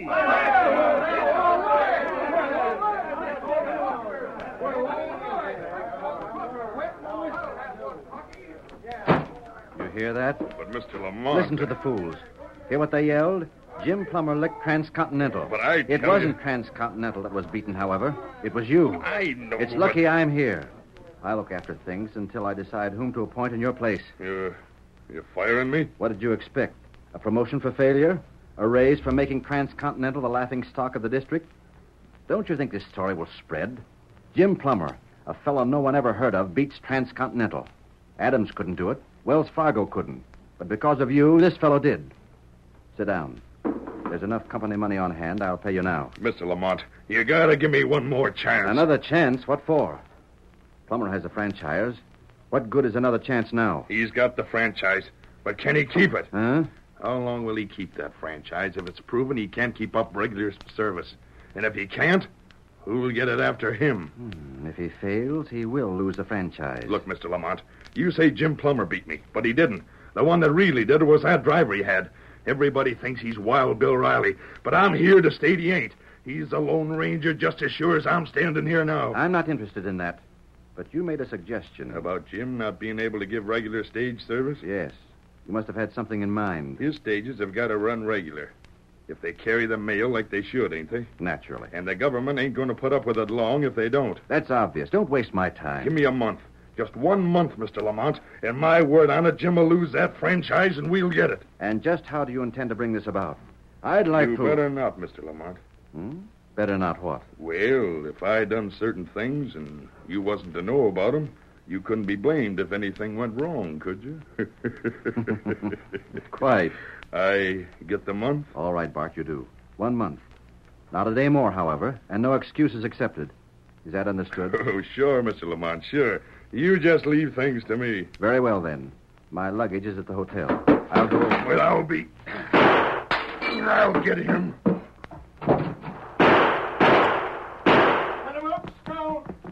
Bless you, next time I'll get you. Hooker, have you gone crazy? That blasted redskin. You don't know what you're... He was at the window. Every place I go, he follows. I can't make a move but what he knows about it. Well, one of these days, I'm going to fill him so full of lead, he'll look like he was hit by a cannonball.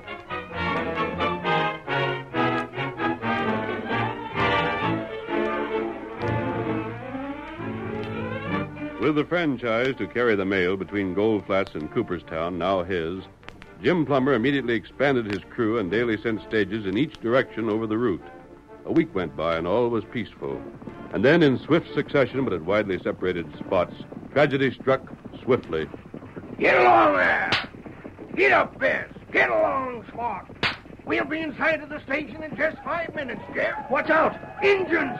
Get up! Get up! Oh, Pete! You dropped the range. Pete, what's wrong? Hey, ask me, Pete.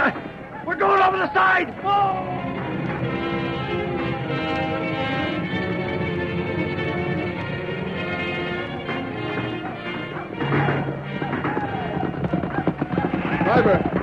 Driver, what are we stopping for? It's Indians. Hear them? We gotta get turned around. Back there. Back. Come on, back.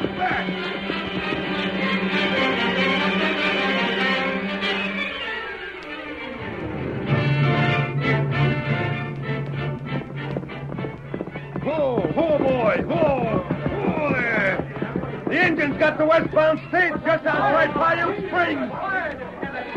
Killed the driver, the messenger, and all 3 passengers. Stand aside, Jim Plummer's got to know. Get up there. Get up there.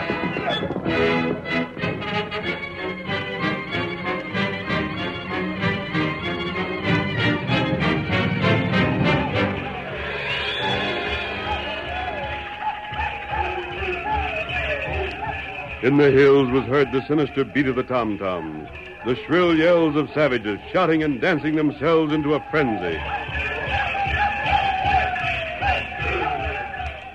And outside the village, whose chief was a famous warrior, Yellow Fox, a heavily bearded man stood beside an empty wagon. It was night, and the flames of the great fire around which the tribesmen leaped made weird, flashing patterns. Watching, the bearded man grinned and turned to the savage who stood beside him. Well, Yellow Fox, this last load of firewater I brought you seems to have done your braves a heap of good. And as long as you and them work with me, I'll see to it they get all the liquor they can use. You bring Yellow Fox wampum? Sure. Cash for you, Chief, and firewater for your braves. I'll bring you more of both next trip I make. When that? Oh, maybe in a week or 2. I can't just tell. I gotta pick a time when I can sneak out from town without it being noticed. Keep this in mind, Chief. You don't touch any coaches belonging to the company I work for, savvy? Just those I pointed out to you. I showed you where they're different. You can tell them apart. Me, Chief. Braves do what Yellow Fox say. You not worry. Well, I thought I'd mention it. Be back when I can. Adios. Get along there. Come on. Get up there. Get on.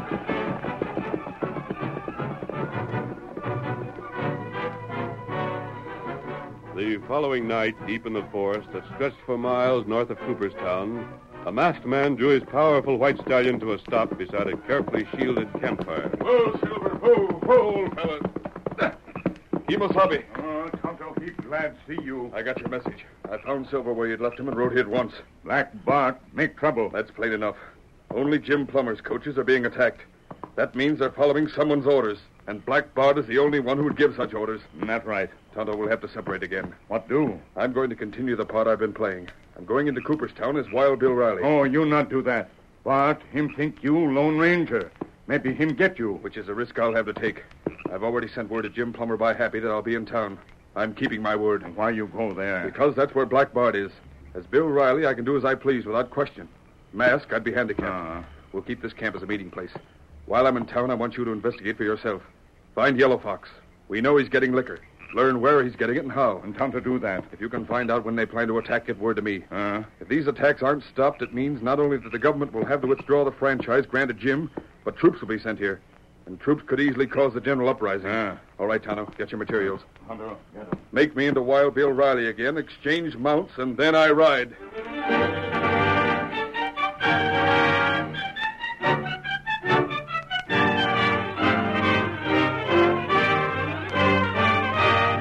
The curtain falls on the first act of our Lone Ranger story.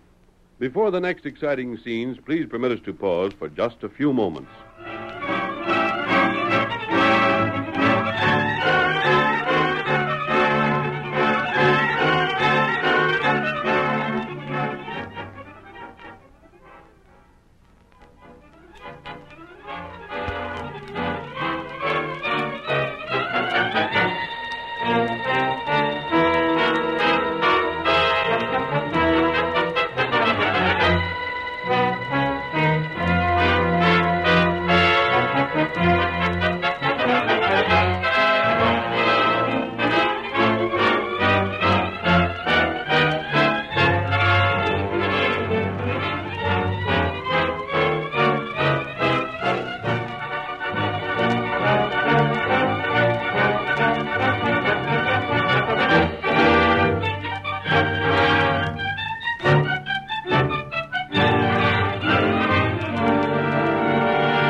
Now to continue our story. The next day, 4 men met in Jim Plummer's office. Besides Jim himself, there were Crocker, Black Bart Kruger, division manager of the powerful Transcontinental and Pacific Stage and Express Line, and Lamont, general superintendent of the same company. Jim was speaking. Mr. Crocker, you can't hold me at fault for what's been happening. I ain't to blame for the Redskins being on the warpath. I understand that, Jim. Then how can it be said I'm to blame for the mails not getting through? No one says you are. Well, there's talk of taking my franchise away. For the very good reason, Plummer, that your line has proved itself helpless to handle the situation. Well, who else could? We could. You see, Transcontinental has resources you haven't, Plummer. We employ 100 men where you employ 1. For every $1,000 at your command, we have $1 million. Under circumstances like these, if Transcontinental held the franchise, it could afford to take what steps were necessary for security. We could send out every stage with an armed guard adequate to repel any attack. Sure. I'll bet if you got the franchise, there wouldn't even be no engine troubles. Probably not. But that's because you're behind them. Careful, Jim. Well, it's so. Young man, that's a very serious charge. Would you like an opportunity to prove it in court? If it ain't so, then why is it only my stages are touched? Why don't them Redskins get after yours, too? That shouldn't be hard to figure out. That's what I'm saying. Likely your driver's done something to get the Redskins mad. Maybe they thought it'd be sport to shoot at him. Maybe it was something else. I don't know what it was. But you can be blamed sure it's something like it that's behind this. That's a blasted lie. Why, and you're the biggest crook this town ever seen. Oh! Why, you... I'll show you. Missed. Here's one for you. Stop it. Bart, get outside. Crocker, let me go. I'll hold fix him still. up. Bart, you get outside like I told you. There'll be another time, Bart. And when it comes, you better watch out. Outside with you. Crocker, I apologize for what's happened. Bart had reason, but he should have kept better control of himself. I think I understand, Lamont. Good day. Well, that was clever of you. You didn't expect me just to stand there and take it, did you? At any other time, no. What's different about this time? That should be obvious to you. Crocker was sent here by Washington to settle our dispute over the franchise to carry mail. What he recommends will very likely be accepted. Any fool could see he's prejudiced against us and favorable to Plummer. In a case like this, personal feelings can't be permitted to count. If you'd kept your temper while Plummer lost his, we'd have had at least that much in our favor. He gets me so blamed. Then avoid him. Yeah, I reckon it is best. There's something else I'm going to mention, Bart. Yeah? These Indian attacks. You said you wouldn't ask no questions. So you are behind them, huh? Well, I don't like it. It's a dangerous business. If a thing like that became known, it could easily destroy the entire company. It's getting results, ain't it? Perhaps. Well, then? Indians are dangerous tools. Besides, whites have been killed. I don't forbid your continuing along this line. I've always believed that the end justifies the means. However, it's only fair to give you warning. Huh? If by any chance you're discovered, I'll disclaim all responsibility. What you did was not for the benefit of Transcontinental, but to save your job. You need expect no help from me. Have I asked for anything different? Probably you won't be discovered. If you are, I've mentioned this to prevent any misunderstanding. Aye, savvy. And here's the office. You coming in? No, I think I'll... Afternoon, Bud. Huh? Well, doggone. Remember me? You're the hombre that claims to be Wild Bill. You drove the stage to Gold Flats. I didn't think you'd forget. But you ain't Wild Bill. Careful. You're... That's what I came over for. I knew we'd meet while I was in town. I thought maybe it'd be best if we had a little talk at the first. If you still claim... I claim nothing, but these do. Look here. Oh, I'm not firing them. Yet. You might call it a hint. A hint, Bart, of what might occur in case you were to air those fool notions of yours. That draw. I can repeat it if the occasion arises. I ain't said nothing. Uh-huh. Well, that's good enough up to now. From here on, I'd advise you not even to say half that. I was mistaken. I knew afterwards I was wrong. I knew you couldn't be the lone... Easy? Yeah. Well, that's all, I reckon. Just don't make me remind you again. Now, wait. I was almost forgetting. Huh? Redskins, Bart. Redskins. Yeah, and liquor. Liquor and redskins. Maybe you should be told they don't mix. Well, adios. He knows. No, he couldn't. Who is he? I told you that. No, never mind. He ain't nobody important. Well, if you'll excuse me, Mr. Lamont, I'll see you later. I got work to do.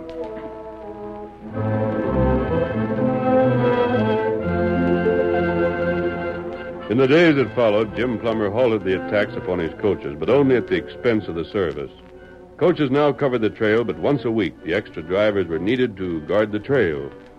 In the meantime, Black Bart Kruger, becoming impatient, secretly sent a message to a Confederate, and sometime later met him at the entrance to an isolated canyon and... Slim? Who do you think it'd be? Whoa there, whoa. Got all I asked for, huh? Sure. There they are, a dozen gallon jugs. Guaranteed to be the rawest and cheapest liquor ever to eat the lining from a redskin's stomach. Have any trouble getting it? Shucks, no. Told you I didn't buy it in town. Folks might start noticing, then asking questions. After that, maybe doing something about it. Nope, I get it off that old feller's got the place up Boxwood Creek. Mix it himself. Don't care what's done with it. It's just so's he's paid, and likely wouldn't care even if he was told. He's got plenty? Oh, sure. Why? You're going back and get this much again. Anytime you send me word. I mean now. No, but why? Yellow Fox needs some stirring up. He's just like all the Injuns I ever seen. Won't start nothing when it looks like he might have a real fight on his hands. You mean he's hanging back on account of the guards Jim's been sending with his coaches? Just so. Well, if he don't cotton to lead, how do you figure to make him change his notion? By getting him and his braves so full of this poison, they tackle the army. There's one won't need much more. Huh? The Injun that was here. The Injun that was here? What Injun? Oh, just one come from the village. Yellow Fox sent him to see if you mightn't be heading this way with more firewater, I reckon. What'd he do? What does any Injun do when he sees liquor? We guzzled it, of course. Oh, yeah, that's different. Huh? What was you afraid of? Nothing, I guess. Just thought it might have been another redskin I know of. Only that one don't drink. Don't know who you could mean, but him and the one I seen sure got opposite ideas. Listen, sampled every doggone jug in the lot. Hey, you're loco. Well, sure, it's a fact. He only took one swallow from each, I'll admit that. But there wasn't a jug he missed. Not that Indian. He must have been trying to decide which one was the best. And likely ain't made up his mind yet. But look here, Bart. You're going to unload these so that I can take the wagon back for another dozen? If you do that, you'll have to wait till I get here again before you can drive to the village. Couldn't you take my horse and locate another wagon somewhere? Well, yeah, I reckon I could. Then that's what you'll do. It'll save me time. Get a wagon and lead my horse back. While you're gone, I'll take what's here to Yellow Fox. We should both be back about the same time. Then I can make the second trip. And the other wagon? You can come for it tomorrow. It'll be safe. Sure. That'll be all right. And get going. Don't waste time. I'll see you here as soon as I can make it. Get up there. Get up. Get along there. Get along, blast you. Get up. Get up there. Get along.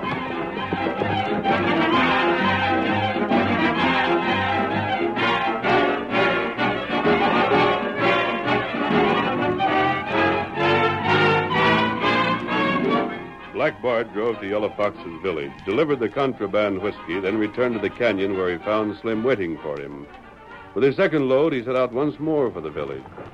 But he had completed scarcely half the journey when, from behind a cluster of trees, an Indian mounted upon a powerful white horse rode out to block his path. Get him up, Silver! What in? You Whoa, whoa, back. Whoa. Tonto. Me, Tonto. Get out of my way. You turn back. Why, you... You not go village. Who said I was going to the village? What do you know about it? Just get out of my way. Me warn you. To blazes with your warnings, you... You go village, Yellow Fox kill you. Huh? Him heap mad. Injun drink liquor, get sick. Him kill you. What kind of a fool story is that you're handing me? Tonto tell truth. Aye. That horse. That ain't the horse you been riding. When I seen you before, you was riding the paint. I got it. That hombre in town is the Lone Ranger. Now I know where I seen that paint he's got. It belonged to you when you switched horses, and that critter there is Silver. You not Bluff me, Woody. I always figured he was the Lone Ranger disguised, but I wasn't sure enough to call for a showdown. Wait till I get back to town. I'm going to be the first man ever to see the Lone Ranger's real face. You go town now. That can keep till I see Yellow Fox. Surprised you, huh? Didn't figure I'd admit I was going there. Well, Injun, just try to go into Cooperstown and tell them what I said. You're a redskin, and after the killings there's been, they string you up before you could open your mouth. So now you know the truth and can't do a blame thing about it. You turn back. Get aside like I told you before. Oh, you heap big fool. I'm not fool enough to do anything suggested by you or your pard. Now stand aside. Oh, you not shoot. I ain't attracting attention if I can help it. But, Injun, you get that horse out of my way or I'll drill you no matter what. You not... Do like I say. You make mistake. Get him up, Silver. Get him up. Go tell your pard your trick didn't work. But stay clear of me. All right, you critters. Lay into it. We gotta make up time. Get up, guys. Get up.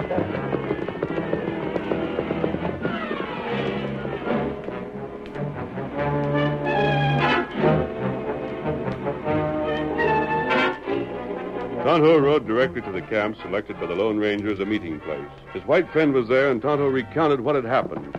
When he had finished, the Lone Ranger mounted Silver, then... Tonto, we've got to stop him. Maybe it's too late now. You told him what Yellow Fox would do? But you didn't tell him you'd poisoned that liquor. Not have chance. Him shoot. Yellow Fox will believe Bart is responsible. Did you put enough poison in those jugs to kill? Me not do that. Make him heap sick, though. Well, one thing is true. What that? He refused to believe you when you told him the truth. He forced you out of his path. If he dies, Tonto, it'll be by his own hands. Come on, Silver! Hurry, old fellow! Hurry!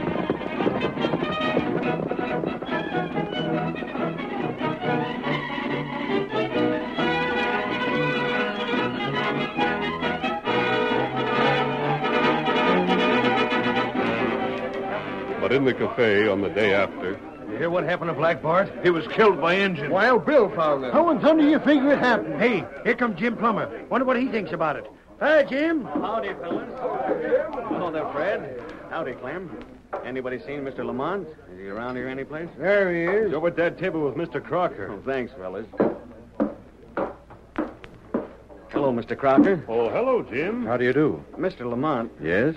Bill just told me about him finding Bart. Oh. I thought it was only right to tell you I was sorry. Sorry? I mean, you know what I said about Bart being behind them engines and the raiding it done. Of course, I see now how wrong I was. You've changed your mind, eh? Well, there's some things that need explaining. Things I ain't got figured out yet, but at least a ways there's one thing plain. And that?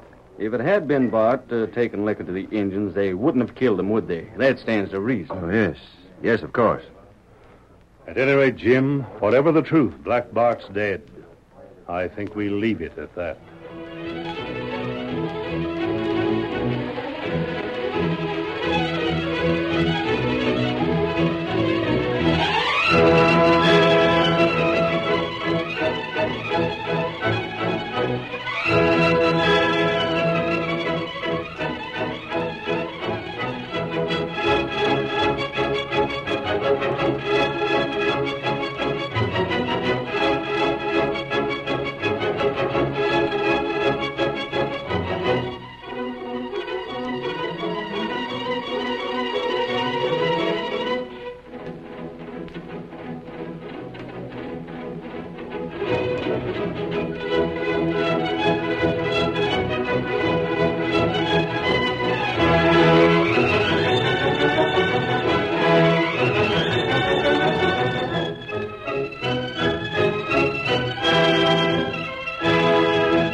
story you have just heard is a copyrighted feature of the Lone Ranger Incorporated.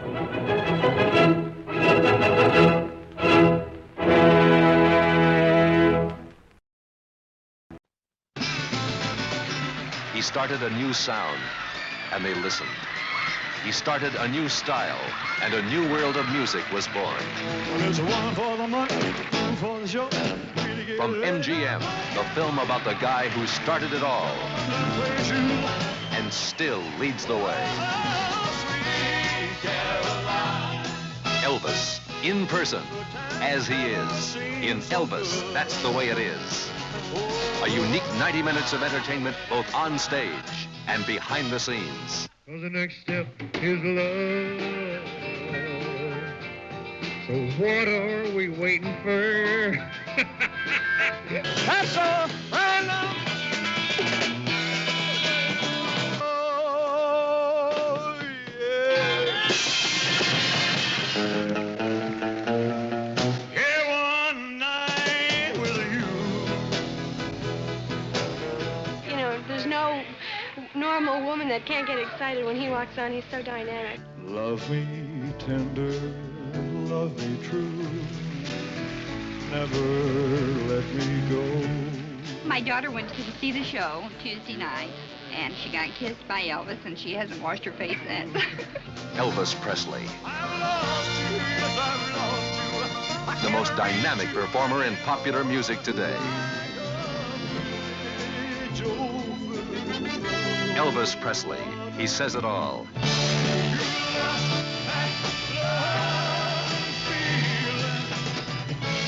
Now, Elvis 70. See it, share it, live it, love it.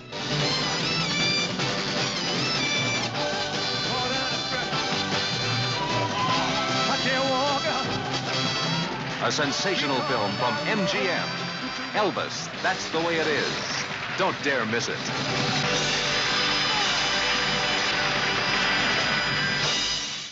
Groucho Marx is your host, as some of the most interesting contestants you will ever meet compete on You Bet Your Life.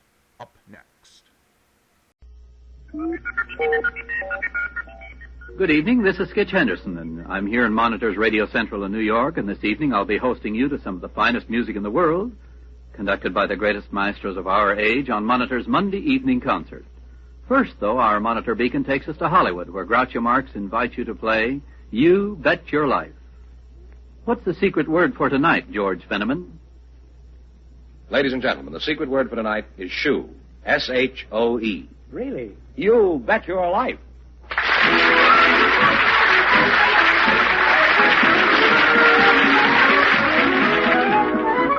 The National Broadcasting Company presents Groucho Marx in You Bet Your Life, the comedy quiz show transcribed from Hollywood.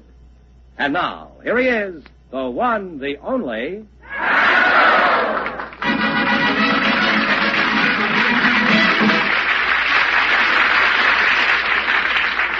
Well, here I am again with a chance for each of our couples to win up to $10,000. And if any of them say the secret word, they'll win an extra $100. And Groucho will meet our first couple in just a moment.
Who's placed on the agenda? As you suggested last week, we asked Mr. and Mrs. Leon Silvers and their 6 children to come back tonight, and I'm sure that they'll sing us a Christmas song or two.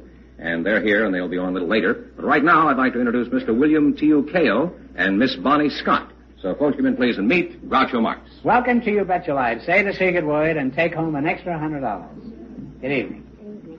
Bonnie Scott and William Kao, huh? Yes, sir. Well, Bonnie, you are Bonnie, real Bonnie, and Bill, you are too. How old are you, Bonnie? 18. 18, well, you're a fine-looking girl. Thank you. Do you have a job? I'm a singer and a dancer and an actor. Actress? How long have you been an actress?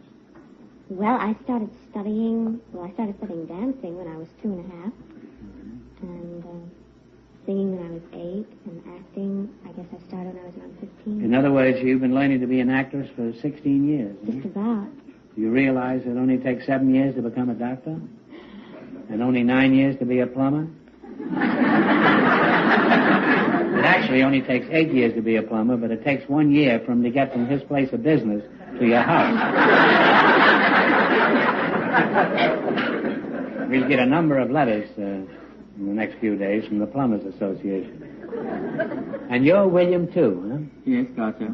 Well, how can you be two when you're only actually one? Well, that's my family name. Your family is that's two? That's Chinese family name, Chu. You had 2 mothers and 2 fathers? Just one. Where is your home? In Shanghai? No, I was born in Manila. You were born in Manila? Yes, right now I'm living in Los Angeles. Are you married? Oh, I'm very much married. Well, how does very much married I've been compare with married. just being married? I mean, I don't understand that. I've been married for 13 years. Uh-huh. How is your marriage working out? Do you fight much? Well, minor skirmishes, but no major battle. Well, how do you settle arguments in China? Compromise. Well, like how, I mean? Well, let's say you had a bitter fight about something. Your wife wanted more money than you think that she ought to have. Well, we said a compromise, you know. Yeah, like, well, for how do you do instance, I like to have a dozen kids, you know. You like to have what? A dozen children. A dozen 12 children you want?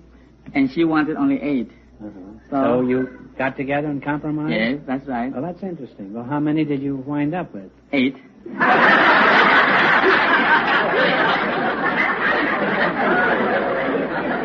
You know, I remember in school the Missouri Compromise, but the Chinese Compromise is a new one on me.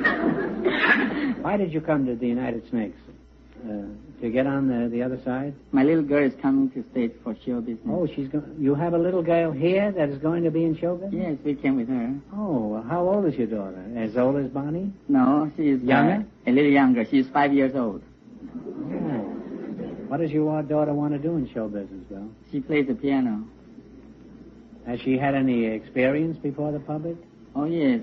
She appeared in Ed Sullivan's show, Danny Thomas' show, and Jimmy Durante's show. I assume she's standing in the wings there. Why don't you trot out and bring her in? Huh?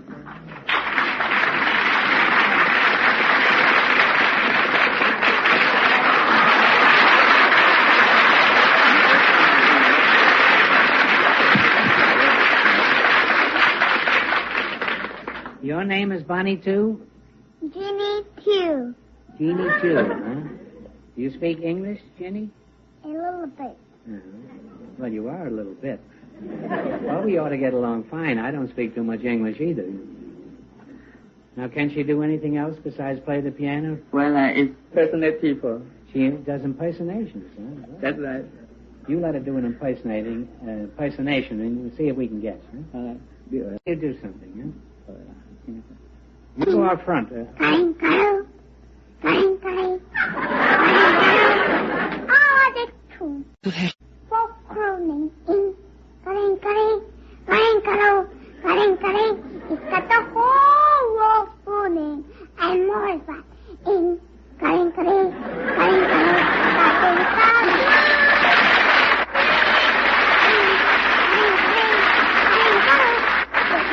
Good night, Mrs. Calabash, wherever you are.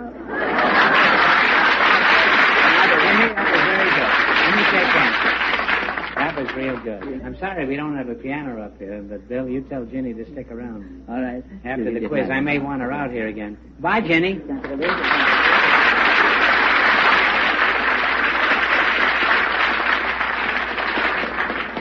All right, well, let's play You Bet Your Life. George, would you bring in the question box, please? The honest one.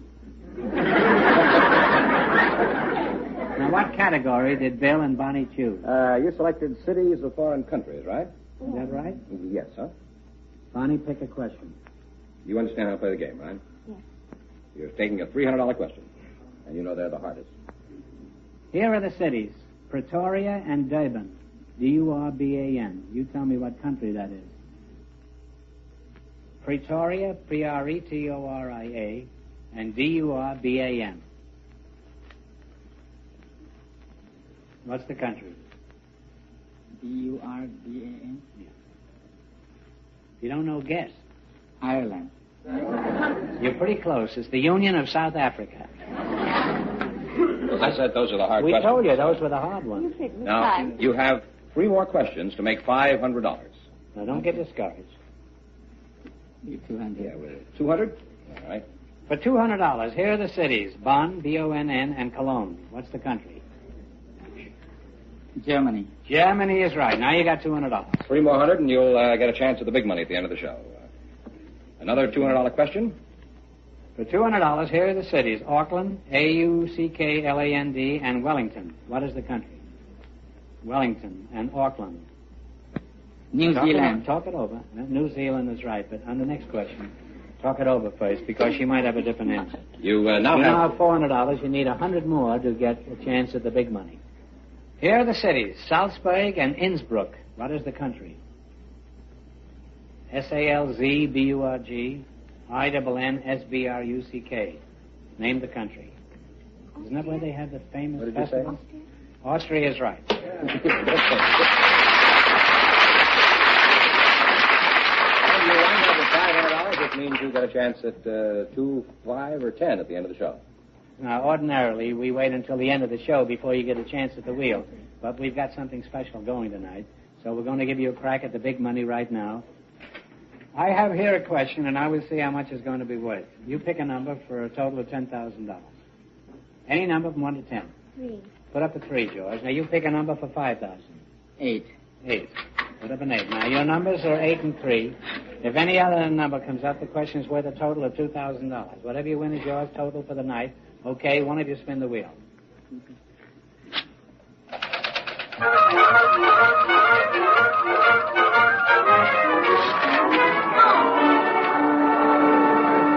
Your number was 8 and 3, and it came up 4. You can't get closer than that. So this question is worth a total of $2,000. As a result of one of the great engineering feats of our time, the Great Lakes are now open to ocean-going traffic. For a total of $2,000, what is the name of this waterway that connects Chicago with the sea? Talk it over.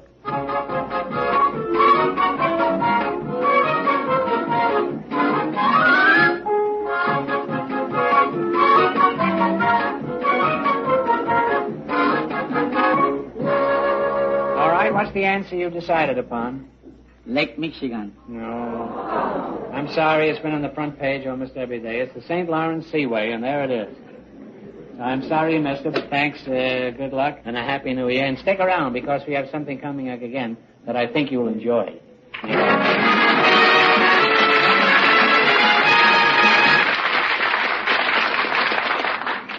In just a moment, our second couple will join Groucho to play You Bet Your Life.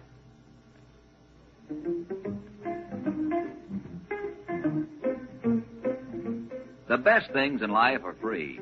And that's so very true of the better-than-ever entertainment that's yours on radio these days. You take, for example, the popular quarter hour of country music's best that's known as The Red Foley Show, presided over by a fella who's the past master of all things musical in the way of favorite tunes, old and new. But since it's his show, let's let that gentleman himself tell you about it. Joe, my friend, you twist a mean phrase there. And friends, what our show boils down to is that we try our level best to include the songs and the singing stars that you want most to hear. I guess, Joe, that's our story in a nutshell. Well, we could talk all day and still not give you the full idea of the homespun, easygoing flavor of the Red Foley Show, if you haven't already heard it. So do just that. Hear it. Hear the Red Foley Show every Saturday.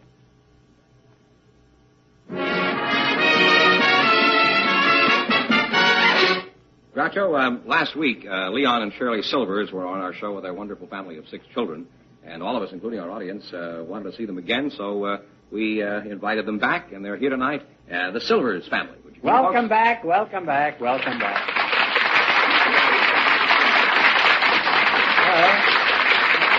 Boogie Boogie. Well, Leon, you and your family were a smash last week. You know that? Thank you. How does it feel to win $100,000 on a quiz show? Well, actually, it was only $2,000. Did you have to say that? Didn't you?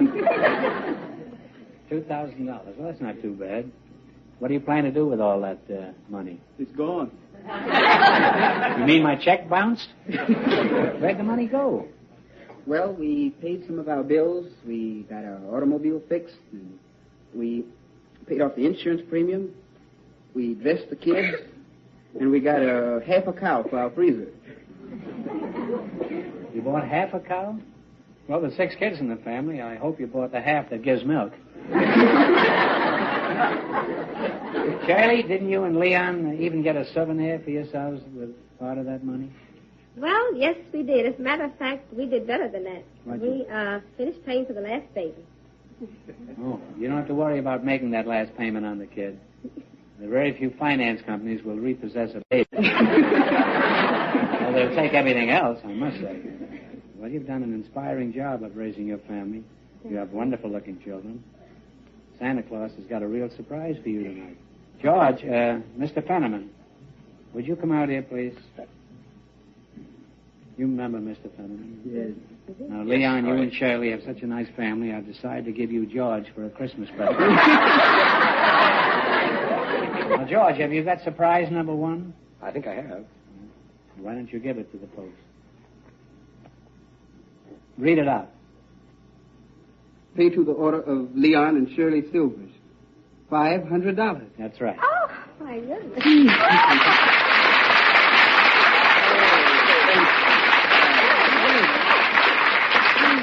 We gave you that so you can buy a present for you and your wife. Sacrifice is all right, but you can overdo that, too, you know. Well, I don't think you can overdo sacrifice for a wonderful family. No. But that's quite true. I would. But I didn't see any reason why you had to humiliate me in front of these people. All parents sacrifice. That's all they do. Yes. Now, for the big surprise, George and I have been doing quite a bit of snooping the past week. We're expert snoopers. And we learned that this musical family that spends so much time singing doesn't even have a piano. Now, Shirley, do you think the family would like a piano? Huh? My goodness, of course. Well, Oh, do God. any of you play the piano? I do. You do. My husband does. Would you all turn around towards and face this? Everybody, the little ones too. All turn around.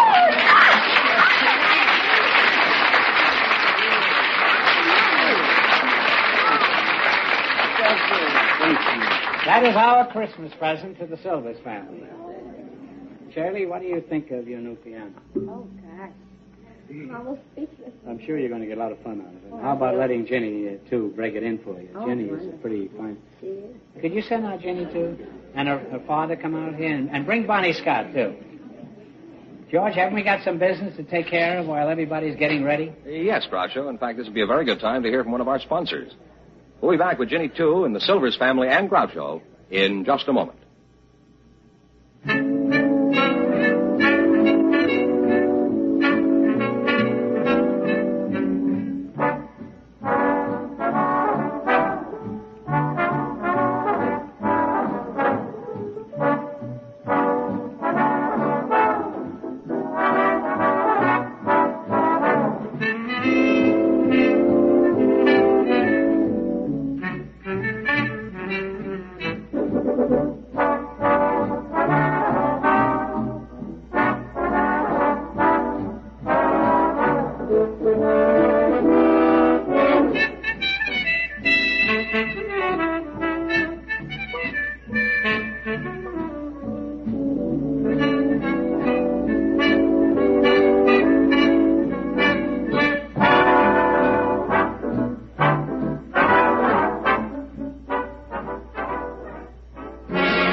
Bill, what do you suggest that Ginny play for us?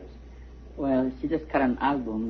The name is All You just cut a tooth the other day. All This and Ginny Too. All This and Ginny Too is the title? That's right. Oh. And she plays Mozart, Brahms, Chopin, Simultaneously? And also swings and jive. Oh. Well, what would Jenny like to play? She wants to play the piano. First stick right. What? You want to play first stick right. Now, how do you say that in Chinese? Play Play jab jip jab way, eh? And put some soya sauce on it. We had two more. We get the shrimp.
Elvis, it's your turn. Leon, if I remember correctly, you like to write original music for the whole family to sing, isn't that right? Yes, I do, Gravesend. Have you got something Christmassy that you could do right now? Well, I think we have. Olympia, tell Mr. Marks what we're going to sing. Christmas tree. You're going to sing Christmas Tree? Yes. Me? Here's the key.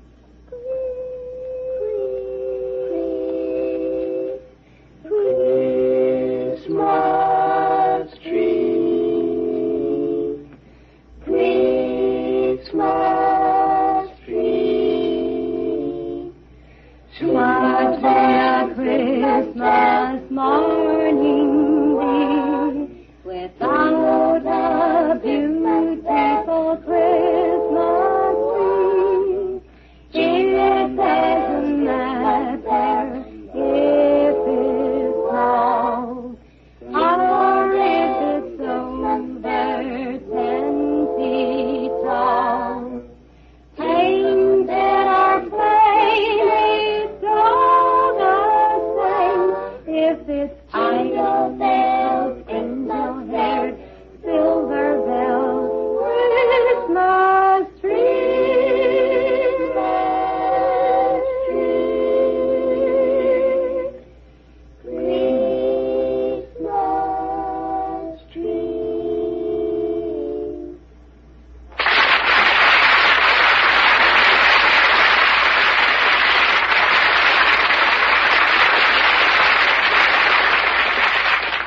Good night and a Merry Christmas to all of you.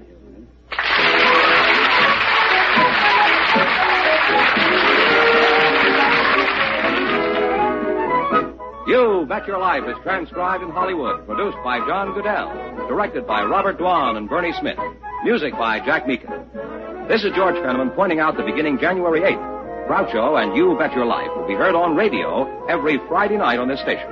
Remember, Groucho will be on radio every Friday starting January 8th. This is the NBC Radio Network.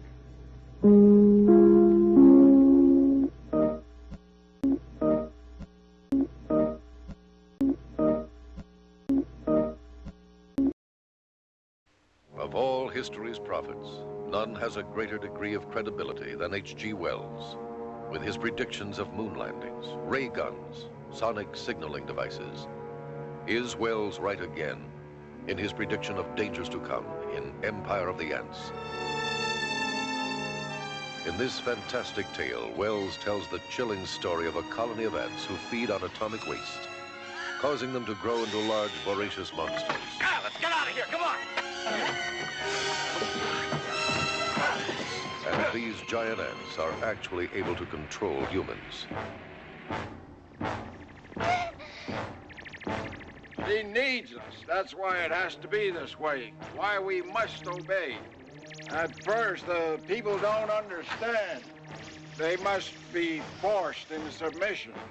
After their indoctrination, they realize that the ants only want us to take care of them and work for them, feed them.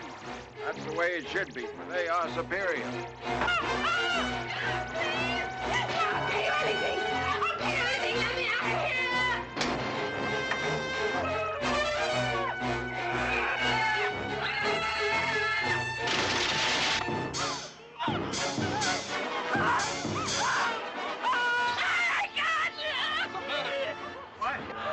I mean, they don't want us to go that way, and they don't want us to go back the way we came. God, they're hurting us like cattle.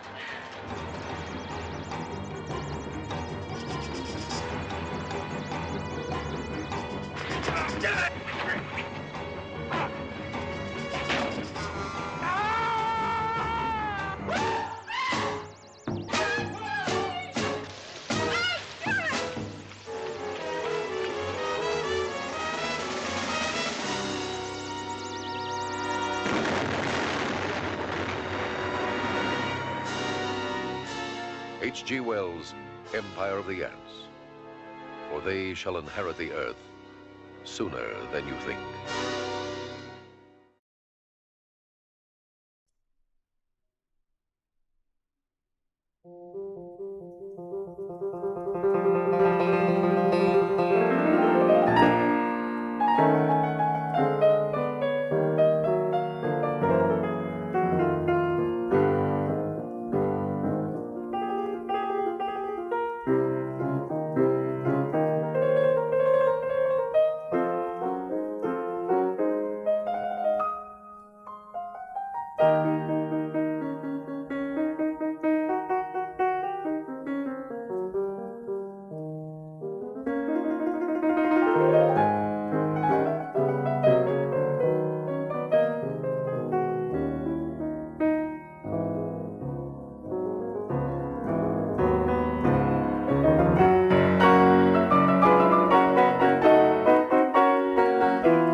Thank you.